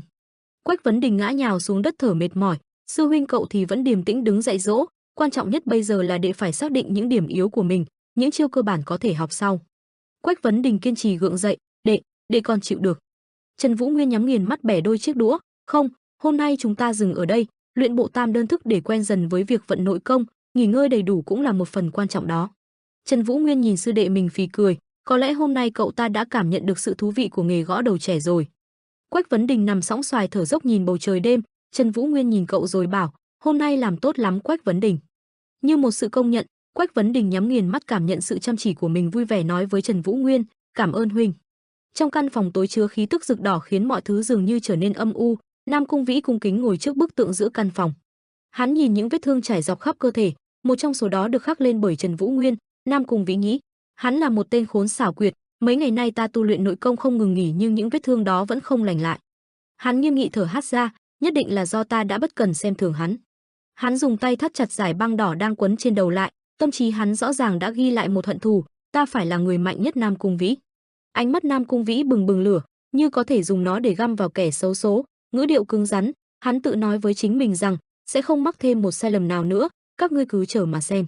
Gió lùa qua những hàng cỏ như lời thì thầm của màn đêm.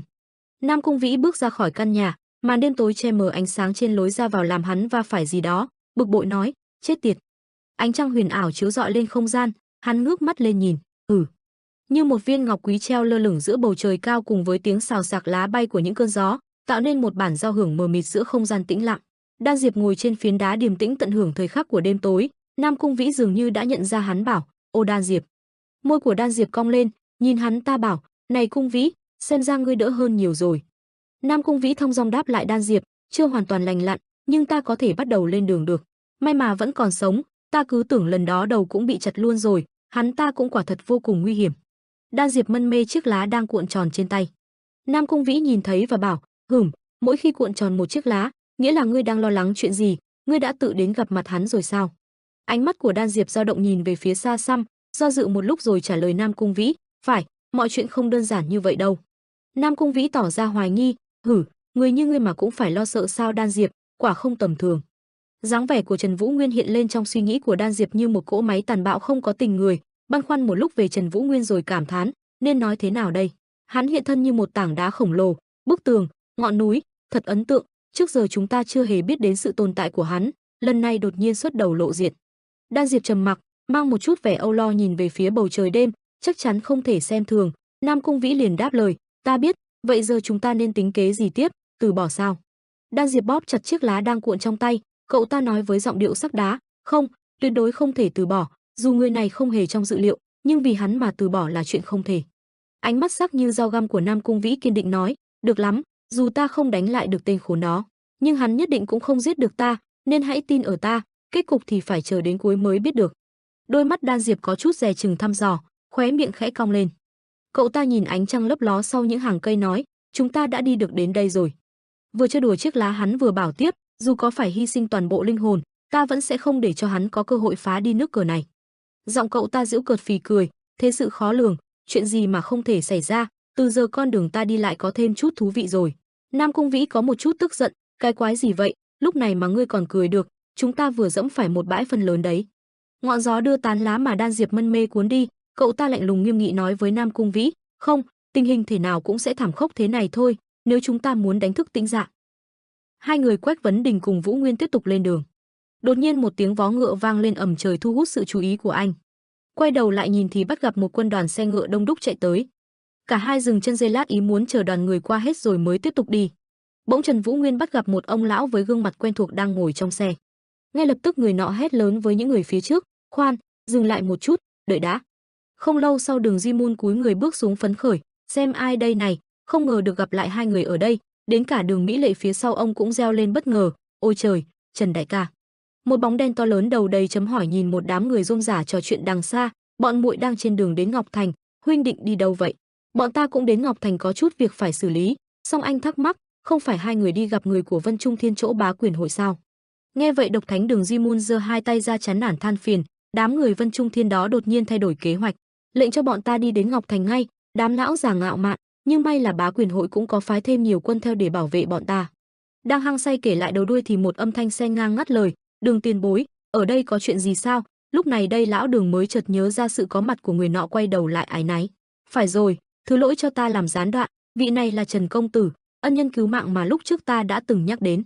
Nói rồi ông cũng mở lời giới thiệu với hai người Vũ Nguyên, còn đây là Thiên Công Bát Chỉ tướng quân Lâm Tự Quang, là một trong ngũ vị cao thủ của Bá Quyền hội, võ công cao cường, địch lại trăm người. Vừa nghe tới việc chàng thanh niên trẻ trước mặt đã xả thân cứu giúp Đường ra, hắn ta cũng cười cười chắp ta khách khí đáp lễ. Ngài đề cao ta quá rồi, ta chỉ là một môn đồ nho nhỏ của Bá Quyền hội thôi. Lâm Tự Quang đã được nghe qua những chiến tích của vị huynh đệ đây. Trần Vũ Nguyên cũng lịch sự đáp, ta chỉ là phòng thân thôi. Thiên Công Bát Chỉ. Anh im lặng rũ mắt xuống như toan tính trong đầu. Lâm Tự Quang, làm sao ta không biết người được? Anh nghĩ về những ngày tháng khi còn bé, hình ảnh người đàn ông mặt mày hiền từ bế mình trên vai, liệu hắn có nhận ra ta không?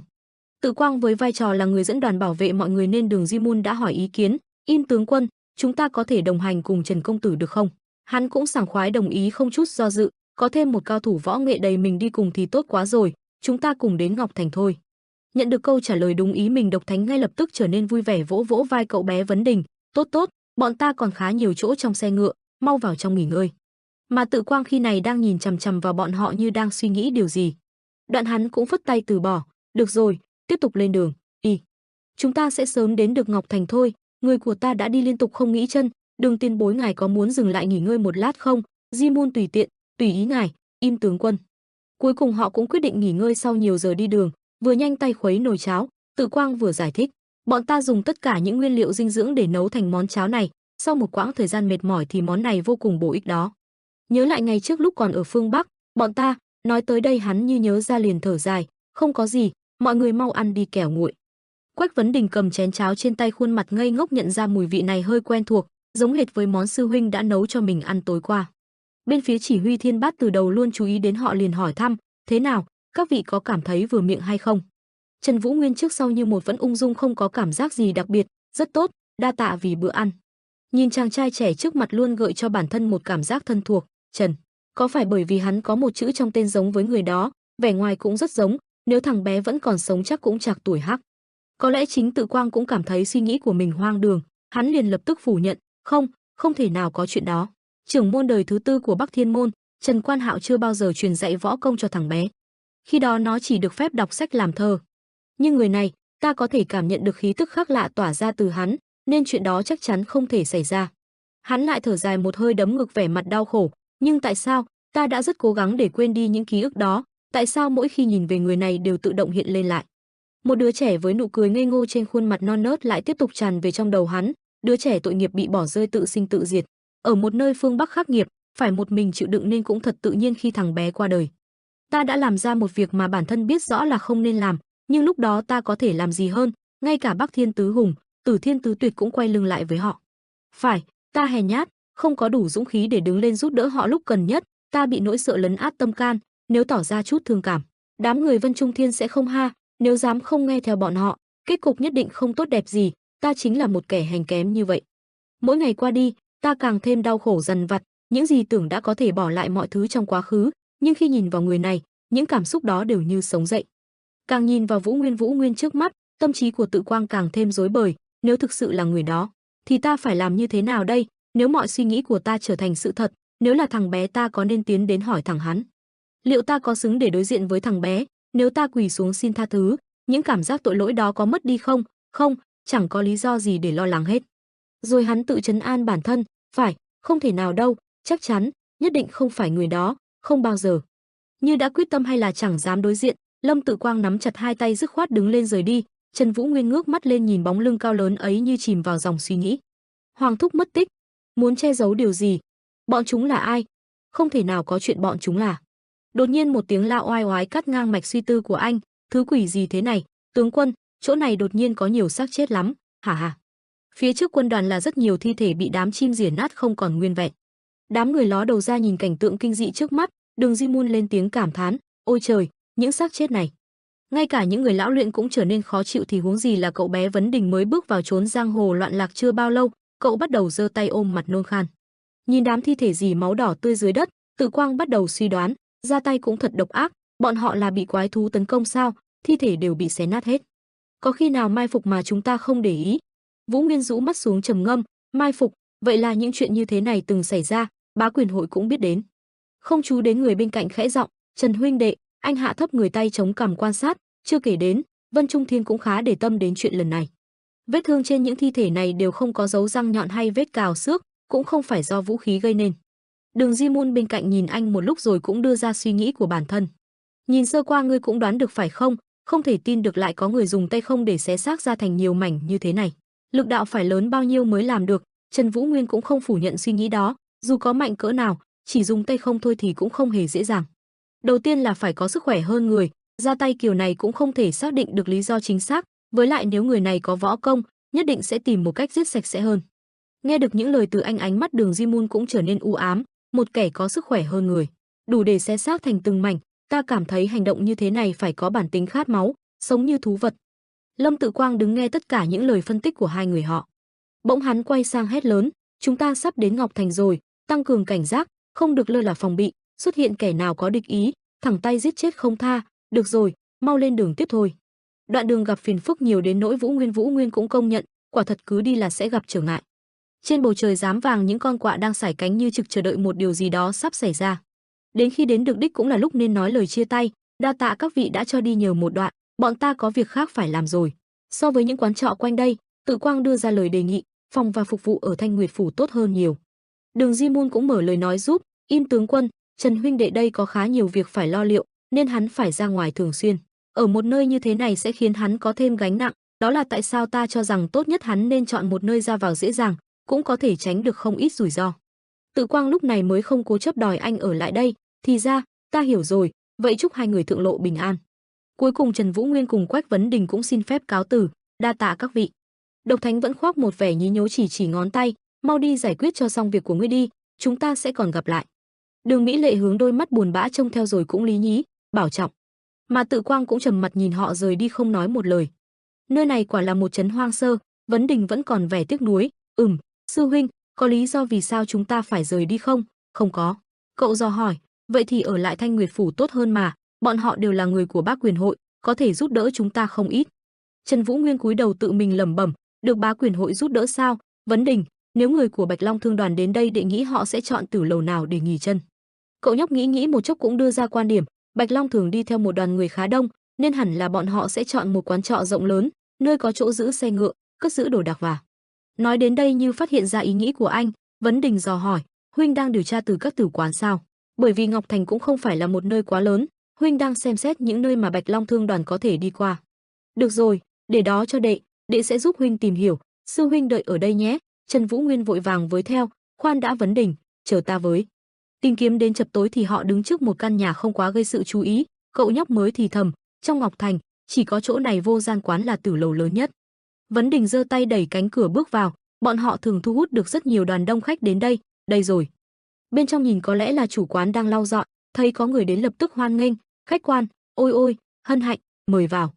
Vấn Đình liền hỏi, ở đây có còn phòng nào? Chưa đợi cậu hết câu chủ quán vội chạy tới đáp, dĩ nhiên rồi, phòng ở đây luôn sẵn sàng chào đón các vị. Gần đây cũng không có mấy người đến, đều do những tin đồn thất thiệt ngoài kia, nghĩ lại 6 tháng trước, chỗ bọn ta chính là vô cùng đắt khách. Các vị có ý định ở lại trong bao lâu? Lúc này Vũ Nguyên mới lên tiếng, khoảng 3 đến 4 ngày, có thể lâu hơn tùy hoàn cảnh. Ôi ôi, ta định đóng cửa từ lâu này vài ngày. Chủ quán giơ tay cung kính, nhưng nhờ có các vị ta có thể duy trì thêm ít hôm rồi, đa tạ đa tạ. Xin mời đến với căn phòng thượng hạng của bọn ta, đi đường dài các vị hẳn đã mệt rồi, cho phép ta dẫn đường. Bên ngoài màn đêm đen kịt dần bao trùm lấy Tử lâu. Quách Vấn Đình vừa cất đồ đạc xuống một góc vừa hỏi, sư huynh, huynh có nghĩ Bạch Long Thương đoàn và Thiết Quân hội đều sẽ đến đây không? Trần Vũ Nguyên vươn tay nhẹ nhàng vén bức rèm, có lẽ vì trước giờ bọn họ đều đi cùng nhau, chúng ta đều có cùng một mục đích, nên đến đây cũng là lẽ thường tình. Đoạn bàn tay anh khẽ siết chặt thanh kiếm dắt bên hông. Cậu nhóc nhìn anh, Thiết Quân hội, Bạch Long Thương đoàn, Bá Quyền hội, Vân Trung Thiên, huynh nghĩ chúng ta còn gặp được ai nữa? Dựa thanh kiếm vào cạnh tủ, ta không biết. Vũ Nguyên giọng điệu cứng rắn, nhưng có một điều chắc chắn, đây mới chỉ là khởi đầu. Bỗng một tiếng gõ cửa vang lên, cánh cửa bật mở, chủ quán cầm trên tay một mâm thức ăn đang bốc khói nóng hôi hổi bước vào, thức ăn đến rồi đây. Đặt tất cả lên bàn ăn, ông nhỏ giọng giới thiệu, đây là món ăn siêu đắt khách tại Vô Giá quán bọn ta, cá om. Vấn Đình lập tức tấm tắc khen ngợi, chà, nhìn trông ngon thật. Chủ quán bước ra ngoài đóng cửa, chúc quý khách ngon miệng. Cậu nhóc vẫn không ngừng lải nhải, lần đầu tiên đệ được thưởng thức món có om đó, chà thơm quá. Trần Vũ Nguyên cũng phải bất lực gọi, mau ăn thôi. Hai người động đũa không ngừng đưa ra lời nhận xét, sư huynh thật sự vô cùng ngon luôn đó, phải, món này không tệ. Nước dùng cũng ngon, ta không ngờ. Chưa dứt câu cả hai người liền gục xuống bàn, hai tay buông lỏng. Một khoảng lặng bao trùm lấy căn phòng. Trần Vũ Nguyên cùng Vấn Đình dường như đã bị trúng chiêu, hai người gục ngay trên bàn ăn. Không biết qua bao lâu cánh cửa lại một lần nữa mở ra. Một khuôn mặt đeo mặt nạ ló đầu vào nhìn, phát ra một tiếng cười man dợ. Lúc này tên chủ quán mới lộ mặt là người của tổ chức Hắc Nguyệt Ảnh. Tên thanh niên này nhận lệnh của chủ trì hội theo dõi Vũ Nguyên vì bà ta sớm biết anh không phải người tầm thường, bọn chúng ngất nhanh thật. Nụ cười của hắn càng man dợ hơn, không có gì tốt bằng mộng dược he he. Hắn bắt đầu tranh thủ lục soát trên người Vũ Nguyên, vừa tìm kiếm hắn vừa nghĩ, Bạch Long Thương đoàn, Quách Môn Trung, tên này không quan trọng, hắn là tên vác đồ hay đầy tớ. Tên còn lại cũng đang tìm kiếm, người ta muốn nhắm tới là kẻ này, Nguyên, nghe nói hắn là một cao thủ đang che giấu thực lực. Ta cũng không biết rõ về hắn hay quê quán, có kẻ chống lưng cho hắn sao, tại sao vẫn không tra được chút thông tin gì trên giang hồ. Khựng một chút, hắn nhìn Nguyên, hắn gia nhập vào Bạch Long Thương đoàn chỉ để tìm người sao, không một chút gì về võ công tuổi tác sao. Vừa nghĩ hắn vừa láo liên mắt, thật là, ngươi là ai vậy hả, ta nên lại gần nhìn hắn thêm một chút. Đúng lúc này một thanh hắc kiếm để ở gần đó đang toát ra sát khí lập tức khiến hắn chú ý. Hai mắt hắn sáng lên màu của thanh kiếm, thứ đó là kiếm của tên này sao? Như bị hớp hồn, hai chân hắn bất giác đi tới, hai tay hắn đang chuẩn bị vươn ra. Căn trọ lúc này yên tĩnh lại như bình yên trước cơn bão vậy. Luồng sát khí của thanh kiếm lan đến bên tai Vũ Nguyên, rồi đến tóc.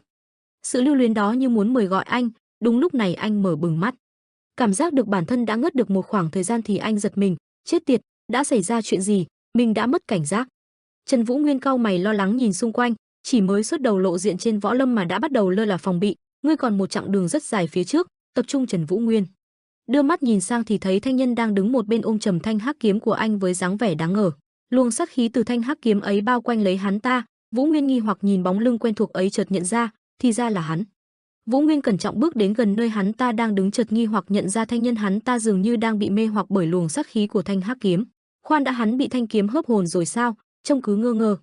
Nhớ lại giọng nói the thé mỹ miều của Tuyết Hoa khi ấy, ngươi đã đánh thức ta dậy sao Tuyết Hoa, không hổ danh là phù kiếm.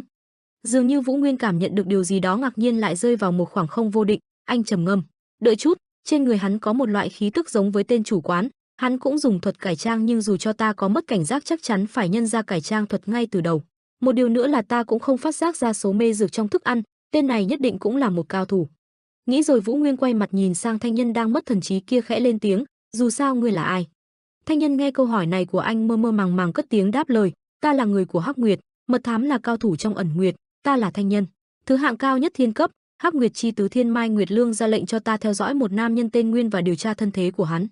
Nghe lời thanh nhân tự khai hết toàn bộ những thông tin cần thiết, Vũ Nguyên giật bắn mình. Anh cau chặt mày nghi hoặc, là bị thanh phù kiếm điều khiển sao? Tại sao hắn lại trả lời tất cả câu hỏi của ta? Vũ Nguyên trầm ngâm nghĩ đến một cái tên, Hắc Nguyệt Mai Nguyệt Lương. Anh giữ bình tĩnh cúi người nhìn thanh nhân bảo, được rồi, để xem đám người Hắc Nguyệt biết được bao nhiêu. Ở Côn Minh trấn có một đám người bị xé ra thành từng mảnh, các ngươi có biết gì về chuyện đó không? Thanh nhân nghe lời này giọng nói mơ màng ánh mắt vô hồn đáp lời, vài ngày trước có một đám cùng nhau xuất hiện ở Côn Minh trấn. Bọn chúng hoàn toàn điên cuồng và mạnh gấp nhiều lần so với một người bình thường, không có khả năng nhận biết được thân nhân hay bằng hữu, đều xông vào cắn xé hết tất cả. Vân Trung Thiên và Bá Quyền hội đã xác định được nguyên nhân là từ một loại độc kỳ lạ nên mới cho gọi người của Đường ra đến. Người đã phát tán loại độc này là kẻ đứng sau mọi chuyện có U Nam, gần đây Hắc Nguyệt cũng đang điều tra những chuyện này từ nhiều khía cạnh và Vũ Nguyên đứng một bên trầm mặt nghe từng lời thanh nhân nói mà suy tư. Bỗng nhiên ngay lúc này một luồng sát khí đầy ám muội lao nhanh về phía anh và thanh nhân. Vũ Nguyên nhận ra nguy hiểm, nhanh tay cầm lấy thanh kiếm, rồi một chiêu nhẹ nhàng đẩy mạnh thanh nhân ra xa. Hắn ta như lấy lại hồn phách, giật bắn mình, nghi hoặc nhìn khung cảnh trước mắt. Cả người thanh nhân toát hết mồ hôi lạnh, ánh mắt mở to quay mặt nhìn về phía anh. Hắn ta mơ màng lắp bắp nghi hoặc, chuyện gì vừa diễn ra? Vũ Nguyên lạnh mặt nhìn thanh nhân cất giọng, Hắc Nguyệt thanh nhân thuộc cấp thiên, chúng ta có nên ngồi xuống nói chuyện một lát? Vừa nghe lời này cả người hắn toát hết mồ hôi lạnh, nhìn Vũ Nguyên sợ hãi, trán ướt đẫm mồ hôi. Khoan đã, cái gì chứ? Làm sao mà hắn biết được?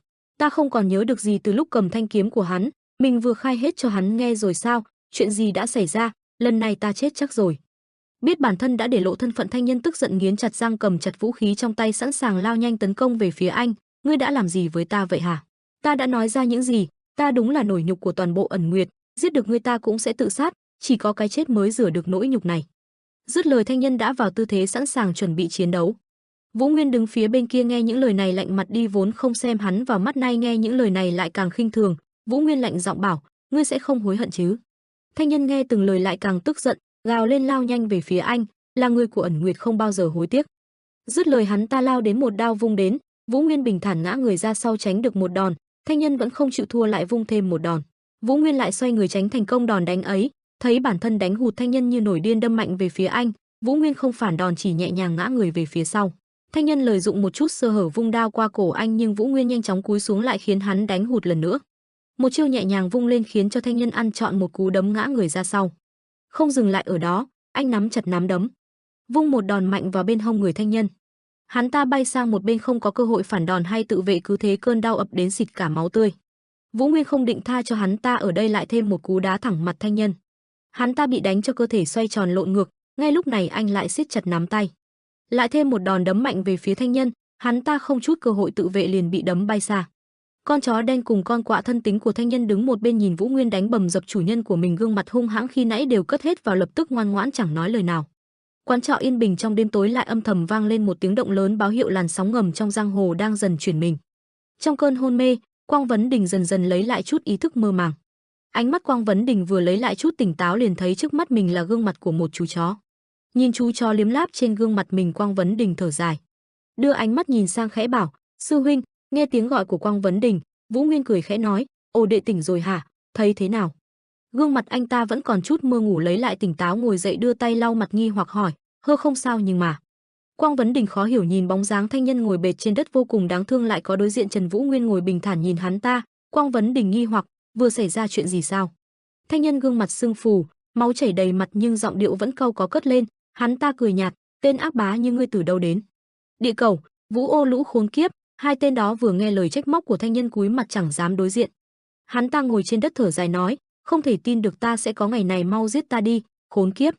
Vũ Nguyên lạnh mặt vừa đút thức ăn cho Vũ Ô bên cạnh vừa lạnh giọng đáp lời, ta cũng không có ý định tìm chết, bây giờ ta đã tiết lộ mọi bí mật ra ngoài. Ngươi nghĩ nếu đám người Hắc Nguyệt biết được sẽ thế nào? Ta chắc chắn ngươi lại muốn tự sát lần nữa, nhưng mà chuyện đó thật sự không cần thiết. Anh trầm mặt nhìn thanh nhân nói, mặc dù Hắc Nguyệt muốn điều tra ta nhưng ta lại không muốn biết gì về bọn họ. Chỉ có một thứ duy nhất, những người bị mất tích ở U Nam, ta muốn biết được kẻ chủ môn phía sau. Thanh nhân nghe yêu cầu này của anh thì ngơ người, khó hiểu bảo, ngươi có ý gì? Vũ Nguyên cúi người nhìn trầm trầm thanh nhân nói, theo bọn ta nếu ngươi khai ra ta sẽ cho ngươi biết những điều ngươi muốn, đổi lại ta muốn biết tung tích những người bị mất tích cho đến khi chúng ta có đủ thông tin cần thiết. Tại sao không thử làm đồng minh, người thấy thế nào? Phía bên này, tại một nhà giam, không gian xung quanh dường như có vẻ yên bình, nhưng đâu ai biết phía bên sau vỏ bọc yên bình nhất thời là làn sóng ngầm đang không ngừng nổi gió. Bên trong nhà giam, nhóm người trúng độc giờ đây tựa như một con mãnh thú khát máu kêu gào lao về phía trước.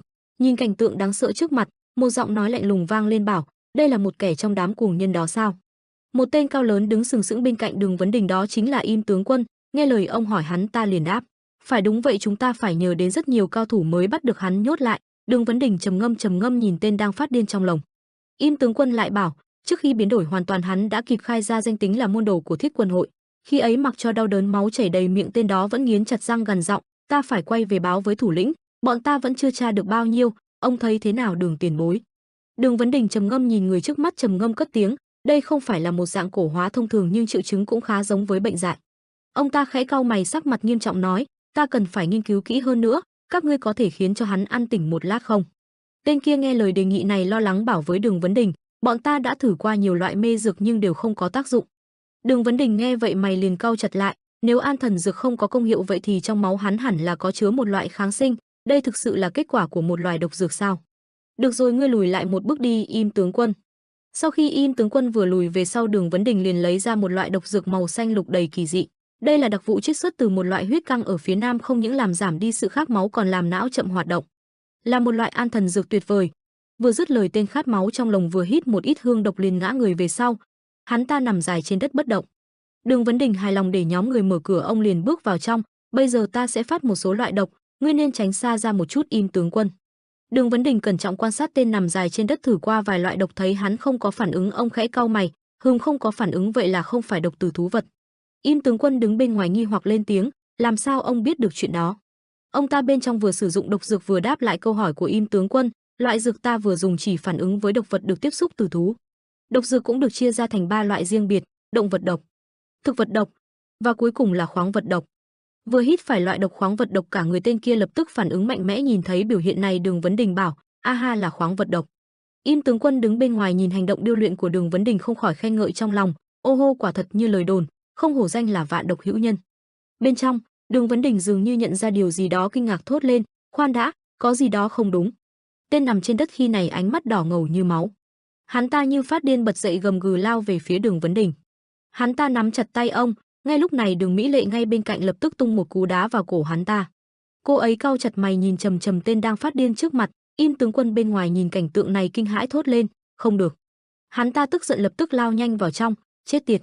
Khung cảnh bên trong đầy hỗn loạn. Ngay khi này Đường Mỹ Lệ hai tay ôm chặt cổ tên phát điên kéo hắn về sau, cố gắng hết sức để hắn buông tay Đường Vấn Đình.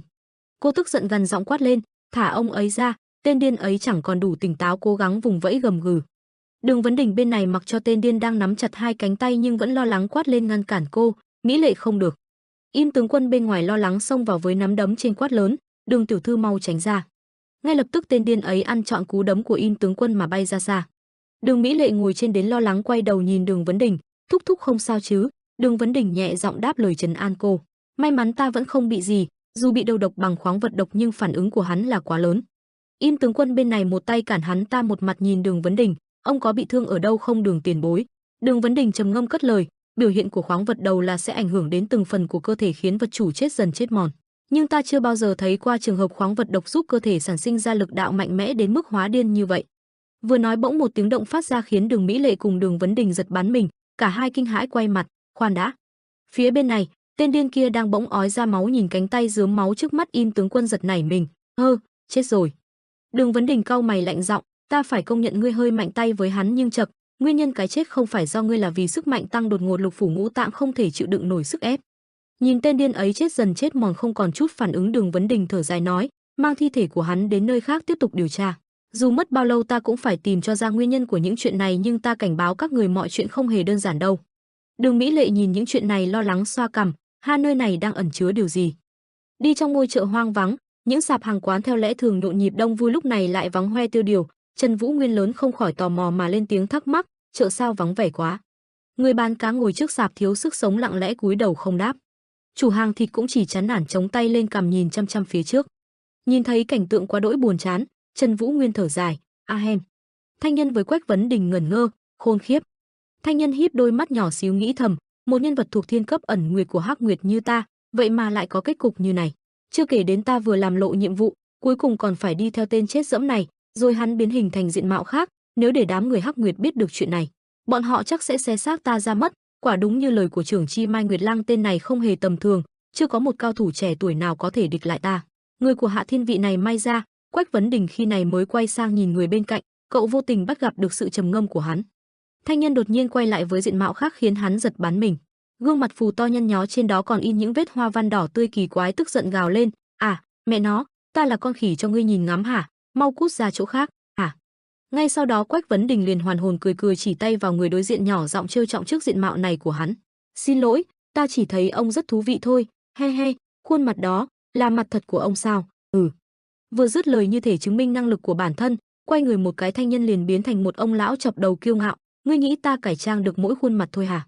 Xong quay một cái cả thân thể hắn ta liền trở nên béo ú núc ních, cơ thể cũng có thể đó nha. Lại biến một cái trên người lại xuất hiện thêm một bộ quần áo bao kín thân thể, còn có y phục nữa. Đến đây thanh nhân không nhịn được phấn khích, tài năng của ta không phải dùng để làm xiếc. Hắn ta liếc mắt dương dương tự đắc, ta chính là bậc thầy cải trang đó, biết không hả? Quan Môn Chí bất ngờ trước tài năng của hắn, hai mắt cậu phát sáng phấn khích vỗ tay khen ngợi, wow, tuyệt quá, tuyệt quá.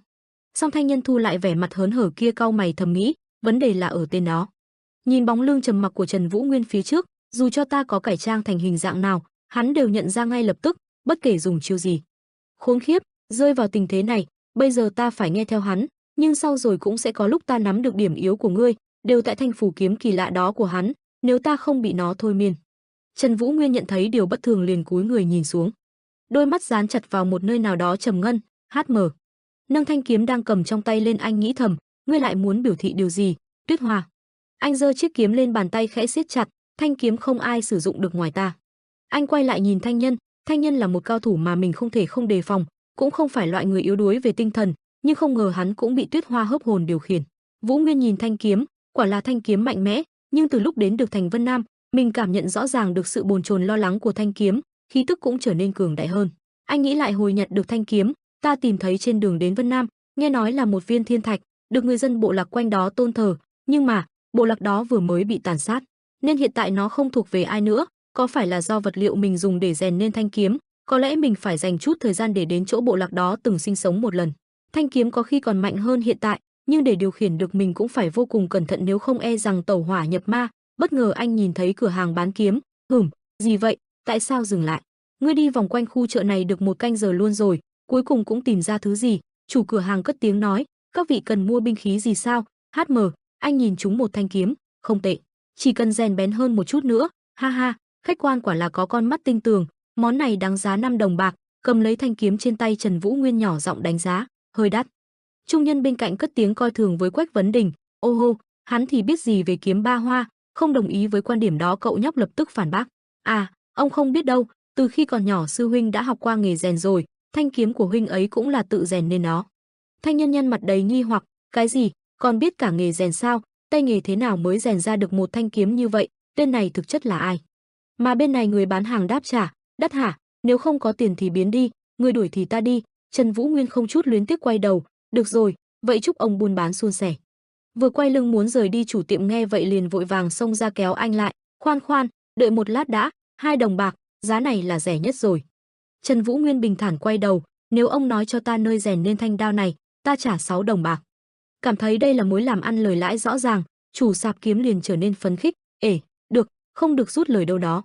Chuyện là vậy, mấy tháng trước, ta có đến chỗ chợ đen, có nhiều đồ được này bán lắm, ta mua được thanh đao này từ chỗ đó. Hầu hết những thương nhân Ngọc Thành đều là săn được đồ từ chợ đen, người quen của ta biết chỗ, khách quan có muốn ta giúp đến đó không? Thanh nhân đứng đằng sau chợt nhận ra điều gì đó, à, giờ mình bắt đầu hiểu rồi. Hắn ta cất giọng nói với Vũ Nguyên, oi, ta biết chợ đen ở đâu. Nghe vậy anh cũng đáp, ô thật sao, tốt quá rồi. Xong ba người nhấc chân rời đi, chủ tiệm đằng sau vẫn vui mừng tiễn biệt, đa tạ, chúc quý khách một ngày vui vẻ. Chà, hôm nay làm ăn lời thật.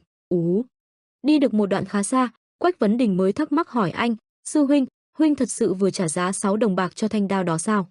Thanh nhân nhanh tay giật thanh kiếm từ tay anh, khoan đã, thanh đao này không phải loại thường được dùng ở Vân Nam, chắc chắn là từ nơi khác. Trần Vũ Nguyên cũng không phản bác, hoặc có lẽ chính anh cũng không biết rõ nó xuất phát từ đâu. Phải, kiểu dáng tương đồng với của Trung Nguyên, hắn là từ phương Bắc của thành Hồ Nam. Rũ mắt xuống anh bình tĩnh nói tiếp, nhìn qua khi chợ đó, ta nhận thấy hầu hết số vũ khí đều có nguồn gốc từ Trung Nguyên. Vũ khí ngoại nhập rất khó để buôn bán ở Vân Nam, vậy mà nơi này lại toàn là đồ từ phương khác.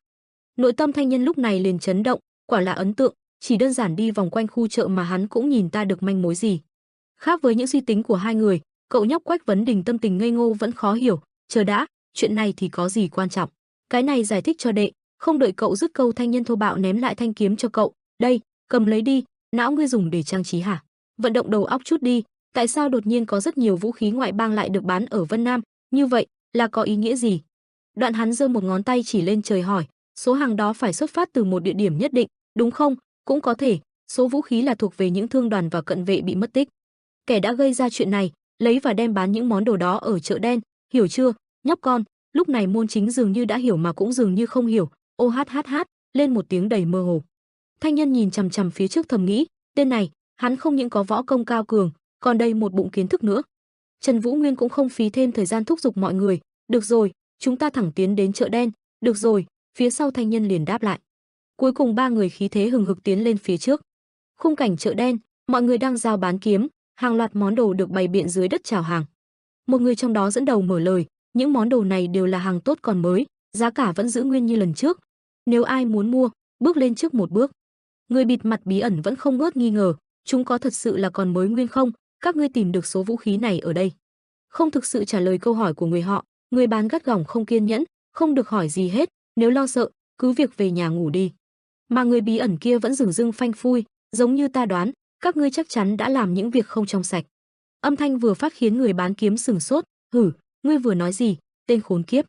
Người đối diện vươn tay từ từ kéo mũ áo xuống làm lộ ra một khuôn mặt kinh dị, cuối cùng ta cũng nắm được cái đuôi của ngươi rồi, con chuột thối tha này. Đám người lập tức cả kinh hoảng hốt hét lên, mau giết hết tất cả rồi chạy. Máu tươi lập tức bắn ra tứ tung, cuộc tàn sát chính thức bắt đầu, hàng loạt tiếng kêu đau đớn vang lên. ACCCC, hự, sao lại giết bọn ta, cứu mạng với. Người cầm đầu chợ đêm thấy cảnh tượng đẫm máu đó liền chấn vấn, ngươi là tên quái nào hả? Lại một chàng cười khoái trá tung ra.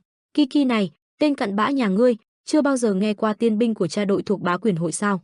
Cha đội thuộc bá quyền hội, trước sự ngỡ ngàng đó tên lãnh đạo tiên binh kia vẫn một điệu cười điên loạn chỉ tay về phía đối diện.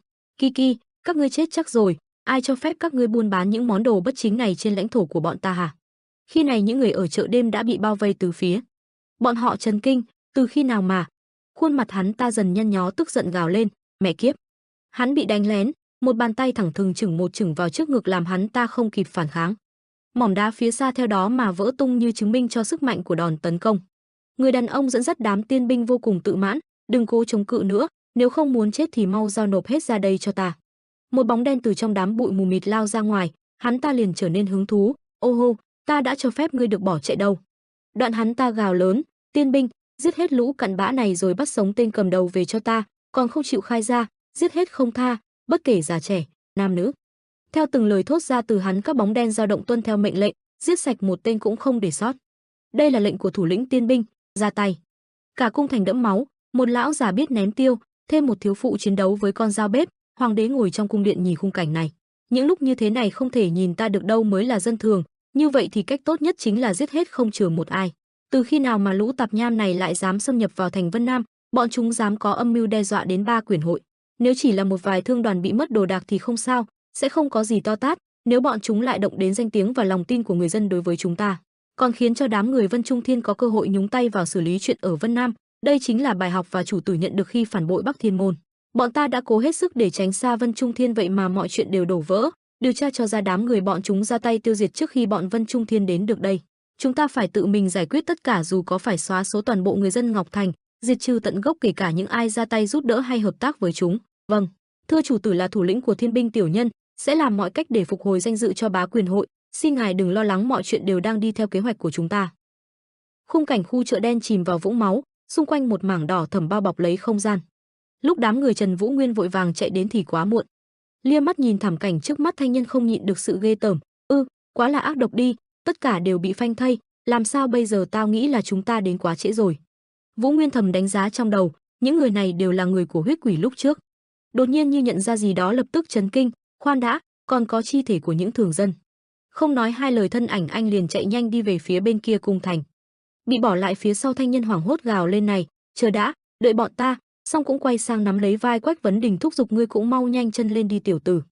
Bên này, trong cung thành, tên tướng quân đang ngồi thảnh thơi lau mồ hôi, mình có thật sự cần phải theo chân chủ tử đến nơi này. Từ khi bắt đầu gây dựng võ quán ở Vân Nam, vị chủ tử mà ta tin tưởng đã hoàn toàn thay đổi, ông ta trở nên tàn bạo ác độc. Bây giờ ta nên làm gì đây? Ta cần một khoảng thời gian để suy ngẫm, tại sao ta lại đồng ý nhận nhiệm vụ hộ tống người của Đường môn đến Ngọc Thành, tương lai của ta với bá quyền hội sẽ như thế nào đây? Đột nhiên một tên thị vệ vẻ mặt hoảng sợ chạy vào báo tin, tướng quân, bên ngoài có rất nhiều cao thủ đang ra tay tàn sát người dân. Tự Quang cũng kinh hãi, lập tức cắt ngang dòng suy nghĩ, bất ngờ kêu lên, cái gì? Hai người nhanh chóng bước ra bên ngoài xem xét tình hình, Nhìn ra phía xa kia một đám bụi trắng đang phát tán mù mịt, chuyện gì thế này, bọn chúng là ai? Song hắn cũng không chút do dự cương quyết hạ lệnh. Dù có phải liều mạng quyết bảo vệ người Đường môn cho ta sẽ đối phó với những tên bên này. Khung cảnh người dân Đường môn thật thảm thiết, đứa trẻ khóc trên thân xác của người mẹ, và mẹ ơi. Tiếng khóc vô vọng của cô bé cứ thế vang lên mà không hề có lời hồi đáp, những cái xác không hồn nằm lê lết dưới mặt đất loang lổ vết máu mà chẳng hề động đậy. Khi tên tướng quân chạy ra không hiểu chuyện gì, đã xảy ra chuyện gì, ta sẽ không bao giờ tha thứ cho bọn chúng. Bên phía bên này có tên đang cầm binh khí không ngừng ra tay sát hại người dân. Sự tức giận lúc này đã đạt đến đỉnh điểm, Tự Quang gằn giọng hét lớn, Bát Tiên Quyền, xung quanh không biết từ đâu ngưng tụ ra những cánh tay mạnh mẽ, hắn hét lớn, mau dừng tay. Bạc Long Quang chỉ, vừa dứt câu Tự Quang liền lao thẳng đến tấn công kẻ sát nhân. Uy lực của đòn đánh vô cùng mạnh mẽ, đất đá vỡ thành mảnh vụn văng đi tứ tung, luồng năng lượng kia băng băng lao về phía trước. Sau cùng không khí lại lần nữa lắng xuống, sự im lặng bao trùm lấy mọi vật. Tự Quang khôi phục dáng vẻ như ban đầu nhẹ như bông mà xách cổ tên kia lên một cách dễ dàng, hắn ta lúc này cả cơ thể cơ hồ đều nhuộm máu đỏ, ngươi là kẻ. Không biết Tự Quang phát hiện ra gì đó, trợn to mắt đầy kinh hãi, khoan đã ngươi. Lúc này kẻ đối diện mới khó khăn thốt ra từng chữ, Hự Y Lâm tướng quân. Như nhận ra thân phận của bọn họ, Lâm Tự Quang lập tức chất vấn, ngươi không phải là Trương Vũ từ đội tiên binh sao, các người đang làm cái quái gì ở đây vậy hả? Biết không thể thoát khỏi tay của ông, hắn ta cắn răng khai ra sự việc, bọn ta chỉ làm theo lệnh của chủ tử. Bấy giờ khuôn mặt Lâm Tự Quang khó tin, cái gì, chủ tử, vậy, giết chết hết những người dân này đều là do lệnh của chủ tử sao? Tên sát thủ kia lại tiếp tục nói ra những lời đang dang dở, cuối cùng bọn ta cũng đã điều tra ra vị trí của bọn khốn kiếp đó, nên chủ tử mới ra lệnh tiêu diệt hết không bỏ sót một ai, do bọn chúng hầu hết đã cải trang thành người dân Ngọc Thành. Lúc này Lâm Tự Quang đã không thể kiềm chế được nữa, hắn ta to giọng hét lớn, dù là cải trang hay không nhưng đó cũng có không ít dân thường mà, sao các ngươi có thể không truy cứu gì mà ra tay giết hết? Càng nói Trương Vũ càng thêm phần bình tĩnh, khi bọn ta đang cố bắt giữ lũ khốn đó, một lão nhân đột ngột ra tay giúp đỡ, sau đó lại thêm một phụ nhân lưng còn cõng thêm một đứa trẻ. Bọn ta còn có thể làm được gì đây, cũng đâu phân biệt được ai ra ai. Nếu không tin ngài có thể tự mình đi xem, để Bá Quyền hội không còn bị quấy nhiễu chúng ta mới được lệnh tàn sát người dân Ngọc Thành. Sau cùng Lâm Tự Quang đánh mạnh một quyền vào cơ thể người trong tay khiến hắn ta kêu lên một tiếng đầy đau đớn. Lúc này Tự Quang không còn giữ vẻ thất kinh như vừa rồi mà bình thản xác định, ta hiểu rồi. Đây là mệnh lệnh không thể không chấp hành, các ngươi đều là người của Tiên Minh cũng không thể làm gì khác, chỉ là hãy ngủ một giấc đi, hắn lẩm bẩm, chủ tử. Khi này Lâm Tự Quang khoác lên mình một loại khí chất của người tướng quân thực sự, không, Triệu Thiên Vũ, ngươi còn định mà sát hết bao nhiêu sinh mạng mới vừa lòng, khốn kiếp, đây đều là do mệnh lệnh của ngươi. Mà bên này vẫn không ngừng vang lên những âm thanh van xin ỉ ôi, xin ngài tha mạng, tôi thực sự không biết gì hết, làm ơn. Những bóng đen cao lớn đứng đó, ánh mắt sáng quắc âm hiểm từng bước áp sát, đừng có ngụy biện, ở Ngọc Thành này kẻ nào cũng là địch nhân, là tiên binh của Bá Quyền hội. Ta sẽ xử tử ngươi. Người đàn ông trên đất hoảng sợ cả thân thể run rẩy không ngừng phủ nhận, tôi thật sự không có liên quan đến đám người cải trang đó, xin các ngài làm ơn tha mạng. Dường như đám người cảm thấy phiền trước sự hèn mọn của kẻ trước mắt, lập tức một nguồn năng lượng đỏ mang theo uy lực mạnh mẽ không hề do dự đánh thẳng tới kẻ dưới đất, khiến ông ta kêu rên đau đớn. Nắm chặt lấy thanh vũ khí lóe lên khí lạnh trong tay, một âm thanh vang lên kéo theo một tràn cười khoái trá. Dù bọn ta chính là nguyên nhân của đống hỗn độn này, nhưng các ngươi quá là khiến mọi chuyện càng khó giải quyết, đa tạ đã làm bớt việc của ta, đúng là một lũ người điên cuồng.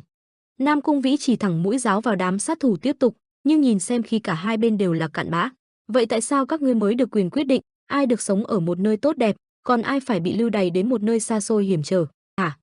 Sự xuất hiện bất ngờ của hắn ta khiến đám người nâng cao cảnh giác vào thế phòng thủ, chuẩn bị tấn công bất kỳ lúc nào, cất tiếng dò hỏi, ngươi là kẻ nào, với sức mạnh này hẳn cũng là một đại cao thủ. Nói đúng đó. Nghe vậy Cung Vĩ cũng không phủ nhận, hào phóng giới thiệu về bản thân cho đám người mà hắn cho là cặn bã trước mắt, bọn tao vừa trở về từ Tử Địa, ta chính là tướng chỉ huy của huyết quỷ Nam Cung Vĩ, từ bây giờ ta sẽ cho các ngươi thấy được thế nào mới là độc ác, chuẩn bị tinh thần đi, ta sẽ xé từng đứa ra thành từng mảnh. Hắn chính là đang nghe theo mệnh lệnh của Đan Diệp, Cung Vĩ, ngươi phải gây ra một cuộc tàn phá còn lớn hơn cả bọn chúng, ra tay càng độc ác càng có lợi hơn cho chúng ta. Lúc này Nam Cung Vĩ trở nên điên cuồng, khuôn mặt dữ tợn hét lên, phải đó, như ý muốn của Đan Diệp, tối nay tao sẽ nhuộm đỏ toàn bộ chỗ này, đến đây đi, ca ha ha, một tràng cười ghê rợn từ hắn cứ thế phát ra khắp cả không gian. Mà khung cảnh bên này, ba người Trần Vũ Nguyên đang tăng tốc chạy thật nhanh tới, lướt qua từng cái xác chết thảm ven đường, không ngừng phi tới, thân ảnh của bọn họ cũng trở nên mơ hồ. Trong quá khứ chưa bao giờ xảy ra một vụ án mạng dã man như thế, Thanh Nhân thầm cảm thán trong đầu, ta tưởng mình đã được nhìn qua mọi thứ trên thế gian này, không ngờ cũng có ngày gặp được chuyện khốn nạn thế này. Trần Vũ Nguyên vẫn một vẻ trầm mặc từ khi thấy những gì đang diễn ra trước mắt, đôi mày cau chặt chưa từng thả lỏng phút giây nào. Đôi bàn chân dẫm mạnh vào vũng máu đỏ tươi dưới đất, mùi máu tanh lan tỏa trong không khí. Đây chính là thế gian mà các người muốn tạo ra sao? Những thứ như thế này, cuối cùng cũng đến trung tâm đang ra tay tàn sát. Nhìn thấy người đến, đám sát thủ lập tức nhạy bén quay người. Hình như không ngờ đến là vẫn còn có người, họ liền thắc mắc, vẫn còn có người còn sống sót sao? Tự tin vào bản thân và cũng chẳng đánh giá cao người vừa đến. Đám sát thủ vẫn khoát lên mặt một vẻ dương dương tự đắc, lũ chuột nhắt khốn kiếp, tự nghĩ mình là ai, dám trực tiếp đứng đối mặt với bọn ta. Một tên khác cũng nhỏ giọng kinh thường, giờ mà giết luôn thì quá nhân từ với chúng rồi, chậc, ta đoán là chúng ta phải cho chúng thấy được sức mạnh thực sự của tiên binh. Thanh nhân bất ngờ, tiên binh sao? Nghe được cái tên ấy, thanh nhân liền trở nên dè dặt, từng giọt mồ hôi lạnh thấm ướt trên mặt. Ông nhắc nhở Trần Vũ Nguyên, này, là ta, thanh nhân, không được đả động và nghe cho kỹ đây, tao không rõ ngươi có biết được những chuyện ở đây không? Nhưng bọn chúng là tiên binh đội thuộc Bá Quyền hội, là một đội quân tinh nhuệ bí mật được tập hợp dưới trướng bọn họ. Dù ta cũng không biết được nguyên nhân tại sao bọn chúng lại ra tay với dân lành. Nghe vậy Trần Vũ Nguyên không hề hoảng sợ mà ngược lại còn toát ra khí tức nguy hiểm. Ha ha ha, đều do võ hội của ông ta. Từng cánh tay dần dần nắm chặt, một loạt âm thanh đồng loạt hô lên. Tất cả những người ở Ngọc Thành đều là kẻ địch, giết. Anh như nhận ra được điều gì đó, khoan đã, không thể nào, đó không phải là Nhất Bách Thiên Quyền sao? Nhớ lại Bắc Thiên môn lúc trước, Nhất Bách Thiên Quyền chính là loại quyền cước khiến cho đôi tay trở nên cứng như cả đá, biểu hiện là làn da trở nên trắng toát. Chiêu thức này xuất hiện vào thời Tĩnh Dạ đạt đến đỉnh cao của bọn chúng, những người đạt được chỉ cần dùng tay không cũng đủ để địch lại vạn quân. Những chiêu thức này cũng có tác động xấu của nó, một trong những vấn đề lớn nhất chính là số lượng tai nạn được gây ra bởi chiêu này vô cùng nhiều. Không những vậy, khi sử dụng cũng làm giảm tuổi thọ, vậy nên Nhất Bách Thiên Quyền mới bị cấm luyện và lãng quên. Đứng trước những cánh tay đang lao đến, Vũ Nguyên vẫn cúi thấp đầu đứng đó gằn giọng, "Do sư thúc." Ông ta thấy việc giết chết dân thường là còn chưa đủ, còn muốn đem cả tính mạng của thuộc hạ mình ra đánh đổi do dục vọng của bản thân.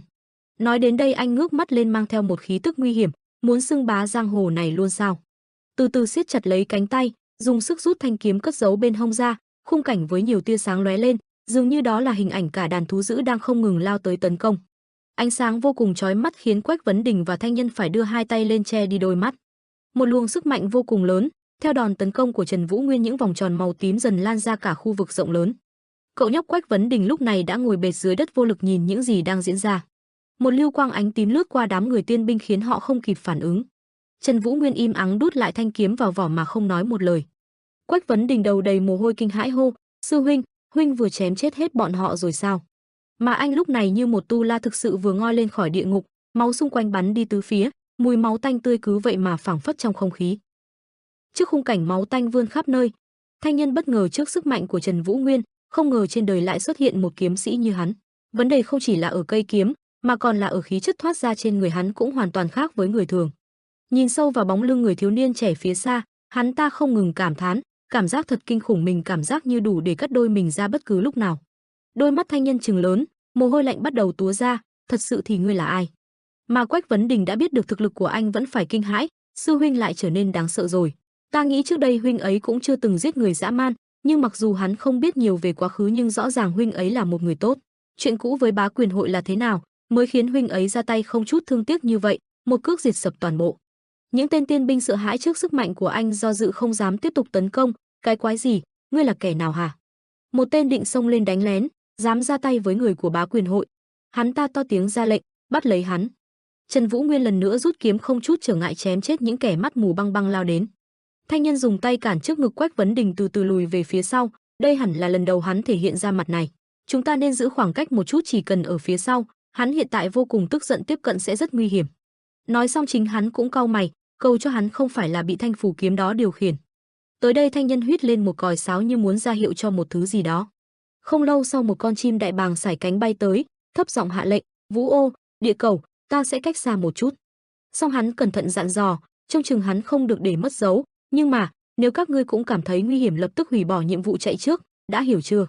Lúc này một luồng khói trắng bốc lên trong không khí như có vật như vừa lao qua nhanh như chớp. Lâm Tự Quang dùng hết sức lực chạy về phía hỗn chiến, loại khí tức lạ lùng mới xuất hiện thế nào, chuyện gì đang kia. Mạc Hoàng đang dồn lực vào cánh tay đang đặt trên cổ một người dân, ý muốn bóp chết người nọ. Tự Quang từ xa thấy được cảnh tượng đó lập tức hét lớn, "Mau dừng tay, tiên binh, các ngươi đang làm gì vậy?" Âm thanh quen thuộc vang lên khiến hành động của Mạc Hoàng bị gián đoạn, gã ta ngơ ngác quay đầu, "Ể, Lâm tướng quân." Giọng nói Lâm Tự Quang tiếp tục vang lên chất vấn, "Mạc Hoàng, ngươi có biết mình đang làm gì không?" Mà Mạc Hoàng vẫn dửng dửng như đây là việc đương nhiên. "Hử, có gì mà phải lo ngại, tiện nhân này là người của bọn chúng sẽ đe dọa đến thanh danh của bá quyền hội chúng ta. Tự Quang sửng sốt, dù như vậy ngươi chỉ cần giết luôn là được rồi, tại sao còn phải tra tấn? Mạc Hoàng dùng tay dứt khoát chặt đầu người phụ nữ xong lại than phiền, khốn kiếp, đây, được chưa? Gã ta cau chặt đôi mày, ngươi có biết vấn đề của mình nằm ở đâu không? Lâm tướng quân, trước mặt rõ ràng là đường chết nhưng vẫn muốn đâm đầu vào chỉ vì không chịu quan sát xung quanh. Ngươi quá cứng đầu với loại lý tưởng rách nát của mình, nếu đã là một con người ngay thẳng vậy ai là kẻ đã phản bội quay lưng lại với Bắc Thiên môn? Ai cũng biết rõ ràng Trần Quân Hạo sẽ không bao giờ thông đồng với Tĩnh Dạ lần đó, sao ngươi không bước ra bảo vệ cho thanh danh của hắn đi? Nghe được những lời khiêu khích từ đối phương, Lâm Tự Quang lặng người không đáp. Mà lúc này làm như vô ý nhận ra Mạc Hoàng giơ tay lên che miệng châm chọc, "Ô, ta lỡ miệng nói điều gì rồi sao?" Nhưng cũng mong Lâm tướng quân nhìn nhận ra vấn đề. Chủ tử cũng bắt đầu cảm thấy ngươi trướng mắt rồi, có biết tại sao ngài lại giao cho ngươi nhiệm vụ cận vệ lần này không? Lâm tướng quân bất ngờ trước lời nói đó, đôi mắt mở lớn, ngươi muốn ám chỉ? Khoan đã, không thể nào. Như nhận ra suy nghĩ của Tự Quang, Mạc Hoàng lần nữa mở lời xác nhận, phải đó, theo lệnh của chủ tử, tha lỗi cho bọn ta, Lâm tướng quân. Yên nghỉ dưới suối vàng nhé. Ông bị bất ngờ bao vây bởi những tên tiên binh, thầm nghĩ, Triệu Thiên Vũ cuối cùng thì ngươi vẫn chọn cách tiêu thủ, bởi vì ta đã trở thành một con chó săn không còn tác dụng. Mệnh lệnh tiếp tục vang lên, giết hắn. Vừa dứt một mảng đỏ thẫm liền xuất hiện trong không khí, còn vươn lại chỉ là một lời mắng chửi cuối cùng, khốn kiếp, ACCCC. Bên này ở cung điện âm thanh bàn bạc liên tục phát ra, người có chắc là ở chỗ đó không? Chắc chắn thưa thủ lĩnh. Nơi đó là một ngoại viện đang được xây dựng nhưng bị bỏ dở, nơi đó được bao quanh bởi núi đá và bị bỏ hoang nhiều năm, hắn chắc chắn đã trốn đến đó. Chà, nói nơi nguy hiểm nhất là nơi an toàn nhất quả không sai, hắn có thể trốn ở một nơi rõ ràng vậy mà, hơ hớ. Giật cảm thán, may là người trong Vân Trung Thiên đều chưa từng bén mảng đến đó, nếu biết được sớm hơn bọn họ chắc chắn sẽ giành thế chủ động, kế hoạch ở Ngọc Thành của chúng ta cũng sớm bị bại lộ. Bình cũng đồng tình với lời nói ấy, phải, đó là lý do chúng ta phải nhanh chóng giải quyết chuyện này trước khi đám người Vân Trung Thiên đến, dù cho một sơ sót nhỏ nhất cũng có thể nguy hại đến chủ tử.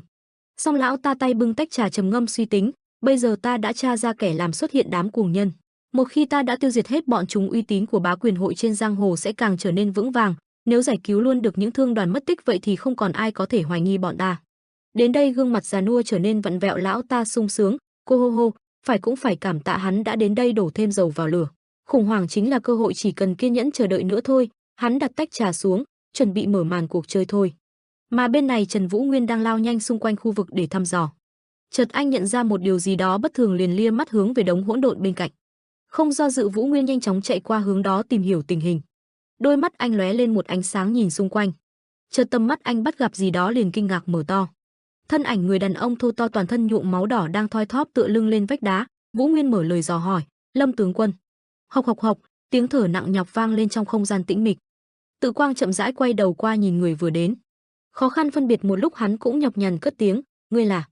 Một bóng dáng quen thuộc hiện lên trong tâm trí Tự Quang, hắn âm thầm xác định, ngươi có phải là Trần Vũ Nguyên? Nhìn người từng là tiền bối lớn lên với mình đang chật vật dưới đất, anh liền trầm mặc.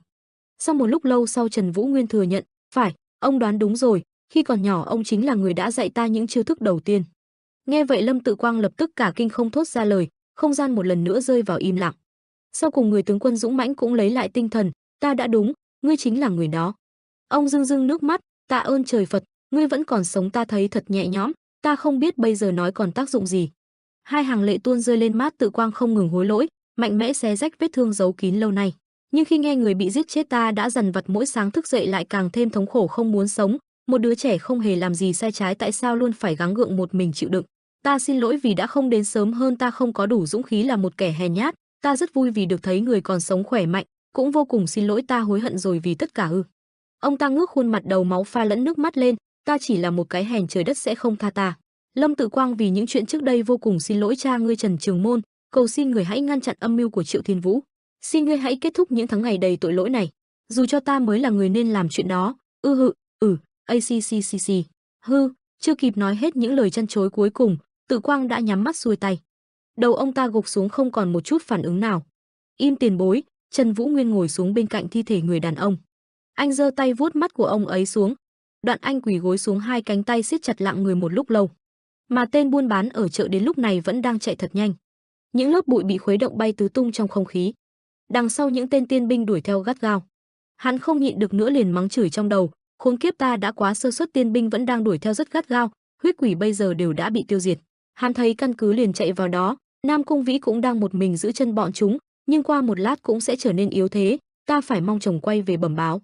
Hắn lao nhanh vào một căn phòng vội vàng thét lên, chủ tử, chúng ta bị mai phục dù đã cố hành sự cẩn thận nhất có thể. Có lẽ bọn chúng ta đoán được hành tung của chúng ta, đám người tiên binh của Bá Quyền hội đang đuổi đến đây, nên làm thế nào đây?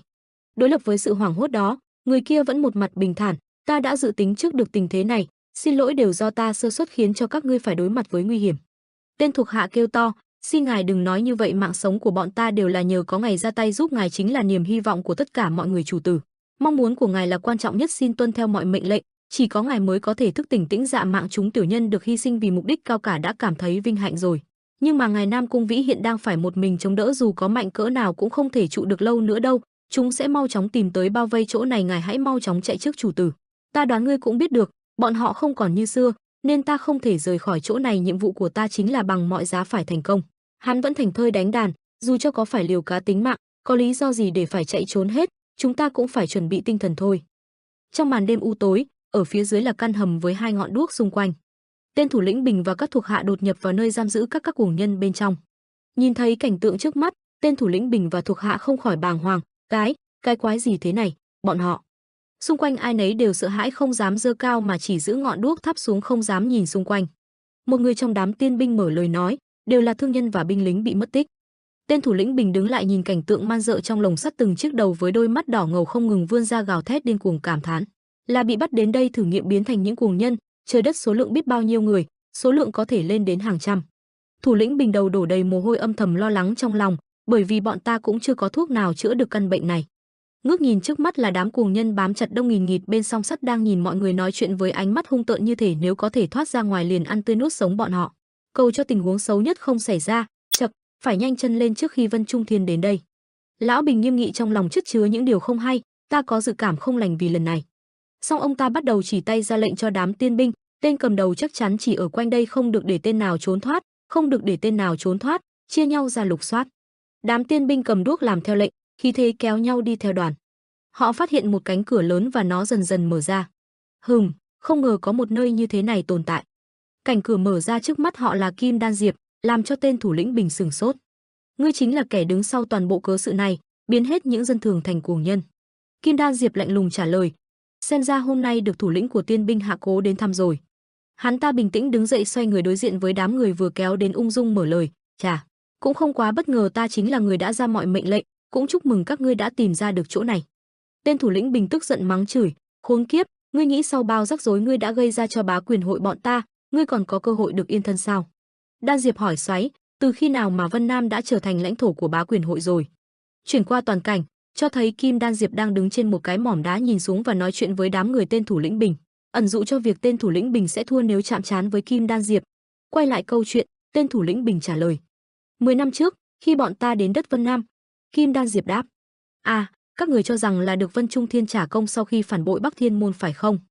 Tên thủ lĩnh Bình đối mặt với sự bình thản của kẻ địch lập tức không vui, trên trán nhăn lại hằn lên cả sự khó chịu rõ rệt, coi chừng cái mồm thối của ngươi, đến khi ta bắt được, ta sẽ từ từ xẻo từng miếng thịt trên người ngươi cho đến khi ngủ mới thôi, ta sẽ khiến ngươi phải hối hận vì những lời ngu dốt vừa rồi, bây giờ có muốn đầu hàng cũng quá muộn rồi. Mà Đan Hiệp vẫn thản nhiên nhếch nhẹ khóe miệng lên khiêu khích, ai nói ta muốn đầu hàng, ngươi thật sự nghĩ ta làm biết bao nhiêu chuyện như vậy để nhận được một kết cục như thế này sao? Trước mắt đang là cả một đội binh khí thế hừng hực áp đảo, hắn ta vẫn giữ phong thái nhàn nhã đó, phân tích mọi sự. Đầu tiên, ta sẽ không bao giờ rời khỏi đây, còn nữa. Kim Đan Diệp ngông cuồng ngẩng cao mặt nói, ta nghĩ các ngươi có chút hiểu lầm, ai mới chính là kẻ tiến vào nơi không nên thuộc về. Đan Diệp bắt đầu hồi tưởng. Ngươi có biết cảm giác khi ta lập nên hội phái này, ta đã quá sợ hãi và không thể nào chợp mắt nhiều tháng liền, nhưng ta không hề từ bỏ, bởi vì đến cuối cùng, những người như ta cũng không còn sự lựa chọn nào khác, chỉ có cái chết trực chờ phía trước. Bất nhân bất nghĩa, bọn ta cũng không còn là người nữa, mà đều sống như những con dã thú.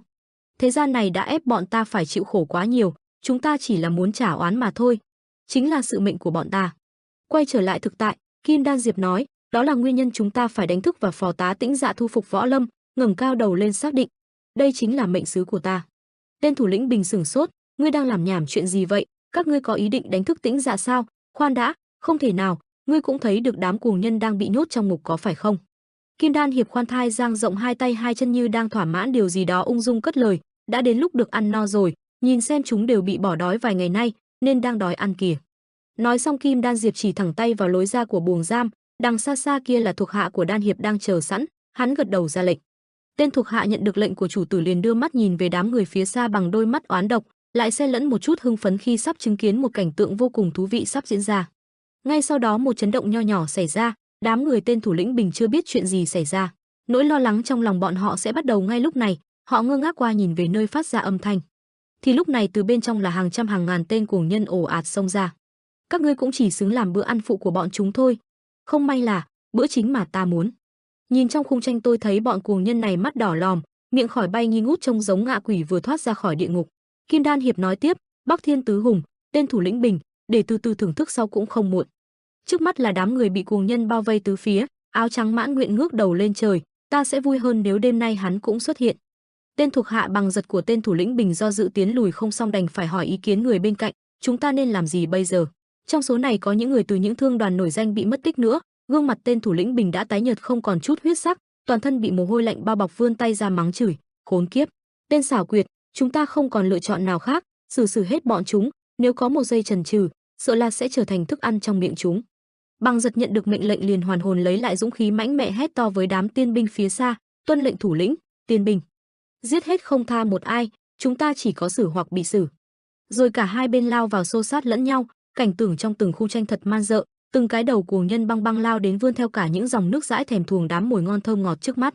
Đám người tiên binh cũng thủ thế tấn công, cuối cùng hai bên cùng công tới không ai nhường ai, không bên nào chịu thua kém xông vào đánh nhau. Dòng máu tanh tưởi bắn văng tung tóe khắp nơi, mắt đối mắt, răng đổi răng.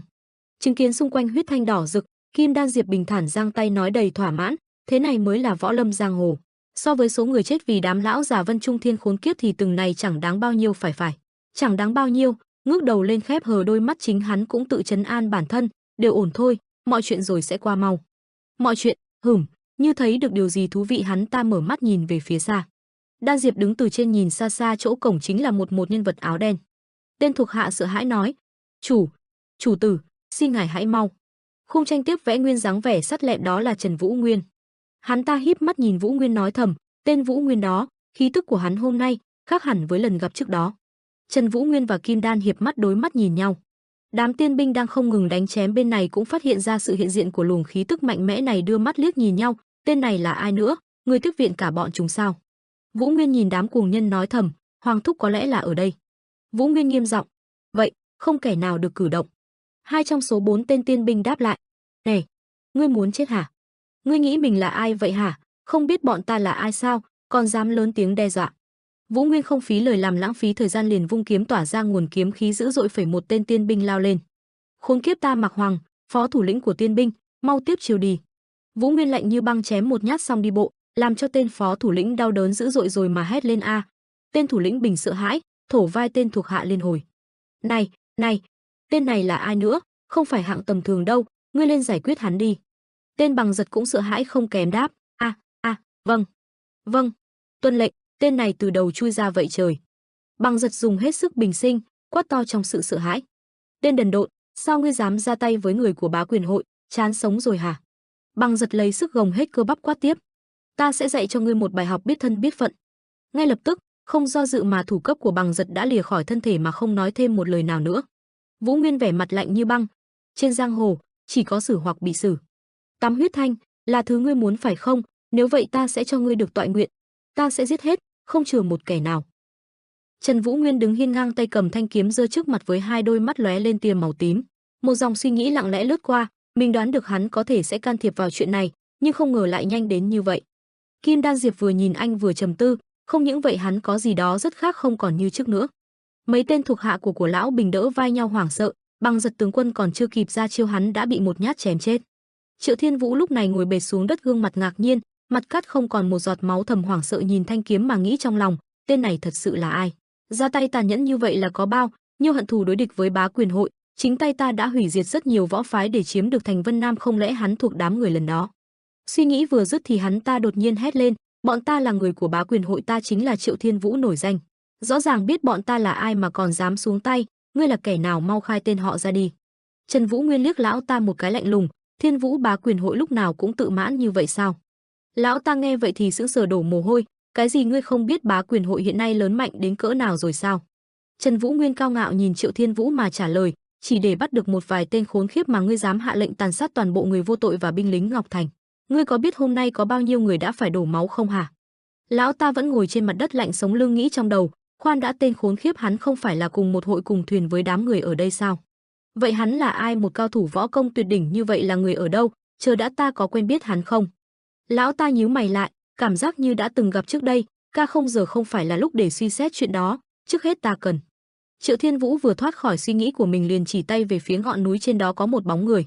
Chuyện đó không thể phủ nhận, nhưng bọn ta cũng chỉ phục vụ mục đích bảo vệ hòa khí, bọn ta đâu cần phải đi đến bước đường đó. Kim Đan Diệp vẻ mặt lạnh lùng hỏi, không ngờ Trần công tử lần này còn mạnh mẽ hơn ta tưởng tượng. Trần Vũ Nguyên trên trán nổi gân trả lời, ngươi cũng độc ác thâm hiểm hơn ta nghĩ. Hắn ta vẫn đứng đấy đầu cúi xuống đất thản nhiên, vậy sao nếu đó là kết luận của ngươi ta cũng không muốn thay đổi. Dùng mọi thủ đoạn hòng đạt được mục đích, đây chính là bài học cơ bản nhất trong võ lâm sinh tồn, sống đến cuối cùng chính là kẻ thắng cuộc, bọn họ có quyền thay đổi kết cục của tất cả. Trần Vũ Nguyên nhìn hắn ta nói tiếp, và ngươi cũng đang muốn tự tay thay đổi số mệnh sao? Số người bị hủy diệt dưới tay ngươi cũng là đếm không xuể. Kim Đan Diệp trầm tư một lúc và bắt đầu lên tiếng, thấy đó, dù ngươi có nói thêm gì ta cũng không có ý định dừng tay đâu. Nên nếu muốn mau chóng kết thúc, cách duy nhất là giết ta, và nếu hôm nay ta có bại dưới tay ngươi, xem như là một vinh dự lớn khi được đối đầu với một cao thủ như ngươi. Rồi hắn ngước mặt lên nhìn thẳng vào Trần Vũ Nguyên, đây đều là lời thật lòng từ sâu tận tim ta. Bỗng một tiếng nói vang lên, ai chết hả? Trần Vũ Nguyên quay đầu lại nhìn thì thấy một bóng người đang lại gần. Đan Diệp, ta dù có chết vẫn sẽ bảo vệ cậu đến cùng. Vũ Nguyên im lặng không nói một lời. Gã ta trên miệng còn đang gặm một xác chết, hai tay của gã bên cầm vũ khí, bên cầm đầu tên binh lính vừa tiến lại gần. Xem ra ta đến vẫn kịp lúc, thứ lỗi cho ta đến trễ, ta còn phải chăm sóc mấy tên rác rưởi thuộc Bá Quyền hội nữa. Trần Vũ Nguyên nhìn gã ta khẽ nói, ngươi là Nam Cung Vĩ.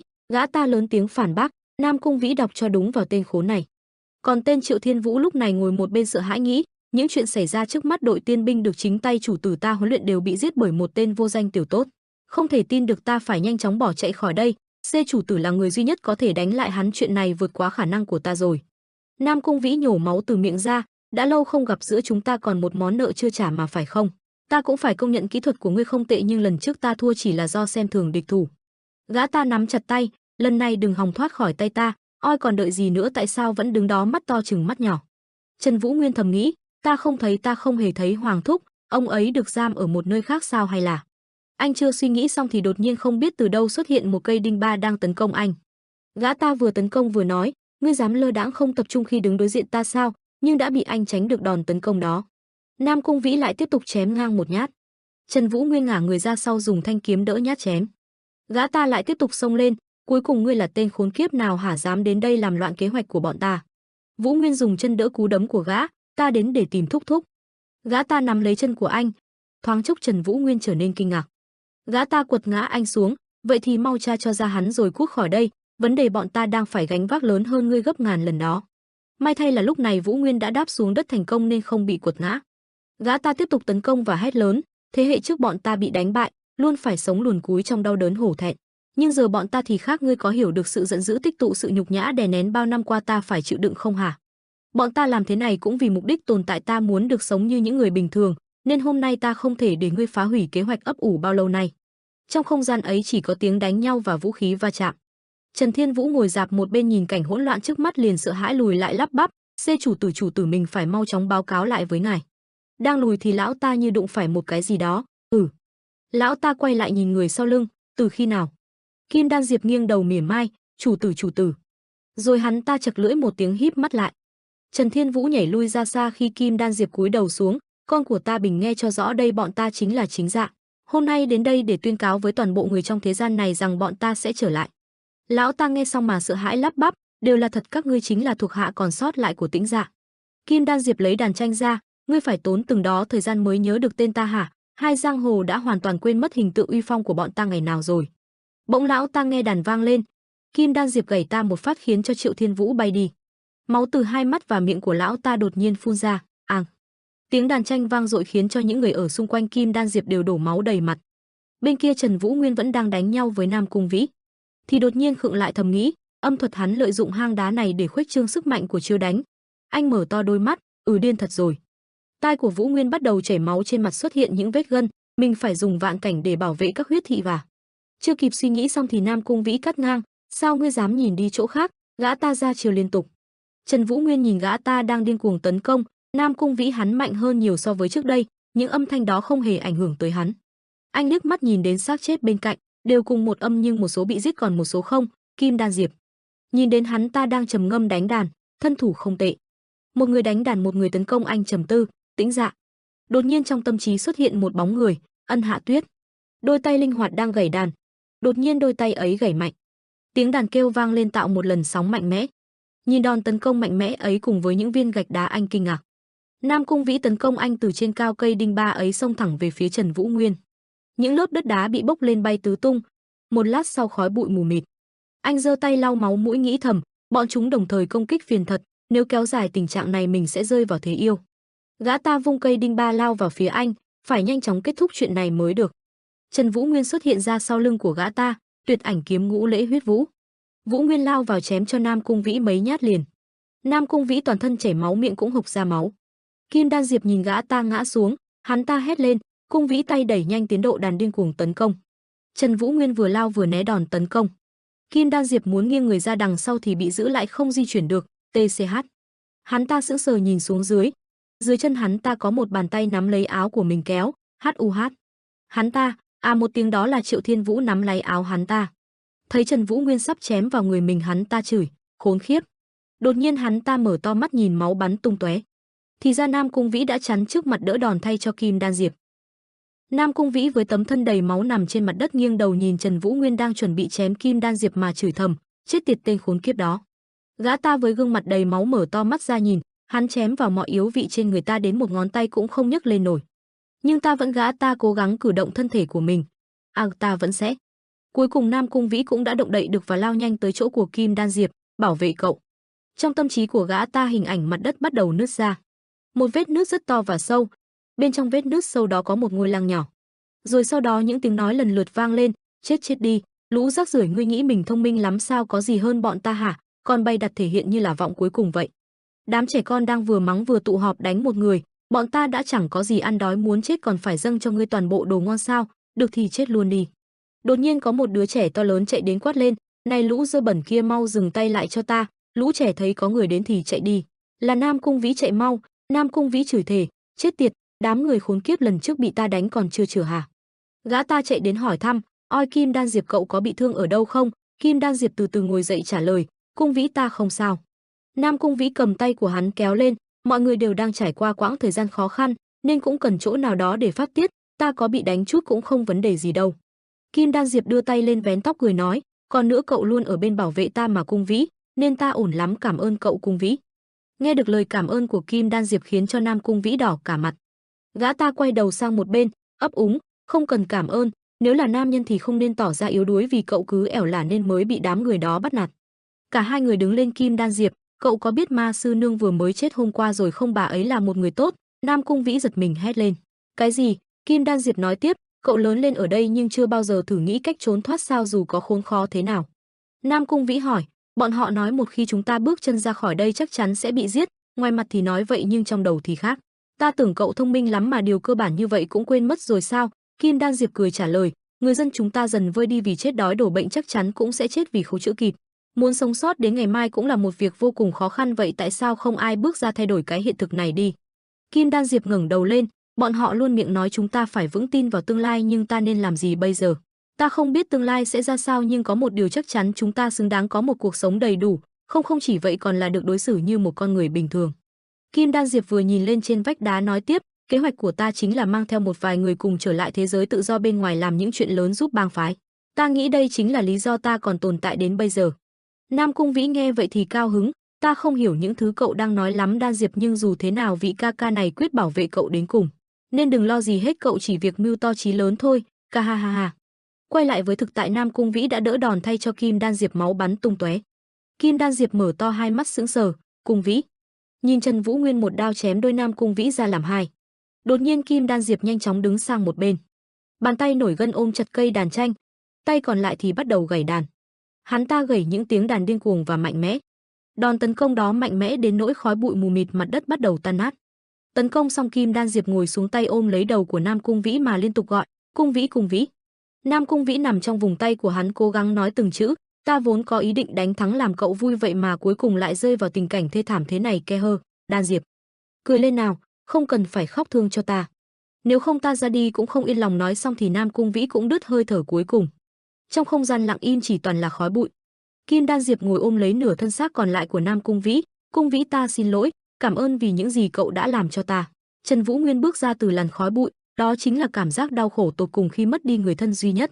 Mọi thứ cũng là bắt nguồn thì những âm mưu toan tính của ngươi, những gia đình nhà tan cửa nát, cha mẹ mất con, trẻ con cũng bị diệt sạch, tình yêu trở thành niềm đau. Những bằng hữu vĩnh viễn ra đi không bao giờ trở lại, chính là cảm giác của hàng vạn người vô tội ngoài kia, cuối cùng tạo nên những cuồng nhân với mục đích gì?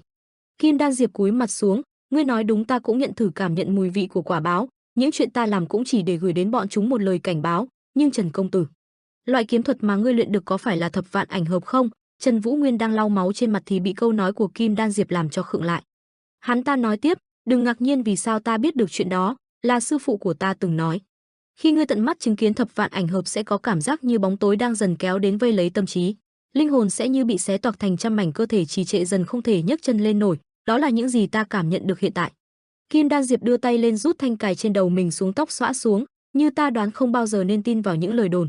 Ngươi chính là Trần Vũ Nguyên, hậu duệ cuối cùng của Bắc Thiên môn 10 năm trước phải không? Trần Vũ Nguyên với tư thế sẵn sàng cầm kiếm, đúng vậy, còn thân thế của ngươi hậu nhân của tứ đại các chủ Tĩnh Dạ. Cái tên mang đến nỗi sợ cho rất nhiều cao thủ trên giang hồ mỗi khi nhắc đến đồ đệ của Vạn Tử Âm phải không? Kim Đan Diệp tay cầm cây sáo đưa lên miệng, ô không sai, người đã chịu thu nhận và nuôi dưỡng ta không ai khác chính là Vạn Tử Âm, nhưng bây giờ ta tự có võ danh của mình.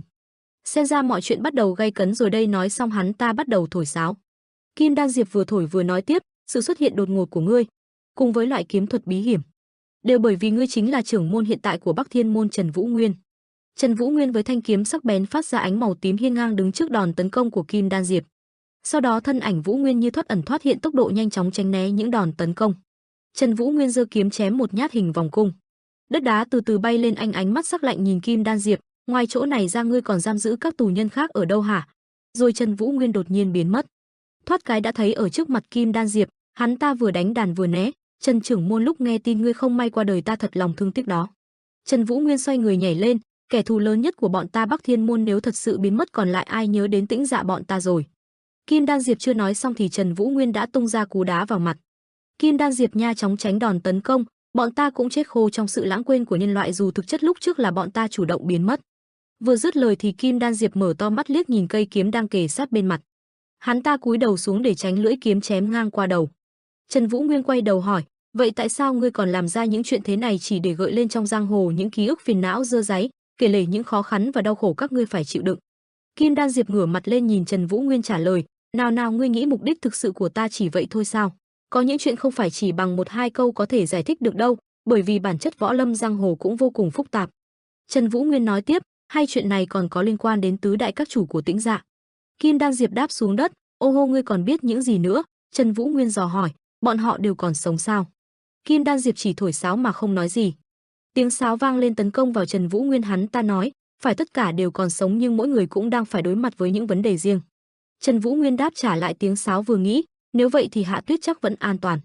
Kim Đan Diệp vừa né vừa nói, hài hước nhỉ, toàn bộ đám người ngu ngốc ngoài kia đều nghĩ rằng cả Bắc Thiên môn và Tĩnh Dạ đã bị diệt trừ, nhưng không ngờ hôm nay hậu nhân hai bên đều đã gặp mặt. Kim Đan Diệp vòng ra sau lưng của Trần Vũ Nguyên, à phải rồi, hình như mục đích ngươi đến đây để tìm thúc thúc của mình đúng không? Khiến cho Trần Vũ Nguyên mở to mắt ra nhìn. Trần Vũ Nguyên quay người lại nhìn hắn ta, nếu nhận ta ông ta là một trong những cuồng nhân ở đây thì thứ lỗi, chỉ là không may thôi, ta cũng không thể làm gì hơn. Hắn ta lại tiếp tục thổi sáo, ta luôn hy vọng Trần trưởng môn sẽ cho ta thấy một màn đấu kiếm đặc sắc chống lại Vân Trung Thiên, xem ra lần này ta hơi quá tay rồi. Hắn ta bỗng thổi mạnh một phát, đất đá lở tan như một đợt sóng tràn về. Diệt âm hạ kết, đất đá vỡ ra. Kim Đan Diệp đứng trước khung cảnh tan hoang đầy khói bụi. Trần Vũ Nguyên đã kịp nhảy lên trên không trung để tránh đòn tấn công. Trần Vũ Nguyên mở lời, ta hỏi ngươi lần cuối cùng, những người khác được giam giữ ở đây hả? Trần Vũ Nguyên lạnh lùng liếc mắt nhìn kẻ bên dưới, lạnh lùng cất tiếng, ta cho ngươi một cơ hội cuối cùng. Ở trên cao nhìn xuống, anh gằn giọng, các người còn giam giữ những người khác ở đâu? Kim Đan Diệp từ bên dưới bay nhanh về phía Trần Vũ Nguyên, hai tay vẫn cầm lấy cây sáo không ngừng thổi ra những đòn tấn công, lạnh lùng đáp lời, muốn biết được bọn họ ở đâu thì ngươi phải tự tìm đi. Dứt lời hắn ta lạnh lùng cứ thế thổi sáo, đưa mắt nhìn về phía anh. Hòa với tiếng sáo của Kim Đan Diệp chính là một vụ nổ lớn tốn công về phía Vũ Nguyên. Chưa dừng lại ở đó, nối tiếp theo sau là từng vụ nổ lớn cứ liên tiếp đuổi theo nhấn chìm cả người Vũ Nguyên. Mảnh vụn nào là đất đá cát bụi cũng từ đó mà văng tung tóe khắp nơi, không gian đã hỗn loạn nay còn trở nên hỗn loạn hơn bao giờ hết. Trần Vũ Nguyên lạnh lùng vừa chạy đi đuổi theo sau lần lượt là từng vụ nổ lớn, chúng không ngừng phát tán, cứ thế tiếp tục lan ra ngày càng lớn mạnh. Hòa trong tiếng sao từng vụ nổ kéo theo nhau liên tục tấn công về phía anh. Từ trong đất cát anh lạnh lùng bay ra. Nhìn Kim Đan Diệp đứng bên dưới, Trần Vũ Nguyên cau chặt mày, tai ứa cả máu, nghĩ, Khống Thiên Quỷ Âm, Diệt Âm Hạ Kết, một trong những chiêu thức mạnh nhất trong âm thuật, từ thời Bắc Thiên Môn cùng Tĩnh Dạ. Từng rộ lên lời đồn có kẻ sử dụng chiêu thức này để tàn sát rất nhiều người, xem ra đó không phải lời đồn rồi, nhưng dù mạnh đến đâu ta cũng đành dùng một chiêu diệt gọn rồi. Bên dưới này, Kim Đan Diệp đứng trong gió không chịu đựng được mà phun ra một ngụm máu, hắn đau đớn cau mày. Trên trán lúc này đã lấm tấm những giọt mồ hôi lạnh, thầm mắng chửi trong lòng, khốn kiếp, mình vừa vận quá nhiều nội lực rồi.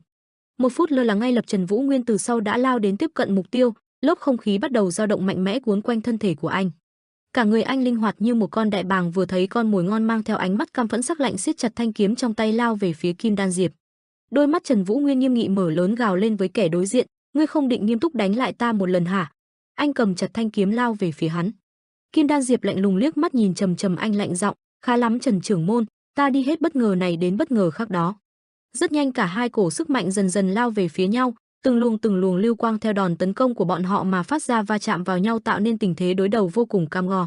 Không ai trong hai người coi thường thực lực của đối phương mà lơ là cảnh giác, kiếm khí của anh cùng với sức mạnh vô hình của Kim Đan Diệp ngay lập tức va chạm vào nhau. Cả hai không ai nhường ai, hai nguồn sức mạnh ấy cứ mạnh mẽ lao vào nhau không chịu thiệt bên nào. Trần Vũ Nguyên không ngừng vung kiếm về phía đối diện. Kim Đan Diệp cũng không chịu thua kém, ra sức thổi sáo trong tay, phát ra những cổ sức mạnh vô hình đối chọi nhau gay gắt. Rất nhanh một vụ nổ lớn từ hai nguồn sức mạnh không phân thắng bại nổ ra, kéo theo đó là những vật thể xung quanh không thể chống chọi mà lập tức vỡ tan. Anh đứng giữa khoảng không thở phào một hơi, lạnh lùng nhìn mặt đất cùng với bức tường bị tàn phá ngay trước mắt, khung cảnh hùng vĩ khi nào giờ đây chỉ còn một mảnh hoang tàn sau cuộc chiến. Đột nhiên như cảm nhận được sát khí phía sau, anh cau mày liếc mắt nhìn sang. Kim Đan Diệp từ phía sau mạnh mẽ lao đến tấn công bất ngờ về phía anh. Cả người Kim Đan Diệp bị thương một phần, rướm cả máu, vội lao đến, nếu chậm một giây thôi có lẽ ta không còn sống trên đời này rồi. Nghe nói trưởng môn cuối cùng của Bắc Thiên Môn chưa bao giờ được học qua võ công ngoài những thứ văn vẻ vô dụng. Xem ra Bắc Thiên Môn không những che giấu được sức mạnh to lớn mà còn qua mắt được toàn bộ cao thủ trong võ lâm giang hồ. Từ lần đầu tiên nhìn thấy ngươi ta lại cảm nhận được sự tương đồng giữa chúng ta, một đóa hoa nở rộ nơi bùn đất dơ bẩn. Vừa thấy hắn có ý định chạy trốn, Trần Vũ Nguyên rất nhanh tay ra chiêu chém mạnh vào người hắn. Ngay lập tức cơ thể Kim Đan Diệp bắn ra một dòng máu tanh tưởi. Ngay cả hòn đá cao chắc chắn dưới chân hắn cũng không chống chịu được trước sức mạnh đáng sợ đột ngột lao đến, liền vỡ tan ra thành trăm nghìn mảnh vụn. Mắt anh tỏa ra sát khí không chút nhẫn nại chê bai, lắm mồm thật. Làn khói tản đi, mặt đất cũng được yên tĩnh một lát. Kim Đan Diệp đau đớn phun cả máu. Cơ thể gầy gò ốm yếu vô lực ngồi tựa lưng trên tảng đá không còn nguyên vẹn phía sau, một phần bị tấn công bất ngờ, mỗi phần tiêu hao nội lực quá nhiều trong việc thổi sáo, hắn ta bấy giờ đã không còn sức phản kháng. Trần Vũ Nguyên lạnh lùng nhìn Kim Đan Diệp nằm trên đất, lạnh giọng bảo, kẻ tấn công và ra tay tàn sát trước ở Trung Nguyên chính là Tĩnh Dạ. Hắn ta nghe lời anh nói, mặc cho cơ thể đang rất đau đớn nhưng vẫn đưa tay lau nhẹ vết máu trên môi. Không phải như vậy. Trần Vũ Nguyên lạnh lùng liếc Kim Đan Diệp nói, đó cũng chính là nguyên nhân Bắc Thiên Môn được lập nên sau vài thập kỷ, Tĩnh Dạ cuối cùng cũng bị đánh bại. Ngươi còn dám nói với ta không công bằng sau tất cả những chuyện tàn độc bản thân đã làm ra? Vũ Nguyên nghe vậy liền nhanh chóng hỏi ra nghi vấn của bản thân, lời cảnh cáo ngươi muốn gửi đến Vân Trung Thiên là gì? Ta có thể không biết được ngoại tình, nhưng đi xa đến nước này liệu có cần thiết? Đây có phải là con đường duy nhất? Các ngươi thật sự phải kéo theo rất nhiều người dân vô tội vào mục đích ích kỷ của mình. Kim Đan Diệp khó khăn đứng dậy, cả người run rẩy nhìn Trần Vũ Nguyên lạnh giọng, dùng chút sức lực còn sót lại nâng cây sáo đặt lại bên môi, Trần trưởng môn, ngươi chắc mệt mỏi lắm phải không? Anh nghe lời này giật mình cau mày, hắn ta nhìn anh lại tiếp lời, ta hiểu được những điều ngươi đã trải qua, chúng ta cũng không mấy khác biệt, nhưng trên đời này có nhiều thứ người không hiểu được đâu. Nên luôn phải tự hỏi liệu đó có phải là sự thật. Điều đó thật sự khó chịu. Nói đến đây hắn ta đột nhiên cao giọng gào lên đầy tức giận, nhưng kế sách của ta cũng đang dần đến hồi kết rồi. Ngay từ đầu mới chưa bao giờ nằm trong kế hoạch, nhưng nhờ có sự xuất hiện của ngươi kết cuộc càng đáng giá, mọi thứ càng trở nên hoàn hảo, đó là. Hắn chưa nói hết lời thì cây sáo trong tay đã vỡ tan. Đan Diệp vừa nghe những gì Vũ Nguyên nói, sững người, lúc này mới nhận ra rằng thanh kiếm của anh đã lạnh lẽo lướt qua cơ thể hắn. Trần Vũ Nguyên cầm chặt thanh kiếm trong tay, lạnh giọng, ngươi hỏi ta liệu có cảm thấy mệt mỏi? Nhưng khoảng thời gian vừa qua có một người không rời bỏ luôn bên cạnh ủng hộ ta. Hoàng thúc ngươi đang bị các ngươi bắt giữ. Đan Diệp nghe lời này liền ngẩng đầu cười nhạt, ta còn không biết thúc thúc mà ngươi nói đến là ai hay trông như thế nào. Hắn lại vô tình dính líu chuyện này, định mệnh thật độc ác phải không? Anh trầm ngâm nhìn hắn ta không đáp lời. Kim Đan Diệp lại tiếp lời, nào chúng ta cũng nên kết thúc chuyện này rồi. Vũ Nguyên nghe lời này cau mày, vậy là ngươi vẫn muốn kín miệng đến cùng? Dứt lời anh lập tức vung ra hàng ngàn chiêu thức về phía Kim Đan Diệp, thân ảnh anh hành động nhanh lẹ, Hàng loạt đường kiếm liên tiếp vung ra tấn công về phía đối diện. Vừa vung tay anh vừa lạnh giọng mở lời, ta không tìm thấy ông ấy ở đây, nhưng một khi ông ấy cũng rơi vào tình trạng tương tự với đám người ở đây ta sẽ không bao giờ tha thứ cho ngươi. Dứt lời cũng là lúc anh kết thúc đòn tấn công, mà thân thể Kim Đan Diệp vẫn đứng thẳng tắp phía sau không chút lay động. Rồi anh nhẹ nhàng đặt thanh kiếm vào bao kiếm, đóng chặt. Theo sau đó là một lực lượng sức mạnh màu đen kỳ bí bao quanh lấy Kim Đan Diệp. Anh lạnh lùng liếc mắt nhìn cái xác đầy máu của hắn ngã xuống đất. Giữa không gian giờ đây máu bắn tung tóe khắp nơi, cả người Kim Đan Diệp lạnh lùng ngã xuống đất, cả không gian chìm trong một màu máu. Trần Vũ Nguyên lạnh lùng đứng giữa trận chiến nhìn khung cảnh trước mắt. Anh thở một hơi dài liếc nhìn cái xác phía sau. Bỗng nhiên, tất cả máu đều dồn lại trên thân xác ấy khiến nó chuyển động, như một người vừa bước chân ra khỏi ngục tu la, cả thân thể đỏ thẫm từ từ đứng thẳng làm anh giật bắn mình vội quay đầu. Nhìn Kim Đan Diệp đang dần chuyển động đứng dậy đi đến trước mắt Trần Vũ Nguyên lạnh lùng không chút cử động nhìn hắn. Hắn cứ thế từng bước đến gần, vung một nắm đấm máu vào mặt anh. Trần Vũ Nguyên lạnh lùng mặt không biểu cảm nhìn tên trước mắt, cũng không thèm ra tay phản kháng mà chỉ đứng im lặng chịu đựng sự tấn công yếu ớt cuối cùng của thân thể trước mắt. Kim Đan Diệp nhìn trầm trầm anh lạnh lùng lên tiếng, ngươi thật sự khác biệt đó Trần trưởng môn, thì ra đây chính là thực lực của Bắc Thiên môn. Anh lạnh lùng đạp chân khiến hắn ngã nhào, cả người hắn đập mạnh xuống đất. Trần Vũ Nguyên lạnh lùng nhìn hắn cau chặt mày, dường như đã biết cùng dường như không biết người này lấy sức lực từ đâu mà cứ gục xuống rồi lại vực dậy phản kháng. Hắn nằm chết đất gượng dậy ho sặc sụa, khụ khụ khụ. Nhìn Kim Đan Diệp bê bết trên sàn nhà. Anh không chút biểu cảm khiến hắn khó chịu lên tiếng gắt gao, nhìn xem kìa, biểu cảm hiện hữu trên mặt ngươi thương hại ta sao? Hắn lạnh lùng nhìn anh, ánh mắt lạnh lẽo, trầm giọng cười lạnh, a ha ha, không cần đâu, cái chết hay thương cảm cũng chỉ là một phần nhỏ trong định mệnh to lớn ngoài kia mà thôi. Bên cạnh đó ta cũng đã đạt được những gì mình muốn, cái chết chính là đích đến cuối cùng. Trần Vũ Nguyên lạnh lùng nhìn tên đang nói những lời thương cảm trước mặt, hắn ta nhìn gương mặt lạnh lẽo ấy lại càng nói nhiều hơn. Quan trọng là cái chết của một kẻ nghèo hèn này có thể xoay chuyển được định mệnh của Tĩnh Dạ cùng Vân Trung Thiên. Hắn trầm ngâm cất tiếng, ta muốn cảm ơn ngươi Trần trưởng môn, ta từng có ý định một mình đối địch với Bắc Thiên tứ hùng, Triệu Thiên Vũ, nhưng không ngờ bây giờ còn xuất hiện thêm một nhân vật còn cường đại hơn cả ta. Như vậy, kế hoạch của ta lại càng hoàn hảo hơn trước, nên ta không thể cho ngươi một câu trả lời nào hết, chỉ có thể tiếp tục khiêu khích. Ta biết ngươi sẽ không dừng lại cho đến khi có được thứ mình muốn.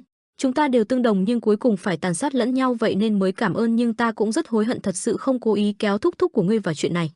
Nói đến đây nước mắt hắn dâng trào chảy dài trên mặt, hắn ta nghẹn ngào nói tiếp, Tiêu Sơn, vọng động làm ơn hãy đến đó thật nhanh. Còn rất nhiều thương đoàn những người khác bị giam giữ ở đó. Ta mong là thúc thúc của ngươi cũng ở trong đám người đó. Anh lạnh lùng nhìn hắn không nói một lời, rũ đôi mắt xuống nhìn cái xác hình thành từ máu kia thực sự đã ngã xuống hay chưa. Vẻ mặt vô cảm suy tư, Tiêu Độn, vọng động. Bỗng một ngụm máu từ miệng anh vô thức phun ra. Trần Vũ Nguyên đau đớn quỵ trên đất ho sặc sụa. Anh đau đớn cho tay vào áo trầm ngâm, trận chiến vừa rồi tiêu tốn của mình quá nhiều nội lực rồi, khốn kiếp dòng khí tức bên trong đều hỗn độn. Lấy ra một viên đan dược, nhìn chúng anh nhớ lại hình ảnh trước đó. Trước trận chiến ông ấy đã nhẹ nhàng đưa cho anh một phần đan dược, cẩn trọng dặn dò, đây nhận lấy đi. Sau rất nhiều thử nghiệm ta mới tạo ra được loại đan dược hiệu nghiệm tức thời này đó, có tên gọi là Bạch Quỷ Dược Đan. Khả năng trị thương cùng giải độc cắt tóc, còn có thể tăng cường công lực thêm 10 năm luyện võ nữa. Nghĩ lại đến đây anh lập tức cho viên đan dược vào miệng. Nhìn tên trước mắt anh trầm ngâm, Vạn Tử Âm. Nhìn hắn đầu bù tóc rối, máu me khắp người, anh có chút thương cảm, những thứ khiến ngươi liều cả mạng sống của mình, điều ngươi luôn đặt làm lý tưởng sống. Những thứ ngươi cố gắng đạt được, tính toán những cái xác ghê tởm chỉ khiến ngươi đến gần hơn với cái chết thê thảm thôi. Vừa nghĩ đến đây bỗng phía sau truyền đến một luồng sát khí lạnh lẽo khiến anh giật bắn mình. Cả người bỗng cứng đờ không thể di chuyển được, cái quái gì vậy, từ khi nào mà mình không thể di chuyển cơ thể? Không, cảm giác chỉ cần nhúc nhích một chút thôi thì sẽ bị giết ngay tức khắc. Một bóng đen lạnh lùng đứng phía sau lưng anh, uy thế hiếp người khiến anh không thở nổi. Dường như cảm nhận được sự hiện diện của thứ đó, anh liếc mắt nhìn sang bỗng giật mình, khoan đã. Chiếc áo choàng đen bay phấp phới trong gió, vừa thấy chiếc áo đen ấy anh giật bắn mình, áo choàng đen dài có điểm tương đồng với cánh loài rơi. Cây thương bạc còn có khắc mặt quỷ bên dưới đó. Ánh mắt lạnh nhạt của hắn có thể khiến cho tất cả đều sợ hãi. Hắn, có lẽ người ta từng được nghe tên, một trong 4 quỷ vương của Tĩnh Dạ, Hắc Huyền Thương. Vừa nghĩ đến tên này cả người anh lạnh toát, mồ hôi ướt đẫm trán sợ hãi, dù có thể nhận ra thân phận thật sự của hắn nhưng để đối phó là chuyện không thể. Chưa kể đến hắn là một trong những kẻ hùng mạnh nhất được mệnh danh là Quỷ Thương. Hắn chính là Hắc Huyền Thương, mình nên làm thế nào? Anh quỳ trên mặt đất không chút cử động. Hắc Huyền Thương đứng bên cạnh lạnh lùng cất tiếng, thứ lỗi cho ta đến trễ Đan Diệp. Hắn ta nhìn Kim Đan Diệp ở người đầy máu mệt mỏi nằm trên mặt đất nói, ngươi vẫn luôn là hy vọng của phái chúng ta, còn là một đứa trẻ luôn tỏa sáng như vì sao trên bầu trời kia, sự khác biệt để giúp củng cố vị trí của ngươi. Nói rồi hắn ta cúi người nhẹ nhàng bế lấy Kim Đan Diệp vào lòng, ở độ tuổi vô cùng trẻ mà ngươi đã nhìn ra được bản chất của thế gian, ngươi vẫn luôn nói về một tương lai giúp chúng ta hồi sinh. Hắn ta trầm ngâm nhìn kim đan diệp bất động nằm trong vòng tay, nhưng mà phương thức cực đoan ngươi sử dụng cũng khiến người phải cống hiến cả mạng sống. Dứt lời hắn ta lạnh lùng đưa mắt liền nhìn sang anh đang quỳ trên mặt đất. Hắc Huyền Thương lạnh giọng cất tiếng khiến anh lạnh người, ngươi quả thật vẫn còn sống Trần Vũ Nguyên. Anh ngạc nhiên nhìn Hắc Huyền Thương khó khăn cất lời, ông biết ta là ai? Hắc Huyền Thương cười lạnh lên tiếng, tại sao không, kẻ thù lớn nhất trước giờ của Tĩnh Dạ bọn ta, con hổ vẫn luôn trốn sau trong lớp vỏ ngụy trang. Nói rồi ông ta liếc mắt nhìn Đan Diệp, vẻ mặt lập tức hiện lên một tia đau lòng. Đôi bàn tay ông ta nhẹ nhàng nâng niu thân thể mệt mỏi kia, Đan Diệp chính là minh chứng sáng giá cho ánh sao tỏa sáng một vùng trời. Nhưng bây giờ nguồn sáng của chúng ta đang bị nguy hại. Kẻ trước giờ ngủ trong bóng tối chúng ta không còn cách nào khác ngoài tiếp tục đối đầu. Dứt lời hắn ta lạnh lùng cầm chặt cây thương trong tay, giơ cao rồi tấn công thẳng vào người anh. Một tiếng va chạm lớn liền vang lên trong không khí, khu vực anh vừa quỳ bên dưới liền vỡ tung. Trần Vũ Nguyên nhanh chân lập lùi người về sau, anh nhăn mặt lách người khó khăn tránh né từng đòn tấn công của Hắc Huyền Thương không ngừng lao đến. Khốn kiếp, chiêu thức của hắn nhanh quá, nếu mình chậm một bước thì... Ngay khi anh còn đang có chút yên lòng, bỗng nhiên cây thương trước mắt đâm thẳng vào ngực anh, ánh thương sáng lạnh lóe lên đập tan chút vui mừng nhỏ nhoi còn sót lại. Trần Vũ Nguyên liếc mắt nhìn cây thương lạnh lùng đâm vào ngực kinh hãi, cái gì? Không phải ta đã thoát khỏi công kích của hắn rồi sao? Không thể nhanh như vậy. Anh bị đánh cho bật ra xa, mọi vật xung quanh khu vực lúc này lại lần nữa dậy sóng, không biết đây đã là lần thứ bao nhiêu không gian nơi đây chấn động trong một đêm ngắn ngủi. Anh đau đớn nằm trên đất, đặt tay lên ngực, anh giật mình dường như cảm nhận được gì đó. Vội vã lấy ra thì nhìn thấy một mảnh ngọc bội vỡ tan, đây là... Nhớ lại khoảng thời gian trên đường trở lại, Đường Mỹ Lệ đã tặng cho anh miếng ngọc bội này, cầm nó trên tay anh sững sờ, khi ta trên đường trở lại. Xem ra mảnh ngọc bội này đã giúp ta chặn được một chiêu vừa rồi. Nếu không có nó ta hẳn giờ đã bị xiên chết rồi. Nghĩ rồi anh lạnh lùng đứng dậy cầm chặt thanh kiếm trong tay, nhìn Hắc Huyền Thương trước mắt trầm ngâm suy tư, hắn mạnh mẽ như vậy, dòng khí tức vô cùng to lớn. Hai người mắt đối mắt, không khí căng thẳng rơi vào thế giằng co, không hổ danh kẻ được người đời mệnh danh là Quỷ Thương. Trước mắt là một khu rừng âm u, xung quanh còn rải rác xác chết nằm ngổn ngang, có còn cả máu tươi chảy dài, khung cảnh vô cùng quỷ dị. Bỗng nhiên trên trời một thứ kỳ dị rơi thẳng xuống đất. Bên dưới nằm trong đống ngổn ngang, một tên mặc đồ đen từ trong đống đổ nát khó khăn đứng dậy, một trong 4 quỷ vương của Tĩnh Dạ, Hắc Huyền Thương. Đối đầu với trưởng môn đời cuối cùng Bắc Thiên Môn, Trần Vũ Nguyên. Hóa ra không phải ai đâu xa lạ, đây chính là Thanh Nhân, người đã đi cùng nhóm người Vũ Nguyên đến chợ đêm. Mà cậu nhóc Quách Vấn Đình lúc này đã mệt mỏi nằm gục một bên đất, bên mép còn sùi lên bọt trắng kỳ dị. Thanh Nhân chứng kiến trận chiến này qua đi rồi lại một trận chiến khác lại tới, bây giờ là một trận chiến lại ngày càng thêm khốc liệt. Nghĩ đến đây cả người hắn toát hết mồ hôi lạnh, đây không phải là trận chiến của những môn phái cường đại nhất sao? Mẹ cha ơi! Mày hắn ta càng cau chặt lại, vừa hoảng sợ lại vừa phấn khích, đây chính là khởi đầu của xâm lược. Tại Bá Quyền hội, bên trong một căn phòng tối, một nhóm người đang cẩn thận châm cứu cho cái xác trên sàn, xung quanh bày biện bao thứ linh tinh lộn xộn ví như sách, bút, ngoài ra còn có 3 chiếc bình toát ra luồng khói kỳ quái được đặt quanh xác chết. Đường Kỳ Môn lo lắng cả người toát hết mồ hôi hột, dù giải được hầu hết độc tố khỏi thi thể này rồi nhưng ta vẫn không thể xác định được đây là loại độc gì. Ta cần chút thời gian thử nghiệm nghiên cứu phản ứng của nó với từng loại tập khác nhau. Vừa dứt lời, Đường Mỹ Lệ bên cạnh ân cần nhẹ nhàng đưa cho ông một cái khăn bảo, thúc thúc, liếc mắt nhìn cái khăn trên tay cô, ông mỉm cười đáp, cảm ơn cháu. Cô lo lắng lau mồ hôi giúp ông bảo, thuốc đã tìm được nguyên nhân đằng sau đám cùng nhân chưa? Ông trầm ngâm lên tiếng, cũng có chút kết quả, nếu ta không làm thì đây là một loại độc hình thành từ vật chất sáng là do con người chế tạo nên không chỉ là đám người tầm thường đâu. Điều quan trọng nhất bây giờ là tìm cho ra thuốc giải độc, nhưng phải tốn chút thời gian rồi. Bỗng khi này bên ngoài truyền đến những tiếng ồn, không ai được phép tiếp cận chỗ này. Ngay khi tên bên ngoài vừa dứt lời ngăn cản tên tiến vào đã lạnh lùng âm trầm nói, bọn ta là người từ Vân Trung Thiên, xin hãy tránh sang một bên. Phía bên trong này, Đường Kỳ Môn và Đường Mỹ Lệ vừa nghe tên đó nhắc tên cái tên quen thuộc thì ngạc nhiên quay đầu nhìn sang, Vân Trung Thiên. Ngay tức khắc nhóm người bên ngoài một thân bạch y tiến đến chỗ hai người bảo, hai người là từ Đường môn sao?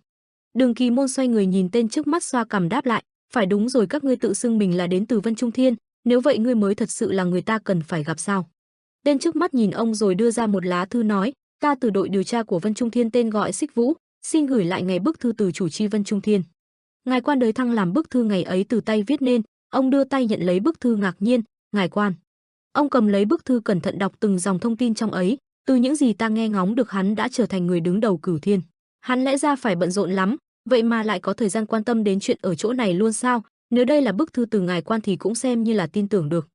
Xích Vũ nhìn hai người lên tiếng nói, từ giờ những vấn đề liên quan đến chuyện lần này sẽ được thoát ra trực tiếp chỉ huy ngày Đường môn trở về được rồi. Hai người vừa nghe lời này kinh ngạc nhìn Xích Vũ.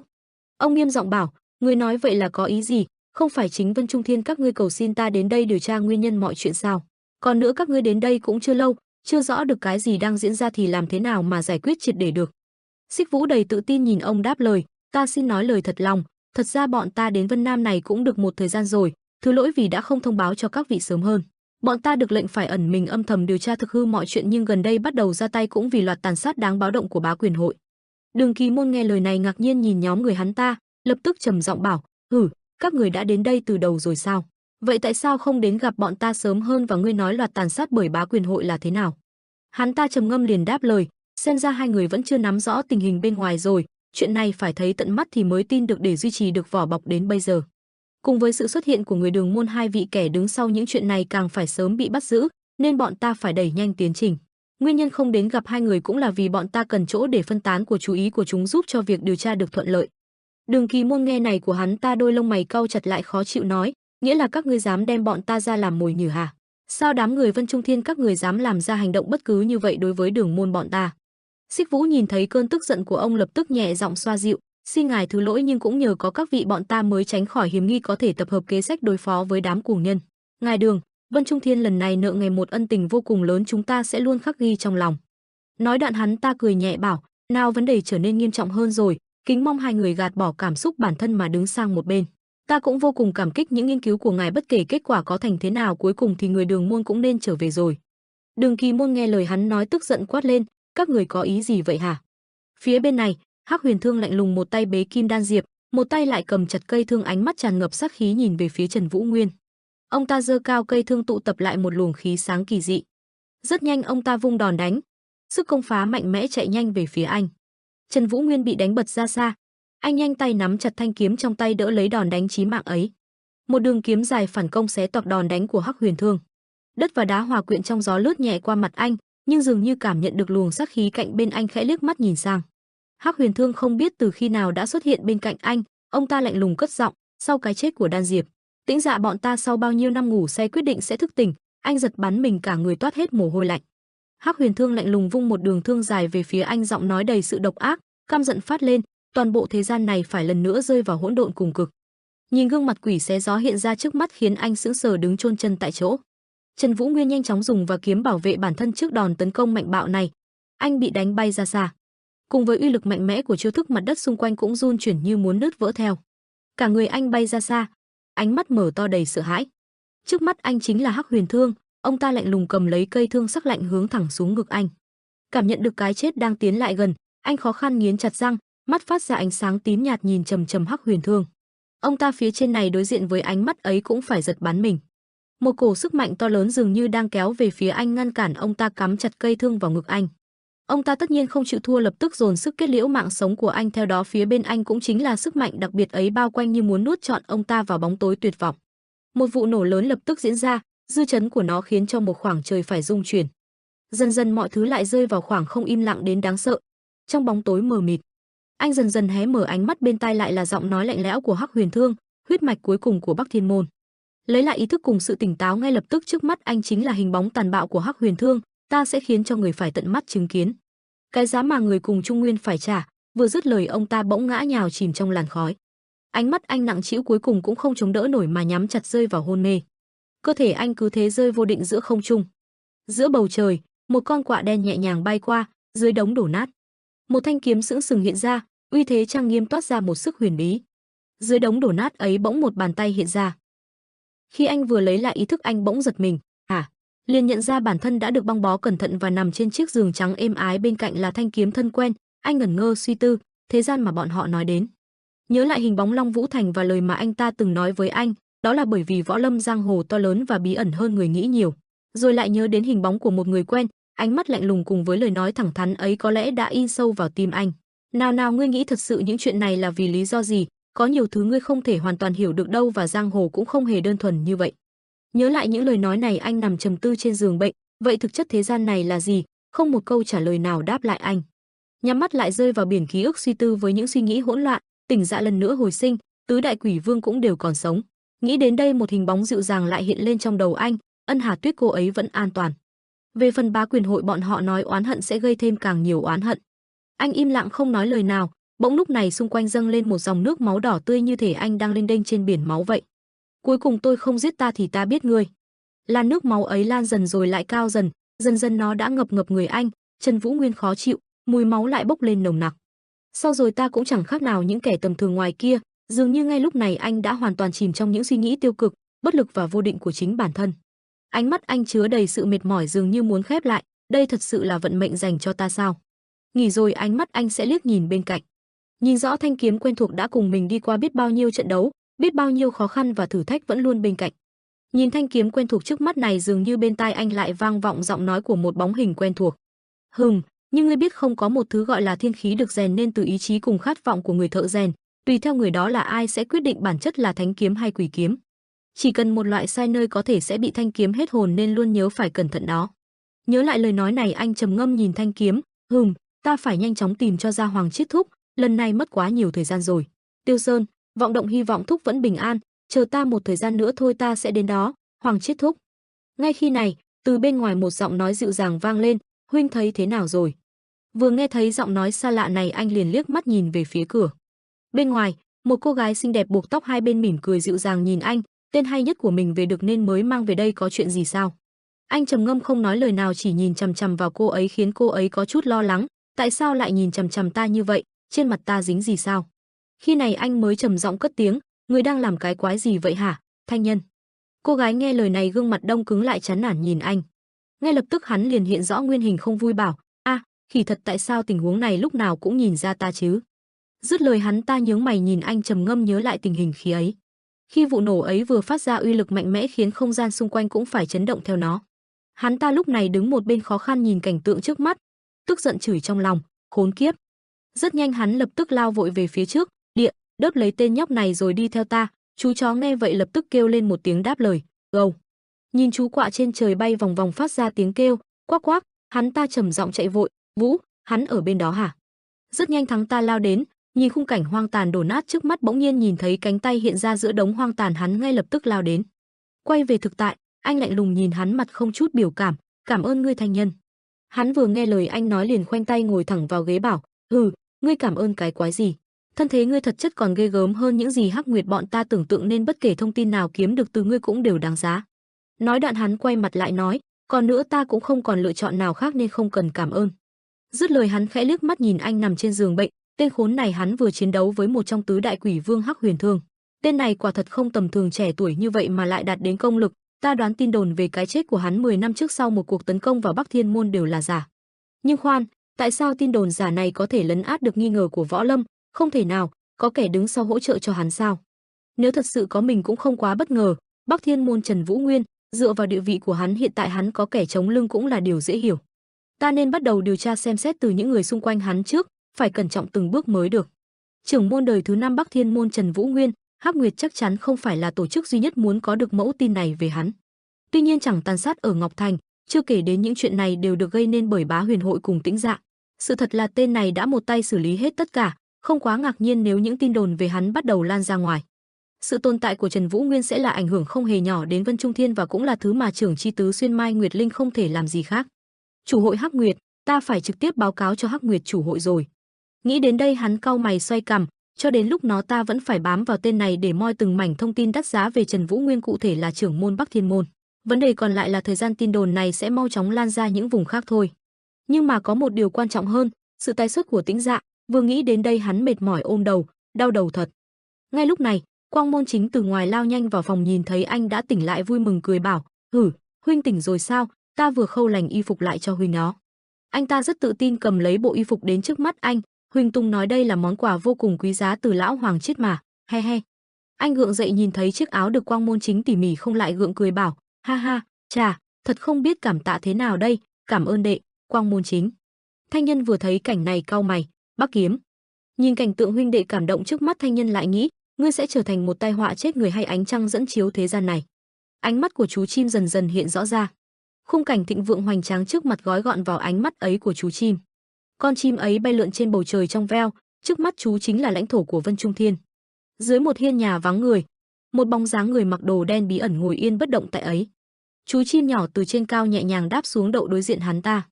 Dường như nghe được động tĩnh của chú chim, Hắn ta bên này hé miệng ngáp một hơi dài. Hắn ta bước đến nhìn chú chim lạnh giọng nói, thư từ Vân Nam Thành. Hắn ta nhẹ nhàng xoa đầu chú chim rồi cẩn thận lấy tinh tình báo trên người chú xuống. Ai lại mật báo đến chỗ này vậy nhỉ? Có lẽ là Xích Vũ và Hư Đồng. Vừa đọc tin tình báo hắn trầm ngâm. Lần cuối người trong giang hồ nhìn thấy hắn chính là 10 năm trước, người của Tĩnh Dạ xuất hiện tại Bắc Thiên Môn, tuy nhiên những điều này đều được giấu kín không được lộ ra.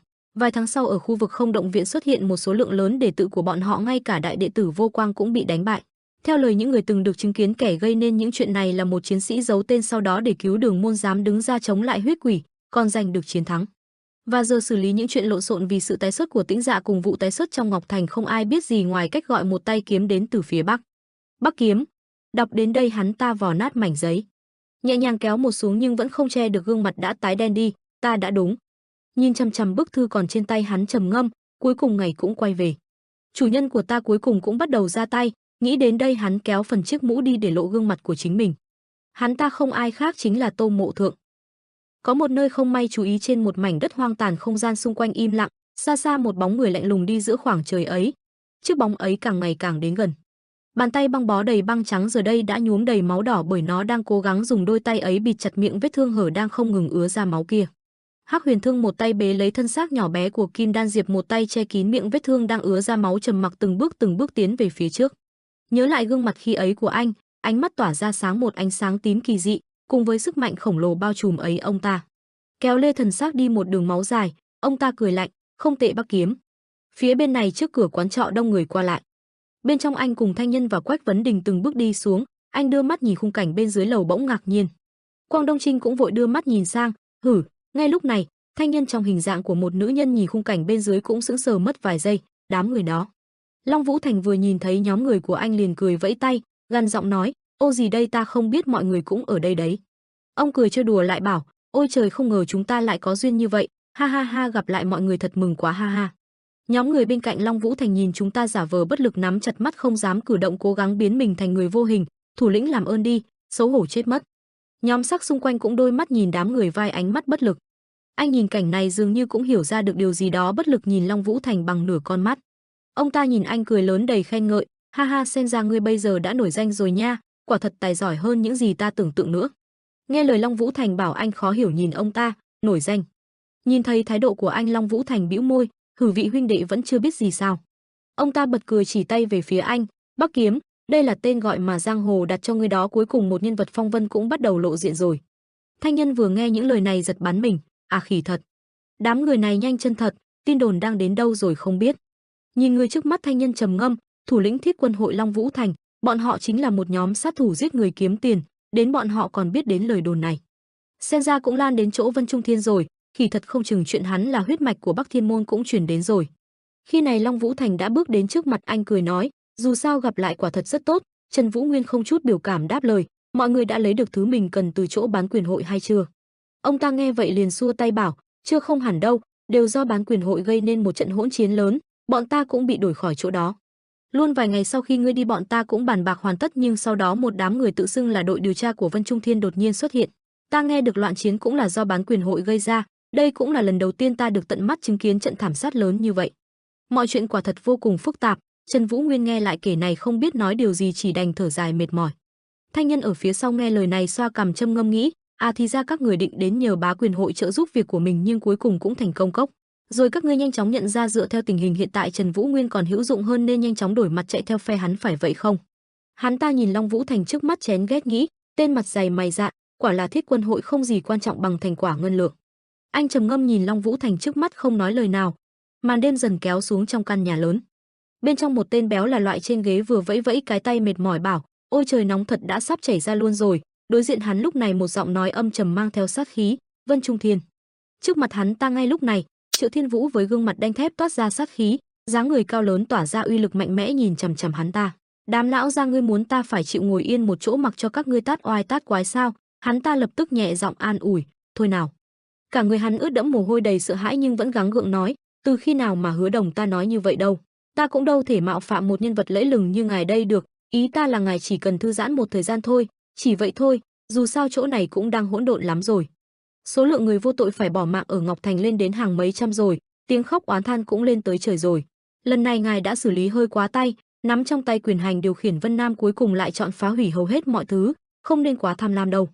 Triệu Thiên Vũ vừa nghe lời này mặt đen lại đáp trả, bằng cách đó ta đã lột trần sự thật là Tĩnh Dạ đứng phía sau điều khiển. Ta nghĩ rằng mình nên nhận được phần thưởng xứng đáng với công sức của mình chứ. Hứa Đồng vừa nghe lời này liền cất tiếng, Cửu Thiên lại không nghĩ như vậy đâu. Thiên Vũ trưởng hội ngài không nên dùng vũ lực ép buộc như vậy. Nếu tập trung quá nhiều sức mạnh có thể sẽ mất đi sự cân bằng vốn có. Hứa Đồng vừa nói vừa bán hết mồ hôi lạnh. Triệu Thiên Vũ vừa nghe lời Hứa Đồng nói đen mặt, tên béo khốn kiếp này, Vân Trung Thiên vậy đây chính là cách các ngươi định đối phó với ta. Nghĩ đến đây Triệu Thiên Vũ tức giận siết chặt tay khiến cho một phần của tay ghế vỡ nát, quyền lực cùng danh vọng ta cố gắng bù đắp bao nhiêu năm qua đều đã đổ sông đổ bể chỉ trong một đêm. Bá quyền hội đã nổi danh thế này thật là nhục nhã, Tổng quản Bình nghĩ lại cuối cùng mọi chuyện cũng do ngươi mới khiến ta rơi vào vũng bùn này.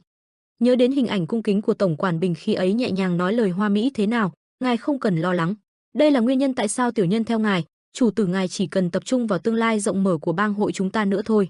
Những tiểu tiết khác tiểu nhân sẽ giúp ngài xử lý. Nhớ đến gương mặt giả tạo ấy khiến cho Triệu Thiên Vũ càng nghĩ chỉ càng thêm tức giận, tên khốn vô dụng. Cửu Thiên, bọn chúng chiếu cho mình những vị trí cao nhất và nắm mọi quyền hành. Trong khi đó ta dành cả đời mình để chiến đấu chống lại Tĩnh Dạ, ta cần phải làm gì để giành lại những thứ lẽ ra thuộc về mình. Phía đối diện Hứa Đồng nhìn hắn ta mãi không nói lời gì.